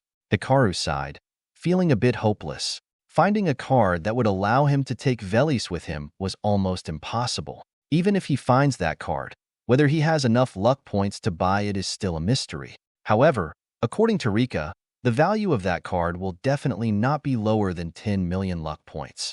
Hikaru knew that the number was enormous, and he felt that it was impossible to earn 10 million luck points. However, Hikaru knew that this amount was still relatively cheap to bring a person from one world to another. He sighed.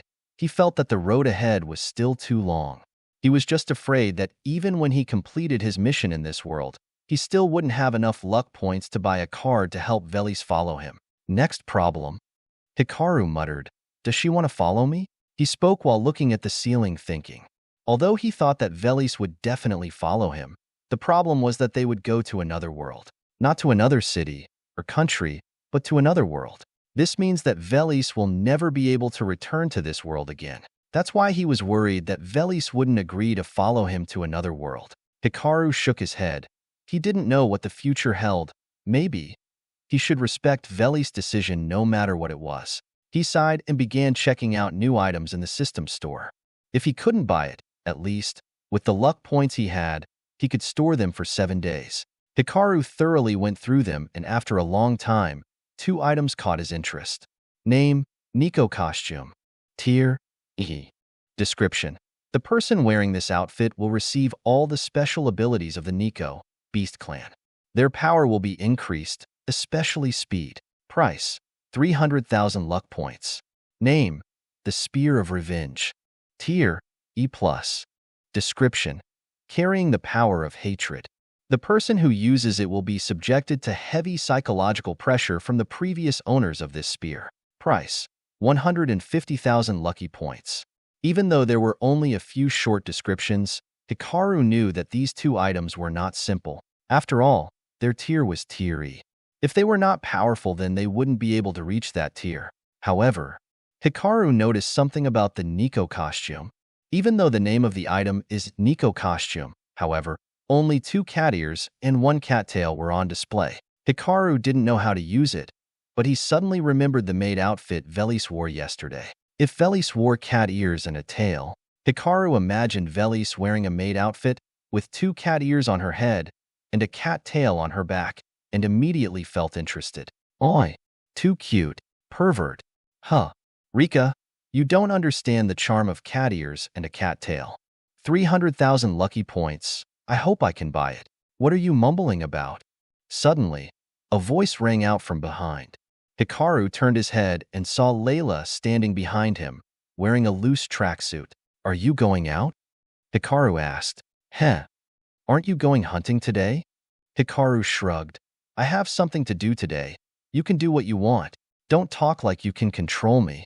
Layla smiled and said. She came closer and gently touched his cheek with her index finger. If you feel you don't need my control, you can act freely. I don't need to worry about you suddenly entering the cycle of your destiny. Heh. It seems you are protecting me. I should thank you, right? Layla smiled and licked her lips, her expression extremely seductive. As long as you pay enough for the rent, it's fine. Huh. Stingy. This isn't the first time you've said this. Hikaru finished speaking and stood up, then left the villa. He didn't care where Layla would go, as she would return here anyway. Elsewhere, in the private room, you lay on the bed, her body shivering a bit from the cold even though she was covered with a thick cotton blanket. It's so cold, you said tremblingly. What is the temperature now? She tried to raise her head and look out the window. Even though it was very dark outside compared to yesterday, today was even darker. However, you could still see that it was snowing heavily outside. Snow? Could it be that the temperature has dropped below 0 degrees Celsius? What do I need to do now? This place. The heater can't be used. I can't use hot water either. You felt a bit desperate. At this time, she thought about using candles for warmth. However, she immediately rejected this thought. You must know that in modern times, everything was powered by electricity. That's why almost no one kept candles in their house. You was the same. If she uses candles for warmth, then the next time she will have to live in darkness. Suddenly, she remembered the young man in the next room. Yes, it was Ray's. Maybe he will help me. But you felt very scared. The previous images once again appeared in her mind. Knock, knock, knock. A knock on the door suddenly rang out. You was startled. She wrapped herself in a thick coat, put on slippers to keep her feet warm, then hurried out of the room and went to the main door. At this time, Ray's voice rang out. I left some food and blankets outside. Remember to go out and get them later. I'm going out for a bit. I'll be back after dark. You remember, don't open the door no matter what happens. Don't worry, I will protect you. Ray's finished speaking and left without waiting for you to respond. He knew that you was still shocked from witnessing him kill someone. He also respected her. After all, that is the normal response of a weak girl. After Ray's left, you breathed a sigh of relief. She stood near the door, waited more than 10 minutes before slowly opening the door. AAA. Chapter 148. Can you play a song? You shouted because in front of her were 2 zombies moving towards her. Their rotten appearance and their stench repulsed her. You didn't understand why these 2 zombies were waiting for her at the door. She also didn't understand why zombies would appear in this place. Currently, Yu's mind was filled with fear. She fell backwards in fear, her legs shaking so violently that she couldn't move. She could only crawl slowly on the ground, her tears flowing like a stream. No! Stay away. AA.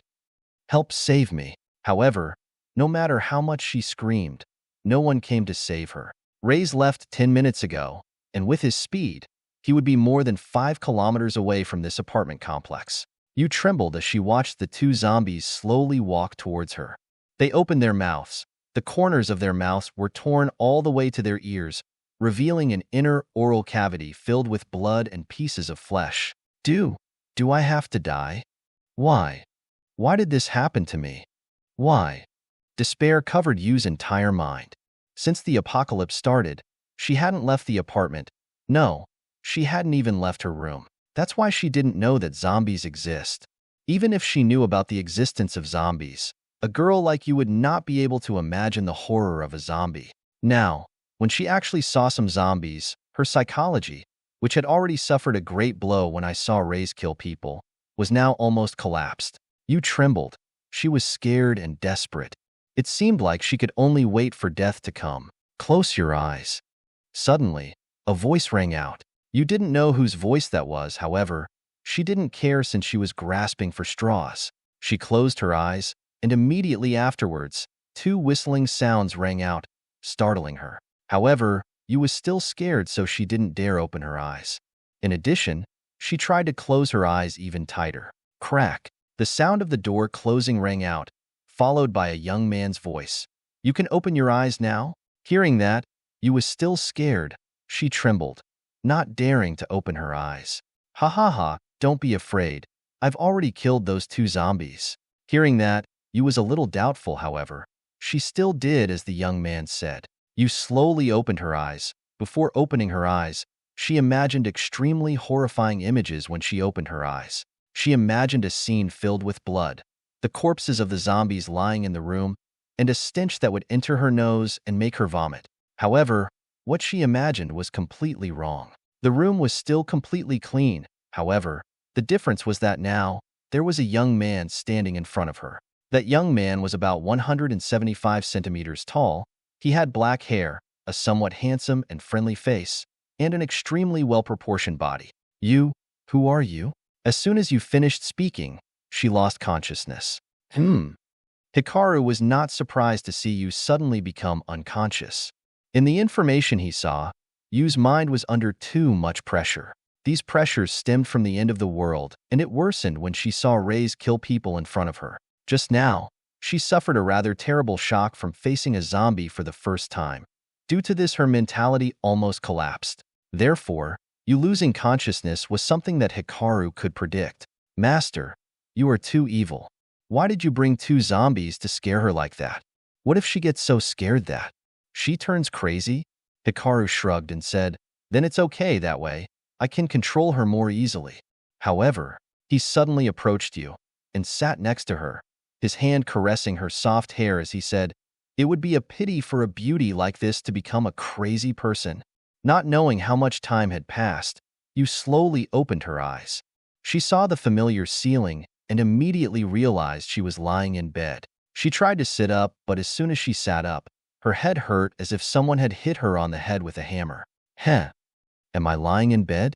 So, could it be, was what happened a dream?" Yu muttered, then breathed a sigh of relief. "It seems, because my mind is tired, I easily have nightmares." Suddenly, Yu smelled a fragrance. She stood up and discovered that her room was a bit strange. It was brighter. That's right. You remembered that in order to save candles, she only lit 1 candle, which was enough to help her see around the room. But now it's different. There were 3 candles in the room, and those candles were not the type of candles she usually uses. Yu frowned, thinking to herself, "Could it be that Rays came into my room? It can't be. I locked the door?" She slowly moved. She opened the bedroom door and walked to the living room. When she got to the living room, she saw a young man standing in the kitchen in her house. He was using a tourist gas stove to cook food. No, to be more precise, he was heating up food. Yu was startled when she saw a stranger in the house. She was about to scream. However, Yu immediately remembered the nightmare she had dreamed. No, it wasn't a dream. It was real. Could it be?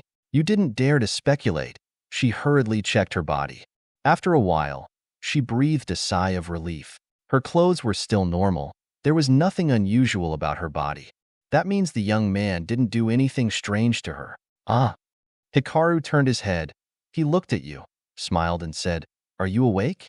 I'm reheating the food. Wait a moment, it's almost done." Yu felt strange hearing that, but the aroma wafting from the food was too fragrant. It had only been a few days, but she still hadn't had a proper meal. She only ate bread and biscuits. So, when she smelled the fragrance, she couldn't resist her hungry stomach and immediately did as Hikaru said. She obediently sat on the sofa and looked towards the young man. She took a deep breath, and using all her courage, she said, Excuse me. You? Who are you? Do we know each other?" Hearing that, Hikaru did not turn his head to look at Yu. He checked the fire to make sure the food did not burn and said, "Of course we don't know each other. This is the first time I am meeting you." Suddenly, Hikaru stopped talking. He extinguished the fire, then asked, "Where are the plates and eating utensils?" Yu was a bit startled. She responded instinctively, I put them in the drawer below on the right side." Hikaru searched according to Yu's description and took out 2 plates. He put the food on the plate, then approached her. He smiled and said, "My name is Hikaru. What about you?" After he finished speaking, he placed a plate in front of you. Although he didn't serve the food with finesse, the aroma was still extremely seductive. The aroma from the food made you momentarily lose control of herself. My name is you. You stammered.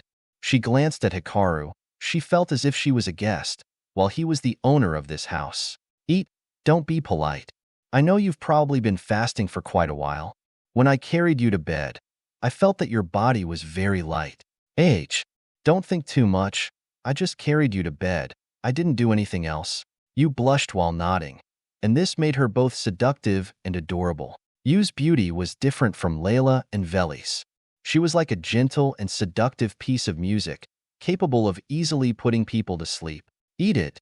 Hikaru finished speaking and started eating. He checked the time while eating. Yu was unconscious for quite a while. There are still 6 hours left until Rei's returns. Hikaru ate while glancing at you. At first, she was a little shy, but then she ate very comfortably. However, she still retained the image of a polite girl, like a noble. You finished eating and sighed. She didn't think that one day she would find a meal this delicious. You remembered that in the past, when she went on piano tours in big cities, she used to dine at 5-star restaurants. However, compared to now, it seems that messy dishes were more delicious than the luxurious dishes in those restaurants. You raised her head. She saw Hikaru staring at her and felt shy. I thank you for saving me and giving me such a delicious meal. But I don't have anything to give you. I don't have much food. All my money is in my bank account. Ha ha ha. Listening to you, Hikaru smiled. Don't worry, I don't need you to pay for what I did for you. But if I don't do something, then I will feel very uncomfortable. You said. That's right. She also didn't want to owe anyone, most especially the person who just saved her life. To be more precise, if it weren't for Hikaru, she probably would have been killed by those 2 zombies. Sigh. If she knew that those 2 zombies were brought here by you, what would her expression be like? Rika's voice echoed in Hikaru's head. N/O/vel/b//c//om. Ha ha ha. I don't know what expression she would make. However, no one will know that those 2 zombies were brought here by me. Could it be that when Rei's returns, he won't notice? Maybe he will notice something, however, he will not be able to guess my plan. Hikaru frowned. He sharply glanced at you. A moment later, he looked towards the piano placed near the window and said, "HM, in that case, can you play a song for me? Is that okay?" Hearing Hikaru's request, Yu was startled. She raised her head to look at him, her eyes filled with confusion. After all, I saved you. So, every day, please play a song for me to enjoy, okay? Chapter 149. Yu and Hikaru. Every day? You looked at Hikaru in confusion. Hikaru shrugged and said, "How about it?" "No? Never mind. Forget it." Hearing that, Yu was startled. "No, that's not what I meant. What I mean is, are you going to come here every day?" "That's right. If you don't mind, I will come here every day." Hikaru smiled and said, You are not a resident of this place, right?" Yu asked. Actually." Suddenly, Hikaru's eyes turned sad and sharp. "I came here to see a friend. N/O/vel/b//and c//om. Your friend? Hikaru nodded. "However, when I arrived here, I discovered that everyone had died." After he finished speaking, he suddenly glanced at you. You and that young man named Rei's are the only 2 people still alive in this building. Were they all killed by zombies?" Yu was scared. She held the shawl on her shoulders with both hands to calm herself. Hikaru shook his head. "They were killed by someone else, and their bodies were thrown around this building to serve as food for the zombies." "What?" "Yu, that's not important. What's more important is, I suspect that the person who killed everyone in this building is Rei's." Bam! As you heard what Hikaru said, she immediately felt like she was struck by lightning. Her mind exploded, and she was unable to think of anything. Her lips trembled as she wanted to say something.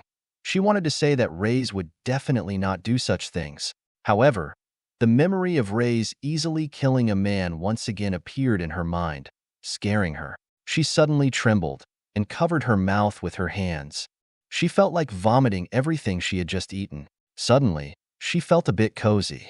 She didn't realize when Hikaru came and sat next to her. He put his arm around her shoulders and hugged her, his hand patting her shoulder gently. It was just a small deed, but you felt warmer and more secure. The feeling of nausea and fear also gradually disappeared. You suddenly raised her head to look at Hikaru. At this time, he also smiled and said, "Calm down. In this place, no one will harm you." You stammered, I know, you're not the type to do such things. That's why I think Reyes was the one who did it." You wanted to protest. She wanted to say that Reyes wouldn't do that, but she couldn't say it. Hikaru comforted you for a while, and she was able to calm down.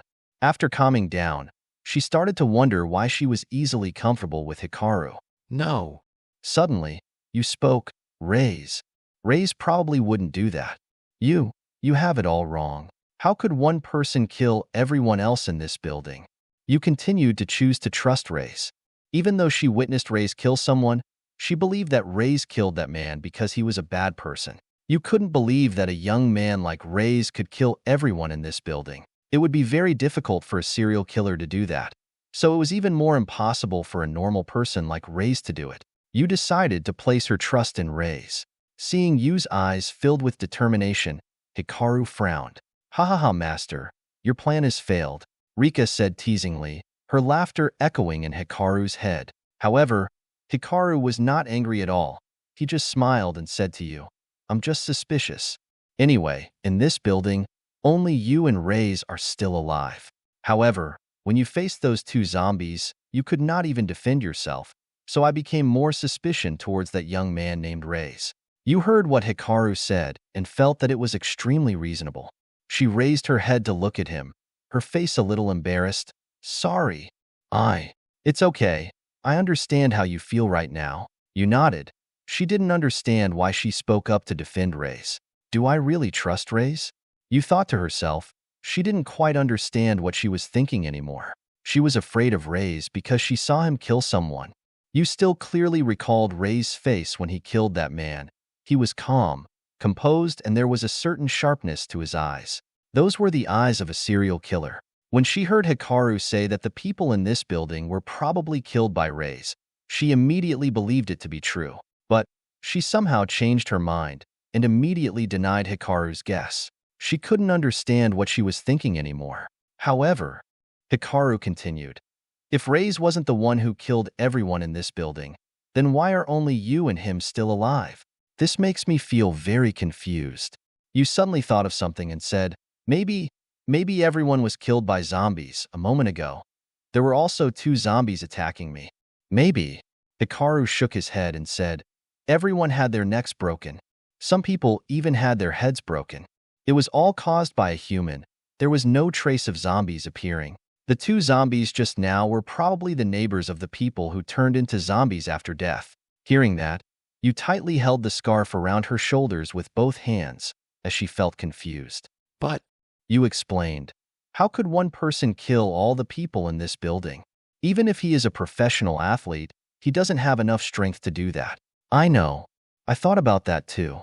Hikaru frowned. He rubbed his chin and said, "I am leaning towards a possibility. Perhaps Reyes is an evolved person." "Evolved person? What do you mean?"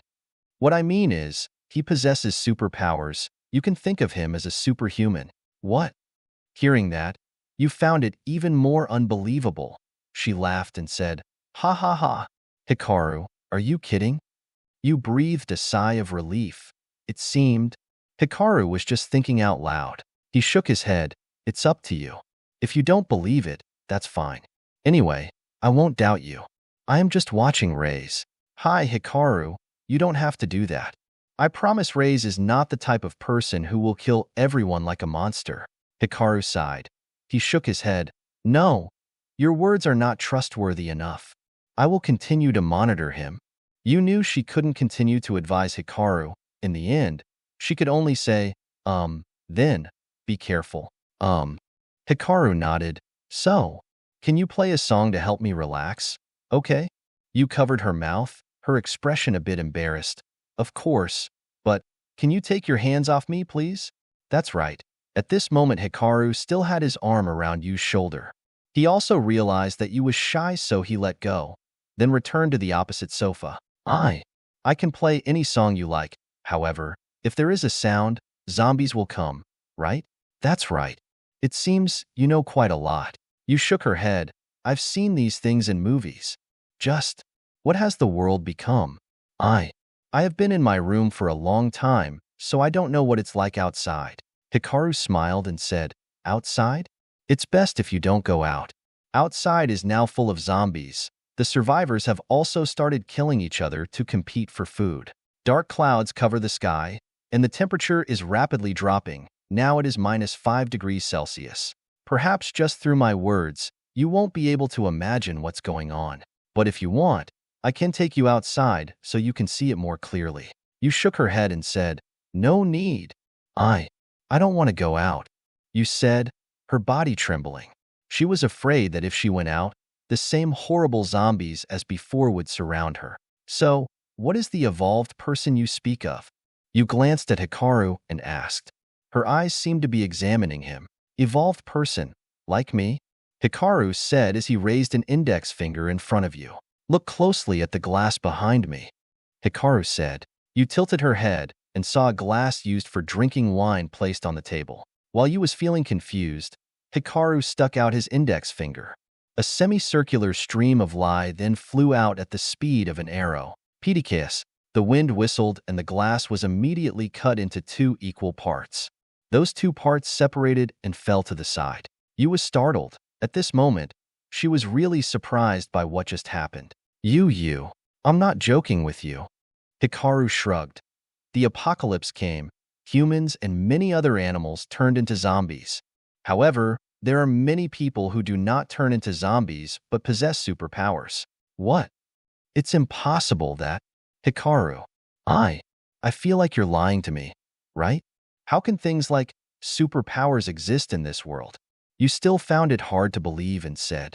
Hikaru shook his head. Like I said, believe it or not is up to you. I also don't force you to believe what I say. I'm just telling the truth. So, what is your superpower? Just like you just saw. Light split. We can create a streak of light that can cut almost anything we want. It seemed like Hikaru wanted to prove what he just said. He immediately waved his hand. Another streak of light shot out. Protagonist. The sound of the wind rang out again, however. This time the sound of the wind was much louder than the sound of the wind before. Immediately afterwards, the table between the 2 people was cut in 2. Yu was scared when she saw this scene. But besides that, she also began to believe that superpowers really existed. Yu, do you really possess superpowers? That's right. That's also the reason why I dare to go out even though there are countless zombies outside. And I'm also confident in finding the culprit who killed my friend. As Hikaru spoke, his sharp eyes also looked towards you. You trembled in fear. Right now, her trust in Reyes was like a wall that was starting to crack. But if what you said is true, then why did Reyes kill those people? He and the people in this building have no enmity with each other. Hikaru shook his head and said, I don't know, however. If he killed everyone but left you alive, then I think he wanted to create a cage to hold you. You. Chapter 150. Did someone come to this place? Cage. Detain me? Hearing that, you immediately connected the information in her mind. In reality, you wasn't stupid. She was just too shy. She quickly pieced all the information together.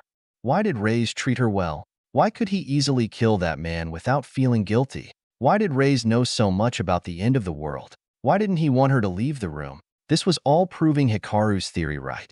Yu was a bit shaken, but right now, her reasoning forced her to believe that what Hikaru just said was true. If it wasn't true, perhaps what Hikaru said wasn't far off from the truth. But why? Yu was puzzled. Hikaru shrugged. I don't know. Maybe he loves you. And although he can use violence to win you over, however, for some people with strange psyches. What do you mean? You said, does he want to enjoy the process of hunting prey? Hikaru glanced at you, then nodded slightly. You panicked, as she did not know what to do. What should I do? Should I trust Reyes or Hikaru? Should I continue to stay here or leave? You took a deep breath and stood up. Hikaru, I want to see the other rooms. I want to find out whether everyone in this building was killed by rays or not. Hearing that, Hikaru smiled and said, Do you have the courage to see the truth? Yu was trembling a bit, and Hikaru clearly noticed this. I can. I want to know the truth. I don't want anyone to die needlessly because of me. Hikaru nodded. Then he also stood up and said, I hope you have prepared yourself mentally. The next scene you see will be like hell. Yu nodded. She took a deep breath, then said, I'm ready. Hikaru took Yu out. As soon as the door opened, a nauseating stench entered Yu's nose, making her almost vomit what she had just eaten. That's the smell of the 2 zombies I killed earlier. Hikaru stood with his arms crossed, his chin tilted towards the door. Yu looked towards the door, where the corpses of the 2 zombies that had attacked her earlier lay. Their corpses were cut into several pieces, their blood spilled out to wet the hallway, and a foul smell similar to rotten eggs and dead rats filled Yu's nose. Yu wanted to vomit, but she immediately covered her mouth as she tried to restrain herself. A moment later, Yu panted, her face pale as she said, Let's go. Go, can you move like that? I want to go, Yu said through gritted teeth. Hikaru heard that and sighed, Sigh. Okay, stick to me. He suddenly hugged Yu's waist. She was also startled when he hugged her waist. However, the man's large and warm hand made Yu feel much more secure. It was as if no matter what happened now, he would protect her. Immediately after that, Yu felt like she was riding a roller coaster, as the scenery around her moved at a dizzying speed. Then, Yu immediately realized she was standing in the next room. Yu felt extremely surprised. She raised her head to look at Hikaru. However, his face was now very close to hers. Their faces seemed to be less than 10 centimeters apart, and Hikaru's warm and masculine breath that was blowing on her face startled her. Yu's face immediately turned red, and she widened her eyes. Yu stammered. You're not afraid anymore, right? Hearing what Hikaru said, Yu was also surprised. Yes, it seemed that the feeling of fear and nausea had disappeared. However, a feeling of shame replaced it. This was the first time Yu was so close to another man, and this was also the first time a man had touched and hugged her. Therefore, it was normal for Yu to react like this. Hikaru glanced at Yu's reaction, then ignored her and opened the door in front of him. Crack. As soon as the door opened, the stench of blood once again entered Yu's nose. It was pitch dark inside, with no light at all to help them see. Hikaru took out a flashlight from his pocket and shined it inside. Right after that, Yu was surprised to see the room filled with blood. She even saw broken pieces of flesh and bones on the floor. Yu knew that this room was owned by a family of 4, however. According to the blood stains left on the floor, she knew clearly that those 4 people were all dead, including the 2 children. Yu no longer felt nauseous, but she felt scared and disgusted. There are no survivors, including women, old people, and children. Everyone in this building is dead except you and Ray's. My friend is on the 5th floor. He's never even set foot on this floor, but he couldn't escape Ray's claws either. Hearing that, Yu bowed her head, even though she wanted to say that the people who died in this building were not necessarily killed by Ray's. However, she couldn't say those words. Do you want to see more? Yu thought for a moment, then nodded. And after making some rounds, it was confirmed that everyone in this apartment building had died except for her and Ray's. To be more precise, Yu was living in a mortuary, as she was living with corpses in the same building. Yu suddenly trembled. She felt a chill down her spine. How is this any different from staying in a house built in the middle of a cemetery? Don't worry, there are no ghosts in this world, only zombies and monsters. Hikaru comforted her, but it seemed that his words were not useful. Do you think, will these dead people turn into zombies? I do not know. Hearing Yu's question, Hikaru replied, however, the bodies of these people were all thrown down below by Rays. Even if they turn into zombies, they still wouldn't be able to get here. Of course, except in special cases like the 2 zombies just now. Hearing that, Yu took a deep breath. If she didn't know all this, she would still be calm, but after knowing everything, she felt even more scared. Hikaru knew that Yu's mentality had reached its limit. If she were to see anything more, she would probably go crazy. He took Yu back to her room, however, She couldn't stand anymore, so he placed her on the sofa. At this moment, Yu's hands suddenly clutched his sleeves, like a kitten trying to hold on to something when it was too scared. Don't worry, Hikaru comforted. He patted Yu's hand. After a while, she calmed down, then loosened her grip. Sorry, Yu said. I felt so scared so. Ha ha ha. I understand that. So, what do you plan to do? Hikaru heard that and shrugged. I will find more evidence. If Reyes is really the murderer, I will kill him. What? Yu was startled, but after thinking about it, she couldn't stop Hikaru. But what if? Don't worry, I also possess superpowers. I will definitely not lose. Do you still want to protect him? No, that's not right. I'm just worried about you. Hearing that, Hikaru smiled. Ha ha ha, this is the first time I am meeting you. Why are you worried about me instead of Reyes? You didn't know how to explain herself. However, she was indeed worried about Hikaru. Okay, I'll come back tomorrow. Heh. You live nearby? Not necessarily. Where I live is about 30 kilometers from the city, and it's on a mountain. It can be said that that place is quite safe because there is no one around. That's right. More population means more zombies to face. You heard that and admired Hikaru a bit. If she also lived in such a place, she wouldn't need to worry too much. So, are you really going? I'll come back tomorrow. I will return to this place every day until I find the murderer of my friend, or until I kill Reyes. You bowed her head and said nothing more. Suddenly, she felt Hikaru's hand on her head. To be more precise, he was stroking her head. Besides, I will still come back to listen to your piano. You pursed her lips as her face turned red. After that, Hikaru left without saying anything more. As soon as the door closed, you suddenly felt the room fall into a terrifying silence. This silence made her feel so suffocated that she couldn't breathe. It's strange, a second ago, when Hikaru was here, she felt that everything was normal. However, after Hikaru left, you felt that this place was extremely empty, dark, and cold. It's strange. Normally you had been staying in this house alone, but she didn't feel these things. You sat quietly on the sofa as she thought about many things. She didn't know how much time had passed when suddenly, someone was knocking on the door from outside. To be more precise, the person was banging on the door. Bam, bam, bam. Are you inside? You immediately recognized it as Rey's voice. Right now, countless emotions appeared in her mind. Fear, anxiety, and even frustration. Yes, she was scared and worried when she heard the voice of the person who had allegedly killed all the people in this building. You also felt disappointed because the voice that rang out was not Hikaru's but Rey's. You tried to stabilize her emotions, and after a moment she spoke. I'm fine, what's going on? Thank God. Reyes breathed a sigh of relief. He asked, did you leave the room? At this moment, you thought for a long time.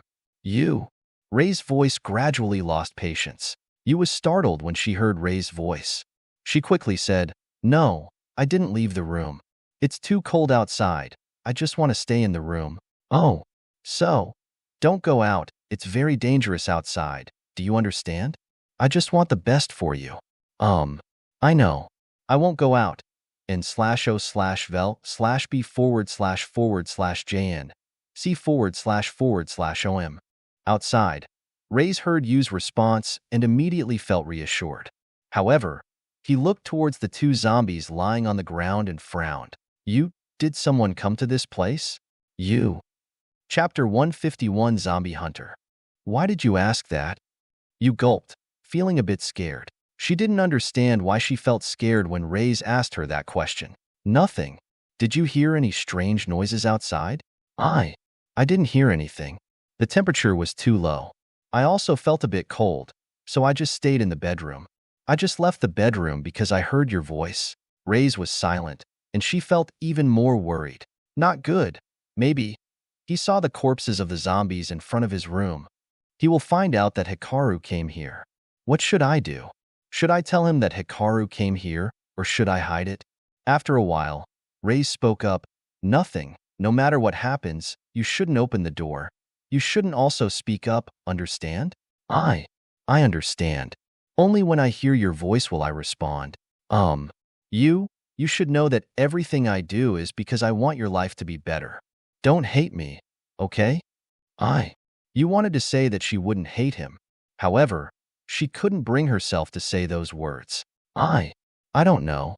You knew that if she said that, Reyes would be angry and her life would be threatened. But you couldn't trust Reyes after everything she had seen. I know. I won't force you. I will give you time to accept me. However, remember one thing. Even if I become the enemy of the whole world, I will still protect you. You didn't say anything. Reyes didn't wait for her to reply. After he finished speaking, he immediately returned to his own room. You sat on the sofa and sighed. Suddenly, she felt scared, worried, and hopeless. It seemed that Reyes being here didn't make her feel safer. On the contrary, it just made her feel more scared. Reyes returned to his room. After closing the door, his eyes became sharp like an eagle's. Who is it? Reyes muttered. Who came to this place? Why did zombies appear in this place? Who killed those two zombies? Reyes felt confused. But when he checked, those two zombies seemed to be killed by a sharp weapon. At this moment, Reyes suddenly remembered Hikaru. That's right. He once witnessed Hikaru attack him with Dandite's axe. Its sharpness was extremely terrifying. However, he did not think that Hikaru could come to this place for two reasons. Firstly, he and Hikaru were like two parallel lines in his previous life. They had never met. Moreover, Reyes had only heard about Hikaru once or twice. Therefore, he believed that Hikaru could not possibly know his exact whereabouts. Secondly, if Hikaru could find this place, why did he only kill the zombies and not attack or capture you? It must be known that you is an extremely beautiful girl, and any man who sees her would not be able to restrain their lust. Hikaru is also a man, and if he finds you, he will definitely kidnap her or, however, you was still safe. She didn't even know what happened outside. Of course, Reyes trusted you absolutely. If you said she didn't know, then he believed that she really didn't know. Reyes also tried focusing his senses to check whether Hikaru was inside Yu's room and holding her hostage. However, after doing that, he could only sense Yu's breathing. Strange. Reyes frowned. He felt puzzled. Suddenly, he felt something. So he immediately rushed out of the room, then ran downstairs. Reyes jogged from the 12th floor to the 10th floor. Even though everywhere was completely dark, Reyes could clearly see the strange zombie in front of him. That zombie looked like a normal zombie. However, its hands were like two extremely sharp blades made of bone. Its legs were also quite strange, like the legs of a kangaroo. A hunter? Why did it appear here? Reyes was startled when he saw the zombie in front of him. No way. Hunters only appeared a month after the apocalypse started. Why did a zombie hunter appear now? Reyes felt strange in his heart. However, he was not afraid of the zombie in front of him. But Reyes now breathed a sigh of relief. It seems those two zombies were killed by the zombie hunter. I've been thinking too much. How could Hikaru find this place? Reyes looked towards the zombie hunter and smiled cruelly.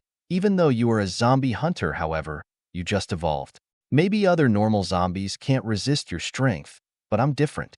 Reyes remembered his previous life. A zombie hunter was everyone's nightmare.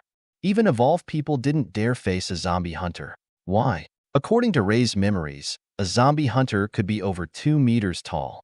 Although its body was quite large, its speed was terrifying. In his previous life, he once faced a zombie hunter. Although he was not weak at that time, he had to run away because of how dangerous the zombie hunter was.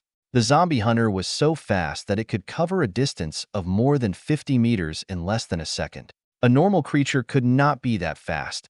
Many people even thought that a zombie hunter possessed teleportation skills. Moreover, its outer skin was as hard as steel, so special bullets or bazookas could not harm it. Its hands were made of blades so sharp that even an armored tank could be easily severed like cake. A zombie hunter's legs were also extremely special. Its legs were so strong that one kick could pierce through an armored tank. It could be said that a zombie hunter has both defensive and offensive capabilities, in addition to terrifying speed. That's why it's called Zombie Hunter, a zombie that hunts humans. With its incredible speed, the two blades in its hands were like life reapers. It was also called Death Hunter, but people often call it Zombie Hunter or Hunter. Luckily, the number of zombie hunters was not much. In his previous life, Even though Ray's lived for more than 10 years and traveled everywhere, he only saw 3 zombie hunters. Of course, those 3 zombie hunters were not exactly the same, but their characteristics were not too different either. And Ray's also didn't dare to face zombie hunters because they were too strong. However, that's not the only thing that makes a zombie hunter scary. The scariest thing is that a zombie hunter still has the ability to evolve. That's right, they can use energy crystals in the brains of zombies or other monsters to evolve. Before Ray's died, the strongest zombie hunter he had ever known came from the ocean. That's right, it came from the ocean. The zombie hunter was named Poseidon because he was no different from a god. Poseidon was capable of fighting both on land and in water. It could live at the bottom of the ocean without facing any danger. Even if you use fire that was over 2,000 degrees to burn it, it will still not be affected. It even developed the ability to fly and destroy an entire city, and it killed more than 5,000 evolved people in a day. It could be said that a zombie hunter was just a nightmare for every living creature on Earth. But the zombie hunter standing in front of him right now had only just begun to evolve. It wasn't even a complete hunter. That's why Ray's thought he could defeat the zombie in front of him. He wanted to kill the zombie in front of him to get the energy crystal. With that energy crystal, I can easily defeat Hikaru. Ray's muttered confidently. Grao. The zombie hunter in front of him suddenly screamed. It arched its body, then moved towards Ray's. However, the speed of that zombie hunter was also extremely terrifying. Seeing that speed, Ray's was also startled and scared. What the hell? Why is its speed so fast? Yes, Ray's was really surprised. The zombie hunter in front of him had not yet fully evolved, but its speed was already extremely terrifying. The zombie hunter was previously standing at the end of the hallway, while Ray's was standing at the entrance of the hallway. However, in just a second, the zombie hunter appeared in front of him and swung its swords-like arms towards him. Damn it! Ray's quickly moved aside, successfully avoiding the zombie hunter's blade. Its 2 blades missed and stuck into the wall behind him, leaving 2 cuts on the wall like it was cutting tofu. Ray saw the cut on the wall and immediately started panicking. It's too powerful, even though it hasn't fully evolved yet. Its power is already this frightening. If it fully evolves, I'm afraid this zombie hunter will stand at the top of the food chain in this world. However, he was not too scared. Ray's immediately took out 2 daggers. Each dagger was about 30 centimeters long, and the sharp iron blade radiated a light purple aura. Let me see if your blade is sharper or my dagger is sharper. Ray's frowned, then rushed towards the zombie hunter. The zombie hunter was, after all, just a zombie that hasn't fully evolved yet. That's why it didn't know how to avoid Ray's attacks. NOV/B/JNN. But it was still fearless. Using its blades, the hunter slashed at Ray's like a daredevil, not afraid of death. Ray's turned around, and the 2 knives he held in his hand immediately sent the zombie hunter's blade flying. The 2 of them retreated, however. Ray's suddenly felt that his hands were shaking. Damn it! Why does such a terrible monster exist in this world? The zombie hunter did not give Ray's time to breathe. It continued to rush towards him, while swinging its blade towards his head. Ray's held the 2 knives in front of him in an X shape. Pong! The sound of metal colliding rang out, and sparks flew as Ray's blade collided with the zombie hunter's blade. Although the zombie hunter's body was not large, its strength was extremely terrible, and this caused Ray's to be unable to resist as he knelt on the ground. Damn it! Ray's shouted. However, the zombie hunter didn't stop there. Right now, Ray's felt like his stomach was about to burst. He lowered his head and saw the zombie hunter's leg kicking him in the stomach. Huh. Chapter 152. Ray's thinking. That zombie hunter's legs were as big as those of an adult kangaroo, and its kicks were extremely terrifying. Even though Ray's was not weak, the power coming from the zombie hunter's kick sent him flying for more than 5 meters. Ray's rolled on the ground a few times, then quickly stood up. He then moved backwards to keep his distance from the zombie hunter. However, the zombie hunter seemed tireless, as it immediately moved towards Ray's. Although its legs are very large, when it steps on the ground, they are extremely light and flexible, and it doesn't even make any noise. Ray's now felt extremely regretful. He thought that since the zombie hunter had not yet fully evolved, it would not be too strong. However, he was thinking too simply. Even though it hadn't finished evolving, its power was still extremely terrifying, as it surpassed Rei's imagination. Rei knew that he had made a mistake confronting the zombie hunter. However, even if he regretted it, it was too late. Rei angrily kicked down the door of the room closest to him, then rushed inside the room. As soon as he rushed into the next room, Zombie Hunter's two blades were stuck on the ground where he had just stood. The sharp iron blade easily penetrated the concrete floor like cotton. Of course, the Zombie Hunter did not leave him alone.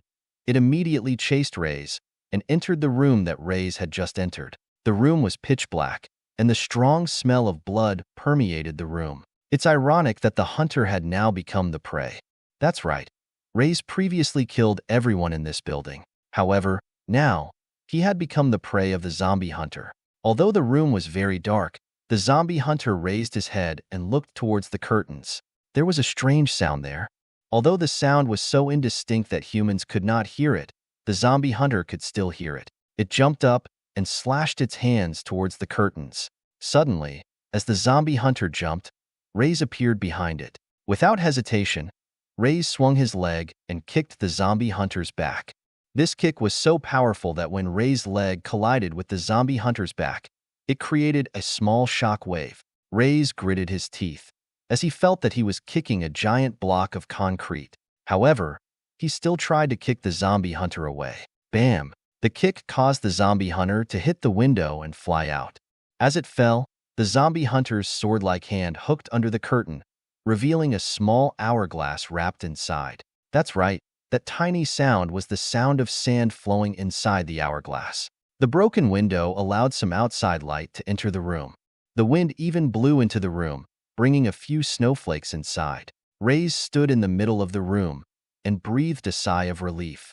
Luckily, I was able to pause my heartbeat. Otherwise, I'm afraid that zombie hunter wouldn't have been fooled by me. He sat down on the ground, panting, "Damn it!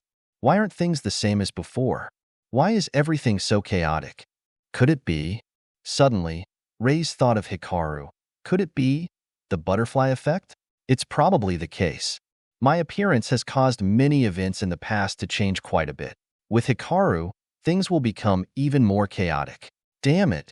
Rei mentally scolded himself. However, he knew he was no match for Hikaru right now. Wait a little longer, Hikaru. I will destroy you. When I get that thing, you will see how terrible my superpower is. At this moment, Rei smiled extremely confidently as he remembered the glorious times in his previous life. Ack! Suddenly, the wound in his abdomen made Rei cry out in pain. He lowered his head and saw that his belly had turned purple. Not only that, his leg was also broken from kicking the zombie hunter away. The price he paid was too high. However, at least he didn't die by the hunter's sword. Rei felt extremely unlucky. Yesterday he was slashed 3 times by Hikaru, and he almost lost his life. And today he was almost killed by a zombie hunter. He took out a black cloth bag from his pocket. Just like yesterday, he continued to take out 3 energy crystals that emitted a strange black light. After that, Rei did not hesitate and immediately swallowed those 3 energy crystals. His wound quickly recovered, however. If you pay closer attention to his body, you would notice that the hair on his head suddenly turned white. Almost half of the hair on his head had turned white. Although the wound had recovered, however, Rei's life energy had been consumed so much that he sat on his, but tiredly. He knew that the zombie hunter was not dead yet. Maybe it will return to this place again. Anyway, the zombie hunter was extremely strong.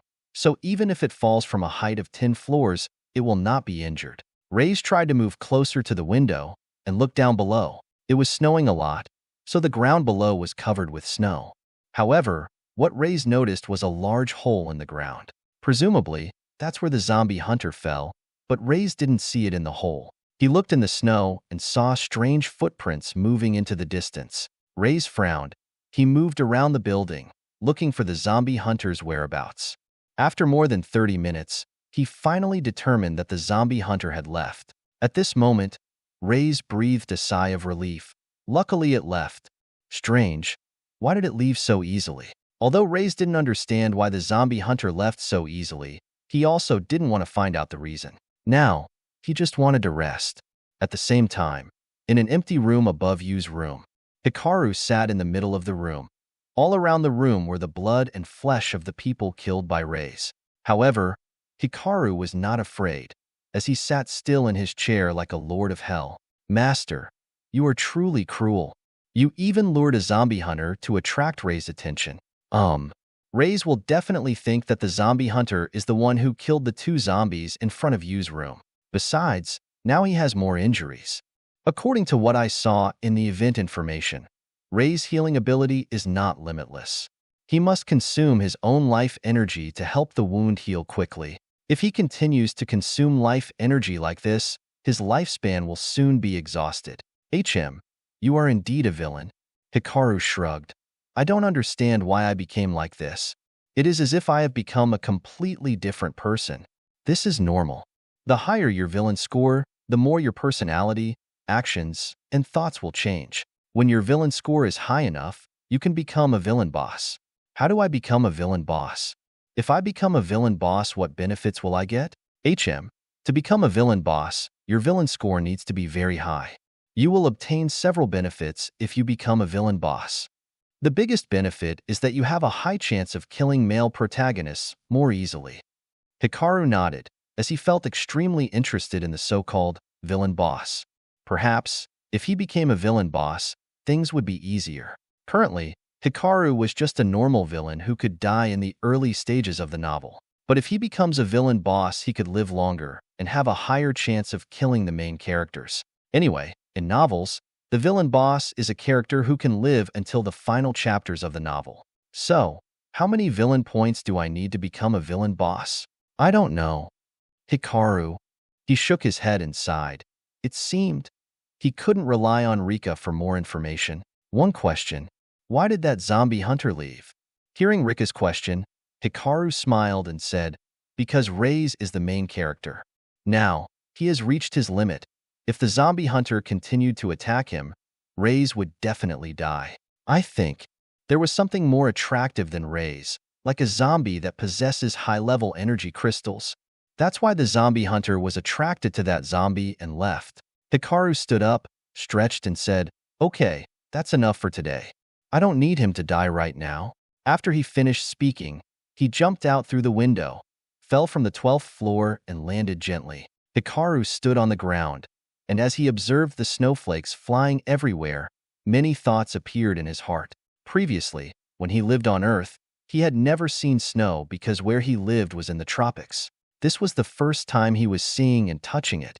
However, it seemed that things were not as fun as he thought. That's right, in this dark world, when it snows, people didn't rush out to have snowball fights. The falling snow was a harbinger of an ice age that would last until the dark clouds disappear. Hikaru looked into the distance and saw some frozen zombies that were unable to move. Although for the survivors, these were ideal conditions for them to go out and gather more supplies. However, zombies were not the only danger in this world. The zombies were frozen, but that doesn't mean all the danger has disappeared. After this, the zombies will evolve to suit the current climate conditions, and they will even become more dangerous. Hikaru sighed. It seemed snow wasn't interesting either. He shook his head, then left. Elsewhere, Delmore took more than 50 people and drove out of the city. More than 20 cars drove quickly. The cars were loaded with a lot of supplies and food. NOVLB //JNN. In the car, Akiko sat in the seat next to the driver's seat. She looked outside and said, "Great. The temperature is low. Our zombies are frozen. We don't need to worry about being attacked by zombies." Listening to Akiko, Delmore sighed while driving, as he thought to himself, I also hope everything is as simple as that. Why did you sigh? Akiko asked confusedly. Delmore shook his head. I don't feel safe at all. On the contrary, I feel like something extremely dangerous is approaching. Chapter 153. Akiko's thinking. Akiko frowned. What? What do you mean? What is coming? Delmore shook his head and said nothing more. He was just making an excuse. Whether the zombies were frozen or not, he still needed to go to another city, as Hikaru said. If not, he didn't know what Hikaru would do next. At least, he wanted to live. Rina, who was sitting in the back seat, frowned and said, I don't know why we are going to another city, but if you don't give me a sufficiently convincing reason, I will leave with Alec. Hearing that, Delmore smirked contemptuously. If it was before, I would have been worried about you and Alec leaving. But now it's different. I have enough strength to defend myself without the existence of you and Alec. Akiko frowned because she clearly saw Delmore's expression. At this moment, Akiko felt that Delmore seemed to have turned into a completely different person. He was no longer the kind young man who wanted to build a base for survivors.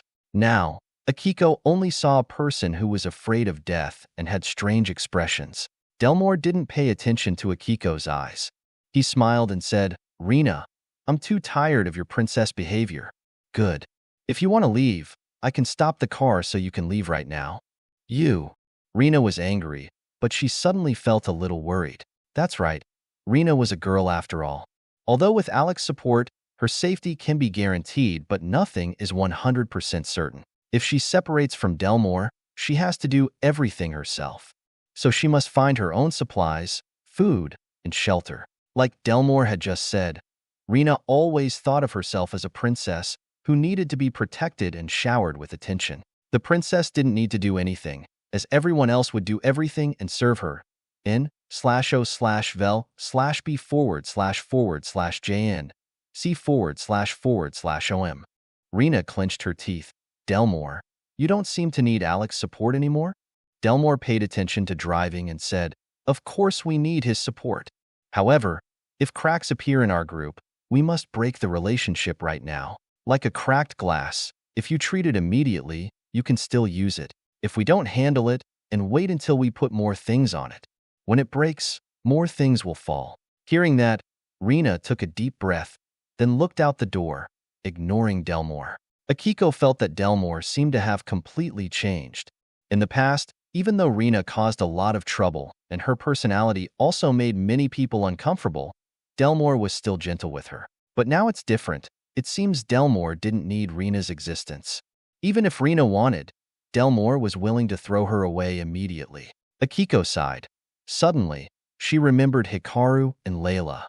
An image of Hikaru appeared, like a man who didn't care what others thought of him. He also did not explain every time Akiko took him to the detention room. He just endured it silently. Moreover, he didn't even take revenge on her. Akiko bowed her head. She suddenly felt like she didn't want to leave this city. That's right. She really wanted to be like Layla and stay by Hikaru's side, to fight alongside him. She wanted to let him know that she knew everything, that she would change, and that she would no longer cause him any trouble. Akiko placed her hands on her thighs and clenched them so tightly that her hands turned white. Layla was not currently in the Noak mansion, as she was outside exploring. With her current strength, she had no fear of any zombies. Besides, the temperature dropped, so the zombies outside seemed to have frozen. And unfrozen zombies move much more slowly than before. Layla didn't feel too cold because her physical strength was very high. That's why she only wore a sports outfit, with the bow that Hikaru gave her on her back. Layla didn't go anywhere else but returned to the supermarket from before. That's right, that was the supermarket where Kateb, the black man, had protected a pregnant woman. Along the way, Layla also killed many zombies and harvested quite a few energy crystals. However, she hadn't used those energy crystals yet. After all, it was a stone inside a zombie's brain. Even if she washed it clean, she didn't want to swallow it. Remembering when she had to take those stones from the zombie's brain, the rotten brain with blood and shredded flesh made her feel nauseous. Standing in front of the supermarket, Layla sneaked inside easily. On the first floor, in the warehouse area, the sound of groaning echoed throughout the space. This room was like hell. Feces and urine were everywhere on the floor. In the deepest part of this warehouse, a group of men and women were doing extremely terrible things. No, to be more precise, the men were raping the women. The women's bodies were full of wounds, and they were still bleeding. There was even a woman who had died a long time ago. Her body was lying on the ground, and her eyes and mouth were wide open, as if she had been extremely scared and desperate when she died. Chovik sat on a mattress covered in blood. He sighed and said, "Tomorrow, I want more, understand?" A man stopped what he was doing with the woman. He looked at Chovik and said, "Sir, we can't find any more women. It's snowing a lot outside and it's extremely cold. Everyone is at home or in a shelter, so how can I find more women for you?" Chovik glanced at the man. Chovik's eyes startled him, and he stammered, I, I, I know. Huh. Chovik frowned and said, find Aaron.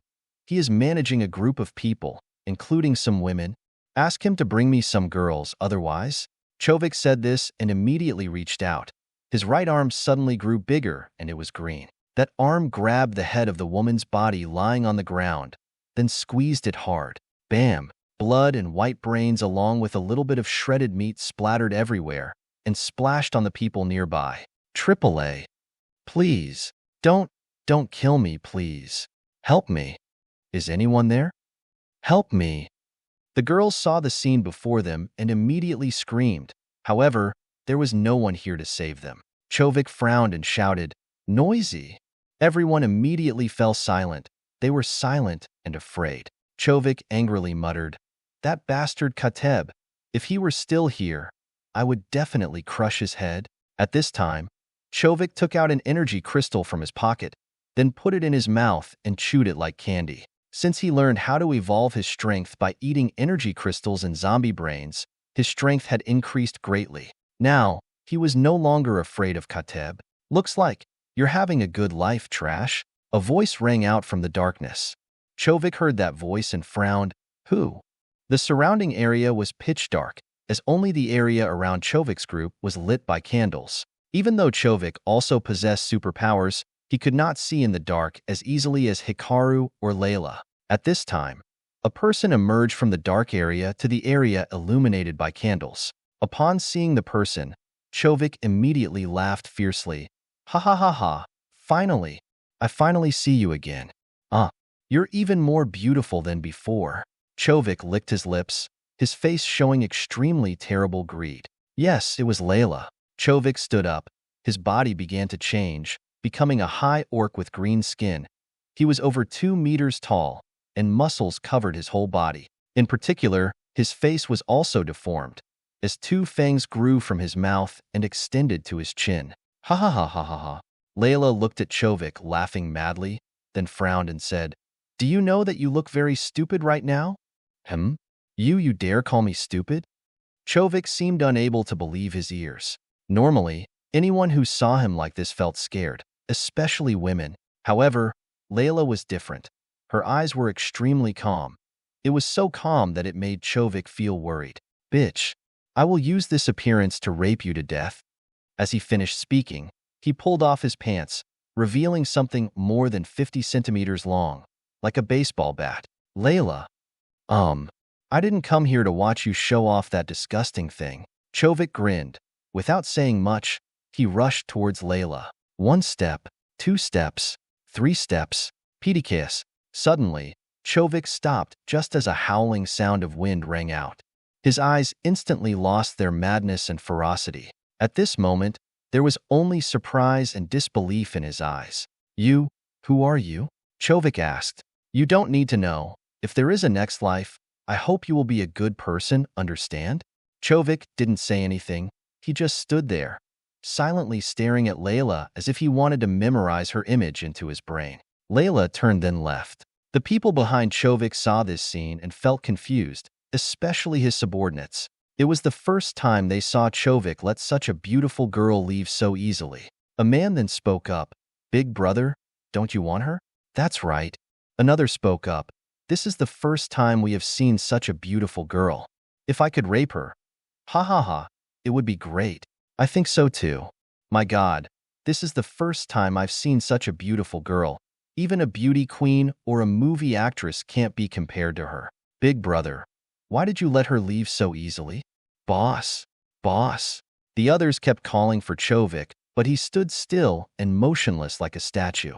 Suddenly, Chovik's body split into 2 parts from the middle, then fell to the sides, his blood and internal organs flowing out in front of everyone. AAA. Apocalypse Chaos. I am the villain. Chapter 154. I feel a bit cold. As Layla left the building, she felt a bit at ease after killing Chovik. My thoughts seem to be changing. Layla muttered as she walked. Before, I felt that only bad people killed people. But now, I feel that killing bad guys is my job. My thoughts are changing. Could it be Am I escaping from what the enigma in Hikaru's words wrote down? It seems. This is really my personality. If I hadn't met Hikaru, maybe I would still be a police officer acting for justice. If that's the case, I wouldn't see Elise again. Sigh, okay. Layla, you don't need to think too much. You have been thinking for more than 25 years now. You just need to rely on others. Layla thought to herself. At this moment, she suddenly remembered Hikaru's image and the feeling of being protected by him. It seems being protected by others is an extremely warm and safe feeling. Don't let him fool you. Suddenly, a voice rang out in Layla's head, startling her. Heh. Who? Who is speaking? Don't search for me. That voice rang out again. At this moment, Layla frowned because she realized that the voice was exactly like hers. What was even more horrifying was that the voice came from inside her head. I am you in the future. Me in the future? That's right. Ha ha ha. Layla suddenly laughed loudly. So, future me, why are you here? Sigh. Layla of the future suddenly sighed. I was killed by Hikaru in the future. Luckily, I have an item that can help me save my soul and return to the past. However, it only has that function, so I cannot resurrect myself or do anything else. The only thing I can do is communicate with you, help you kill Hikaru, and avenge us. Us? Layla smiled and said, It seems. The god that Hikaru mentioned has begun to act. You say you are the future me, but it seems your personality is not like mine. Don't think too much. Future Layla spoke up. I am truly you. Through many events in the future, my personality has changed a lot, so it's no longer like yours. Oh. Layla suddenly smiled contemptuously. So, can you tell me why Hikaru killed me and how? I can't say it. It's taboo. If I speak, the existence that created this world will pay attention to us. Future Layla said, her voice filled with desperation. Ah, you can't say it. So what evidence is there to prove that you were killed by Hikaru?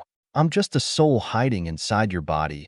Isn't that enough for you to trust me? The me of the future. You also know what our personalities are like. If you don't have enough evidence to convince me, do you think I can trust you? Sigh. I have no way to prove it, but I hope you can trust me. Future Layla said, the only thing I can tell you is, Hikaru will become your enemy. Will he become my enemy instead of my boyfriend? N/O/vel/b//and C//om. Future Layla. Are you crazy? Why would he become your boyfriend? What the hell are you thinking? Heh. So, in the future, when will he and I become enemies? Future Layla explains. After the apocalypse started, I also thought he was my ally, and that he would help me find Elise. However, it was all a lie. He used me to kill Reyes. During the fight between me and Reyes, even though I was able to kill Reyes, I was also seriously injured. Hikaru then took advantage of that moment to kill me. Luckily, at that time my strength was enough to help me escape. During the time I was hiding, I was constantly being chased by him. It seems that he knew the future, so no matter where I hid, he would find me. Okay, I can only say this much. Layla, time is running out. I will help you awaken your superpowers and reach Tier E. That way, you can kill Hikaru before he becomes stronger than you. Layla listened to her future self and thought about many things. However, those thoughts only crossed her mind for a few seconds. Presently, Layla found a chair on the side of the road. She brushed the snow off the chair and sat down. She then said to her future self, You said? Hikaru killed me after I killed Reyes, right? That's right. So, at that time, how far had my power reached? Tier E. Tiers are calculated based on what? Future Layla explained. Based on each person's ability to control superpowers. For example, when I awakened my superpower at that time, my tier was F and I could only create a tornado to knock the zombies away. Tier F is the starting tier. At this level, superpowers have almost no attack ability. When I reached Tier F+, I had the ability to attack, but it was not too strong. It was only when I evolved to Tier E that my power reached a new level. At this time, I could destroy enemies from afar with a wind blade. However, to be able to evolve to Tier E, you need a lot of energy crystals. Besides, you also need to wait. Layla suddenly spoke up, interrupting future Layla's words. It seems you are misunderstanding something. Heh. What do you mean? Future Layla felt confused. Layla didn't say much right now. She suddenly raised her hand, and a blast of wind shot from her hand. That wind had a semicircle shape, and it rushed at an extremely terrifying speed. Pedikias, the sound of howling wind rang out, and the concrete electric pole in the distance was immediately severed, and it fell to the ground. Future Layla. You, how can you be this strong? Wait, maybe I came to the wrong time? What day is it now? It is the 4th day after the apocalypse began. What the hell? Day 4? Are you already this strong? Your power has definitely reached Tier E. Tier E? Probably so. How can you evolve so quickly? Did something happen? Layla shrugged. My current superpowers are thanks to Hikaru, who helped me get them. Future Layla. You said. Hikaru helped you get superpowers like this? That's right. Surprised? Ha ha ha ha. You, don't joke with me. How can he help you awaken your superpowers? I have no reason to lie to you. Reality has proven that my current superpowers were all thanks to Hikaru helping me get them. Future Layla was silent. It was as if she couldn't believe what was going on. Are you telling the truth? He helped you awaken your superpowers? That's right. Future Layla took a deep breath, and she felt that what she had just heard was the most absurd thing. Present Layla suddenly frowned and said, Are you really the future me? It seems that what you said and what is happening are completely different. I am of course you from the future, but I don't understand why things change like this. I think Hikaru is planning something. You can't trust him. Even though he helped you awaken your superpowers, it was only because he wanted to take advantage of you. Trust me, I have experienced the feeling of being used and betrayed by him, so I understand very well what he is trying to do by helping you awaken your superpowers. Layla, your power has now reached Tier E, so we can kill him easily. Hearing that, Layla felt a bit amused. Ha ha ha, are you sure that I can kill him? That's right.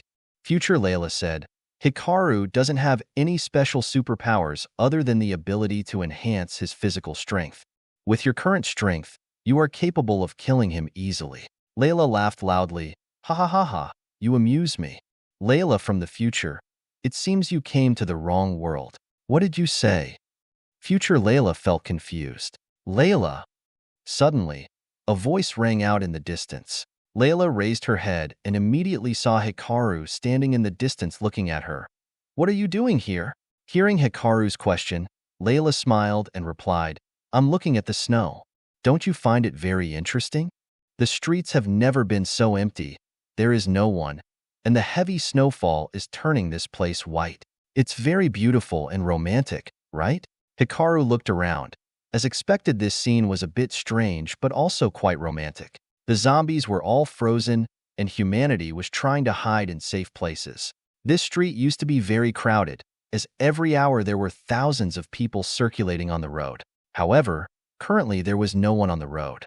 Only corpses and severely damaged cars remained. But since it snowed a lot, the snow quickly covered those ugly things, making the street look much cleaner. I don't think you came here just to watch the snow fall, Hikaru said, his voice extremely calm. Layla nodded. Yes, I came here to kill people. Are you done killing them? Why didn't you ask who I came to kill? This place is near the supermarket where we met Kateb. Even if you don't tell me, I know who you came to kill. Heh. It seems you understand me very well. Hikaru shrugged. Enough to be able to stay by your side without worrying about being stabbed in the back. Hee hee. I won't do that. I don't think you would do that either. Hikaru didn't wait for Layla's permission, as he came closer and sat next to him. Layla! Future Layla suddenly shouted, This is a good opportunity. Kill him. Right now. Kill him. Even if you cannot kill him, you must let him lose an arm or leg. At this moment, Layla suddenly glanced at Hikaru. She then reached out and grabbed his hand. Hikaru looked a little surprised at Layla's action. She smiled again and said, I feel a bit cold. Chapter 155 I will help you kill Rays. Hearing that, Hikaru frowned and stared at Layla.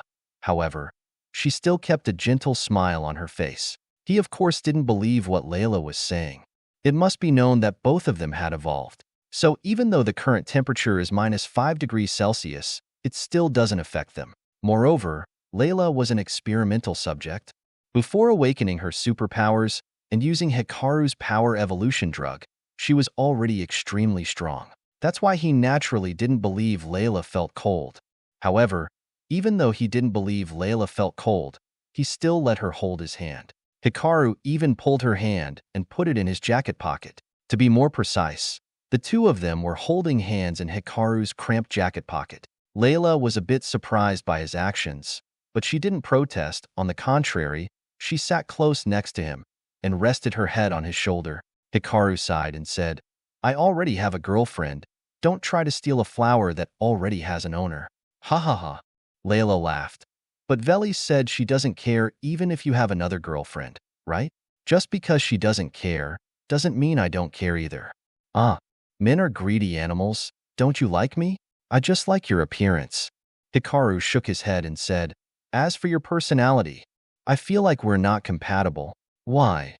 Layla used her other hand to hold his arm tightly as she said, "Because I'm a curious cat?" That's right. How would you feel if someone else's secret was found out and guessed? Sorry, Layla suddenly said softly. Hearing Layla apologize, Hikaru was startled. He felt a bit surprised when she apologized to him. This was also the first time he felt that Layla was being so gentle with him. Are you crazy? Suddenly, future Layla's voice echoed in Layla's head. You, what the hell are you doing? Heh. Layla used her thoughts to communicate with future Layla. Of course I feel his love. Can't you see the atmosphere is very warm? Warm? I feel like your head is getting warmer. What the hell are you doing? He is our enemy, the one who killed us. Hurry up, kill him. Use any skill. You should quiet down a bit. AAA. Hurry up. Take this opportunity. He is letting down his guard against you. Just one wind blade will cut off his head, and your path in the future will be extremely bright. I just said, please be quiet. The voice Layla used to speak to her future counterpart was extremely cold and filled with murderous intent. That killing intent was so terrible that even Hikaru could feel it. What the hell is happening here? Murderous intent?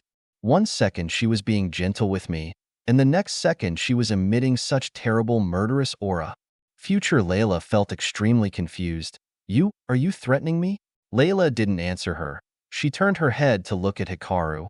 Her eyes were sharp, but there was an incomprehensible emotion inside. Hikaru, if we were enemies, would you kill me? Hikaru didn't think much. He immediately nodded. Of course. I am not a hero, nor am I an honest person. I am a normal person. If someone endangers me or blocks my path, I will kill that person. Even if it was me? Layla frowned and said, that's right. NOVLB //JNN. Did you hear him? Future Layla spoke up. Did you hear what he said clearly? He is willing to kill you just for his own benefit. What are you waiting for? Kill him. Just kill him. Our future will be changed.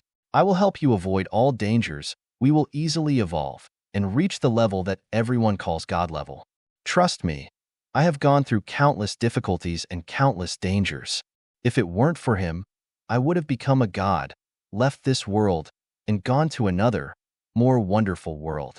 Presently, Layla didn't seem to pay any attention to what future Layla was saying. She kept staring into Hikaru's eyes and asked, so, what if that person is Velis? Did you hear me? Future Layla was so angry that she wanted to spit out a mouthful of blood. Hikaru shook his head. Velis will never become my enemy. If she will become my enemy, that means she will betray me. But Velis definitely won't do that. Heh. Layla smiled. She bit her lip. Her expression was extremely seductive. Is that because you slept with her? Hikaru was not surprised that Layla knew about this. Anyway, it was something that was bound to happen. Even a stupid person could guess it. That's right. She gave me her most precious thing. So I will give her my trust and the best things I have. That's unfair. Even though she gave you her first time, that doesn't mean she won't betray you. Ha ha ha. Hikaru laughed loudly. You are right, however. I am confident that Velis will never betray me. That's because you already know the future, right? Or did that mysterious enigma that created Velis plant it in her head that she would never betray you? right? Suddenly, Layla's voice lost its gentleness and was instead filled with murderous intent and jealousy. She was sounding like a jealous wife who considered Velis a husband snatcher. Hikaru frowned. Whatever the reason may be, it gives me peace of mind that she will never betray me. So what about us? Layla shouted. I will never betray you either. Hikaru felt that Layla was acting a bit strange right now, so he thought to himself, how strange. This situation did not appear in the future event information that I saw. Did Layla discover something? Or is she jealous? Impossible. She doesn't need to be jealous of Velis because her attention is always focused on Elise. Hikaru frowned. He thought about many scenarios, but he still couldn't deduce why Layla was behaving like this. He shook his head and said, you are an unknown factor. I can't hold you in my hands. I can't trust you like Velis. So what you mean is, Hikaru nodded. That's right. You're right. One day, if our plan fails, we won't be able to escape the wheel of fate. By then, we will definitely be enemies. And of course, if we become enemies, either you or I must die. After Hikaru finished speaking, both of them remained silent. The current scene had lost its ambiguous atmosphere. It seemed that their mood affected the atmosphere. You can't trust me? Layla said. Sorry, even though we are allies, but I have a hard time trusting you. Even though I gave you my first kiss, do you still not trust me? No. I know what you're going to say, Layla. Even if you sleep with me, my answer is still the same. Hikaru said, his voice filled with determination. There is no basis or reason for me to completely trust you. Is that so? Layla muttered. She once again rested her head on Hikaru's shoulder. However, she clenched her hand that was holding Hikaru's hand in his jacket pocket. Why do you want me to trust you? Hikaru suddenly asked. It will be better if we continue as we are, right? We will cooperate together for mutual benefit. After we both achieve our goals, we can go out separate ways. Thus, each person is free and achieves the goal they desire. You go the way you want, and I will continue to go the way I want to go. But the road you want to go on, I also want to go on that road. Layla suddenly spoke up, but her words made Hikaru feel even more confused. Can you stop saying such cheesy things? Ha ha ha, but it's great, right? Your goal is to save Elise. My goal is not to be killed by you and the others. Our purpose is clear. So, when can you tell me more information about Elise?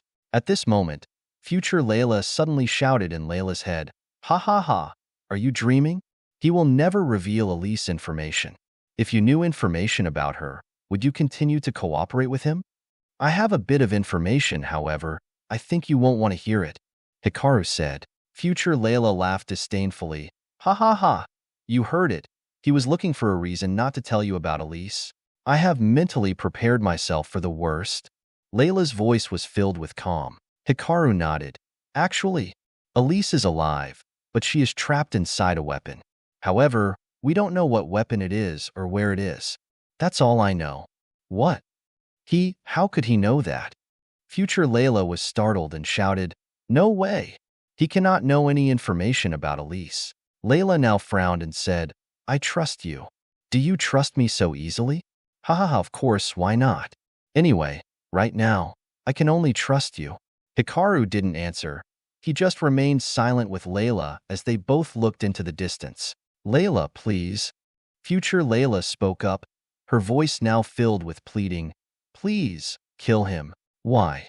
He told me some information about Elise. I have no reason to kill him. You are crazy. He just threw out bait. That little bit of information is enough for you to drop your suspicions towards him, so he can more easily take advantage of you. Hearing that, Layla frowned. Then she said to Hikaru, Hikaru, I will help you kill Reyes. Future Layla. Hikaru. Hikaru said, are you serious?